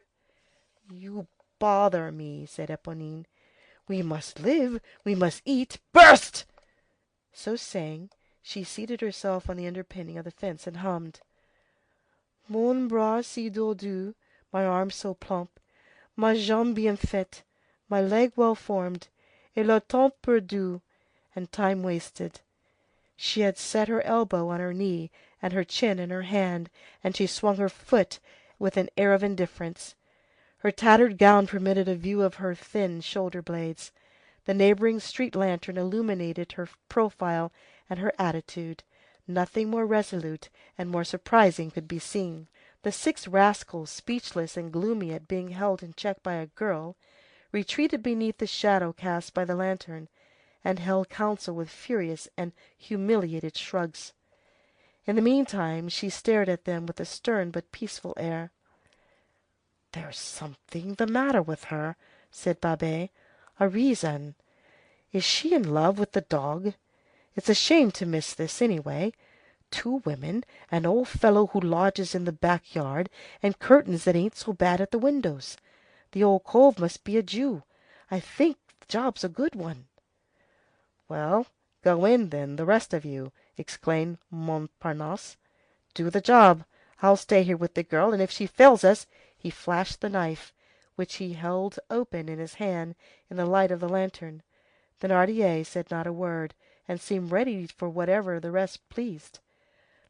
Brujon, who was somewhat of an oracle, and who had, as the reader knows, put up the job, had not as yet spoken. He seemed thoughtful. He had the reputation of not sticking at anything, and it was known that he had plundered a police post simply out of bravado. Besides this, he made verses and songs which gave him great authority. Babet interrogated him. "Say you nothing, Brujon?" Brujon remained silent an instant longer. Then he shook his head in various ways, and finally concluded to speak. "Oh, that's bad. Let's quit." They went away. As they went, Montparnasse muttered, "Never mind. If they had wanted, I'd have cut her throat." Babet responded, "I wouldn't. I don't hit a lady." At the corner of the street they halted and exchanged the following enigmatical dialogue in a low tone. "Where shall we go to sleep tonight?" "Under Patin, Paris." "Have you the key to the gate, Thénardier?" "Pardi." Éponine, who never took her eyes off of them, saw them retreat by the road by which they had come. She rose and began to creep after them along the walls and the houses. She followed them thus as far as the boulevard. There they parted, and she saw these 6 men plunge into the gloom, where they appeared to melt away. End of Book 8, Chapter 4.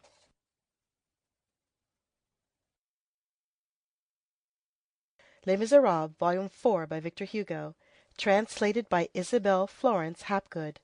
Book 8, Enchantments and Desolations, Chapter 5, Things of the Night. After the departure of the ruffians, the Rue Plumet resumed its tranquil nocturnal aspect. That which had just taken place in this street would not have astonished a forest. The lofty trees, the copses, the heaths, the branches rudely interlaced, the tall grass exist in a sombre manner.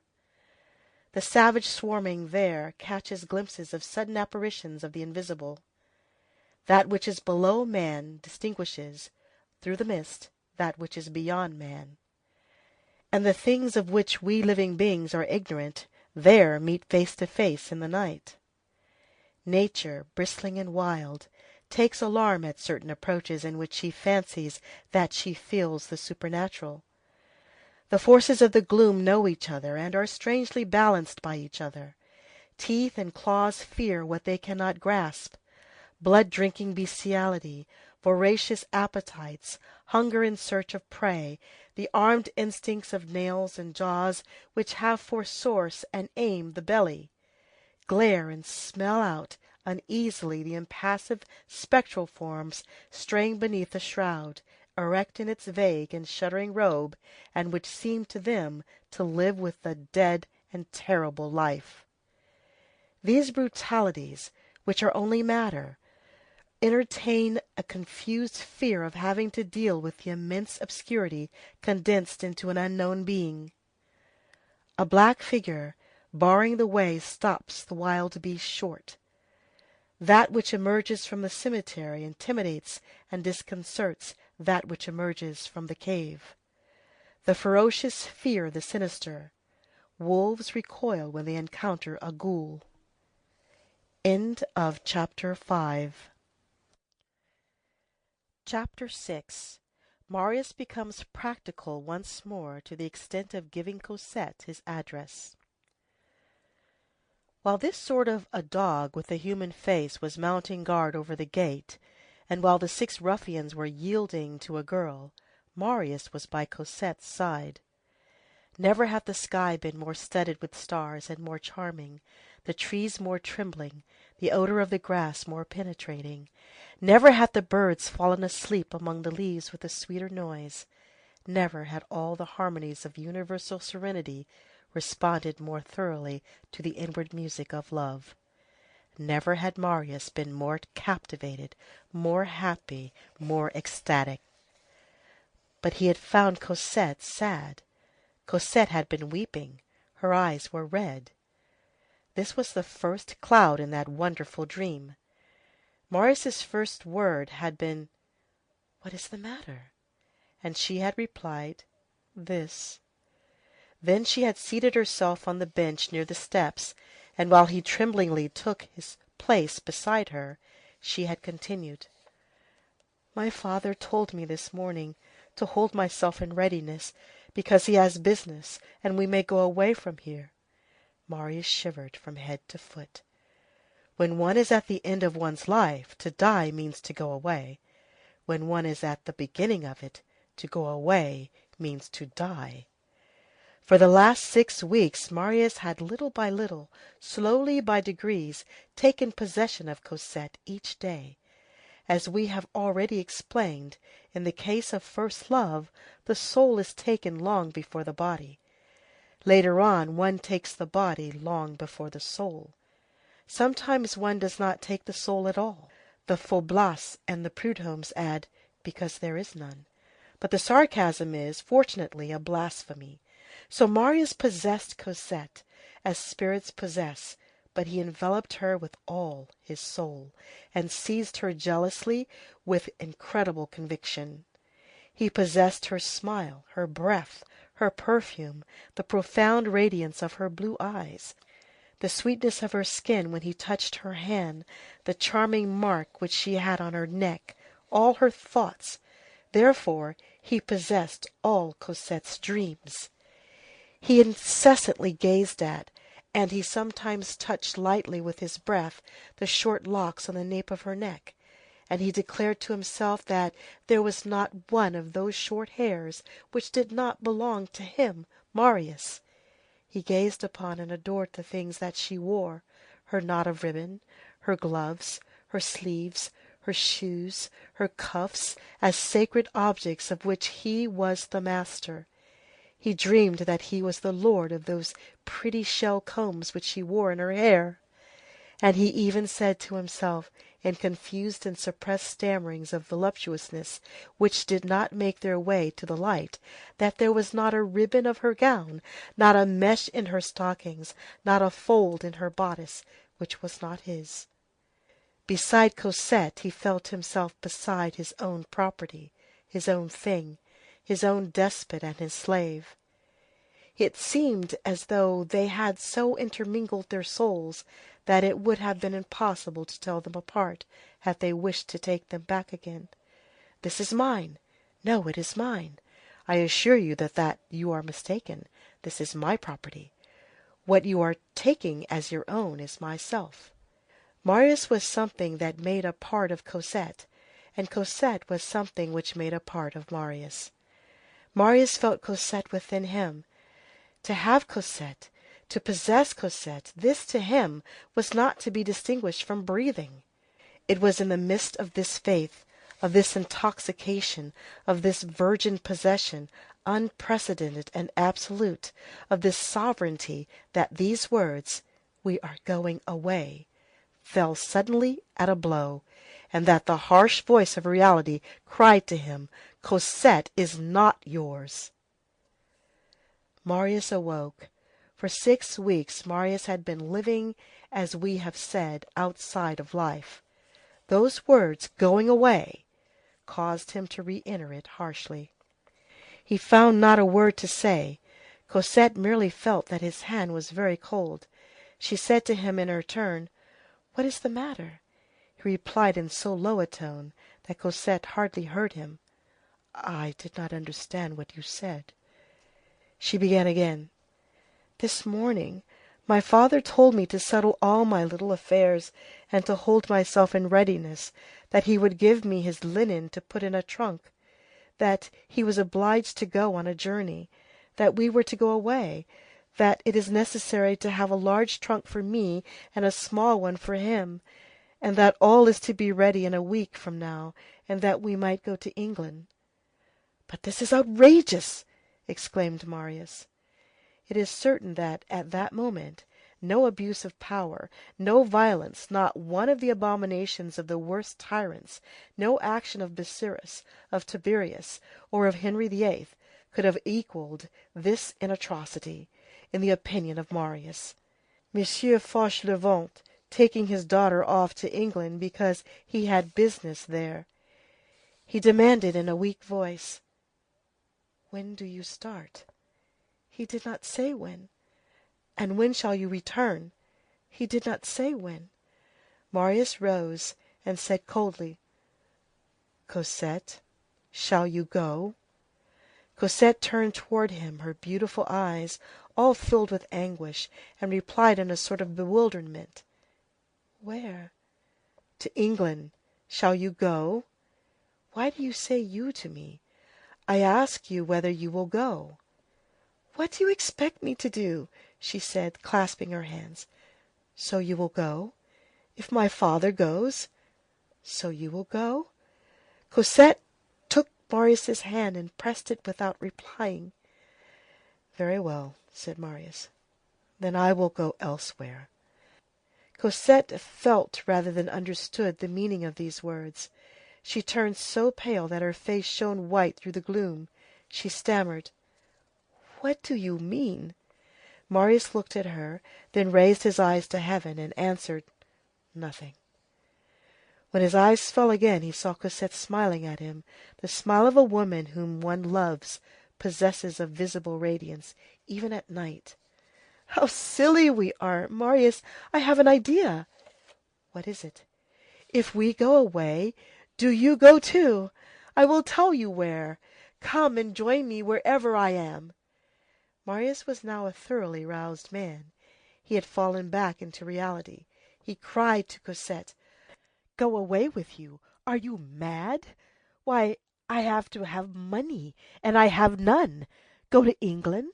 But I am in debt now. I owe, I don't know how much, more than 10 louis to Courfeyrac, one of my friends with whom you are not acquainted. I have an old hat which is not worth 3 francs. I have a coat which lacks buttons in front. My shirt is all ragged. My elbows are torn. My boots let in water. For the last 6 weeks I have not thought about it, and I have not told you about it. You only see me at night, and you give me your love. If you were to see me in the daytime, you would give me a sou. Go to England?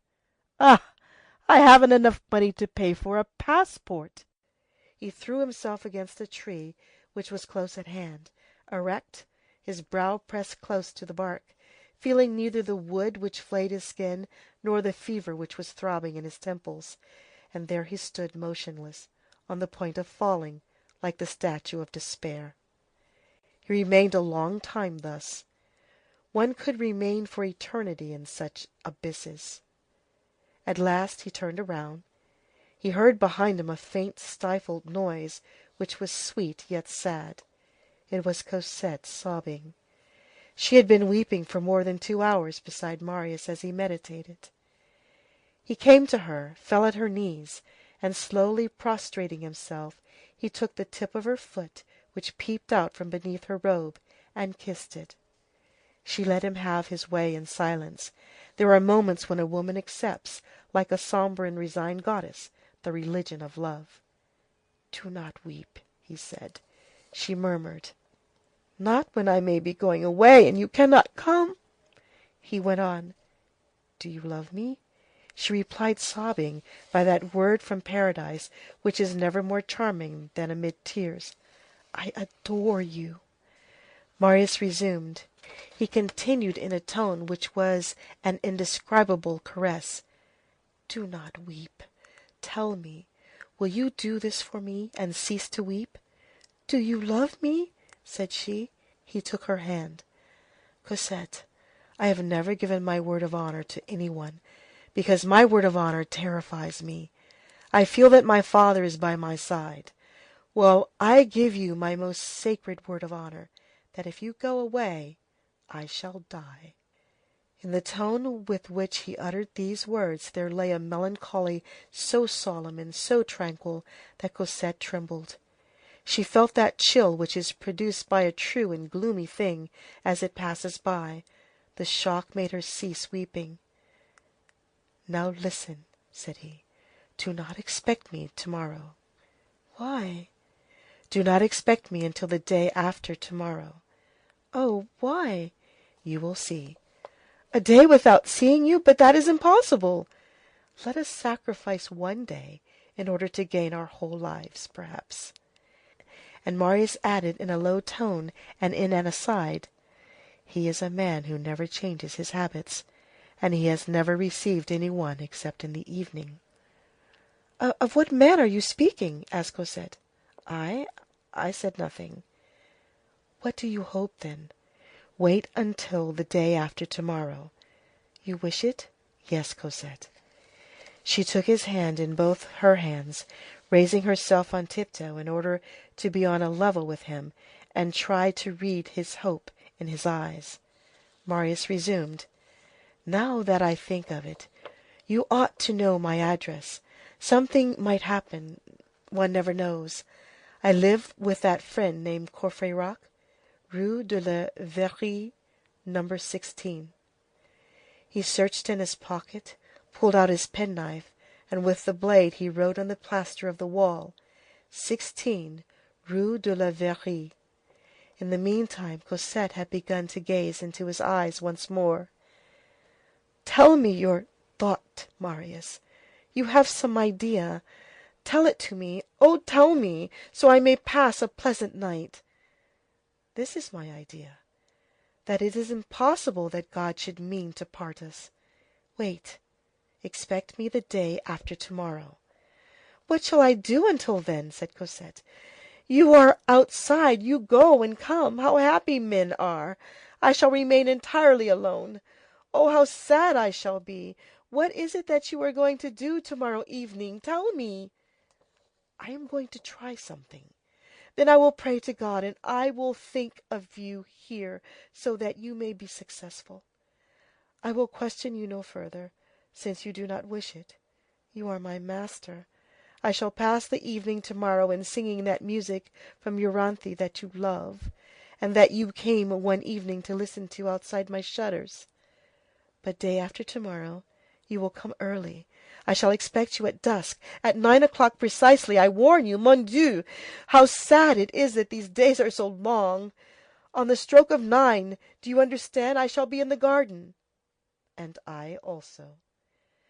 And without having uttered it, moved by the same thought, impelled by those electric currents which place lovers in continual communication, both being intoxicated with delight even in their sorrow, they fell into each other's arms, without perceiving that their lips met, while their uplifted eyes, overflowing with rapture and full of tears, gazed upon the stars. When Marius went forth, the street was deserted. This was the moment when Éponine was following the ruffians to the boulevard. While Marius had been dreaming with his head pressed to the tree, an idea had crossed his mind, an idea, alas! that he himself judged to be senseless and impossible. He had come to a desperate decision. End of Book 8, Chapters 5 and 6.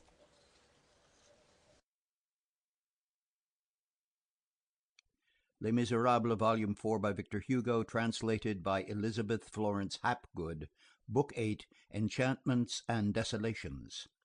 Chapter 7, The Old Heart and the Young Heart, in the presence of each other. At that epoch, Father Gillenormand was well past his 91st birthday. He still lived with Mademoiselle Gillenormand in the Rue des Filles du Calvaire, numero 6, in the old house which he owned. He was, as the reader will remember, one of those antique old men who await death perfectly erect, whom age bears down without bending, and whom even sorrow cannot curve. Still, his daughter had been saying for some time, "My father is sinking." He no longer boxed the maid's ears. He no longer thumped the landing place so vigorously with his cane when Basque was slow in opening the door. The Revolution of July had exasperated him for the space of barely 6 months. He had viewed almost tranquilly that coupling of words in the Moniteur, Monsieur Humboldt, Comte, Peer of France. The fact is that the old man was deeply dejected. He did not bend, he did not yield. This was no more a characteristic of his physical than of his moral nature. But he felt himself giving way internally. For 4 years he had been waiting for Marius, with his foot firmly planted, that is the exact word, in the conviction that that good-for-nothing young scamp would ring at his door some day or other. Now he had reached the point where, at certain gloomy hours, he said to himself that if Marius made him wait much longer, it was not death that was insupportable to him. It was the idea that perhaps he should never see Marius again. The idea of never seeing Marius again had never entered his brain until that day. Now the thought began to recur to him, and it chilled him. Absence, as is always the case in genuine and natural sentiments, had only served to augment the grandfather's love for the ungrateful child, who had gone off like a flash. It is during December nights, when the cold stands at 10 degrees, that one thinks oftenest of the sun. Monsieur Gillenormand was, or thought himself above all things, incapable of taking a single step, he, the grandfather, towards his grandson. "I would die rather," he said to himself. He did not consider himself as the least to blame, but he thought of Marius only with profound tenderness and the mute despair of an elderly, kindly old man who is about to vanish in the dark. He began to lose his teeth, which added to his sadness. Monsieur Gillenormand, without, however, acknowledging it to himself, for it would have rendered him furious and ashamed, had never loved a mistress as he loved Marius. He had had placed in his chamber, opposite the head of his bed, so that it should be the first thing on which his eyes fell on waking, an old portrait of his other daughter, who was dead, Madame Pontmercy, a portrait which had been taken when she was 18. He gazed incessantly at that portrait. One day, he happened to say, as he gazed upon it, "I think the likeness is strong." "To my sister?" inquired Mademoiselle Gillenormand. "Yes, certainly." The old man added, "And to him also." Once, as he sat with his knees pressed together and his eyes almost closed, in a despondent attitude, his daughter ventured to say to him, "Father, are you as angry with him as ever?" She paused, not daring to proceed further. With whom?" he demanded. "With that poor Marius." He raised his aged head, laid his withered and emaciated fist on the table, and exclaimed in his most irritated and vibrant tone:— "Poor Marius, do you say? That gentleman is a knave, a wretched scoundrel, a vain little ingrate, a heartless, soulless, haughty, and wicked man." And he turned away so that his daughter might not see the tear that stood in his eye. 3 days later, he broke a silence which had lasted 4 hours to say to his daughter point blank:— "I had the honor to ask Mademoiselle Gillenormand never to mention him to me." Aunt Gillenormand renounced every effort and pronounced this acute diagnosis:— "My father never cared very much for my sister after her folly. It is clear that he detests Marius." After her folly meant after she had married the colonel. However, as the reader has been able to conjecture, Mademoiselle Gillenormand had failed in her attempt to substitute her favorite, the officer of lancers, for Marius. The substitute, Théodule, had not been a success. Monsieur Gillenormand had not accepted the quid pro quo. A vacancy in the heart does not accommodate itself to a stopgap. Théodule, on his side, though he scented the inheritance, was disgusted at the task of pleasing. The good man bored the lancer, and the lancer shocked the good man. Lieutenant Théodule was gay, no doubt, but a chatterbox, frivolous but vulgar, a high liver, but a frequenter of bad company. He had mistresses, it is true, and he had a great deal to say about them, it is true also, but he talked badly. All his good qualities had a defect. Monsieur Gillenormand was worn out with hearing him tell about the love affairs that he had in the vicinity of the barracks in the Rue de Babylone. And then Lieutenant Gillenormand sometimes came in his uniform with the tricolored cockade. This rendered him downright intolerable. Finally, Father Gillenormand had said to his daughter:— "I've had enough of that Théodule. I haven't much taste for warriors in time of peace. Receive him if you choose. I don't know, but I prefer slashers to fellows that drag their swords. The clash of blades in battle is less dismal, after all, than the clank of the scabbard on the pavement. And then throwing out your chest like a bully and lacing yourself like a girl with stays under your cuirass is doubly ridiculous. When one is a veritable man, one holds equally aloof from swagger and from affected airs. He is neither a blusterer nor a finicky-hearted man. Keep your Théodule for yourself." It was in vain that his daughter said to him:— "But he is your grandnephew, nevertheless." It turned out that Monsieur Gillenormand, who was a grandfather to the very fingertips, was not in the least a grand uncle. In fact, as he had good sense, and as he had compared the two, Théodule had only served to make him regret Marius all the more. One evening, it was the 24th of June, which did not prevent Father Gillenormand having a rousing fire on the hearth, he had dismissed his daughter, who was sewing in a neighboring apartment. He was alone in his chamber amidst its pastoral scenes, with his feet propped on the andirons, half enveloped in his huge screen of Coromandel lacquer, with its 9 leaves, with his elbow resting on a table where burned 2 candles under a green shade, engulfed in his tapestry armchair, and in his hand a book which he was not reading. He was dressed according to his wont like an incroyable, and resembled an antique portrait by Garat.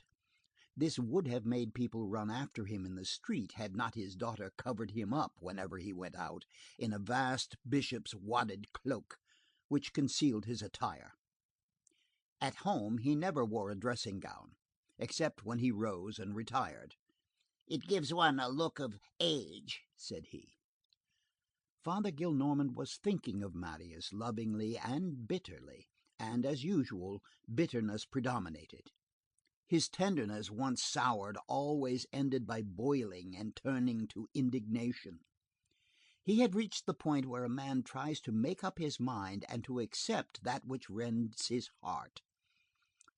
He was explaining to himself that there was no longer any reason why Marius should return, that if he intended to return, he should have done it long ago, that he must renounce the idea. He was trying to accustom himself to the thought that all was over, that he should die without having beheld that gentleman again. But his whole nature revolted. His aged paternity would not consent to this. "Well," said he, this was his doleful refrain, "he will not return." His bald head had fallen upon his breast, and he fixed a melancholy and irritated gaze upon the ashes on his hearth. In the very midst of his reverie, his old servant Basque entered and inquired, "Can monsieur receive Monsieur Marius?" The old man sat up erect, pallid, and like a corpse which rises under the influence of a galvanic shock. All his blood had retreated to his heart. He stammered, "Monsieur Marius what?" "I don't know," replied Basque, intimidated and put out of countenance by his master's air. "I have not seen him. Nicolette came in and said to me, 'There's a young man here, say that it is Monsieur Marius.'" Father Gillenormand stammered in a low voice, "Show him in." And he remained in the same attitude, with shaking head and his eyes fixed on the door. It opened once more. A young man entered. It was Marius. Marius halted at the door, as though waiting to be bidden to enter. His almost squalid attire was not perceptible in the obscurity caused by the shade. Nothing could be seen but his calm, grave, and strangely sad face. It was several minutes before Father Gillenormand, dulled with amazement and joy, could see anything except a brightness, as when one is in the presence of an apparition. He was on the point of swooning. He saw Marius through a dazzling light. It was certainly he. It certainly was Marius. At last, after the lapse of 4 years, he grasped him entire, so to speak, in a single glance. He found him noble, handsome, distinguished, well grown, a complete man, with a suitable mien and a charming air. He felt a desire to open his arms, to call him, to fling himself forward. His heart melted with rapture. Affectionate words swelled and overflowed his breast. At length all his tenderness came to the light and reached his lips, and by a contrast which constituted the very foundation of his nature, what came forth was harshness. He said abruptly:— "What have you come here for?" Marius replied with embarrassment:— "Monsieur." M. Gillenormand would have liked to have Marius throw himself into his arms. He was displeased with Marius and with himself. He was conscious that he was brusque, and that Marius was cold. It caused the good man unendurable and irritating anxiety to feel so tender and forlorn within, and only to be able to be hard outside. Bitterness returned. He interrupted Marius in a peevish tone:— "Then why did you come?" That "then" signified, "if you do not come to embrace me." Marius looked at his grandfather, whose pallor gave him a face of marble. "Monsieur—" "Have you come to beg my pardon? Do you acknowledge your faults?" He thought he was putting Marius on the right road, and that the child would yield. Marius shivered. It was the denial of his father that was required of him. He dropped his eyes and replied:— "No, sir." Then, exclaimed the old man impetuously, with a grief that was poignant and full of wrath, what do you want of me? Marius clasped his hands, advanced a step, and said in a feeble and trembling voice, "Sir, have pity on me." These words touched M. Gillenormand. Uttered a little sooner, they would have rendered him tender, but they came too late. The grandfather rose. He supported himself with both hands on his cane.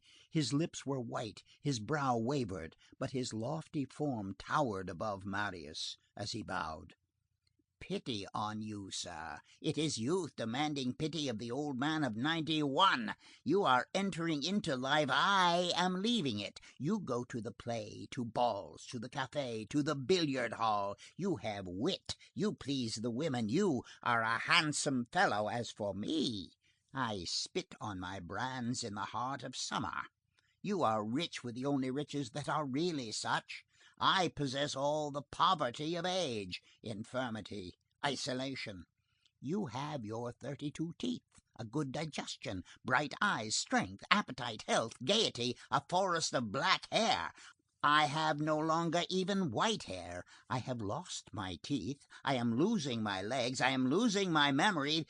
There are 3 names of streets that I confound incessantly, the Rue Charette, the Rue de Chaume, and the Rue Saint-Claude. That is what I have come to. You have before you the whole future full of sunshine, and I am beginning to lose my sight. So far am I advanced into the night. You are in love, that is a matter of course. I am beloved by no one in all the world, and you ask pity of me? Parbleu, Molière forgot that. If that is the way you jest in the courthouse, messieurs the lawyers, I sincerely compliment you. You are droll. And the octogenarian went on in a grave and angry voice. Come now, what do you want of me? Sir, said Marius, I know that my presence is displeasing to you. But I have come merely to ask one thing of you, and then I shall go away immediately. You are a fool, said the old man. Who said that you were to go away? This was the translation of the tender words which lay at the bottom of his heart. Ask my pardon. Throw yourself on my neck. M. Gillenormand felt that Marius would leave him in a few moments, that his harsh reception had repelled the lad, that his hardness was driving him away. He said all this to himself, and it augmented his grief, and as his grief was straightway converted into wrath, it increased his harshness. He would have liked to have had Marius understand, and Marius did not understand, which made the good man furious. He began again. What? You deserted me, your grandfather? You left my house to go no one knows whither. You drove your aunt to despair. You went off, it is easily guessed, to lead a bachelor life. It's more convenient to play the dandy, to come in at all hours, to amuse yourself. You have given me no signs of life. You have contracted debts without even telling me to pay them. You have become a smasher of windows and a blusterer, and at the end of 4 years you come to me, and that is all you have to say to me. This violent fashion of driving a grandson to tenderness was productive only of silence on the part of Marius. M. Gillenormand folded his arms, a gesture which with him was peculiarly imperious, and apostrophized Marius bitterly. Let us make an end of this. You have come to ask something of me, you say? Well, what? What is it? Speak. Sir, said Marius, with a look of a man who feels that he is falling over a precipice, I have come to ask your permission to marry. M. Gillenormand rang the bell. Basque opened the door halfway. Call my daughter. A second later, the door was opened once more. Mademoiselle Gillenormand did not enter, but showed herself. Marius was standing mute, with pendant arms and a face of a criminal. M. Gillenormand was pacing back and forth in the room. He turned to his daughter and said to her, Nothing. It is Monsieur Marius. Say good day to him. Monsieur wishes to marry. That is all. Go away. The curt, hoarse sound of the old man's voice announced a strange degree of excitement. The aunt gazed at Marius with a frightened air, hardly appeared to recognize him, did not allow a gesture or a syllable to escape her, and disappeared at her father's breath, more swiftly than a straw before the hurricane. In the meantime, Father Gillenormand had returned and placed his back against the chimney-piece once more. "You marry at 21? You have arranged that? You have only a permission to ask, a formality. Sit down, sir. Well, you have had a revolution since I had the honor to see you last. The Jacobins got the upper hand. You must have been delighted. Are you not a Republican since you are a baron? You can make that agree. The Republic makes a good sauce for the barony. Are you one of those decorated by July?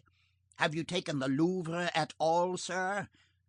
Quite near here, in the Rue Saint-Antoine, opposite the Rue des Normandières, there is a cannonball encrusted in the wall of the third story of a house, with this inscription, July 28th, 1830.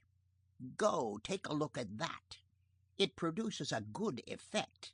Ah, those friends of yours do pretty things. By the way, aren't they erecting a fountain in the place of the monument of Monsieur le Duc de Berry? So, you want to marry. Whom? Can one inquire without indiscretion?"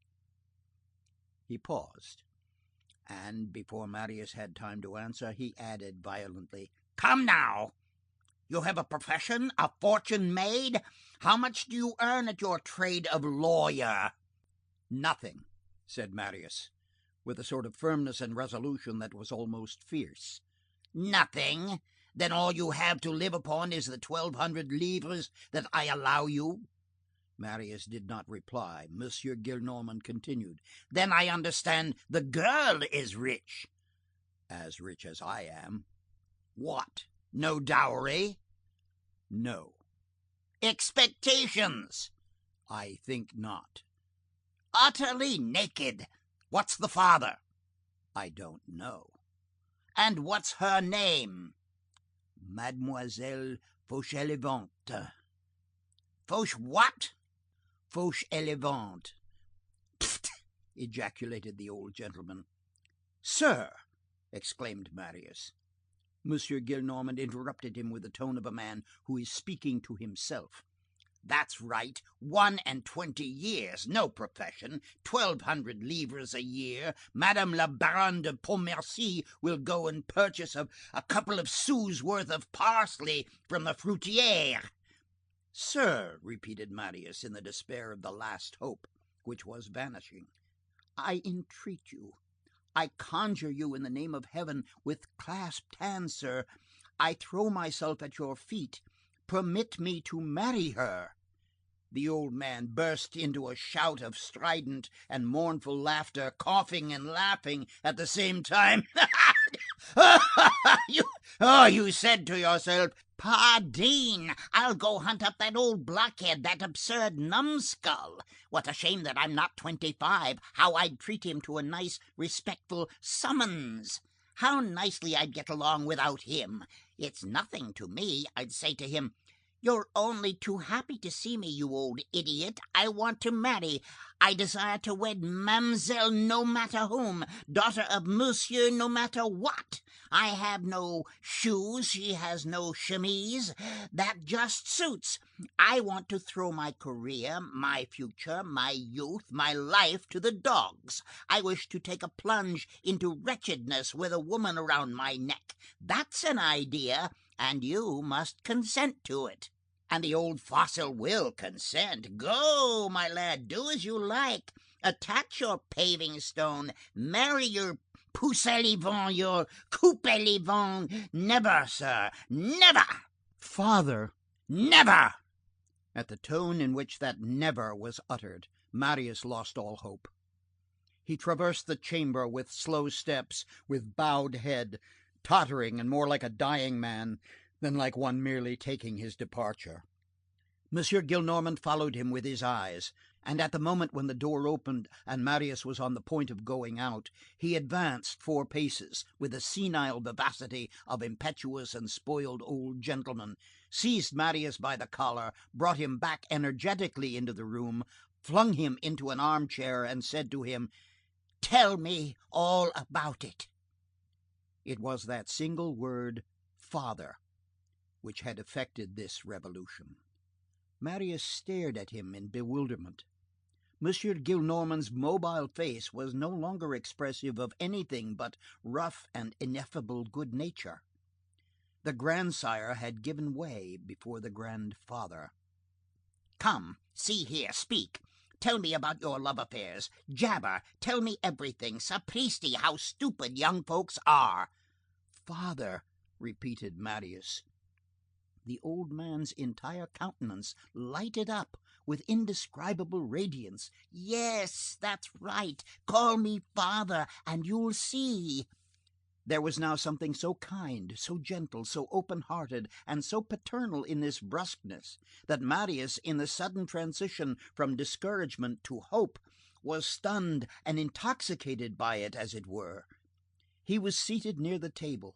The light from the candles brought out the dilapidation of his costume, which Father Gillenormand regarded with amazement. "Well, father," said Marius. "Ah, by the way," interrupted M. Gillenormand, "you really have not a penny, then? You are dressed like a pickpocket." He rummaged in a drawer, drew forth a purse, which he laid on the table. "Here are 100 louis. Buy yourself a hat."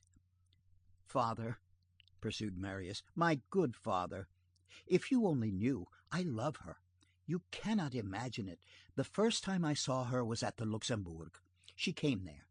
In the beginning, I did not pay much heed to her, and then, I don't know how it came about, I fell in love with her. Oh, how unhappy that made me! Now, at last, I see her every day, at her own home. Her father does not know it. Just fancy, they are going away. It is in the garden that we meet, in the evening. Her father means to take her to England. Then I said to myself, I'll go and see my grandfather and tell him all about the affair. I should go mad first. I should die. I should fall ill. I should throw myself into the water. I absolutely must marry her, since I should go mad otherwise. This is the whole truth, and I do not think that I have omitted anything. She lives in a garden with an iron fence in the Rue Plumet. It is in the neighborhood of the Invalides." Father Gillenormand had seated himself with a beaming countenance beside Marius. As he listened to him and drank in the sound of his voice, he enjoyed at the same time a protracted pinch of snuff. At the words Rue Plumet, he interrupted his inhalation and allowed the remainder of his snuff to fall upon his knees. The Rue Plumet, did you say? Let us see. Are there not barracks in that vicinity? But why, yes, that's it. Your cousin, Théodule, has spoken to me about it. The lancer, the officer, a gay girl, my good friend, a gay girl. Pardieu, yes. The Rue Plumet. It is what used to be called the Rue Plamet. It all comes back to me now. I have heard of that little girl, of the iron railing in the Rue Plumet, in a garden. Pamela, your taste is not bad. She is said to be a very tidy creature. Between ourselves, I think that simpleton of a lancer has been courting her a bit. I don't know where he did it. However, that's not to the purpose. Besides, he is not to be believed. He brags, Marius. I think it quite proper that a young man like you should be in love. It's the right thing at your age. I like you better as a lover than a Jacobin. I like you better in love with a petticoat, sapristi, with 20 petticoats, than with Monsieur de Robespierre. For my part, I will do myself the justice to say that in the line of sans-culotte, I have never loved any one but women. Pretty girls are pretty girls, the deuce. There's no objection to that. As for the little one, she receives you without her father's knowledge. Well, that's in the established order of things. I have had adventures of that same sort myself, more than one. Do you know what is done then? One does not take the matter ferociously. One does not precipitate himself into the tragic. One does not make one's mind to marriage and Monsieur le Maire with his scarf. One simply behaves like a fellow of spirit. One shows good sense. Slip along, mortals. Don't marry. You come and look up your grandfather, who is a good-natured fellow at bottom, and who always has a few rolls of louis in an old drawer. You say to him, "See here, grandfather," and the grandfather says, "That's a simple matter. Youth must amuse itself, and old age must wear out. I have been young, you will be old. Come, my boy, you shall pass it on to your grandson. Here are 200 pistoles. Amuse yourself. Deuce take it, nothing better. That's the way the affair should be treated. You don't marry, but that does no harm. You understand me?"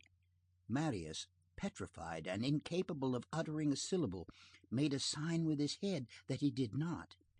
The old man burst out laughing, winked his aged eye, gave him a slap on the knee, stared him full in the face with a mysterious and beaming air, and said to him, with the tenderest of shrugs of the shoulder, "Ah, booby!